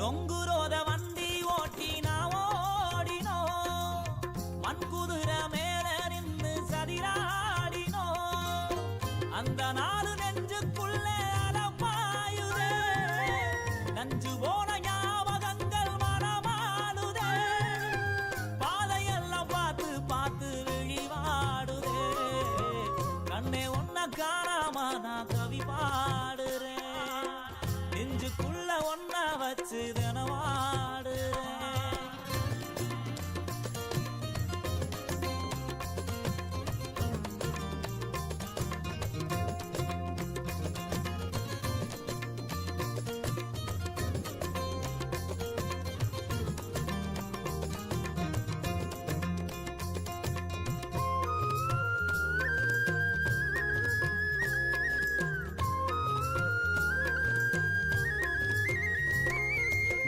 வெள்ளருக்கு வெட்டி வந்து பேயோட்டினோம் செங்கல் மேல பானை வச்சு தீ மூட்டினோம் அந்த நாலு நெஞ்சுக்குள்ள கடம் போடுதே எந்த நாலு நீயும் வருவே விட தேடுதே ஆசையெல்லாம் இதையே கேட்டு தினமாடுதே கண்ணே ஒன்ன காணாம நான் கவி பாடுறேன் நெஞ்சுக்குள்ள ஒன்ன வச்சு தினவாடுறேன் மதுர மல்லி வாசம் உன்ன பார்த்தாலே பேசும் கொலுசு சத்தம் கேட்டு அந்த கோயில் மணியாடும் கண்ணே ஒன்ன காணாம நான் கவி பாடுறேன் நெஞ்சுக்குள்ள ஒன்ன வச்சு தினவாடுறேன். இப்பாடலை வழங்கியவர் இளையகானம் சி இளையராஜா.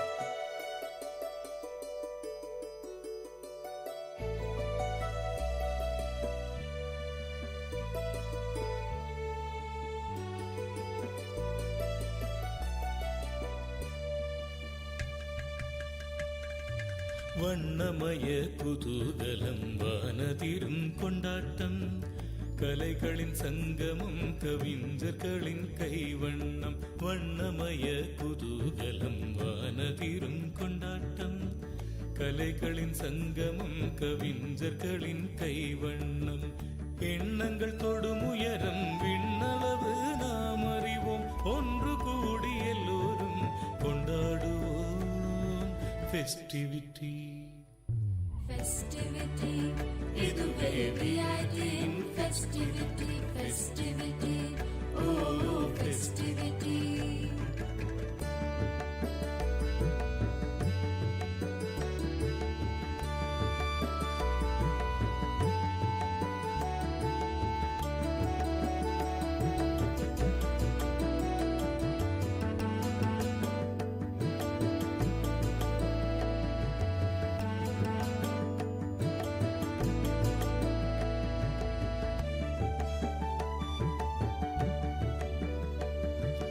நாமெல்லாம் ஒரு குடும்பம் VIT நம் குடும்பம் உலகெங்கும் பரவி நிற்கும் VIT நம் குடும்பம் வேந்தரெனும் தலைமையின் கீழ் செயல்படும் ஒரு குடும்பம் வேந்தரெனும் தலைமையின் கீழ் செயல்படும் ஒரு குடும்பம் மனமகிழ்ந்து எல்லோரும் கொண்டாடுவோம் festivity festivity இதுவே விஐடியின் ஃபெஸ்டிவிட்டி. வண்ணமய குதூகலம் வானதிரும் கொண்டாட்டம், கலைகளின் சங்கமம் கவிஞர்களின் கைவண்ணம். Festivity, oh festivity, festivity, oh festivity.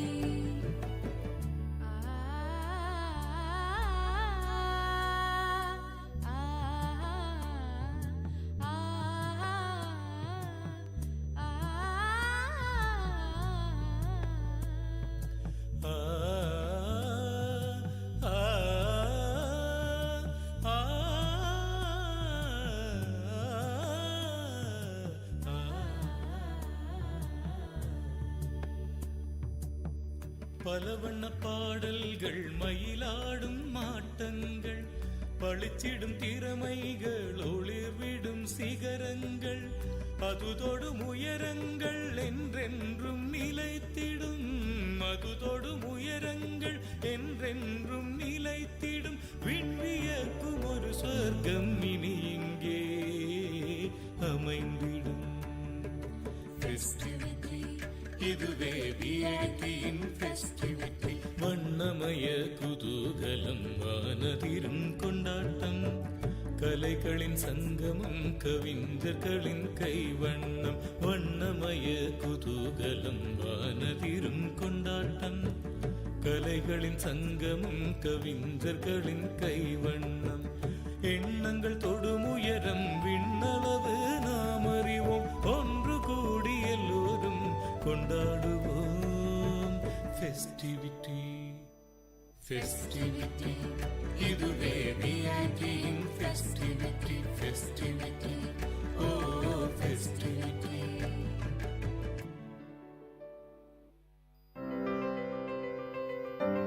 This song is presented by Spark X Music Band.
காற்றோடு அனுப்பிடு. நேரம் நல்ல நேரம், மாற்றம் புது மாற்றம், புது மனிதன் உன்னோடு உருவாகட்டும். மார்கழி விடை பெற்றால் தெய்வங்கள் பிறக்கின்றாள், தமிழர் கொண்டாடும் சொர்க்க நாளிது. நல்லதோர் முதுமொழியாம் நற்காலை பொழுதினிலே தமிழர் கொண்டாடும் சொர்க்க நாளிது. உள்ளமும் உடலும் வாழ்க்கையில் வளர்ந்திட தைமகள் பிறந்து விட்டாளே. கவலை கஷ்டங்கள் வாழ்க்கையில் வரைந்திட தைமகள் பிறந்து விட்டாளே.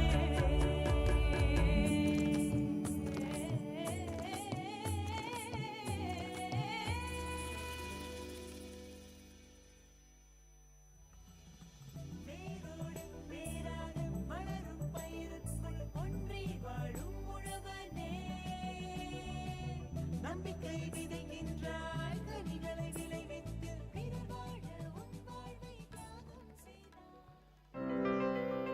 This song is presented by Spark X Music Band.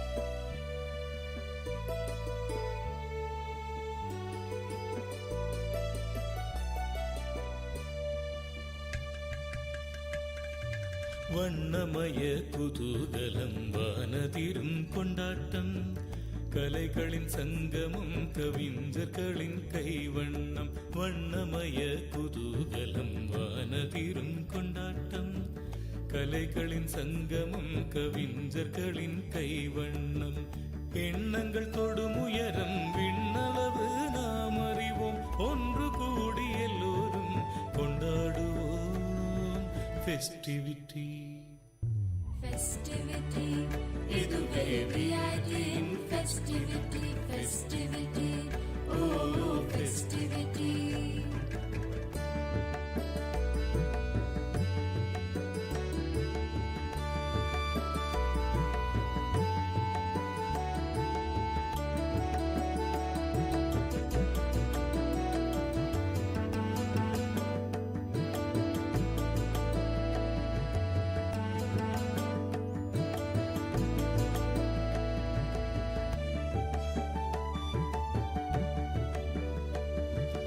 நாம் எல்லாம் ஒரு குடும்பம் விஐடி நம் குடும்பம் உலகெங்கும் பரவி நிற்கும் விஐடி நம் குடும்பம் வேந்தரெனும் தலைமையின் கீழ் செயல்படும் ஒரு குடும்பம் வேந்தரெனும் தலைமையின் கீழ் செயல்படும் ஒரு குடும்பம் மனமகிழ்ந்து எல்லோரும் கொண்டாடுவோம் ஃபெஸ்டிவிட்டி ஃபெஸ்டிவிட்டி இதுவே விஐடியின் ஃபெஸ்டிவிட்டி வண்ணமய குதூகலம் வானதிரும் கொண்டாட்டம் கலைகளின் சங்கமம் கவிஞர்களின் கைவண்ணம் Festivity, oh festivity, festivity, oh festivity.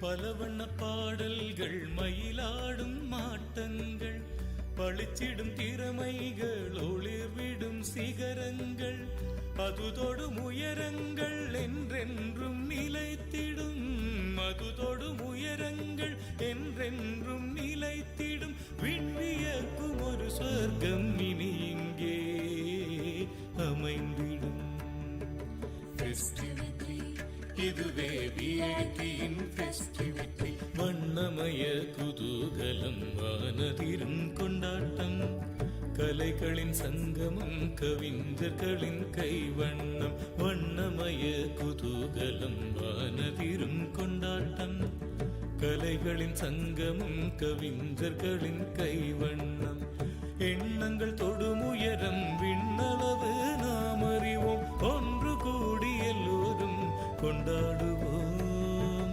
Festivity festivity இதுவே விஐடியின் ஃபெஸ்டிவிட்டி ஃபெஸ்டிவிட்டி ஓ ஃபெஸ்டிவிட்டி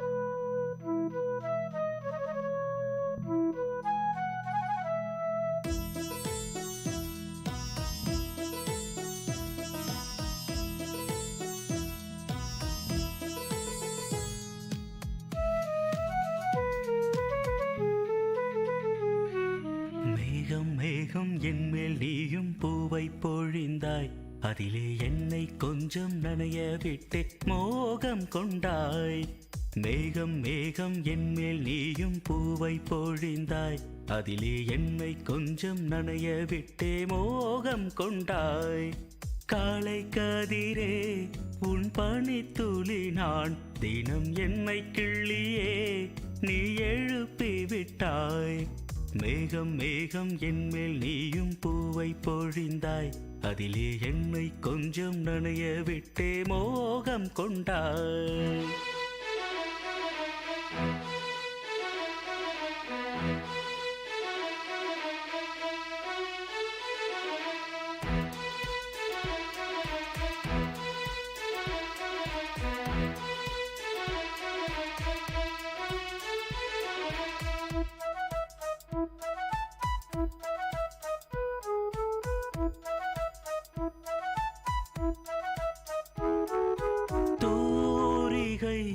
கொண்டு தீண்டியே தூக்கங்கள் குறைத்தாய்.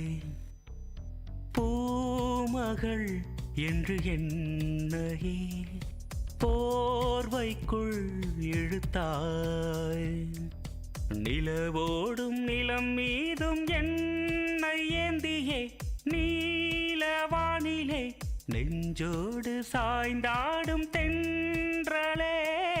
நம்மை கண்டு நட்சத்திரம் வெட்கப்பட்டு கண்மறைக்கு. மேகம் மேகம் என்மேல் நீயும் பூவை பொழிந்தாய். அதிலே என்னை கொஞ்சம் நனைய விட்டு மோகம் கொண்டாய்.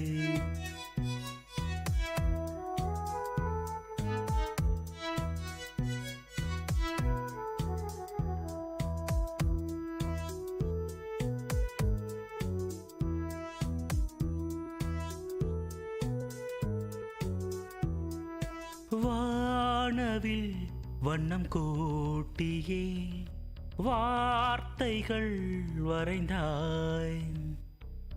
தேன் துளி என்று என்னையே நாக்கினுள் ஒலித்தாய். விழியோரம் நடை போடும் ஆசை மேகமே எந்தன் ஜீவனே. கரம் சேர்த்து நடமாடும் சொந்தமே. உன்னை போல மின்னல் கூட மின்னி மின்னி முத்தம் போடும். மேகம் மேகம் என்மேல் நீயும் பூவை பொழிந்தாய். அதிலே என்னை கொஞ்சம் நனைய விட்டே மோகம் கொண்டாய். மேகம் மேகம் என்மேல் நீயும் பூவை பொழிந்தாய். அதிலே என்னை கொஞ்சம் நனைய விட்டே மோகம் கொண்டாய்.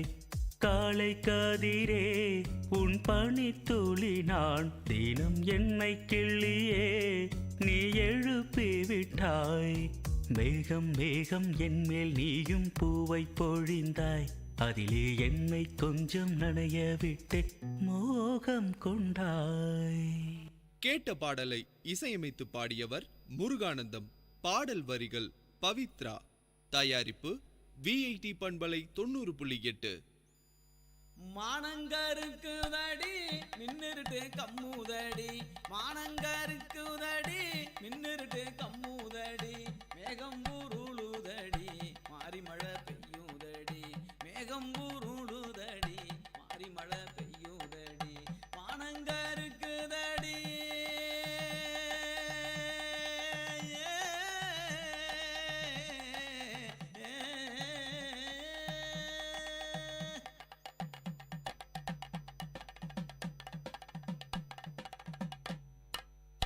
காடு காலனி எங்கும் களையெடுக்க போற புள்ள. காடு காலனி எங்கும் களையெடுக்க போற புள்ள. என் மனச பறி கொடுத்து உனக்காக காத்திருந்தேன். என் மனச பறி கொடுத்து உனக்காக காத்திருந்தேன். காலங்கடத்தாதடி காலங்கடத்தாதடி என் கண்ணே என் கண்மணியே நான் உனக்காக காத்திருக்கேன் பொன்னே என் பூங்கொடியே. காலங்கடத்தாதடி என் கண்ணே என் கண்மணியே நான் உனக்காக காத்திருப்பேன் பொன்னே என் பூங்கொடியே. மானங்கருக்குதடி மானங்கருக்குதடி மின்னிருட்டு கம்முதடி. மானங்கருக்குதடி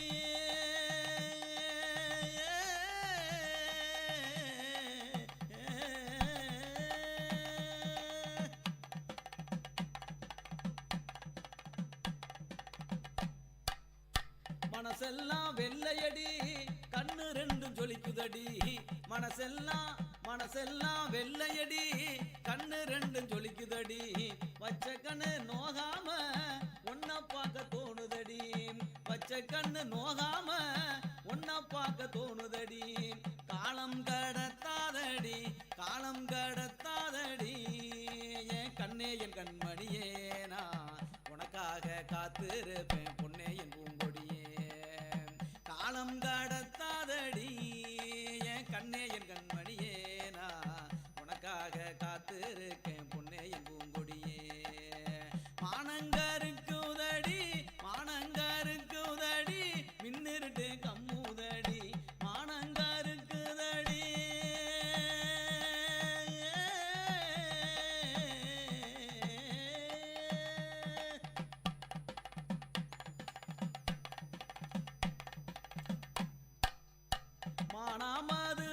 சந்த மறிக்கொழுந்து வாங்கி வாரேன் மானாமதுர சந்த மறிக்கொழுந்து வாங்கி வாரேன் தஞ்சாவூர் மேளம் வச்சு கல்யாணம் பண்ணிக்கிறேன் தஞ்சாவூர் மேளம் வச்சு கல்யாணம் மேளக்கிறேன் மானாமதுர சந்த மறிக்கொழுந்து வாங்கி வாரேன் தஞ்சாவூர் மேளம் வச்சு கல்யாணம் பண்ணிக்கிறேன் காலம் கடத்தாதடி காலம் கடத்தாதடி என் கண்ணே என் கண்மணியே நான் உனக்காக காத்திருக்கேன் பொன்னே என் பூங்கொடியே காலம் கடத்தாதடி என் கண்ணே என் கண்மணியே நான் உனக்காக காத்திருப்பேன் பொன்னே என் பூங்கொடியே மானங்கருக்குதடி மானங்கருக்குதடி மின்னிருட்டு கம்முதடி மேகம் ஊருளுதடி மாறி மழை பெய்யுதடி மாறி மழை பெய்யுதடி மாறி மழை பெய்யுதடி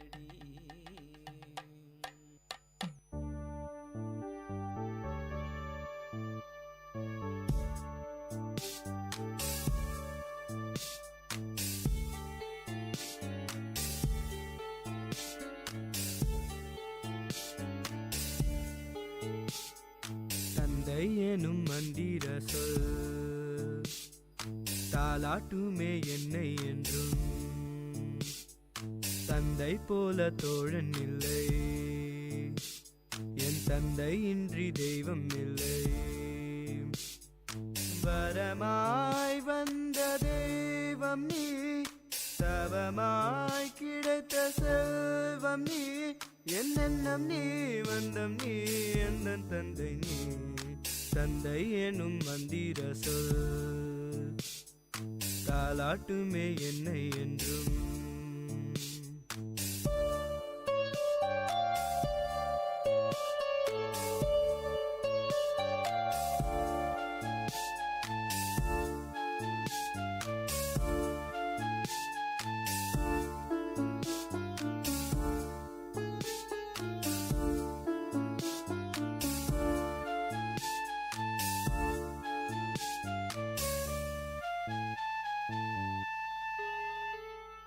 கரம் பிடித்து நடைபயின்றேன் நீ தோள் சுமந்தாய் உலகை ரசித்தேன் உனை உருக்கி என்னை வளர்த்தாய் நீ ஒளி கொடுத்தாய் நல் வழி நடந்தேன் தவம் என்ன செய்தனோ நான் உந்தன் மகனாய் பிறக்கவே என்னென்னம் நீ வண்ணம் நீ எந்த தந்தை நீ தந்தை எனும் மந்திர சொல்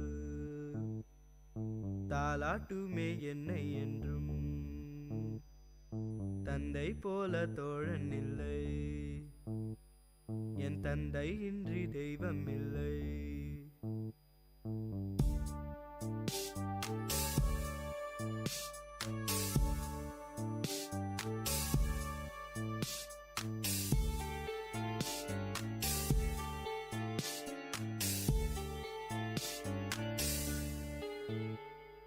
காதல் கொண்டேன் காத்திருந்தேன் கரம் கொடுக்க நான் கரை சேர்ந்தேன் சோர்ந்திருந்தேன் சேர்ந்து நின்றாய் வீழும் முன்னே நீ தாங்கிக் கொண்டாய் இனி வரும் பிறவியும் நான் உந்தன் மகனாய் பிறக்கவே வரம் ஒன்றை கேட்கிறேன் அதை தருவாய் தந்தை எனும் மந்திர சொல் தாலாட்டுமே என்னை என்றும் தந்தை போல தோழன் இல்லை என் தந்தை இன்றி தெய்வம் இல்லை வரமாய் வந்த தெய்வம் நீ தவமாய் கிடைத்த செல்வம் நீ என்னென்னம் நீ வண்ணம் நீ எந்த தந்தை நீ. கேட்ட பாடலை பாடியவர் அஜய் ரமணா, இசை முருகானந்தம், பாடல் வரிகள் முனைவர் மோகன ஸ்ரீனிவாசன், தயாரிப்பு விஐடி பண்பலை 90.8.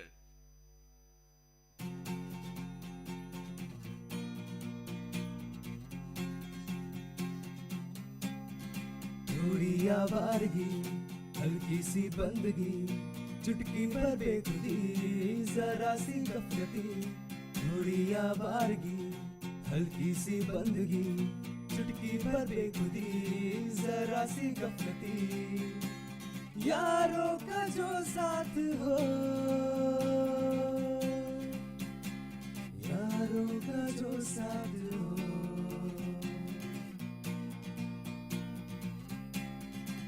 कहो यलगार है तब तक है अपना यार तू जब तक, कहो यलगार है तब तक है अपना यार तू जब तक।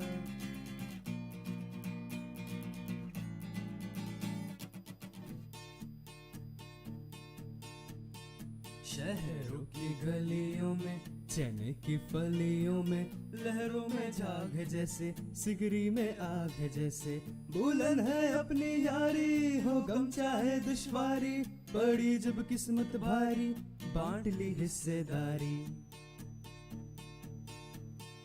चाहे शहर का हाला पिया बन के हम प्याला, है रूठी प्रीतम जब जब मना लाया है तू तब तक, वो फटफटी की सवारी, सड़कों पे लहरी मारी, जीने का मरकज यारी, है मौजों की फुलवारी,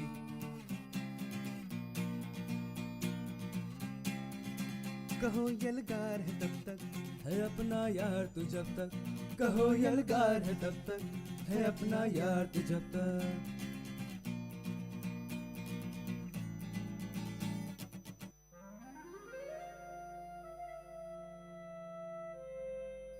It's story time. In VIT Community Radio 90.8, you're going to listen to a short story written and narrated by Professor Pranesh Kumar, VIT University. Title of the story: The Changes of Time. Time, the fastest and cruelest magician, did not spare her. I gazed at her for a long time.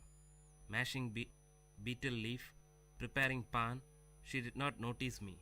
With great seriousness and much care, she opened a small box lying beside her. From it, she took a polythene bag and carefully unwinded it, took out a pinch of tobacco, and crushed it along with other ingredients. 70% of her hair has lost its color. My curiosity about her grew more and more.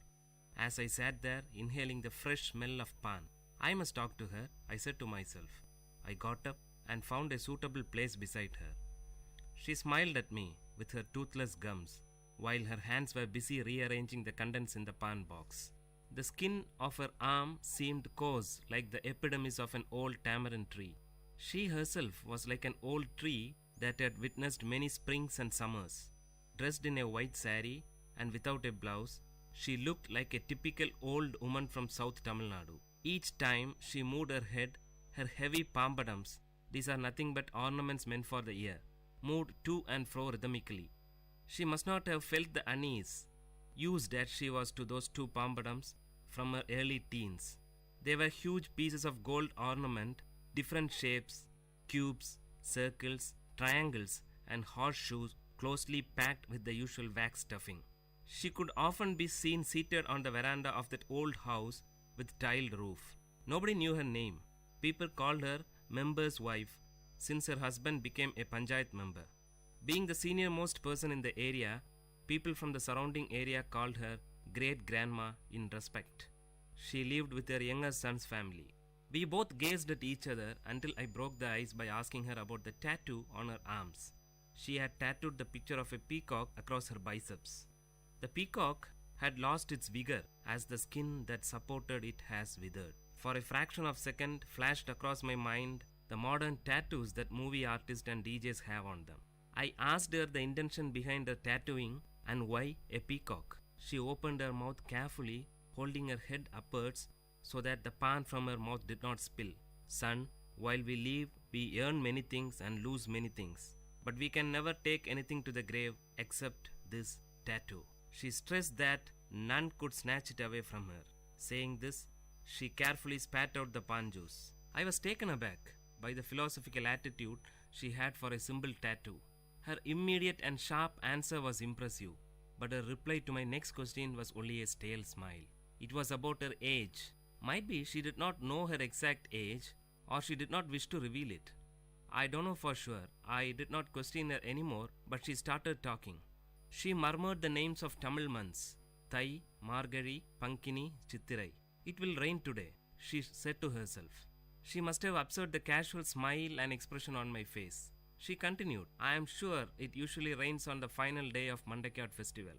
It's a local temple festival of South Kanyakumari. But only if the deity is pleased. She seemed to have memorized the dates of local festivals and the names of local deities. Soon she was interrupted by her daughter-in-law approaching her with a tumbler of tea. Placing the tea beside her mother-in-law, she disappeared into the house.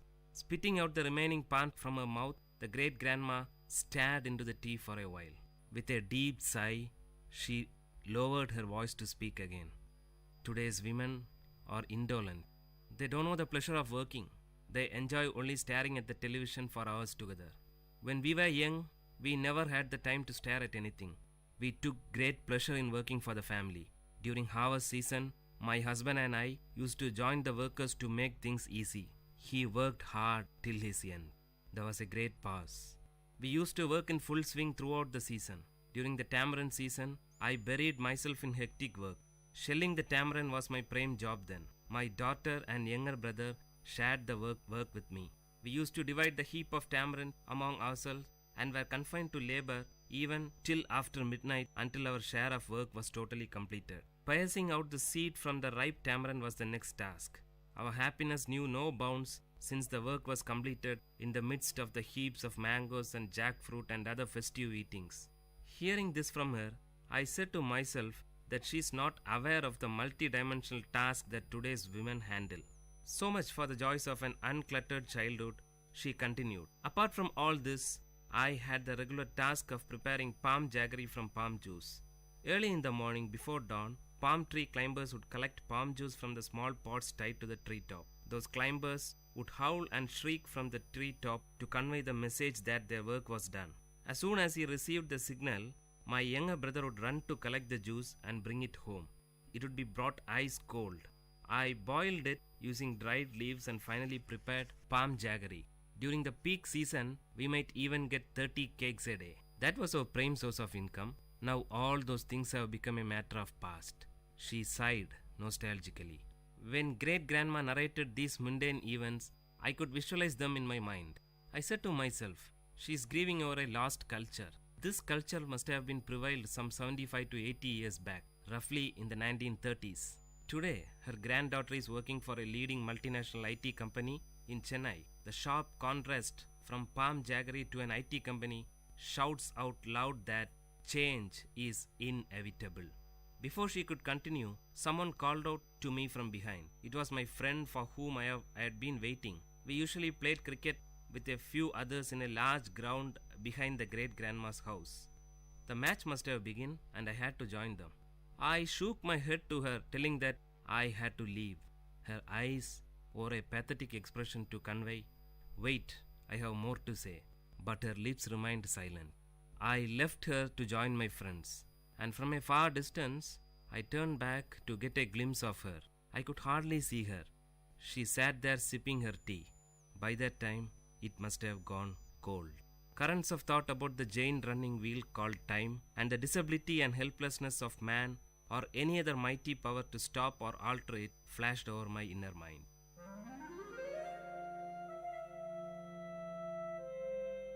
Dear listeners, you had listened to a short story written and narrated by Professor Pranesh Kumar, VIT University, in VIT Community Radio 90.8.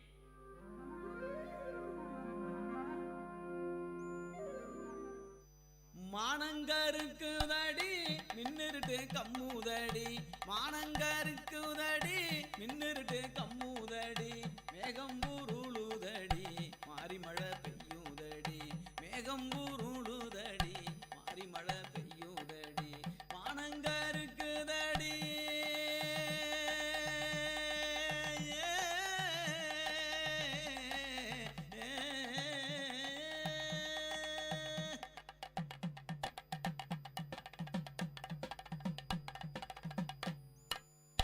காடு colony எங்கும் களையெடுக்க போற புள்ள காடு colony எங்கும் களையெடுக்க போற புள்ள என் மனச பறி கொடுத்து உனக்கா உனக்காக காத்திருந்தேன் என் மனச பறிகொடுத்து உனக்காக காத்திருந்தேன் காலங்கடத்தாதடி காலங்கடத்தாதடி என் கண்ணே என் கண்மணியே நான் உனக்காக காத்திருக்கேன் பொன்னே என் பூங்கொடியே காலங்கடத்தாதடி என் கண்ணே என் கண்மணியே நான் உனக்காக காத்திருப்பேன் பொன்னே என் பூங்கொடியே மானங்கருக்குதடி மானங்கருக்குதடி மின்னிருட்டு கம்முதடி மானங்கருக்குதடி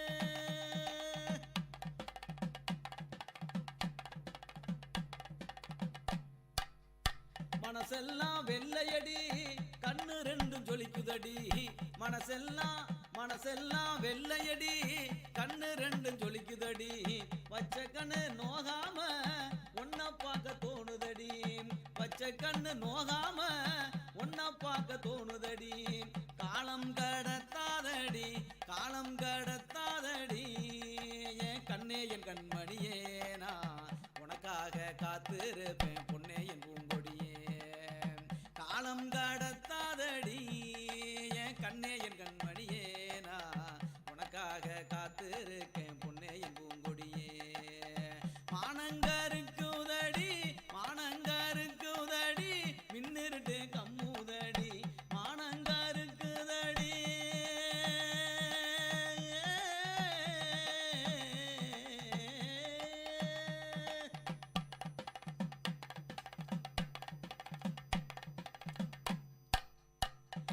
மானாமதுரச்சந்த மறிக்கொழுந்து வாங்கி வாரேன் மானாமதுரச்சந்த மறிக்கொழுந்து வாங்கி வாரேன் தஞ்சாவூர் மேளம் வச்சு கல்யாணம் பண்ணிக்கிறேன் தஞ்சாவூர் மேளம் வச்சு கல்யாணம் பண்ணிக்கிறேன் மானாமதுரச்சந்த மறிக்கொழுந்து வாங்கி வாரேன் தஞ்சாவூர் மேளம் வச்சு கல்யாணம் பண்ணிக்கிறேன் காலம் கடத்தாதடி காலம் கடத்தாதடி என் கண்ணே என் கண்மணியே நான் உனக்காக காத்திருக்கேன் பொன்னே என் பூங்கொடியே காலம் கடத்தாதடி என் கண்ணே என் கண்மணியே நான் உனக்காக காத்திருப்பேன் பொன்னே என் பூங்கொடியே மானங்கருக்குதடி மானங்கருக்குதடி மின்னிருட்டு கம்முதடி மேகம் உருளுதடி மாறி மழை பெய்யுதடி மாறி மழை பெய்யுதடி மாறி மழை பெய்யுதடி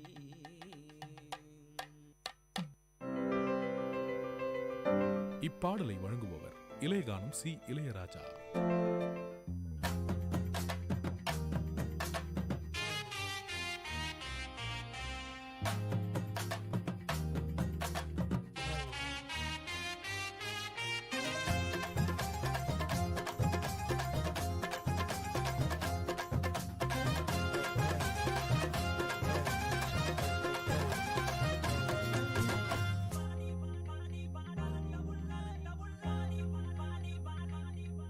ஆடி வாடி என் கருத்த புள்ள ரெண்டு நாளாக உறக்க வல்ல ஆடி வாடி என் கருத்த புள்ள ரெண்டு நாளாக உறக்க வல்ல அடி அள்ளி போல தள்ளி நான் வந்த போற தள்ளி ஒன்பதில சொல்லிட்டு போடி அடி அள்ளி போல தள்ளி நான் வந்த போற தள்ளி ஒன்பதில சொல்லிட்டு போடி அடி வாடி வாடி வாடி வாடி என் கருத்த புள்ள ரெண்டு நாளாக உறக்க வல்ல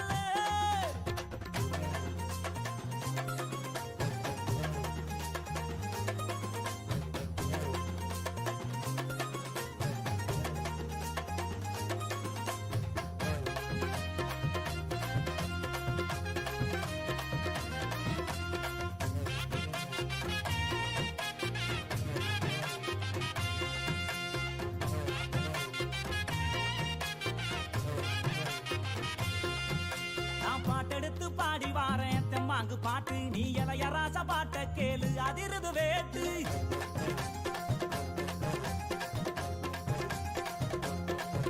நான் பாட்டெடுத்து பாடி வாரேன் தெம்மாங்கு பாட்டு நீ இளையராச பாட்ட கேளு அதிருது வேட்டு யாரு துணையும் இல்ல எனக்கு நிகர் யாரும் அல்ல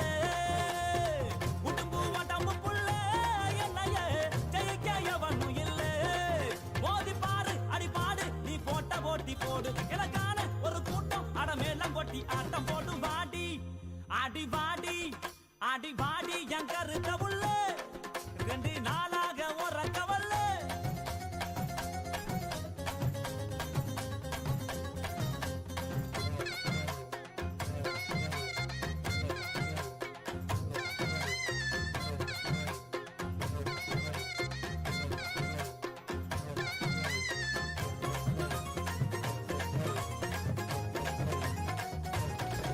ஆடிக்கண்ட மீனு கண்ணு ரெண்டும் இழுக்குது என்ன உன் பல்வரிச முத்துச்சாரம் மயக்குவது என்ன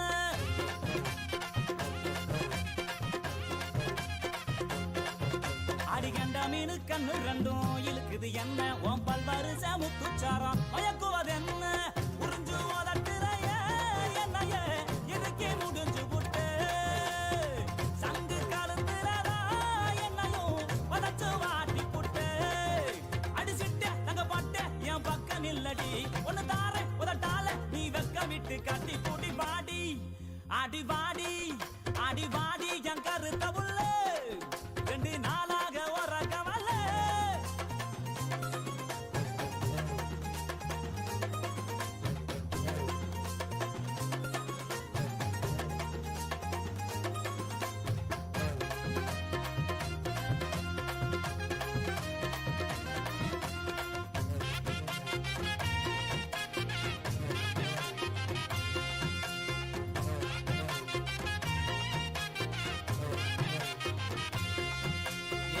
பத்த ரத்தினமே மச்சான பாரு என் மாமா வீட்டு மத்தலாமே அதரவு கூறு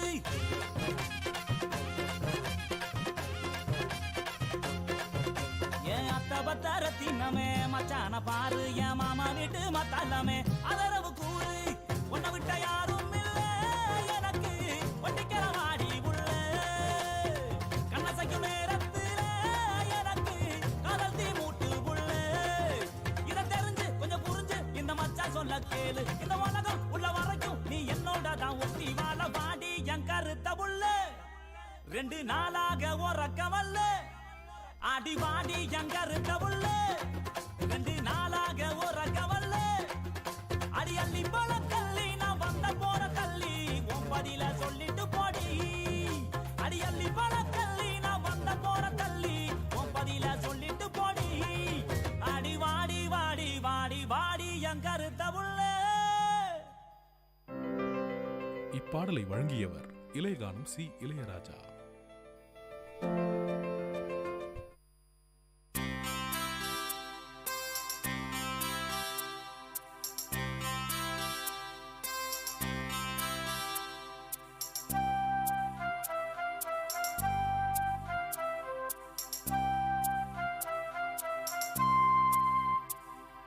சித்திரை கொள்ளும் நேரமிது சித்திரை பெண்ணே பாடல் தொடு இதழ்களை சேர்த்து கைகளை கோர்த்து காற்றினில் நுழைந்து பாடல் தொடு காதலில் மூழ்கும் காலமிது நித்திரை கொள்ளும் நேரமிது.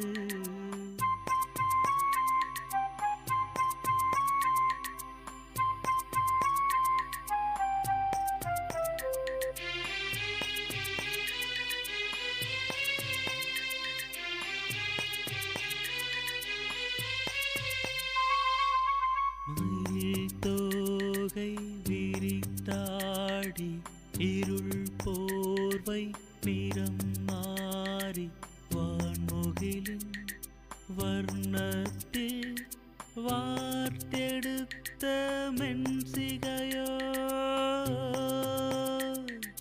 வான்முகிலின் வர்ணத்தில் வார்த்தெடுத்த மென்சிகையோ இளங்குயிலின் சதி சூடி மரநிழலில் கவி பாடி கான்மழையின் காலத்தில் குளிரேற்ற கண்ணிமையும் நித்திரை கொள்ளும் நேரமிது.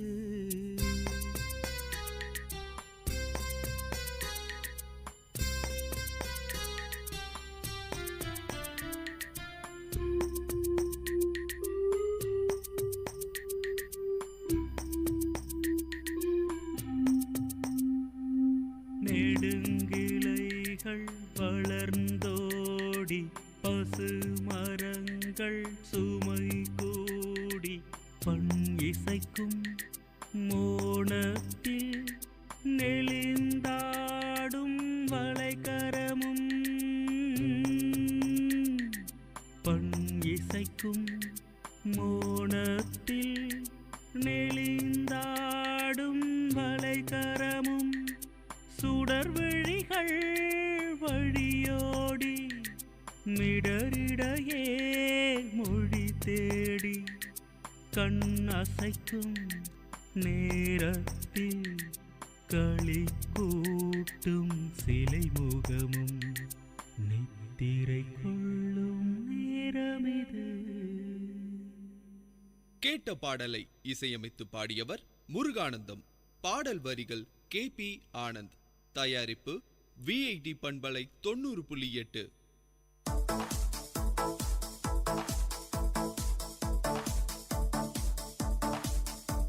Welcome to the Noble Lectures, an audio lecture series of VIT Community Radio 90.8 FM.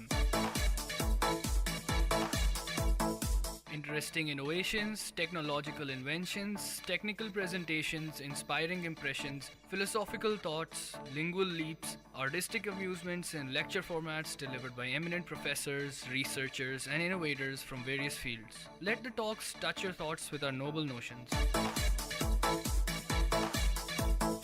Dear listeners, in today's Noble Lecture, we are going to listen to the lecture on Time and Space delivered by Dr. S. Balakrishnan, postdoctoral fellow in VIT University.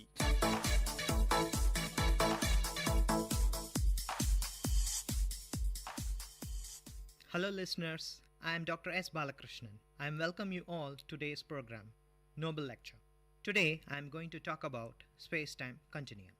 The inspiration got from this talk comes from my visit to my friend's home. My friend has a son who is at the age of 10. He is a very interesting character. I asked him to tell a joke and he cracked the following joke. A boy falls in love with a girl who is 2 years elder than him. The boy proposed his girl, but the girl says that she is elder than him, so she cannot marry. But boy replies so politely that he will wait for 2 years. Yes, everyone laughed after hearing this and back to our chatting. After a while, I started to recollect the joke and chewed the matter for a long time.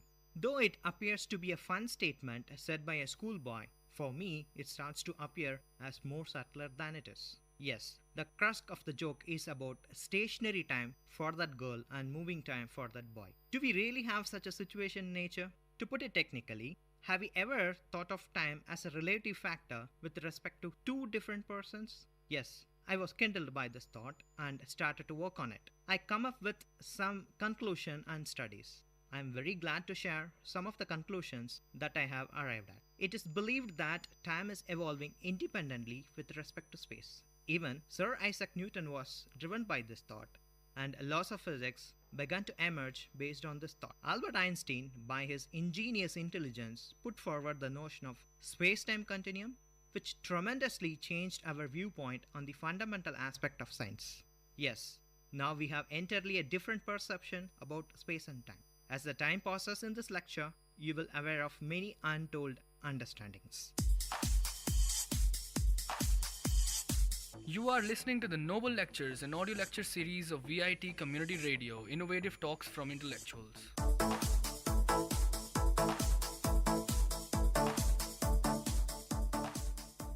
Let you know the meaning of space and time by illustrating the following situation. You must have seen a common lizard on the walls, and sometimes you must have witnessed how efficiently the lizard catches its prey, say, small insects. How to fix the position of your small insect on the wall? You just need a point. Yes, the point on the wall is zero-dimensional. The lizard, which moves in a straight line, is one-dimensional.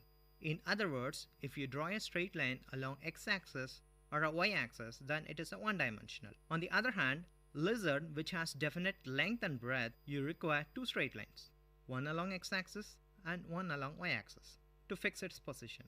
Then such things are known as two-dimensional. Not only that, circle, triangle, square, rectangle, and so on are all famous examples for two-dimensional.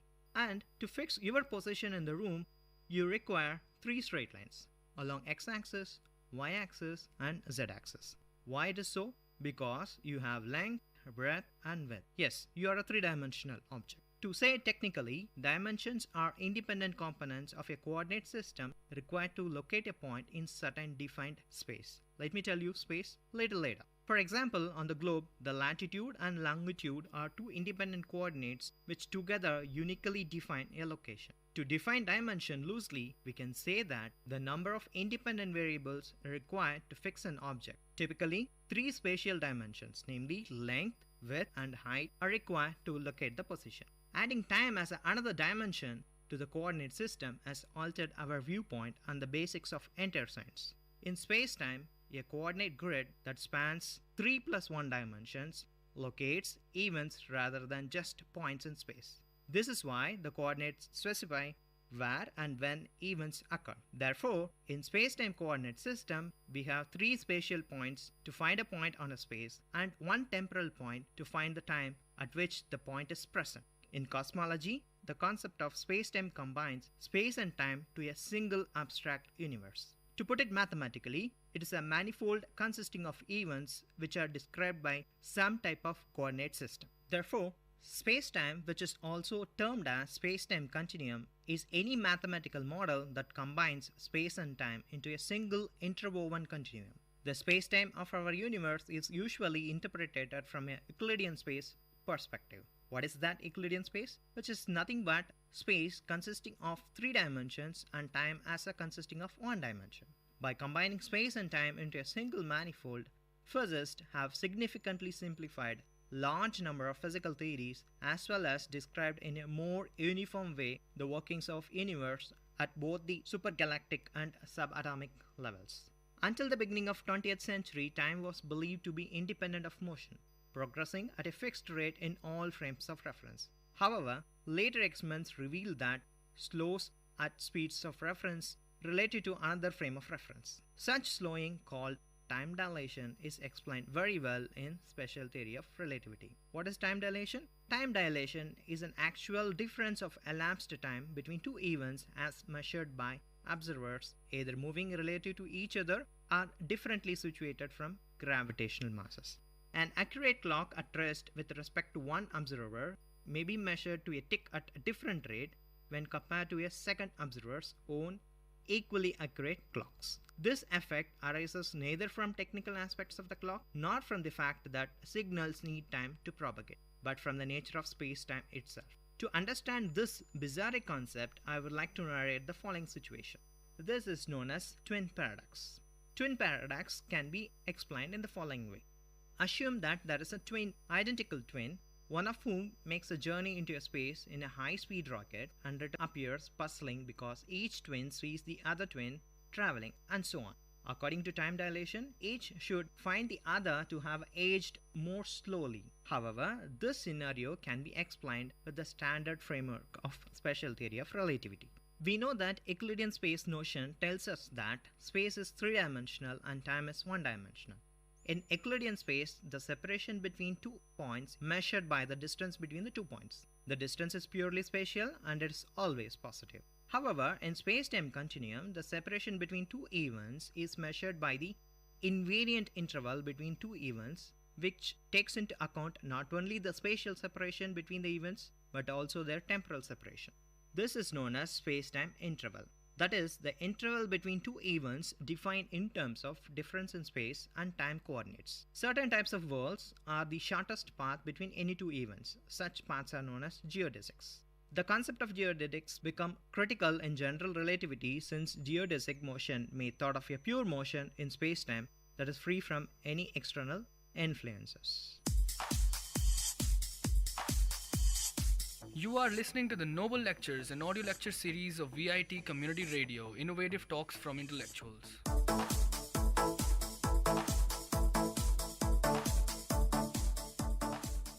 Now, we are going to see 3 types of interval, namely time-like interval, space-like interval, and light-like interval. For 2 events separated by a time-like interval, enough time passes between them that could be a cause-effect relationship between the events. For a particle traveling through a space at less than the speed of light, any 2 events which occur to or by the particle must be separated by a time-like interval. Event pairs with time-like separation define a negative square space-time interval and may be said to occur in each other's future or past. There exists a frame of reference such that two events are observed to occur in the same spatial location, but there is no reference frame in which two events can occur at the same time.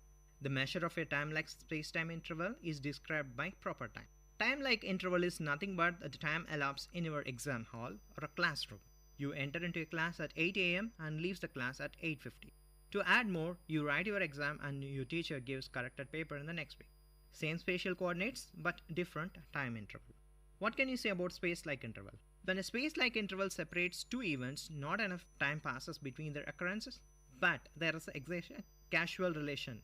When a space-like interval separates two events, not enough time passes between their occurrences for the time to exist, a casual relationship crossing the spatial distance between the two events at the speed of light. Generally, the two events considered not to occur in each other's future are past. There exists a reference frame such that two events are observed to occur at the time, but there is no reference frame in which two events can occur in the same spatial location. For these space-like events paired with positive square space-time interval, the measurement of space-like separation is proper distance. Space-like interval is nothing but what you are doing in your hostel room and at the same time what is your friend doing in the basketball court. Same temporal coordinate but different spatial coordinates. When a space-like interval separates two events, not enough time passes between their occurrences for there to exist a casual relationship across the spatial distance between the two events at the speed of light. Generally, two events are considered not to occur in each other's future or past. There exists a reference frame such that two events are observed to occur at the same time, but there is no reference in which two events can occur in the same spatial location. For these space-like even pairs with a positive square space-time interval, the measurement of space-like separation is a proper distance. Space-like interval is nothing but what you are doing in your hostel room and at the same time what is your friend doing in the basketball court. Same temporal condition but different spatial coordinates. What can you say about light-line interval? In a light-like interval, the spatial distance between two events is exactly balanced by the time between the two events. The events define a square space-time interval of 0. Light-like interval are also known as null intervals. Events which occur to initiated by a photon along its path all have light-like separation. Given one event, all those events which follow a light-like intervals define a propagation of a light clone, and all the events which proceeded from a light-like interval define a second light line. Why time is so subtle? Time is really relative, and this is what Albert Einstein put forward to understand the concept of space-time continuum. You will get a message from Einstein by imagine the following situation. The word now is used with the sense of time being evolved right now. That is, what are you doing now? You are listening to this talk, your mother is cooking, your father is reading a newspaper. People in America are sleeping, and minor earthquakes are happening under the ocean, and volcanoes somewhere on Earth erupts. All these events are taking place at the given instant of time now. They are spatially different, but timing is the same. All these events have its own consequences and snapshots of small in time interval combined together, and each event is happening right now and in the future as well. Assume that an alien is far away from us, is watching all these events taking place right now, meaning at this moment. If the alien starts to move in opposite direction, the past can be seen by him at the given time of now. If the alien moves towards us, the future can be seen at the given time now. How can we understand this subtle concept? Very simple, let us assume the following. If you consider the space and time as the length and width of a bread, you can slice it at any angle. That is, if you slice it in a straight line, you will get all the events happening right now. And if you change the angle of slicing, then at a given moment you can see what has happened in the past and what will happen in the future. Hence, time is relative parameter which is necessary to describe the event as suggested by Einstein. While space-time can be viewed as a consequence of Einstein's special theory relativity, it was first explained mathematically by one of his teachers. Yes, his name is mathematician Hermann Minkowski. His concept of Minkowski space is the earliest treatment of space and time as two aspects of unified and essence of special theory of relativity. The idea of Minkowski space led to special theory of relativity being viewed in a more geometrical way. However, the most important contribution of Minkowski's geometrical viewpoint of spacetime turned out to be Einstein's later development of general theory of relativity.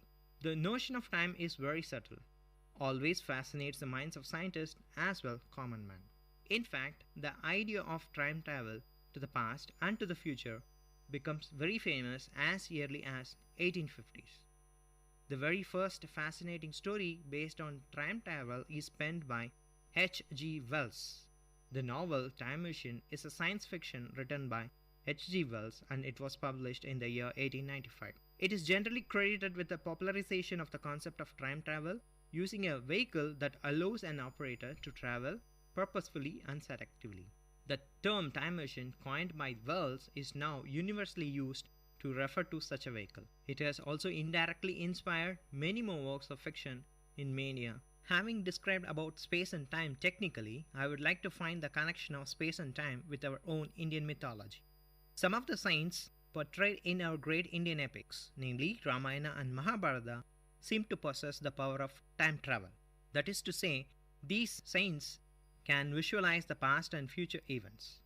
Even the ancient Indian Vedas have also mentioned about the passage of time before and after the present event. Unless we are told the truth by these holy personalities described in our mythology, we cannot say anything. Let us construct a time machine and travel to the past to meet them, or travel to the future to see the semester results.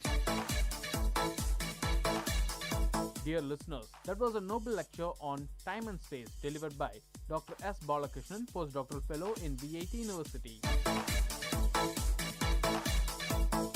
I hope this lecture touched your thoughts with a noble notion. Tune into the Noble Lecture series of VIT Community Radio for another noble talk from eminent professors, researchers, and innovators from different fields. You are listening to VIT Community Radio 90.8 FM. Let the talks touch your thoughts with our noble notions.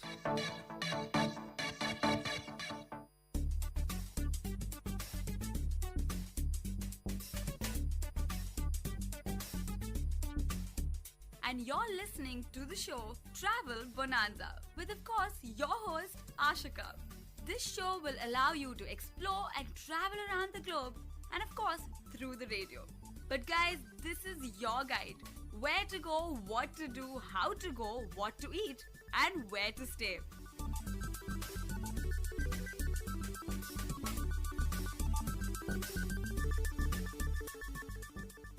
Hello listeners, you're listening to VIT Community Radio 90.8. This is your show Travel Bonanza with your host Ashika. The show where you will get to explore the globe through the radio. Today we shall explore God's own country. Yes, we all know it. It's Kerala, of course. It's a vast place, an entire state, of course. But I had managed to explore it in just one whole week. So you have various destinations. You have the capital, which is Thiruvananthapuram, or as we call it, Trivandrum. Then you have Cochin, the port city. There is, of course, the Venice of Asia, as we call it, Alleppey. And how could I miss a place drastically different from the rest? A hill station right in the middle, Munnar, of course. And not to forget Wayanad. So many places, right? So where to begin, how to go, what to eat, we shall cover it all. You can start off with Cochin or Trivandrum, as these cities are very well connected. So how to reach this city? You can take a train, flight, bus, anyway, and you would get there. I landed in Cochin first when I had chosen to visit Kerala.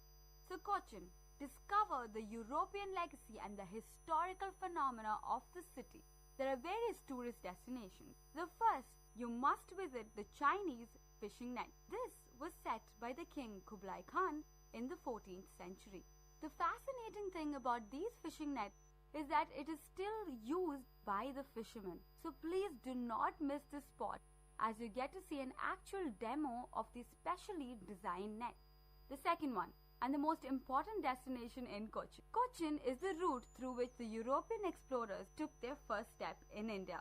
Thus, their traditions are etched into this city. You have the European churches of Cochin that you must visit. The first church that you should visit should be St. Francis.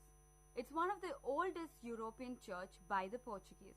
Also, it is the burial place for Vasco da Gama, the most famous explorer of India, as we all know. The burial place is a cemetery where several other soldiers also rest in peace. So you must pay a visit to this church.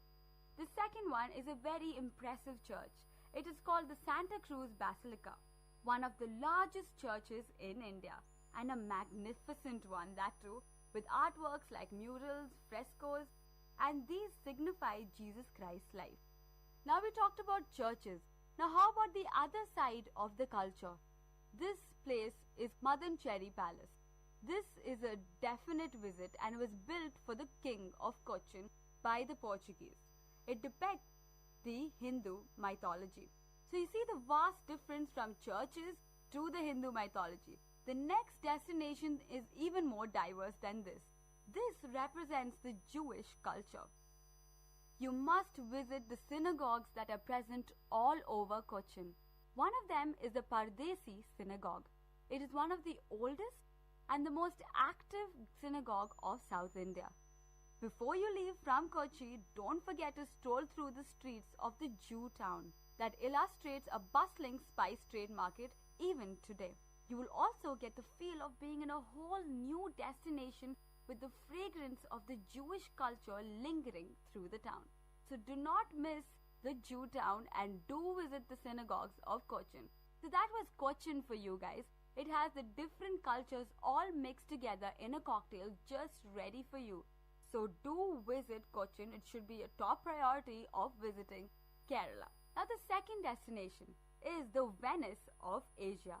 That is Alleppey. In this destination, there are no streets. There are only backwaters that you can stroll through. You can literally row a boat around the streets of this town. This is a beautiful town completely surrounded by the magnanimous backwaters.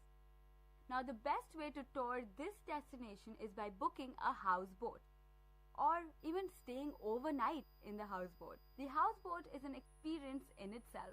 The beautiful mobile house slowly takes you across the waters. The houseboat is a thatched, magnificent structure with all required facilities. The interesting aspect of So make sure that you book the houseboat and have the time of your life in Alleppey. Now the interesting aspect, let's get to that. The food.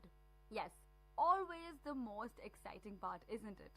Now let's get to the food which I experienced in Alleppey. They let you fish from the houseboat, and the fishes, prawns or the lobsters that you catch are cooked in your own style as per your taste.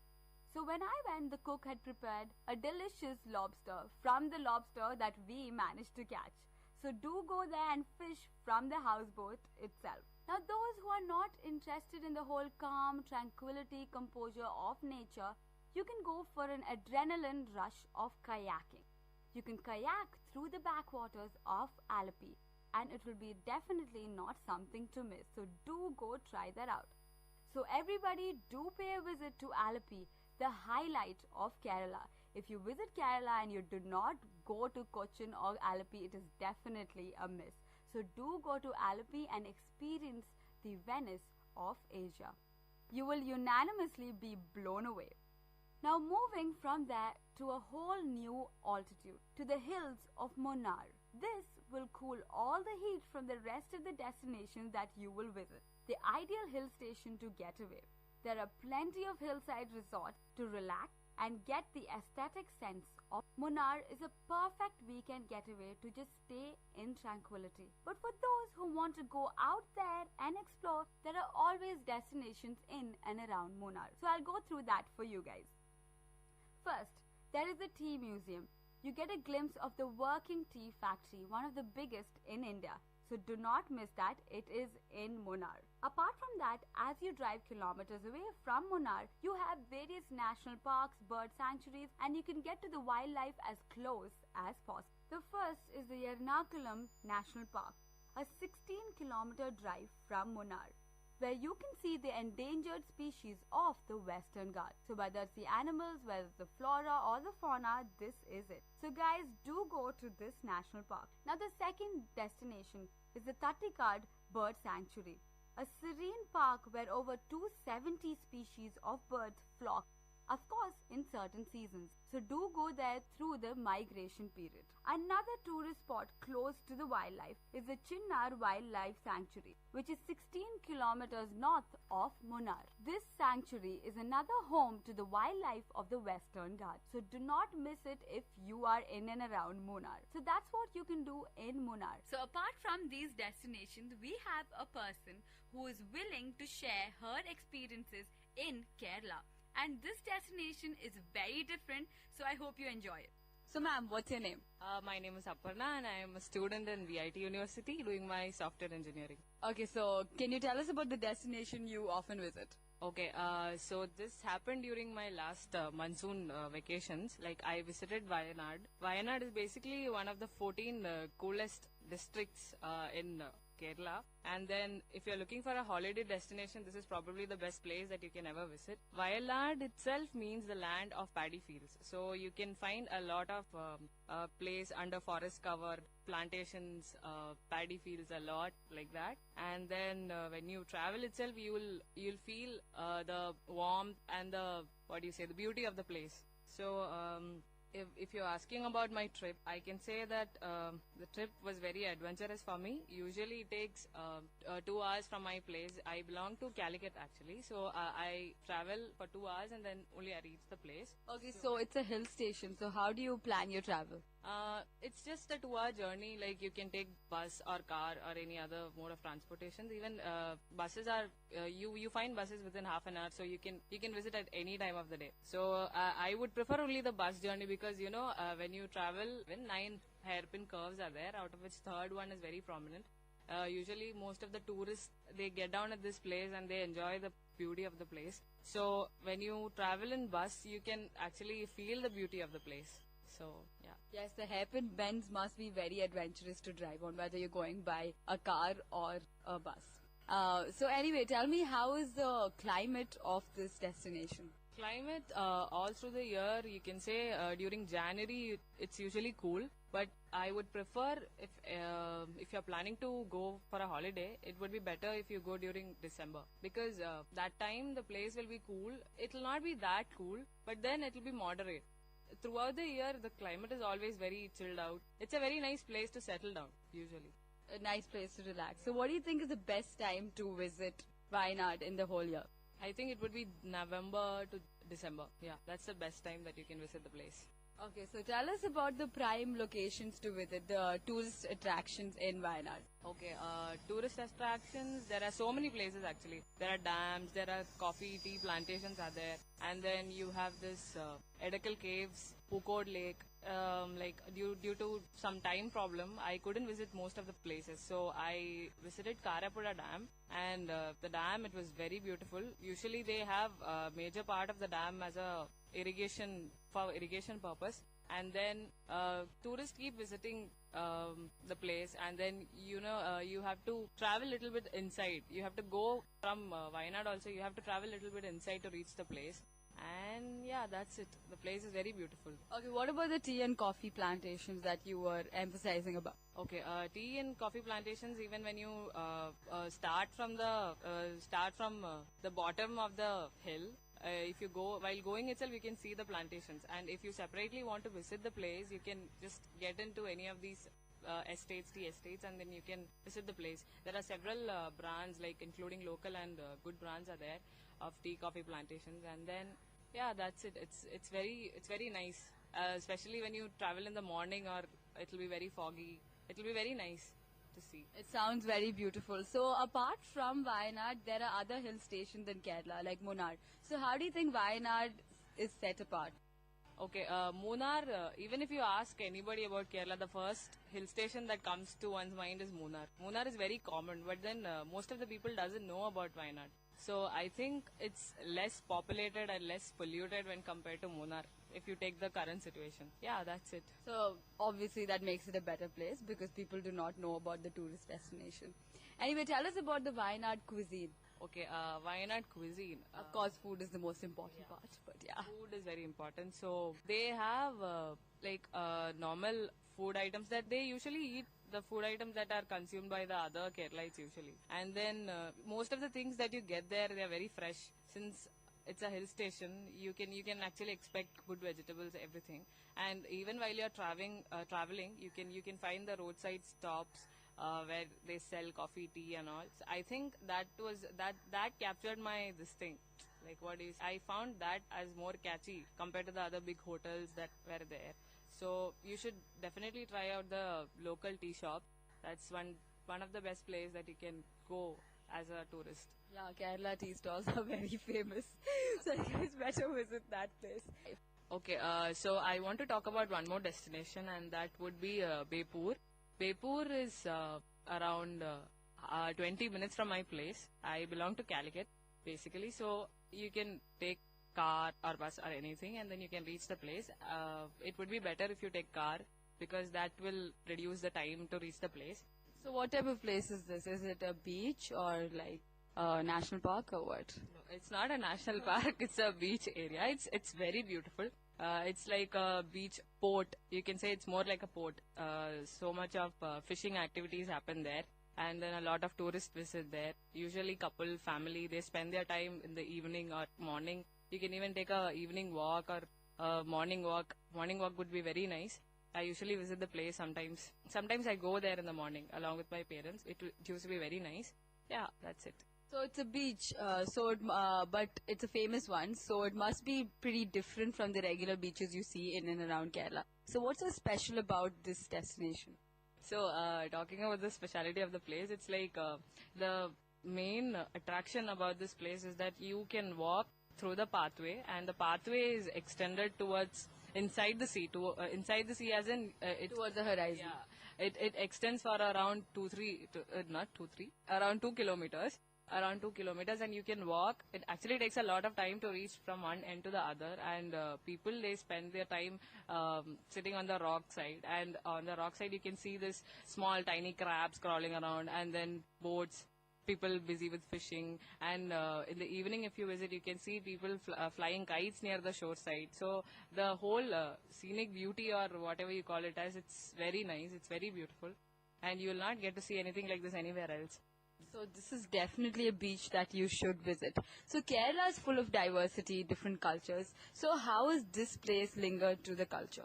Okay, about the culture, the major population of this area, it's populated by Muslims usually. You can find a lot of Muslims there, and then they have their own business people. They stay there usually. And one other major thing that I noticed when I visited this place was the population of goats. I would say goats, and it has a story behind this. The thing is, there used to be one famous author. His name is Muhammad Bashir.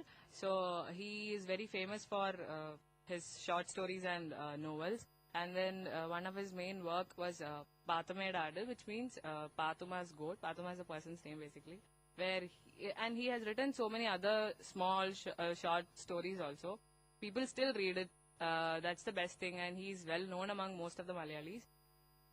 Yeah, that's it. Goats. So probably the population of goats is more than the humans in that place. Yeah, kind of. You can see goats anywhere, like in each and every corner you can find them staying. They're basically very innocent creatures. They don't do anything. So Aparna, what are the other places to see within that beach area? Other places, I can say that the pathway that I was talking about, there are two sides of it. One is nicely built, it's made properly, but the other side, it's more like a forest covered area. So to reach that side, you have to cross from one side to the other. So they usually don't have proper boats to cross from one place. So it's like they have something that looks like a raft, similar to a raft. It's square in shape. I don't know what you call it. So that's how you reach there. And then when you reach that side, you can find this lighthouse too. You can find the lighthouse, and they start emitting light at night, and which is useful for the boats and like the fishing people, in the night. Okay, thank you so much for informing us about this destination. And do you have any suggestions or any further information to share with? Okay, if you are planning for a visit to Kerala, I can say I can talk about one more destination. It's Adirampalli Waterfalls. It's in Chalakudi. I didn't even dream of going to that place. Actually, I visited the place as a part of my friend's cousin's wedding. So one evening we just went to the place, and that place is very beautiful. It's a waterfalls. So the thing is. So how do you reach the destination? Okay, reaching the destination, I don't remember the place exactly, but then it took around 1 hour from my place to the destination. So if you... Your place is Calicut. No, not Calicut. I visited my friend's place actually. So it's not in Calicut, it's in Thrissur. It's in the district called Thrissur. So basically it's connected by buses or even trains? Yeah, if you're taking a train from Calicut, it will usually take 2 to 3 hours. And from there, maybe you can travel for 1 more hour and then you can reach the destination. Okay, so wherever you are, whether you're in Vellore or anything, there are train connections to the place. Yeah. You can travel from any part of the state or other neighboring states. You can easily travel to the place. Just that from Thrissur, you'll have to take extra 1 hour maybe. And talking about the place, it's very beautiful. It has forest area. It's more like in between a forest. And then you can find the shallow part as well as the falls part. Like and they have restrictions towards boundaries where you are not allowed to go after a particular limit, and you can find a lot of monkeys also there. So whenever you're traveling, make sure that you don't have anything big food items with you. And then the best part is you have to go to the down falls part, the main part, and it's not like a normal waterfalls. You have to travel down. It's more like a trekking experience. It will add it up as a trekking experience. You can add it up as a trekking experience too. And when you reach the falls, it's very nice. Like water, it literally sprinkles on your face. You can feel the water sprinkling on your face. Sounds beautiful. Yeah, it's very nice. And yeah. So this waterfalls, I've heard it comes in certain movies too. It's a prime tourist, not only tourist, sorry, a film shooting area, right? Yeah, so many Malayalam movies have been shot there, and even Hindi movies. I can say most of them would have seen this movie called Ravan, where Aishwarya Rai, she makes a leap from the top to the bottom. Yes. So that was shot from Adirampalli only. It's very nice, very beautiful. So guys, it's definitely a place to visit, and it sounds really beautiful. Thank you so much, Aparna, for joining us. And you told us about, you rather informed us about 3 destinations, so thanks a lot. And destinations that are actually not really famous to the people who visit Kerala. So do visit these 3 destinations and let us know how it is. So thank you so much, Aparna, for joining us today. And thank you, Ashika, for giving me this opportunity. And I look forward for more opportunity to talk about the places so that people can at least know, and then they can visit the place, because there are so many places that nobody knows. So many places that people should know about. So I think you are doing a good job making such a show and making people aware about these places. So thanks for that again. All these 3 places. Anyway, thank you so much, Aparna, for joining us today. This opportunity to talk about this place. I really want everybody to visit this place once in their lifetime. Yeah, that's it. So guys, I hope that was very informative, and I hope you guys do visit. Kerala is known for its Malabar cuisine, ranging from soft appams to fish mole to payasam, coconut flavored avial. This is a variety to satisfy every taste palate. This is getting me super hungry already, thus let's change the subject. And before we close in and you all leave Kerala, do not even think about not embracing the Ayurvedic spas which are sprayed across Kerala. This will soothe your body and soul as your senses come alive through the Ayurvedic massage. So everyone of Vellore, I've told you all the must-dos of Kerala, the indefinite places to visit, the cuisines to entangle in, and how to revive your senses. I've covered only half of Kerala. So do stay tuned further to explore God's own country, sometime probably in the near future. I hope you enjoyed traveling through this state filled with a deep-rooted culture and tradition. So do visit this truly beautiful tourist destination. This is definitely the closest to nature. Until then, stay tuned to Travel Bonanza, same time, same show, but different destination. This is your only host, Ashika, on Vit Community Radio 90.8.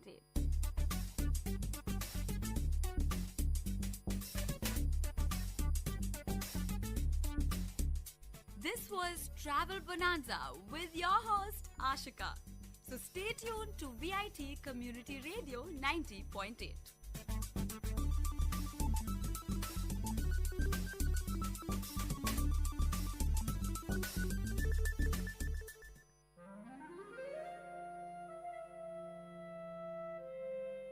It's story time.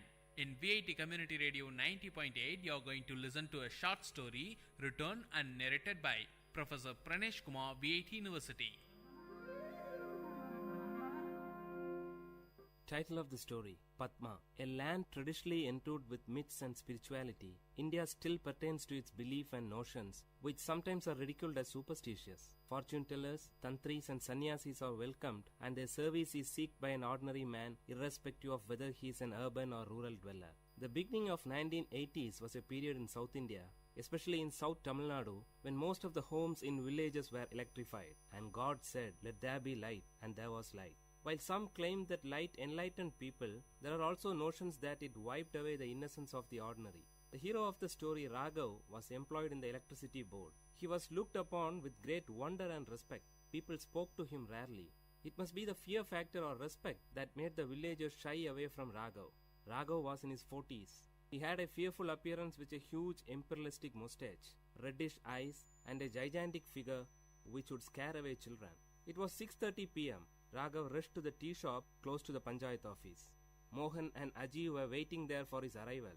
In the dim light, Raghav could rightly locate them from a few meters away with the illuminated cigarettes on their lips. The silence of the eve was beautiful, with a movie song from the Tamil movie 16 Vayadinile that was ascending from the tea shop radio. The atmosphere was disturbed in intervals by a scratch noise. Probably it's the tea shop owner cleaning his vessels. Raghav, Mohan and Aji were friends right from their childhood days. Mohan and Aji were unemployed but survived on the income from their ancestral property. Among them, Mohan was the youngest. He differed from his friends, wearing a bell-bottomed pant and with a peculiar hairstyle that was trendy among youths of the time. Coming close to his friends, Raghav stopped, got on from the cycle and flipped down the stand, leaving it to rest. Aji offered a cigarette to Raghav. Before placing it between his lips, Mohan lighted it for Raghav with his own. The conversation began immediately after Raghav had 2 strong puffs of the dry tobacco roll. Aji, shall we proceed with it? Raghav, with what? Removing the cigarettes from his mouth. Mohan, should we narrate it again? Don't you remember the plan that we told you yesterday? Raghav, but I told you that I have very little knowledge about mantras. Did I not? Aji, so you are the right person. You have the little knowledge that we need. After giving a deep thought, Raghav replied. Raghav, okay then, let's give a try. But only if you support me. Both the friends cheered as they were waiting for this word from Raghav. As it used to be, a wealthy landlord of the nearby village had a beautiful daughter. The fairy girl was possessed by the evil spirit Raktarashas, a bloodthirsty evil spirit. The landlord was much worried since it was the time when he was almost successful in fixing a bridegroom for his daughter Padma. Padma was then alienated. She sat at the corner of a dark room, staring at the window with wet eyes. She expressed a peculiar symptom.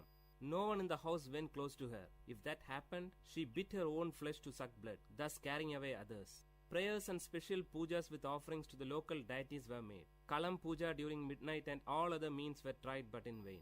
The distressed landlord promised a lump sum of 5,000 rupees for any tantri who would ward off the Raktarashas from his daughter. 5,000 rupees was a lump sum then. The secret news of Padma spread throughout the village. Everyone knew of this, but none dared to discuss about it in public. Aji's father Nadraj, the prominent matchmaker of the village, brought home the story of Padma. Nadraj was the matchmaker for Padma. When the story of the Raktarashas reached the 3 friends through Aji, they discussed the issue. The bone of content of the discussion was not Padma, but the 5,000 rupees. 3 friends were in dire need of money. Mohan needed money to buy a new tape recorder. Raghav was aiming for a motorbike, and Aji wanted to buy a costly gift to impress his lady love. Aji said, merely dreaming about the lump sum will give us absolutely no result. How do we grab it? Mohan, Raghav's grandfather was a well-known Vaidya and a Tantri. He was also an expert in warding off evil spirits. Raghav, oh, that old man. It's all gone with him. Aji, gone? No, it still exists in you. Raghav, me? Aji, yes, you. My dad often recalls your grandfather and concludes that Raghav resembles his grandfather in every minute detail. Raghav, but that's not all. Mohan, I have several experiences of witnessing tantris warding off evil spirits from people. It's an easy task. They chant and murmur mantras, and the major part would be beating the victim till he obeys his orders. If that's easy for you, why don't you? Before Raghav could complete, Aji interrupted. Aji, the appearance, that's your ancestral gift. Raghav, okay, even if I accept it, imagine what would happen if the evil spirit pounces on me. Mohan, Raghav na, wasn't it you who preached us Periyar thoughts and rational thinking? And now it's time to prove your dedication to Tandai Periyar. The conversation came to a halt. All the three lighted their cigarettes, which they shared from the same pack. Before departing, Raghav promised his friends that he would give a reply the next day evening. That night, Raghav could continuously listen to the hooting sound of an owl, for he with the owl had a sleepless night. The search for his grandfather's personal records in the old granary began early in the morning before his wife woke up. A few worn-out, hardly readable palm leaf inscriptions were the only record, but he could find a little solace in it. He decided not to back off the challenge. Soon, the news about the arrival of an expert tantri was sent to the landlord with a detailed list of the puja materials. Aji acted as a messenger between the tantri and the landlord. A Paurnami, full moon day Friday, was fixed for the puja. Raghav dressed himself in such a manner that his true identity will not be revealed. The three boarded a bus to a particular destination in the village, from where they were fetched by the landlord's car. The driver of the car bowed before Raghav as a sign of respect. This made Mohan and Aji breathe a sigh of relief, but Raghav's heart was pounding heavily. Before descending from the car, Raghav closed his eyes for a few seconds and pretended as if he is drawing energy.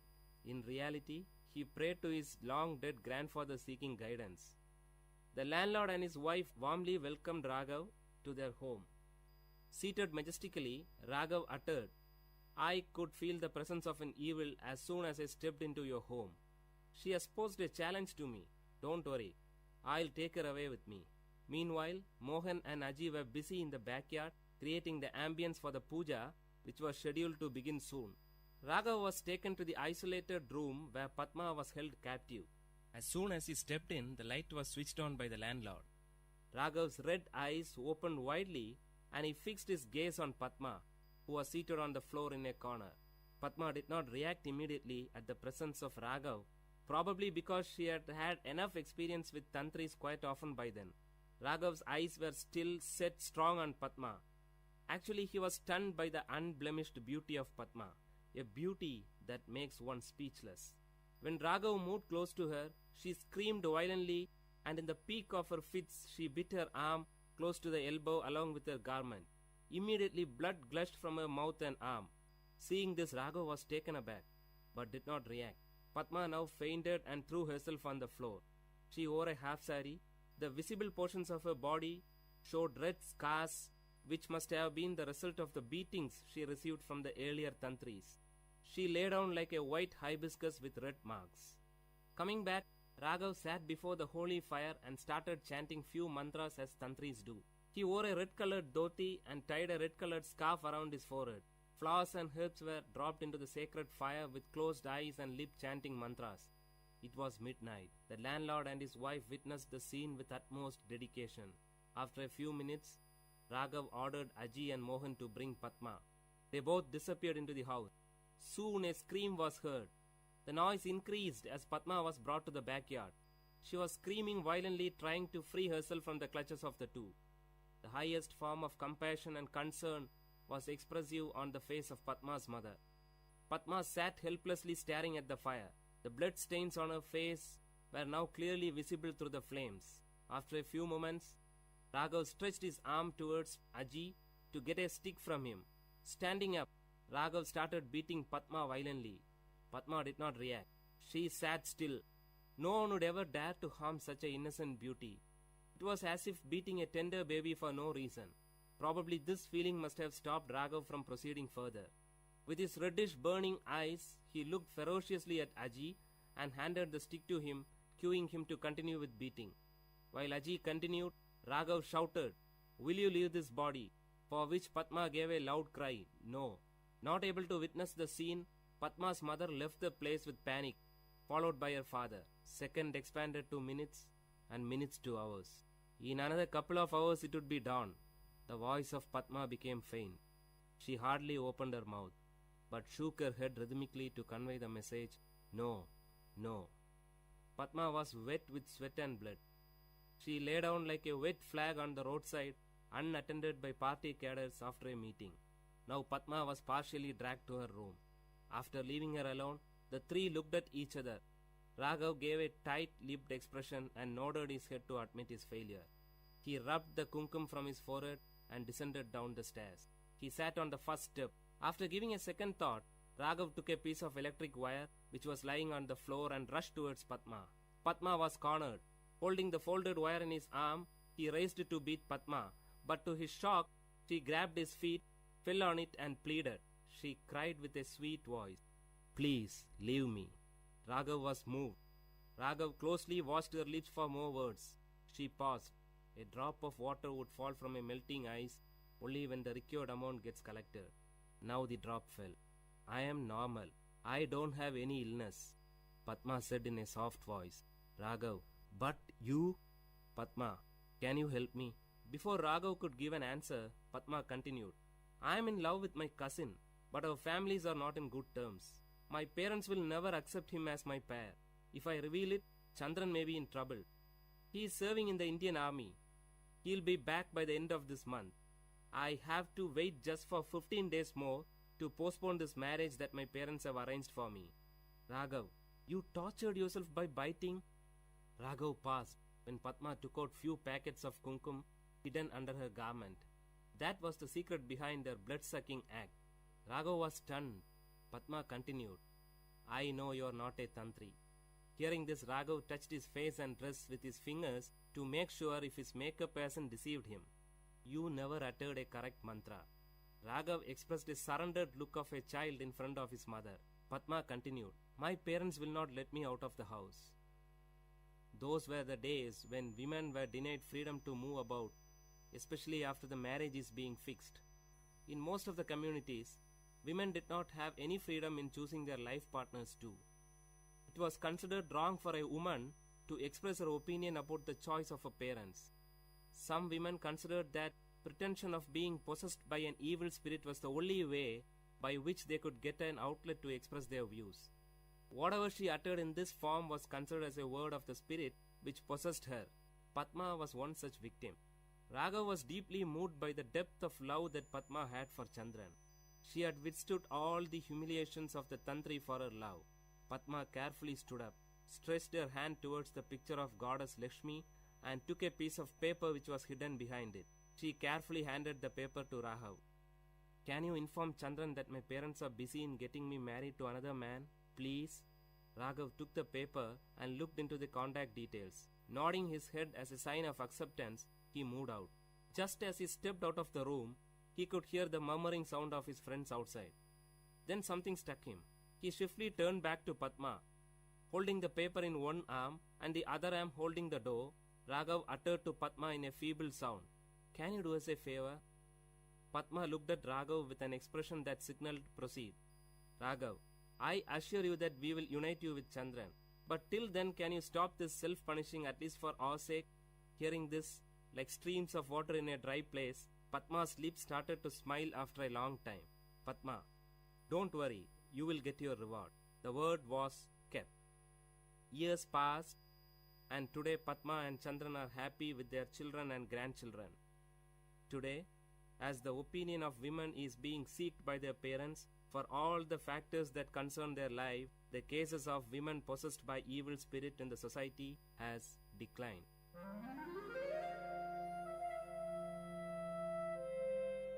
Dear listeners, you had listened to a short story written and narrated by Professor Pranesh Kumar, VIT University, in VIT Community Radio 90.8.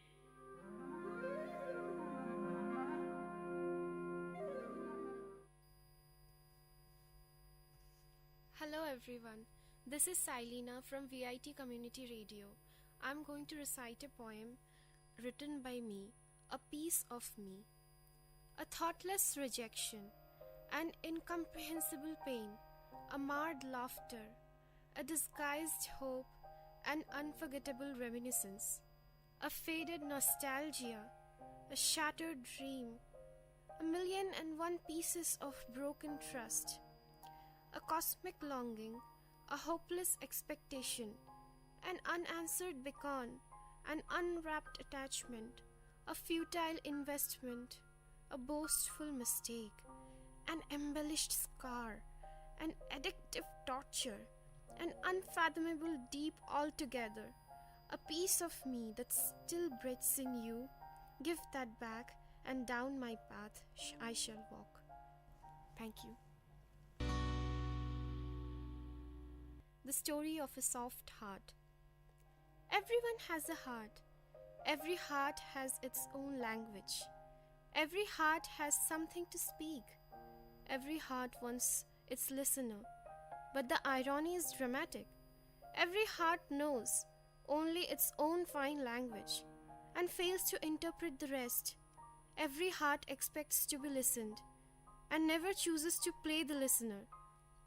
There are hearts which are kind and hearts which are ruthless, hearts soft and tender. Never do they find anything a crooked business. Hearts are as merciful as the nature, embrace one and all. Stones replace some hearts, and every little creature do they appall. And above all, we all know the irony is dramatic, that a soft heart is always destined to be trampled over by a stone, that the softness remains no more, it gets too scarred to expose its scars, and it fortifies itself with high-rise steel bars. It realizes the necessity of protecting itself. It trains itself not to care anymore. It changes and changes until it becomes steel, so the next time no stone dares tread. And thus, apparently, no soft heart does exist. The rest do remain, though, proud and unstirred, the heart, stone and steel. Thank you. Only a few people. Hundreds of millions of people share this planet. The predominant fraction is incognizant of your existence. Of the handful of people that you know, are the bulk fraction who don't bother about your existence, followed by the ones who are averse to your existence. Then comes the insignificant count, for whom what matters is only your existence. This insignificant count makes your life really significant and worth living. Don't you ever forget to make them feel special. Don't you ever ignore their existence. Thank you. Fish knows water the last. Traveling since quite some time, down the unfathomable yards of pain, luggage packed on the back, so heavy of miserable disdain. You are tired, your thirst reasons fine. You survive on water, you drink it, and it takes you to cloud 9. As dear as gold and meaningful unto life, serves you the nectar when life and death do strive. Fish swims, survives in water, takes it for granted and knows it the last, until hits the pitch-dry plank with a spine-fracturing thrust. One nurtured, cared and loved does not perceive love as love, until the day when love does relinquish, does he split with an unsettled soul, that restless forgery does vanquish the truth and plainness of love. He is that fish that knows water the last. Thank you. I miss you, my innocence. Time taking its test, wayward winds raising ghastly storms. Every time my innocence being challenged amidst each turmoil. When I see faces unveil, all selfish, ruthless, condescending and sadistic, I grumble, I forge my heart to harden. I become scared and then overly protective. I contemplate on fighting back. Vengefulness and jealousy start peeking through the voids of doubts and uncertainties. My innocence gets smothered unnoticed, and that mirror, being no less cruel, mocks at me and asks, "Who are you? every time I face it. Horror and doubt, all unknown, have a crunchy snack on my clueless mind. For an ounce of a moment, I stare blank. Inner voice of no help, a bleak and barren moor. I utter to myself an impulsive reply. I miss you, my innocence. I miss you. Thank you. Emotional hibernation. This emotional hibernation comes in cyclic phases. As winter follows autumn, so does my pattern follows its traces. I merrily go through my happy summer days. Least could I surmise my emotional Sabbath. Unnoticed follows the winter that stays. And it is when life succumbs inside to a satirical aftermath. Expectations creep in furtively. What havoc does it create, O Lord? I deluge in the downpour of heft. My feelings lessening to nothingness, I cannot but mourn at the theft. And then I know, feeling sad is better than feeling nothing. At least I'm breathing, I know. Thank you. Never regret whatever. When everything is visibly changing, on the outer and inner surfaces, when I feel dimensions expanding and contracting within my cosmic conscience, when I see situations and people change, when I witness the old flowers wither and new ones grow, I realize deep within I'm moving ahead to embrace the ultimate, leaving behind the transitoriness in the depths of my memory. As things seem moving on, I'm assured that it's me sailing through. For the viewer seated in the boat interprets the world flying past and himself standing still. I have changed. They forgot too. They missed keeping their pace with me and are left behind. I emerge out the victor. Those pinpricks were vaccines. They immuned me against the bigger bitter. Thanking each and never regretting one, I move on. Never do I turn back. Thank you. Exchange of ideas. If I were to locate a certain person on the earth, I would need his address. Is there something similar which we can scale to the cosmos? Do we have something like a cosmic address? In order to understand the celestial object, in order to understand the mysteries of the cosmos, we need a variety of subjects. Research says that there might have been life on Mars.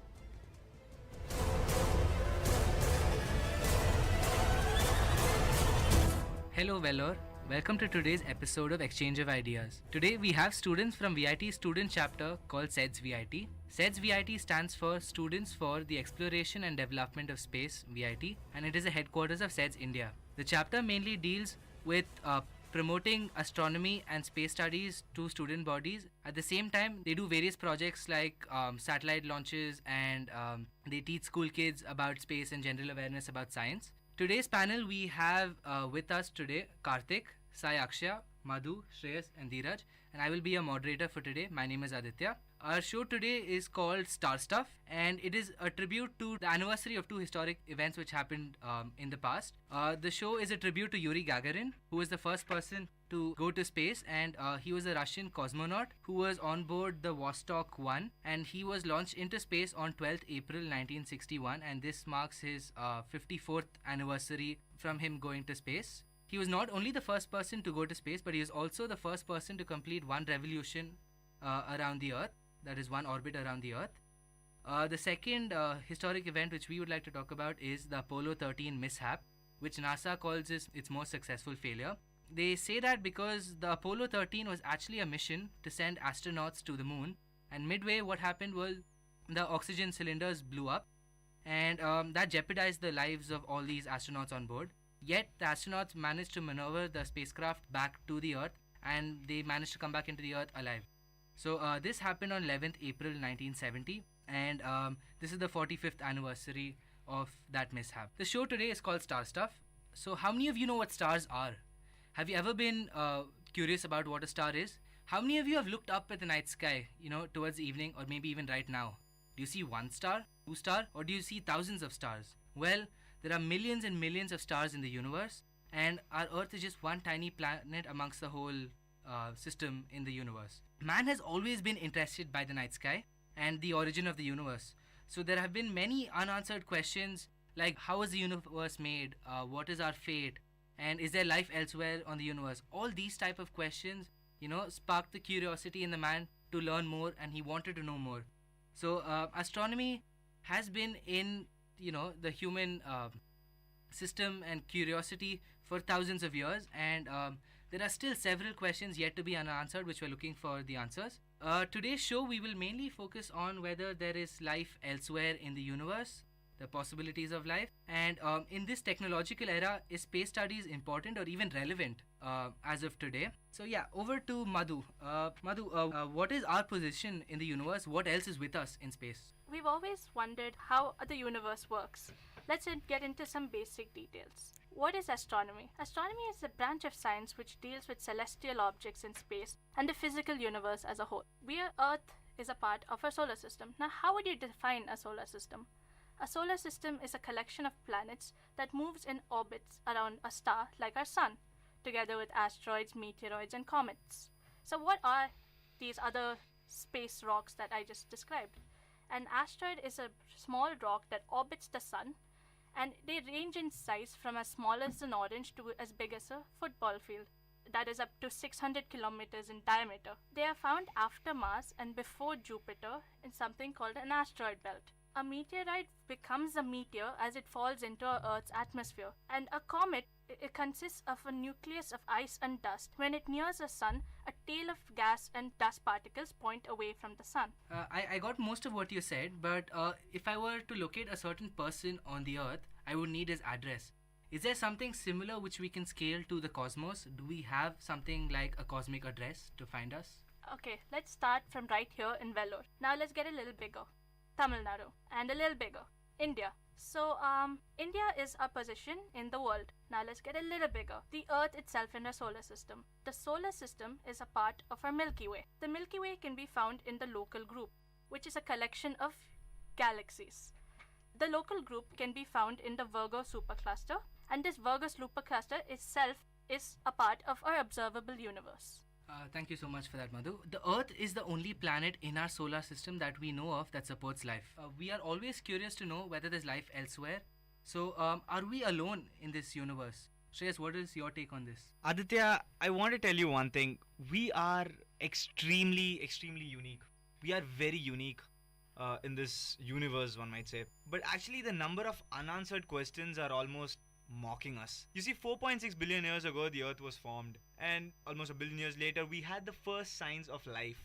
And we are supposed to be intelligent. But how do we know that we are intelligent in the cosmic scale? We also very well assume that what makes life is organics, oxygen. But do we have another life to compare with? Okay, let me give you an example. If everything that ever existed in the universe was red in color, would there be a concept called color at all? Would there be any other color apart red to even talk about? Similarly, we need some form of life other than ours to compare with, to find out what we actually are. And this is why we have this dire need, this unquenchable thirst of wanting to find life elsewhere. Not someone to set up a trade system with, but any life, microbes, unicellular organisms. This is not for anything but to understand us.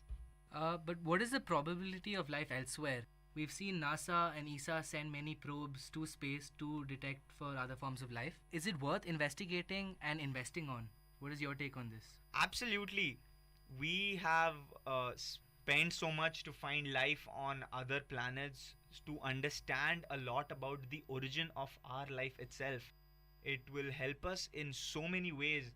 And the probability is, in our solar system, we have a planet like Earth, and a planet like this with such conditions. Finding a planet just like this in other systems is very much possible with the right temperature, with the right qualities that are needed to get life. In our solar system itself, research says that there might have been life on Mars millions of years ago. And several moons such as Titan, Europa, all have the ability to harbor life, it is definitely something we should research on more.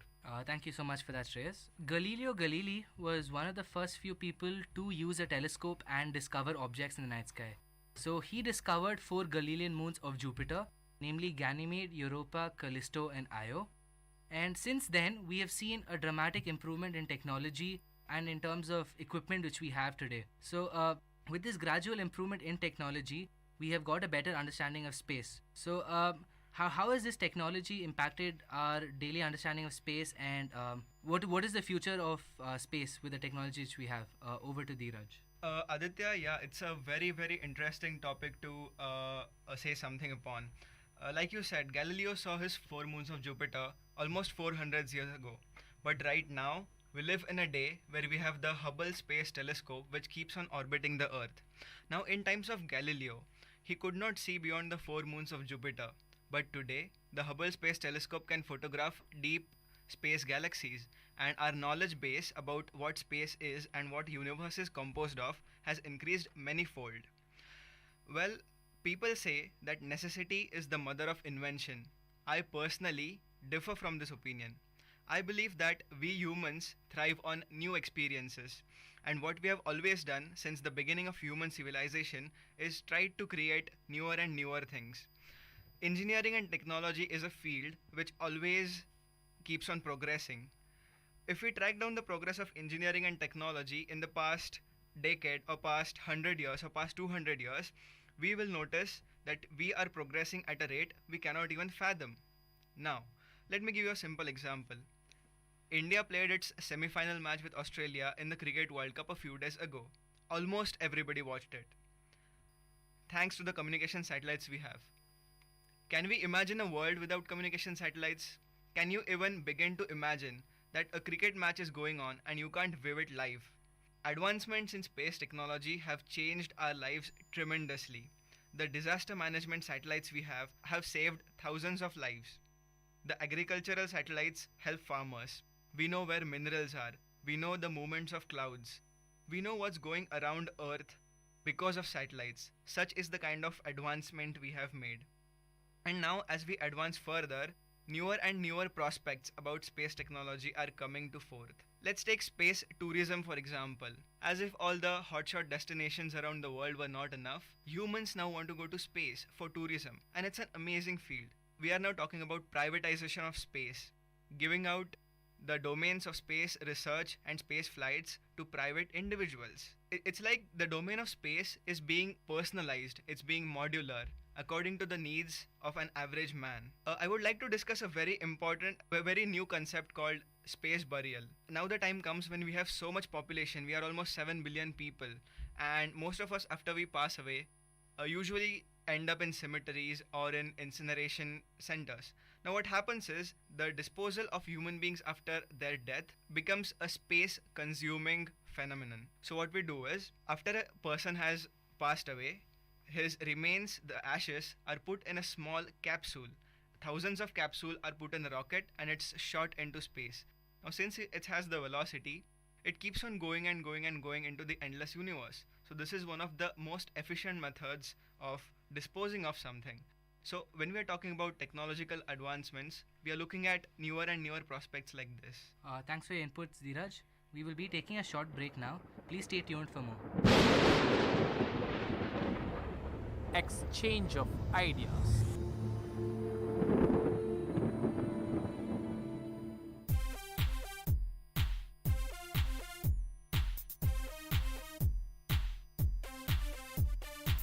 Chintu, did you close all the windows and door properly before coming out? Yeah, I did. And did you switch off all the lights and all the electricals? Oh god, I totally forgot. Chintu, how can you be so irresponsible, huh? Using energy wisely in the home saves money and the environment. So let's start doing our own share. Sorry, I'll go and switch off all the lights and come back. Go green!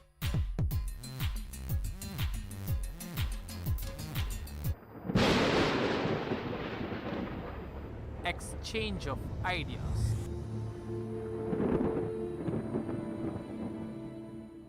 Welcome back to today's episode of Exchange of Ideas. Now back to our topic. Our societies have been molded by space, and our mythologies and a lot of religions have revolved around space and sciences and various other things.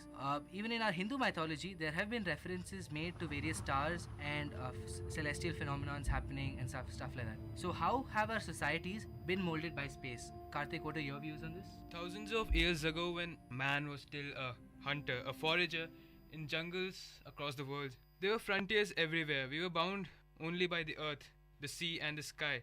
We looked up at the night sky, at those stars, at those galaxies that were up there for us. Our mythologies, our society has been molded by these planets, these stars that humanity has viewed over the ages. To start with, almost every civilization that we know wanted to connect itself with the stars, the night sky. There has been a constant longing, a constant curiosity to find our own existence, fill in a space within the universe. Mythologies are born out of this.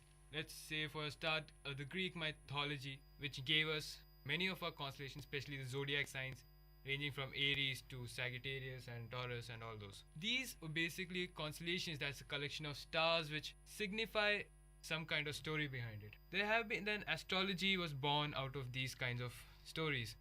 We all believe that we are born in a zodiac sign which affects our character, the way we talk, the way we behave to other people. So society as we know has been molded by astronomy by a large extent. Even for every civilization now, so let's come to India. Almost every event has occurred at some specific positions of stars in the night sky, some specific point in ancient history. Various astronomical phenomena have been connected to various events. To start with, Halley's Comet appearance in the 9th century has been documented in a painting, old British painting called the Bayeux Tapestry, in which it has been shown that what the people then believed. Appearance of a comet in the night sky was thought to be a bad omen and something that will brought death, destruction, plague, and coincidentally its appearance was followed by the Battle of Hastings, where William the Conqueror lost the battle. So yeah, pretty much astronomy, even over the ages, the astrology gave way to astronomy as people started to differentiate between myths and actual science. The geocentric theory that the Earth is the center of the universe and every star, every planet rotates around us was falsified by Nicholas Copernicus, who said that Sun is in the center of our universe. Various observations led to the conclusion that Earth is round, not flat as many believe. There is no edge to Earth. Earth is limitless.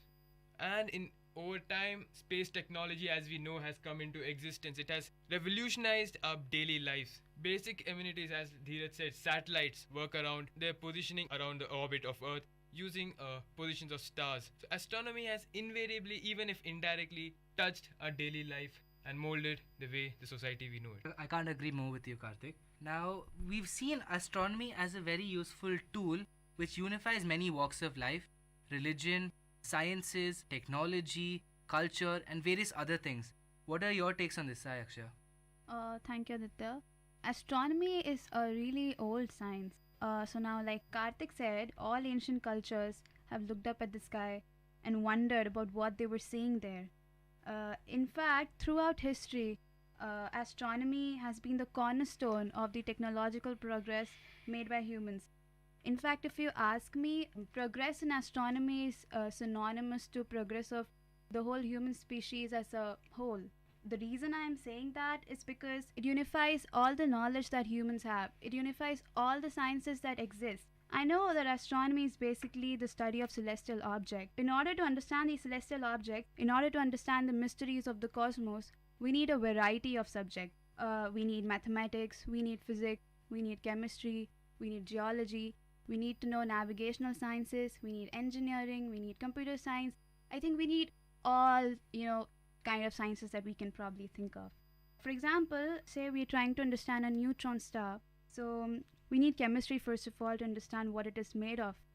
We need physics to understand how it rotates and how it emanates radio waves. We need radiography to analyze the radio waves that come from it and understand what it means.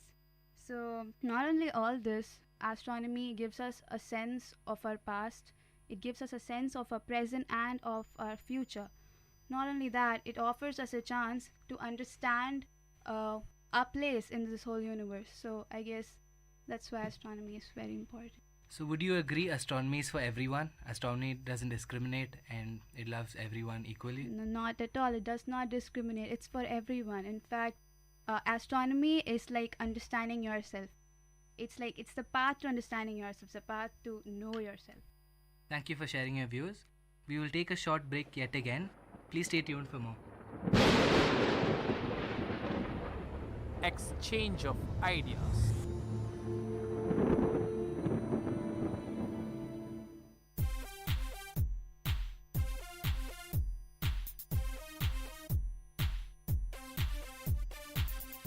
Hey Mintu. Hi, Chintu. I'm going to get a new phone, macha. But you got a new one last month, right? Yeah, man. But my girlfriend is kind of bored with it. So she asked me to change it. Else, she will change me. Oh, poor guy. Then what you going to do with your old one? It will be somewhere in the corner. Macha, you know what? You're piling up electronic waste. If you don't want to resell, then here is a solution. Go to your nearby mobile store and ask them to recycle. This way, you can reduce e-waste and save our environment. Go green!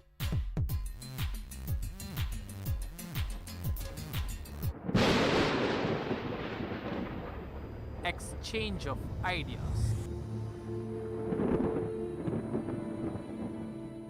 Welcome back to today's episode of Exchange of Ideas. Just before the break, we stated that astronomy is for everyone, and most of us agreed upon this fact. Yet, astronomy is neglected in most schools and curriculums across India. So, what do you guys think? Should astronomy be introduced into our daily school curriculum? Will it be beneficial? Yes or no? Or what do you guys think?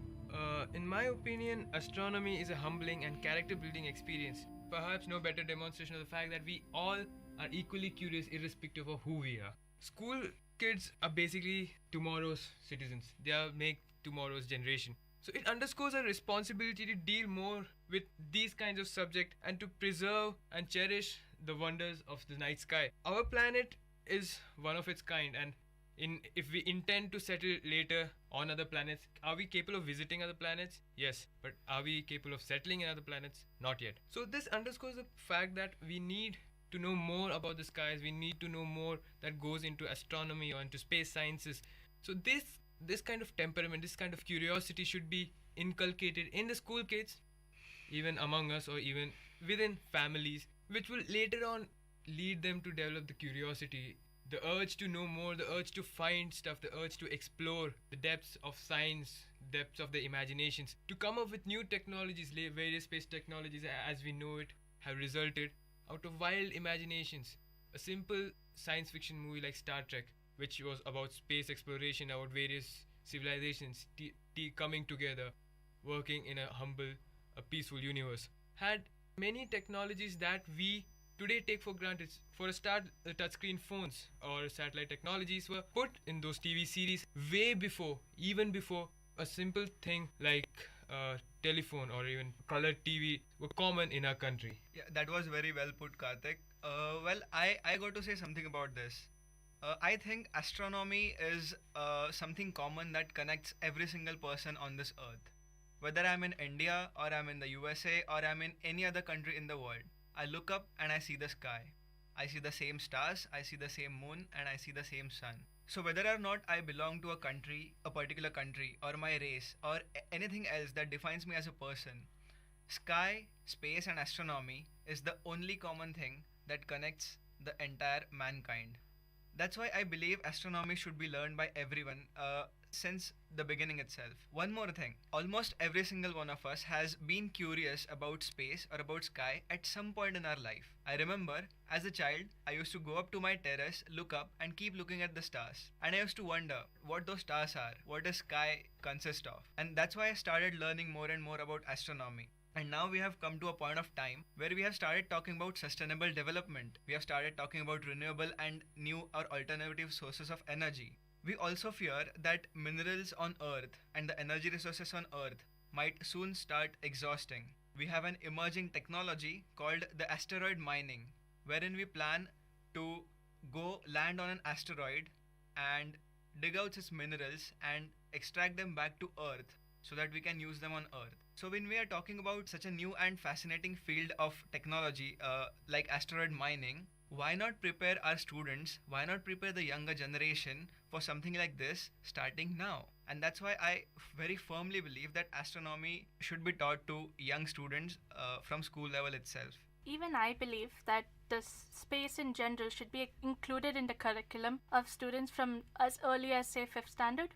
Imagine if the concepts of astronomy had not reached a small young boy in Rameshwaram, who today is one of India's most famous space enthusiasts, none other than Dr. Abdul Kalam, because it is very important that the students get this kind of exposure, because you have no idea what these young minds can come up with, and it's very essential to ignite them with the possibilities of what can be found out there, or space exploration in general. I agree too. We're calling this age as the space age, and if this is really the space age, then space studies have become more relevant than ever.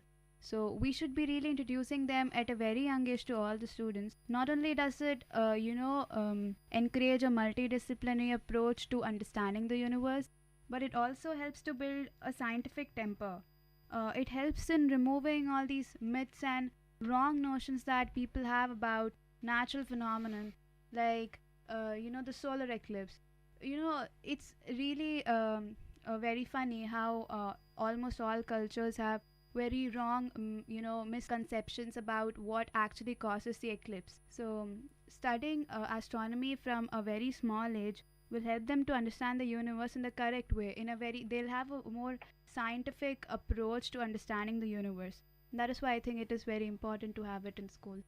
So all of us can conclude that we want astronomy in daily curriculum. Yeah, astronomy is definitely required in a daily curriculum, but other than the fact that it boosts the scientific temperament, creates a curiosity in young minds. But other than that, as I stated before, it also brings about a specific kind of connection, as many of us have stated before. Astronomy is something that transcends boundaries of race, religion, caste, or whatever that might be. It has a very good example of that is International Space Station, which the consortium of various organizations coming together to explore space, to know more about science, to know how various life forms grow in space, how something as simple as sponge or as something as simple as a fire burning will change in conditions of zero gravity. The space, as we know, is something which is not the final frontier, as many call it. It's the next frontier. There might be many frontiers after that. The fact that it has transcended very great boundaries is given the fact that two Cold War enemies came together and built the International Space Station, that is US and Russia. And so it underscores the fact that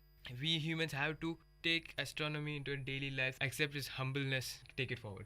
Thank you for the discussion. Now, quick recap of everything which we did. We started off with what objects are there in space, along with our position in the solar system and the universe as a whole. Then we spoke about the possibilities of life in outer space, followed by technology in space and various practices which might be coming forward in the near future, like asteroid mining and stuff like that. And then we also spoke about astronomy and how it molded our society, and how our society formed, as with astronomy as a reagent. And we also spoke about astronomy unifying all areas of study and many walks of life. Apart from all of this, our position in the universe, our size in the universe is almost negligible. Carl Sagan said we are a speck of dust in a speck of dust. So hence we are really, really small, and no matter how big your problems may seem to be, on the cosmic scale, they aren't really that big. And this astronomy gives us the notion for us to think. And the beauty of the human mind is everyone has their own universe of thoughts. So there are multiple universes in our universe, and our mind is a universe of its own. And astronomy gives us the time to think about our role in the universe, our significance, and various other things. We are very, very, very, very lucky to be where we are today. And we are all made of star stuff. Hence our show is called Star Stuff. Science provides us the opportunity to reintrospect into ourselves and our problems, which may be temporary and insignificant, but we should be glad for where we are, because the possibility of life and us getting formed as an individual is very, very low. A famous interstellar quote is, man was born on the earth, but was never meant to die on the earth. We have various other options ahead in the future, and astronomy and space sciences is the way forward. We had with us today on the panel Madhu, Sayakshya, Karthik, Dheeraj and Shreyas, and me, Aditya, the moderator. Signing off, Nandri, Dhanyavad and thank you. Thanks for tuning into VIT Community Radio 90.8 FM. exchange of ideas. This is VIT Community Radio 90.8.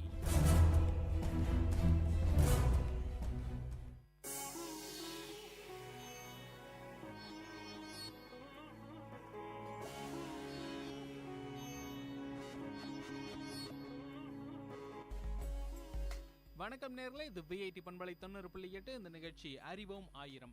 அறிவோம் ஆயிரம் நிகழ்ச்சியில் ஒவ்வொரு நாளும் ஒவ்வொரு துறை சார்ந்த பல்வேறு தகவலை உங்களுக்கு வாரி வழங்கிட்டு இருக்கோம். அந்த வகையில் இன்னைக்கு எந்த துறை சார்ந்த தகவலை உங்களுக்கு கொடுக்க போகிறோம் அப்படின்னு நான் யோசிச்சுக்கிட்டே இருந்தேன். ஒரு சின்ன பேப்பர் பேனா எடுத்து எழுதலாம் அப்படின்னு யோசிக்கும் போது, அடடே பேப்பரே ஒரு பெரிய துறை தானே, அதை எப்படி செய்கிறாங்க, என்னென்ன பயன்பாடுகள்லாம் இருக்குது அப்படின்றதையும் சொல்லிடலாம் அப்படின்னு நினச்சேன். ஸோ இன்னைக்கு பேப்பர் பற்றின பல தகவல்கள் உங்களுக்கு கொடுக்கலான் இருக்கோம். காகிதம்னு சொல்லப்படக்கூடிய இந்த தமிழில் ஒரு வார்த்தை சிறப்பாக இருக்குது. அந்த காகிதத்தை பற்றி இன்னும் பல விஷயங்கள் இந்த அறிவோமாயிரம் நிகழ்ச்சியில் உங்களுக்காக காத்துக்கிட்டு இருக்கு. நான் உங்கள் அன்பு தோழன் KP ஆனந்த். என்னுடன் இணைந்திருக்கிறார்கள் சுரேஷ் போஸ், ரஞ்சித் குமார், நித்யராஜ்.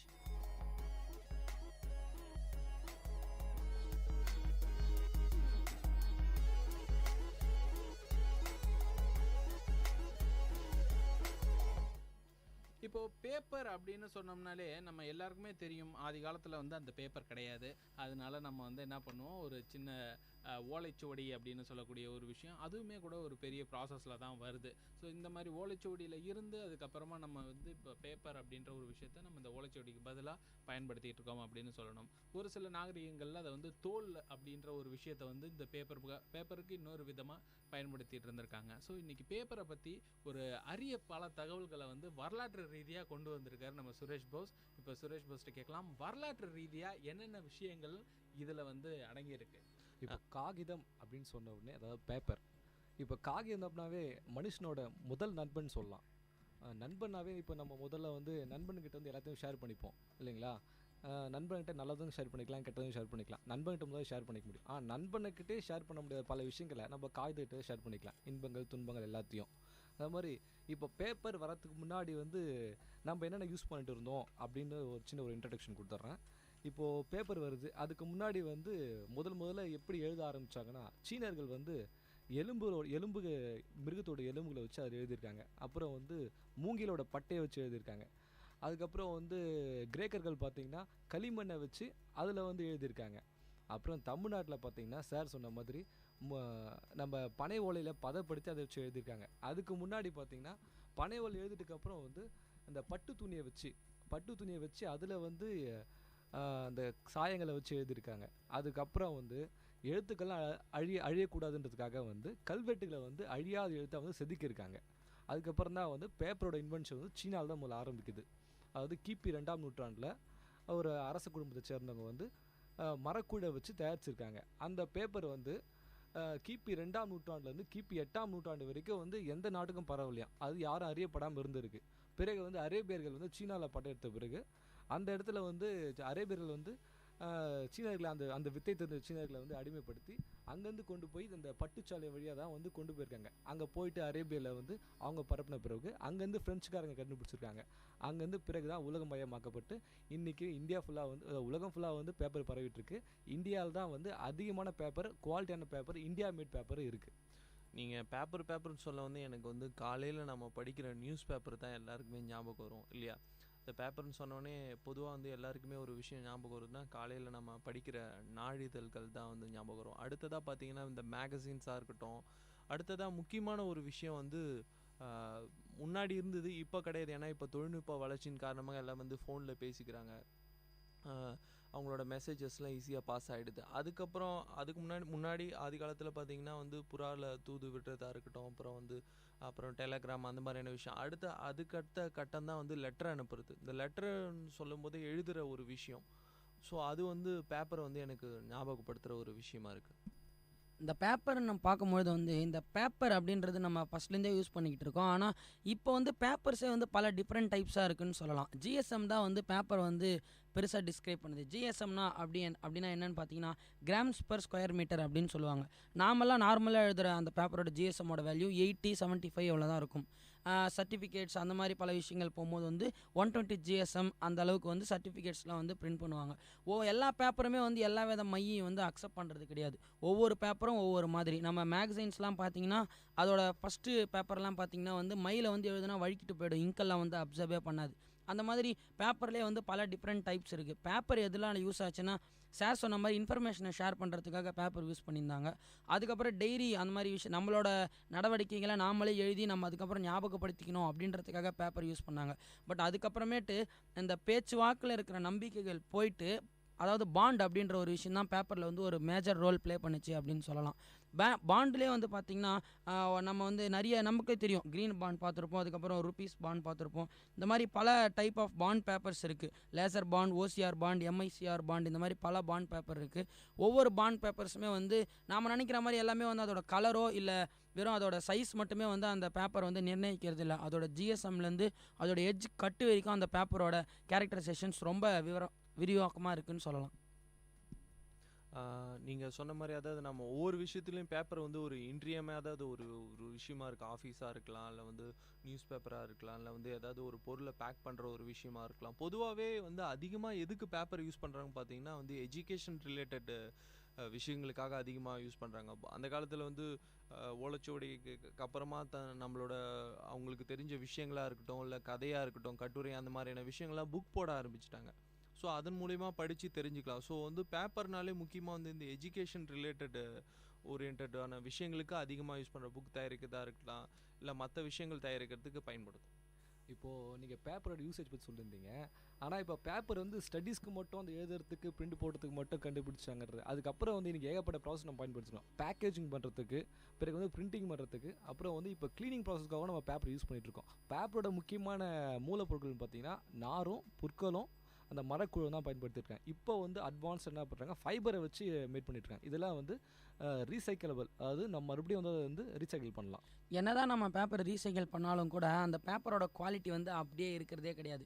பேப்பர் அப்படின்னு பார்த்தோம்னா நம்ம ஒரு எழுதுறதுக்கு மட்டும் இல்லை, நம்ம நிறைய இடத்துல பிளாஸ்டிக் கவர்ஸில் யூஸ் பண்ணிக்கிட்டு இருக்கோம். ஆனால் வந்து பேப்பர் பேக்ஸ் வந்து ரொம்ப ஒரு பெரிய ரோல் யூஸ் பண்ணோம். அது யூஸ் பண்ணும்போது அது ஈஸியாக மக்கும். அது மட்டும் இல்லாமல் நம்ம நிறைய டீ கப் மாதிரிலாம் கூட நம்ம பேப்பரை வந்து கிரியேட் பண்ணிகிட்ருக்கோம். அது ஈகோ ஃப்ரெண்ட்லியாக இருக்குது இல்லைங்களா பேப்பர் இப்போது? கண்டிப்பாக. சரி, இப்போ வந்து இவ்வளவு விஷயங்கள் எல்லாமே நம்ம சொல்லிகிட்டு இருக்கோம். இதெல்லாம் எப்படி பயன்படுத்துறது அப்படின்ற ஒரு சில விஷயங்களை சார்ந்து இருக்கக்கூடிய தகவல்கள். இப்போ வந்து நான் ஒரு வித்தியாசமான ஒரு தகவலை கொடுக்கலாம் அப்படின்னு இருக்கேன். அது என்ன வித்தியாசம் அப்படின்னா, இந்த பேப்பரை வந்து எப்படி செய்கிறாங்க அப்படின்ற ஒரு முறையில் பல விதமான முறைகள் இருக்குது. அதில் ஒரு சில முறைகளை தான் இப்போ உங்களுக்கு வந்து விரிவாக சொல்லலாம் அப்படின்ட்டு இருக்கேன். அதாவது பேப்பர் தயாரிக்கணும் அப்படின்னும் போதே நம்மளுக்கு கண்டிப்பாக எது தேவை அப்படின்னா ஒரு மரம் கண்டிப்பாக தேவை. ஏன்னா மரத்தை அழித்து தான் இன்றைக்கி வந்து ஒரு பேப்பர் அப்படின்ற ஒரு இண்டஸ்ட்ரியே பெரிய அளவில் வளர்ந்துட்டு இருக்குது. பெரிய பெரிய காடுகளில் இருக்கக்கூடிய பைன் மரங்கள்லாம் அழிக்கிறாங்க. இந்த மாதிரியான அழிவுகளுக்கு தாண்டி இதை எப்படி உருவாக்குறாங்க அப்படின்ற ஒரு விஷயத்தையும் நம்ம கண்டிப்பாக பார்த்தே ஆகணும். மொத்தம் ஒரு 2-3 விதங்களில் இதை உருவாக்குறாங்க. முதல் விதம் பார்த்திங்கன்னா கெமிக்கல் பல்பிங் அப்படின்னு சொல்கிறாங்க. கெமிக்கல் பல்பிங் அப்படின்னா, பல்ப்புன்றா உங்களுக்கு தெரியும், ஒரு மரத்தோடைய கூழ், அதை தான் வந்து பல்ப் அப்படின்னு சொல்லுவாங்க.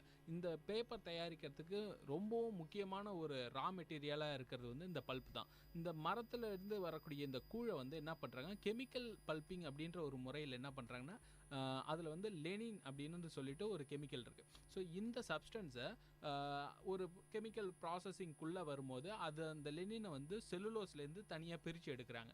இப்படி பிரித்து எடுக்கிறது மூலமாக அந்த செல்லுலோஸ் ஒன்றுக்கு ஒன்று இணைஞ்சி இருக்கிறதுக்கான ஏதுவான ஒரு வழியை வந்து நம்ம செஞ்சு கொடுக்குறாங்க. இந்த கெமிக்கல் பல்பிங்னால என்ன நம்மளுக்கு ஒரு விஷயம் கிடைக்கிது அப்படின்னா, வுட் ஃப்ரீ பேப்பர் அப்படின்ற ஒரு விஷயம் கிடைக்கிது. வுட் ஃப்ரீ பேப்பர் அப்படின்னோடனே நீங்கள் தயவு செஞ்சு கன்ஃபியூஸ் பண்ணிக்க வேணாம். இது வந்து ட்ரீ ஃப்ரீ பேப்பர் கிடையாது. அதாவது செயற்கையான முறையில் உருவாக்கக்கூடிய பேப்பர் கிடையாது. இதுவும் இயற்கை வழியிலேயே உருவாக்கக்கூடிய பேப்பர் தான். இதுக்கும் மரத்துலேருந்து நம்ம அந்த மரக்குழை எடுத்து தான் ஆகணும். ஸோ இதில் வந்து என்ன பண்ணுறாங்கன்னா, இந்த லெனின்றத ஒரு விஷயத்தை எடுக்கிறதுனால இது வெறும் அந்த ஃபைபர் செல்லுலோஸை மட்டுமே வச்சு பயன்படுத்தக்கூடிய உருவாக்கக்கூடிய ஒரு பேப்பராக இருக்குது. இதில் வந்து மரம்ன்ற ஒரு விஷயத்தை தனியாக பிரிச்சுட்டு வேற ஒரு சில பயன்பாடுகளுக்கு அதை எடுக்கிறாங்க.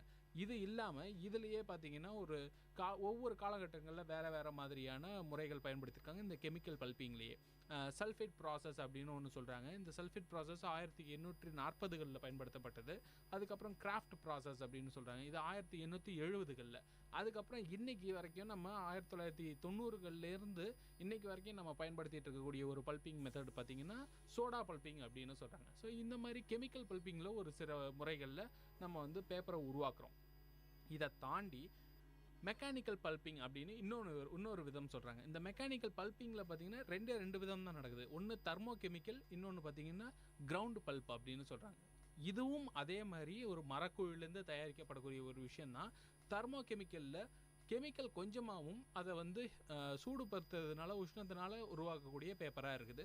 கிரவுண்ட் பல்பிங்கில் அதை ப்ரெஸ் பண்ணி எடுக்கிற மாதிரியான ஒரு மெத்தடில் யூஸ் பண்ணுறாங்க. ஸோ இதுதான் கெமிக்கல் பல்பிங்னு சொல்கிறது. இன்னொன்று ரொம்ப முக்கியமான ஒரு விஷயம், அதாவது ரீசைக்கிள் அப்படின்னு சொல்கிறோம்னா இந்த ஒரு விஷயத்துக்கு இந்த ஒரு ப்ராசஸ் ரொம்ப ரொம்ப முக்கியமானது. டி இங்க் பல்ப் அப்படின்னு சொல்கிறாங்க. டி இங்க்டு பல்ப் அப்படின்னா என்னென்னா, ஒரு விஷயத்துக்கு பயன்படுத்தப்பட்ட பேப்பரை எல்லாத்தையும் எடுத்து திரும்ப ரீசைக்கிள் பண்ணுறதுனால உருவாக்கக்கூடிய பேப்பர்ஸ். இந்த பேப்பர்லாம் கொஞ்சம் மட்டமான குவாலிட்டி அப்படின்னு சொல்லக்கூடிய நம்ம சாதாரணமாக பழக்கத்தில் சொல்லுவோம், இந்த குவாலிட்டி மட்டமாக இருக்குப்பா இந்த பேப்பருக்கு அப்படின்னுட்டு. ஸோ அந்த மாதிரியான குவாலிட்டிலாம் எதுலேருந்து உருவாகுது அப்படின்னு பார்த்தீங்கன்னா டி இங்க்டு பல்ப் ப்ராசஸ் அப்படின்ற ஒரு முறையிலேருந்து தான் இந்த பேப்பர்லாம் தயாரிக்கப்படுது. இதுலேயே ஒரு 3 விதங்கள் இருக்குது.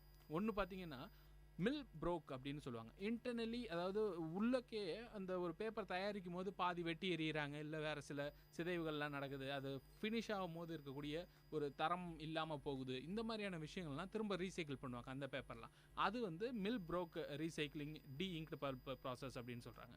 இது தாண்டி ப்ரீ கன்சியூம்டு வேஸ்ட் அப்படின்னு சொல்கிறாங்க. அதாவது ஒரு தயாரிச்சிருவாங்க பேப்பரை, அதை வந்து பயன்படுத்தியிருக்க மாட்டாங்க, விற்றுருக்காது, ஆனால் அது பழசாக இருக்கும், அதை அதுக்கு மேலே விற்க முடியாது. அந்த மாதிரியான பழுப்பு அடைஞ்சு போன பேப்பர்லாம் எடுத்துகிட்டு வந்து திரும்பவும் அந்த டி இங்க் ப்ராசஸ் பண்ணுவாங்க. அதை தாண்டி போஸ்ட் கன்சியூமர் பல்ப் அப்படின்னு சொல்கிறாங்க. இந்த ப்ராசஸ் தான் ரொம்ப ரொம்ப முக்கியமானது. இதுதான் அதிகமான அளவில் நடக்க ஒரு ப்ராசஸ் இந்த டி இங்க் ப்ராசஸில்.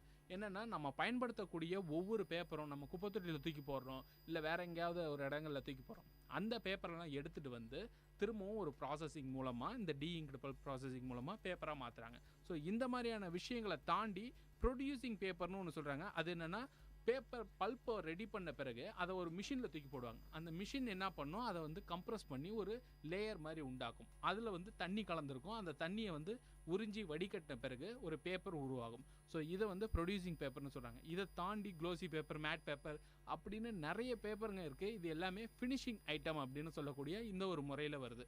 ஸோ இவ்வளவு பெரிய ப்ராசஸ் எல்லாமே சேர்ந்து தான் நம்ம கையில் ரொம்ப சாதாரணமாக நினச்சிட்டு இருக்கக்கூடிய ஒரு பேப்பராக உருவாகுது. இவ்வளவு ப்ராசஸையும் தாண்டி வரக்கூடிய இந்த பேப்பரை வேஸ்ட் பண்ணாமல் நம்ம பயன்படுத்துறது ஒரு நல்ல விஷயம்னு நான் நினைக்கிறேன்.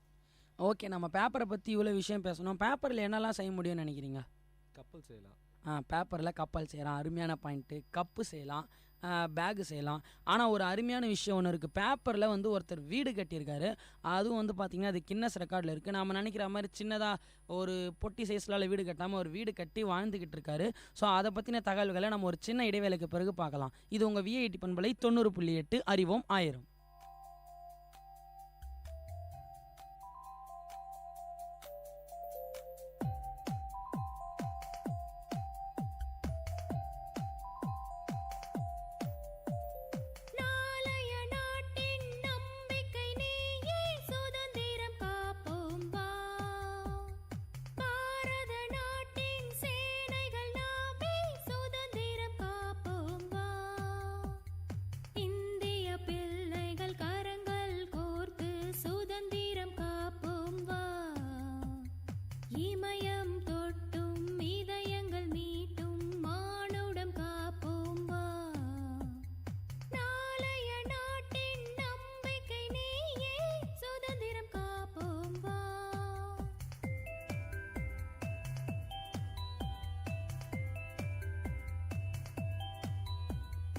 கேட்ட பாடலின் இசை முருகானந்தம்.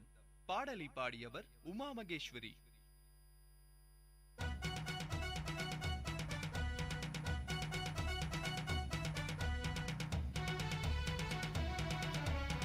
பசுமை பாசற எங்களின் கல்லூரிதான், கோட்டை நகரத்தையே தூக்கி நிற்கும் கல்லூரிதான். ஊரை கொஞ்சம் யோசி, வாழ்வில் வண்ணம் பூசி வந்தனோ சொல்லு எங்கள் எஃப்எம்முக்கு தான். பசுமை பாசற எங்களின் கல்லூரிதான், கோட்டை நகரத்தையே தூக்கி நிற்கும் கல்லூரிதான்.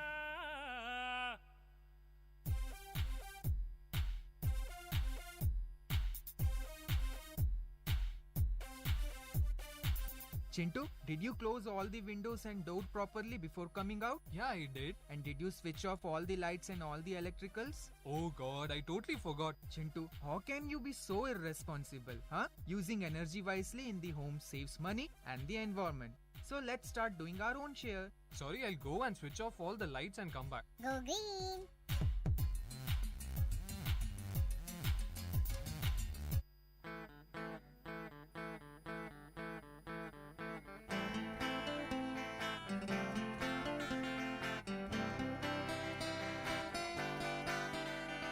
உங்கள் இல்லம் நுழைந்திடும், உங்கள் செவிகளை தீண்டிடும், உங்கள் மனதினை வருடவே பண்பலையாய் மலருதே. உங்கள் இல்லம் நுழைந்திடும், உங்கள் செவிகளை தீண்டிடும், உங்கள் மனதினை வருடவே பண்பலையாய் மலருதே. VIT 90.8 வேலூரில் நாங்கதாம்பே. VIT 90.8.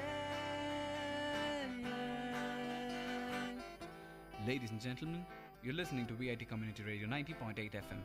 Engage, evolve, empower.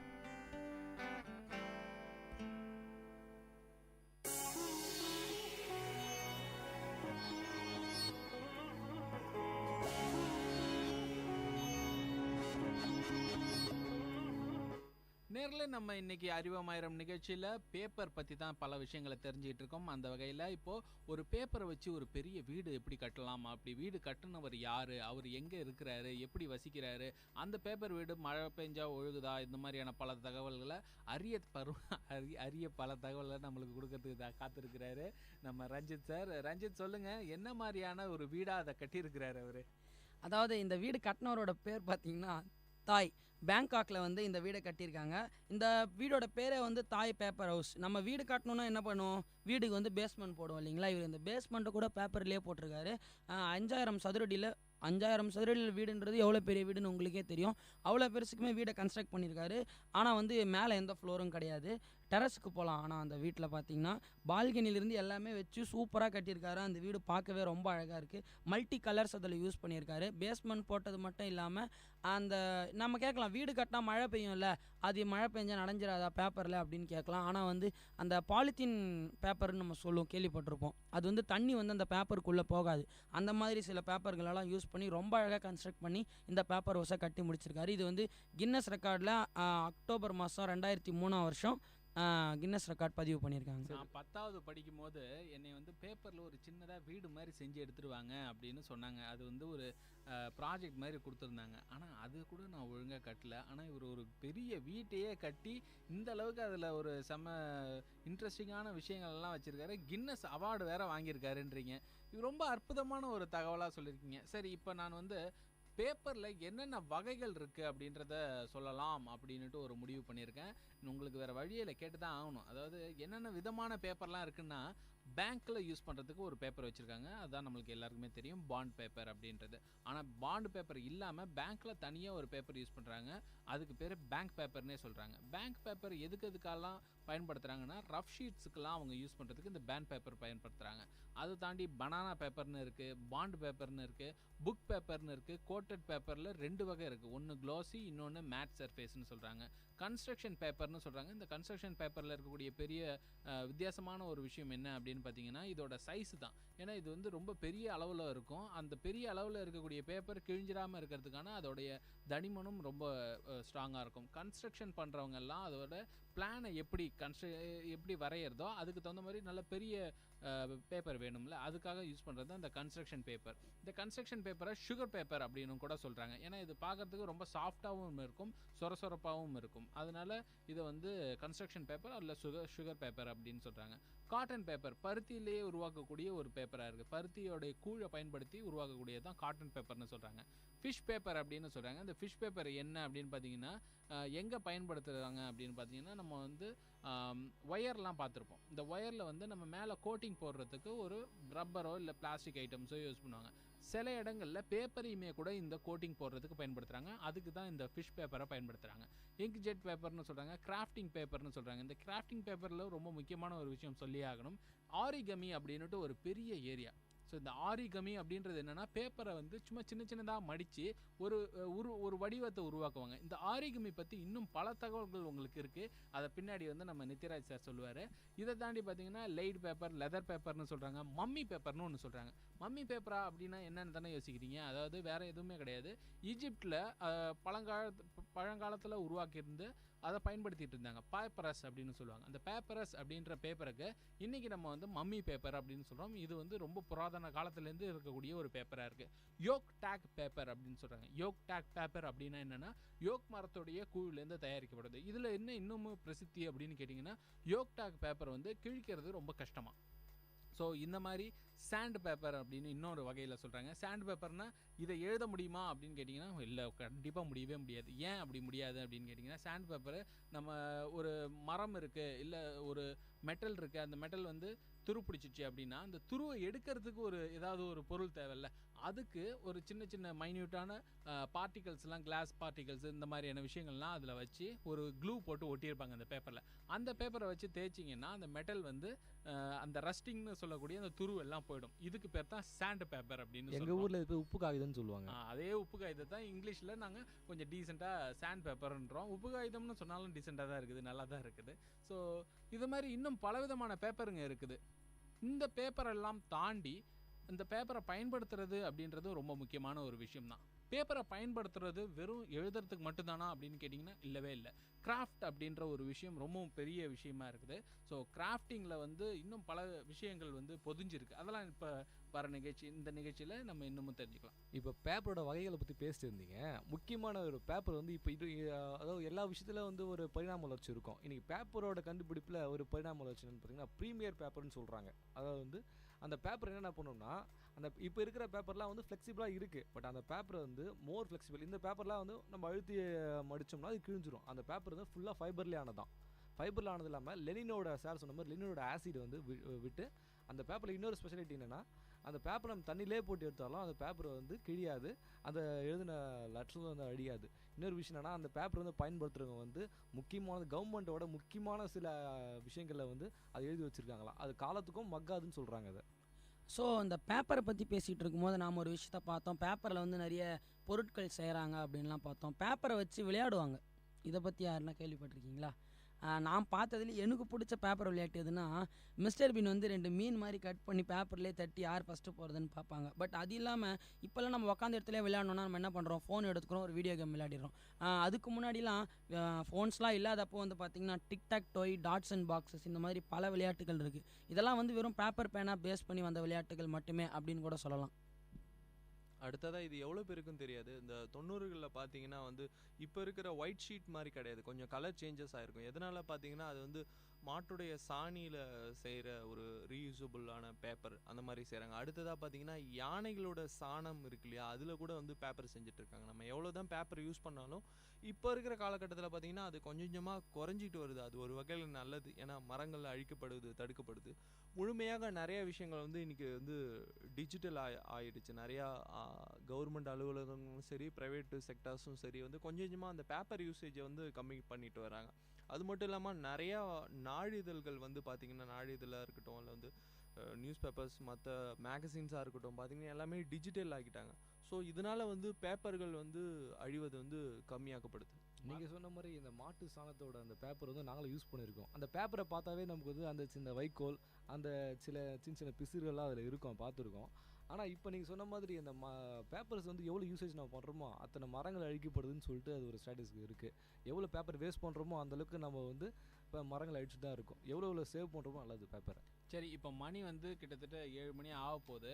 So இன்றைக்கி வந்து ரொம்ப பசி அப்படின்ற ஒரு விஷயம் வந்து எனக்கு ரொம்ப அதிகமாக இருக்குது.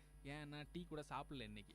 ஸோ இந்த டீ சாப்பிட்றது, பிஸ்கட் சாப்பிட்றது இப்படின்ற ஒரு விஷயத்தை பேசும்போது பேப்பர் அது கூட எப்படி ரிலேட் ஆகிருக்கு அப்படின்னு பார்க்கணும். சொன்னாங்க டீ கப்பில் வந்து பேப்பரில் தான் டீ கப் செய்கிறாங்க இப்போது அப்படின்னு சொல்கிறாங்க. இதை தாண்டி சாப்பாடு விஷயம் அப்படின்னோடனே பிஸ்கட், குக்கீஸ் இந்த மாதிரியான விஷயங்கள், பேக்கரி ஐட்டம்ஸ் எல்லாமே நம்மளுக்கு வந்து ரொம்பவும் பிடிச்ச ஒரு விஷயமா இருக்கும். பேக்கரியில் பேப்பர் வந்து எப்படி யூஸ் பண்ணுறாங்கன்னு தெரியுமா? என்ன பப்ஸ் எதனா கொடுத்தாங்கன்னா பப்ஸை பேப்பரில் வச்சு தருவாங்க. நீங்கள் நினைக்கிற மாதிரி சும்மா வேஸ்ட்டாக இருக்கக்கூடிய நியூஸ் பேப்பர்ஸை கட் பண்ணிவிட்டு அந்த மாதிரியான வச்சு கொடுக்கறது இன்னொன்று இருக்குது. சில்வர் கோட்டிங் தானே சொல்கிறீங்க? அதுவும் கூட இருக்குது. அதை தாண்டி இன்னொரு பேப்பர் இருக்குது. அது என்னன்னு பார்த்தீங்கன்னா பார்ச்மெண்ட் பேப்பர் அப்படின்னு சொல்லக்கூடிய பேப்பர் தான். இந்த ஒரு வகையை வந்து இது வரைக்கும் யாராவது கேள்விப்பட்டிருந்தீங்க அப்படின்னா ரொம்ப நீங்கள் வந்து பெருமையாக இருக்கலாம். ஏன்னா பார்ச்மெண்ட் பேப்பர் பற்றி எனக்கு தெரியும் அப்படின்னுட்டு நினச்சிக்கலாம். ஸோ பார்ச்மெண்ட் பேப்பர் பற்றி தெரியலனாலும் ஒன்றும் கவலைப்பட தேவையில்லை. ஏன்னா பார்ச்மெண்ட் பேப்பர்ன்றது நம்ம பேக்கரியில் பயன்படுத்தக்கூடிய ஒரு பேப்பர். அதில் என்னென்ன விஷயங்கள் இருக்குது அப்படின்னு பார்த்தீங்கன்னா இது வந்து சீக்கிரத்தில் கரைஞ்சிடாது. ஏன்னா இது மேலே வந்து ஒரு வேக்ஸ் பூச்சி வந்து கொடுத்துருப்பாங்க, அதாவது மெழுகு பூச்சி வந்து கொடுத்துருப்பாங்க. ஸோ இது எதுக்காக கொடுக்குறாங்க அப்படின்னா ஓவனில் வைக்கிறாங்கல்ல பேக்கரியில், அந்த மாதிரி ஓவனில் வைக்கும் போது ஒரு சில வெப்பங்களை வந்து தாங்க முடியாது. ஸோ இந்த வெப்பம் ரொம்ப சூடாக இருக்கும் போது அதை வேறு ஒரு ஏனத்துக்கு மாற்றுறாங்கல்ல, அதுக்கு பதிலாக ஒரு பேப்பர் போட்டு அந்த பேப்பர் மேலே வைப்பாங்க. இந்த ஸ்ட்ரெயிட்டாகவே ஓவன்லேருந்து வரக்கூடிய ஒரு சில பேக்கடை பொருட்களை வந்து அந்த பேப்பர் மேலே வைக்கிறதுக்காக தான் இதை தயாரிச்சிருக்காங்க. இந்த பார்ச்மெண்ட் பேப்பர் எதுலேருந்து தயாரிக்கிறாங்கன்றது ரொம்ப சுவாரஸ்யமான ஒரு விஷயம். அதாவது பார்த்தீங்கன்னா பேப்பர் பல்ப் அப்படின்னு சொல்லக்கூடிய பேப்பரில் ரீசைக்கிள் ஆகி வந்திருக்கக்கூடிய அந்த பல்ப்பை எடுத்துகிட்டு வந்து சல்ஃபூரிக் ஆசிடில் கரைய விடுவாங்க. ஸோ அப்படி சல்ஃபூரிக் ஆசிடில் கரைய விடும்போது பாதி அரிச்சு மீதி அரிக்காமல் இருக்கக்கூடிய ஒரு பேப்பராக அது இருக்கும். சில சமயம் வந்து ஜிங்க் குளோரைடில் கூட இதை வந்து கரைச்சிடுவாங்க. ஸோ இந்த மாதிரி பாதி அரிச்சு பாதி அரிக்காமல் இருக்கக்கூடிய அந்த பேப்பரை எடுத்துகிட்டு வந்து அதில் வந்து ஒரு சில ப்ராசஸிங் பண்ணுவாங்க. அது மேலே வந்து ஒரு சில பூச்சிகள்லாம் பூசுவாங்க. இந்த பூச்சிகள் பூசும்போது அது மேலே வேக்ஸ் தடவியும் கொடுப்பாங்க, இல்லை வேக்ஸ் இல்லாமலையும் கொடுப்பாங்க. நம்ம பேக்கரியில் இல்லாமல் மற்ற இடங்களில் சமைக்கும் போது எண்ணெய் ஐட்டம்லாம் இருக்கும். ஸோ அந்த எண்ணெய் ஐட்டத்தெல்லாம் எடுத்து வந்து இதில் வச்சோம்னா இது வந்து உறிஞ்சிக்கிறதுக்கான அதிகமாக உறிஞ்சிக்குமா இந்த எண்ணெயெல்லாம். ஸோ இந்த பார்ச்மெண்ட் பேப்பர் வந்து 2 விதங்களில் பயன்படுத்துகிறாங்க. ஒன்று வேக்ஸ் தடவி எதுவும் ஒட்டாமல் இருக்கணுன்றதுக்காக பயன்படுத்துகிறாங்க. இன்னொன்று வேக்ஸ் தடவாமல் இருக்கக்கூடிய எண்ணெயெல்லாம் உறிஞ்சிக்கணும் அப்படின்றதுக்காக பயன்படுத்துகிறாங்க. இந்த மாதிரி 2 விதமாக சாப்பாடு அப்படின்னோடனே எனக்கு இந்த பார்ச்மெண்ட் பேப்பர் பற்றி ஞாபகம் வந்துருச்சு. வேறு என்னென்ன தகவல்கள்லாம் இருக்குது தெரிஞ்சுக்கலாம். நிகழ்ச்சியில் தொடக்கத்தில் சொன்னீங்க, அதாவது ஆரிகமி பற்றி லாஸ்ட்டாக வந்து நான் கொஞ்சம் டீட்டெயில் கொடுக்கறதா பற்றி. இந்த ஆரிகமி பார்த்திங்கன்னா வந்து ஜப்பானில் தான் இதனுடைய தொடக்கம் இருக்குது. முக்கியமான பங்கே பார்த்திங்கன்னா பேப்பரில் வந்து விதவிதமான உருவங்கள் செய்கிறது தான் இதனோட முக்கியமான நோக்கமே.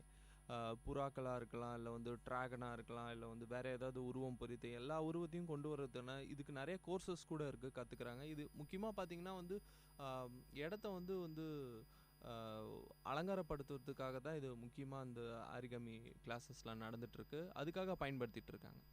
சரி, பேப்பரில் வந்து பேக்கரி ஐட்டம்ஸ் வந்து எப்படி இது பண்ணலாம் அப்படின்னு சொல்லிட்டு நம்ம கேபி சார் சொன்னார். பேப்பரை சாப்பிட்றத பற்றி யாருன்னா கேள்விப்பட்டிருக்கீங்களா? சின்ன வயசில் இந்த பேப்பரில் வந்து அப்பளம்னு கொண்டு வந்து கொடுப்பாங்க. பேப்பர் அப்பளம்ன்ட்டு நாங்கள் அதை தான் சாப்பிட்ருக்கோம். அதுக்கு தான் நானும் வந்தேன். கிட்டத்தட்ட பேப்பர் அப்பளம் நம்ம எல்லாரும் சாப்பிட்ருப்போம் இல்லைங்களா? ஒருத்தர் வந்து சஹாரா டெசர்ட்டில் வந்து மாட்டிக்கிட்டாராம். அவருடைய பேர் வந்து பார்த்திங்கன்னா வாயிலே அது மாதிரி ஒரு பேர் கொடுத்துருக்காங்க. டுவாட் அப்படின்னு சொல்லிட்டு ஒருத்தர் வந்து சஹாரா டெசர்ட்டில் மாட்டியிருக்காரு. அவரோட தண்ணியெல்லாம் வந்து காலி ஆகிடுச்சு. ஸோ வந்து 3 நாள் வந்து நடந்து மட்டும்தான் அதை வந்து அவர் தாண்டி வந்திருக்காரு. அந்த 3 நாளில் பார்த்தீங்கன்னா 1.5 நாள் கிட்டத்தட்ட பேப்பரை மட்டும்தான் சாப்பிட்ருக்காரு. பேப்பர் சாப்பிட்றது வந்து எந்தளவுக்கு உடம்புக்கு கெடுதி அப்படின்னு பார்த்தீங்கன்னா டைஜஷன் ஆகாதே தவிர மற்றபடி அதால் வந்து எந்த ஒரு அஃபெக்ஷனும் வந்து நம்ம உடம்புக்கு இருக்காது. ஸோ அந்த பேப்பர் வந்து அந்த தனிநபரோட உயிரையே காப்பாற்றிருக்கு. ஸோ இன்றைக்கி வந்து பேப்பரை பற்றி இவ்வளோ வித்தியாசமான தகவலை உங்களுக்கு கொடுத்துருக்கோம். அறிவம் ஆயிரம் நிகழ்ச்சியில் பேப்பர் அப்படின்றது நம்ம ரொம்ப சாதாரணமாக ஒரு நாளும் பயன்படுத்தக்கூடிய ஒரு விஷயம், அப்படி கசக்கி தூக்கி போடுற ஒரு விஷயமாக இருந்துகிட்ருக்கிற இந்த பேப்பரை பற்றி இவ்வளவு தகவல்கள் கொடுத்துருக்குறோம். ஸோ இந்த தகவல்கள் எல்லாமே உங்களுக்கு எதுக்காக கொடுக்கப்பட்டது அப்படின்ற ஒரு காரணமும் இருக்குது. ஏன்னா பேப்பர் உருவாக்குறதுன்றது காலங்காலமாக நடந்துகிட்டு இருக்கக்கூடிய ஒரு விஷயம். இந்த காலங்காலமாக நடந்து கொண்டு இருக்கக்கூடிய இந்த ஒரு விஷயத்தில் நம்ம இன்றைக்கி ரொம்ப அதிகமான அளவில் மரங்களை வந்து அழிச்சிக்கிட்டு இருக்கோம். இப்படி அதிகமான அளவில் மரங்களை அழிச்சோம்னா ஃப்யூச்சரில் நம்மளுக்கு இந்த என்விரான்மெண்ட் ப்ராப்ளம் நிறையா வரும். சுற்றுச்சூழல் வந்து பாதிக்கிறதுக்கான பல வாய்ப்புகள் இருக்குது. இந்த வாய்ப்புகள் எல்லாம் நம்ம தவிர்க்கணும் அப்படின்னும் போது இவ்வளவு கஷ்டப்பட்டு தயாரிக்கக்கூடிய இந்த பேப்பரை நம்ம வந்து பாதுகாப்பாக யூஸ் பண்ணுவோம். ஒரு சில நேரங்களில் இது தேவைப்படலை அப்படின்னும் போது அந்த தேவையில்லாத நேரங்களில் இதை பயன்படுத்தாமல் இருக்கிறது நம்மளுக்கு ரொம்ப நல்லதாக இருக்கும். ஸோ இப்படிப்பட்ட ஒரு சிறந்த தகவலோட இன்றைக்கி அறிவம் ஆயிரம் நிகழ்ச்சியை நிறைவு செய்கிறேன். நான் உங்கள் அன்பு தோழன் கேபி ஆனந்த். என்னுடன் இருந்து விடைபெறுபவர்கள் சுரேஷ் போஸ், ரஞ்சித் குமார், நித்யராஜ். இது விஐடி பண்பலை 90.8. நன்றி நேயர்களே.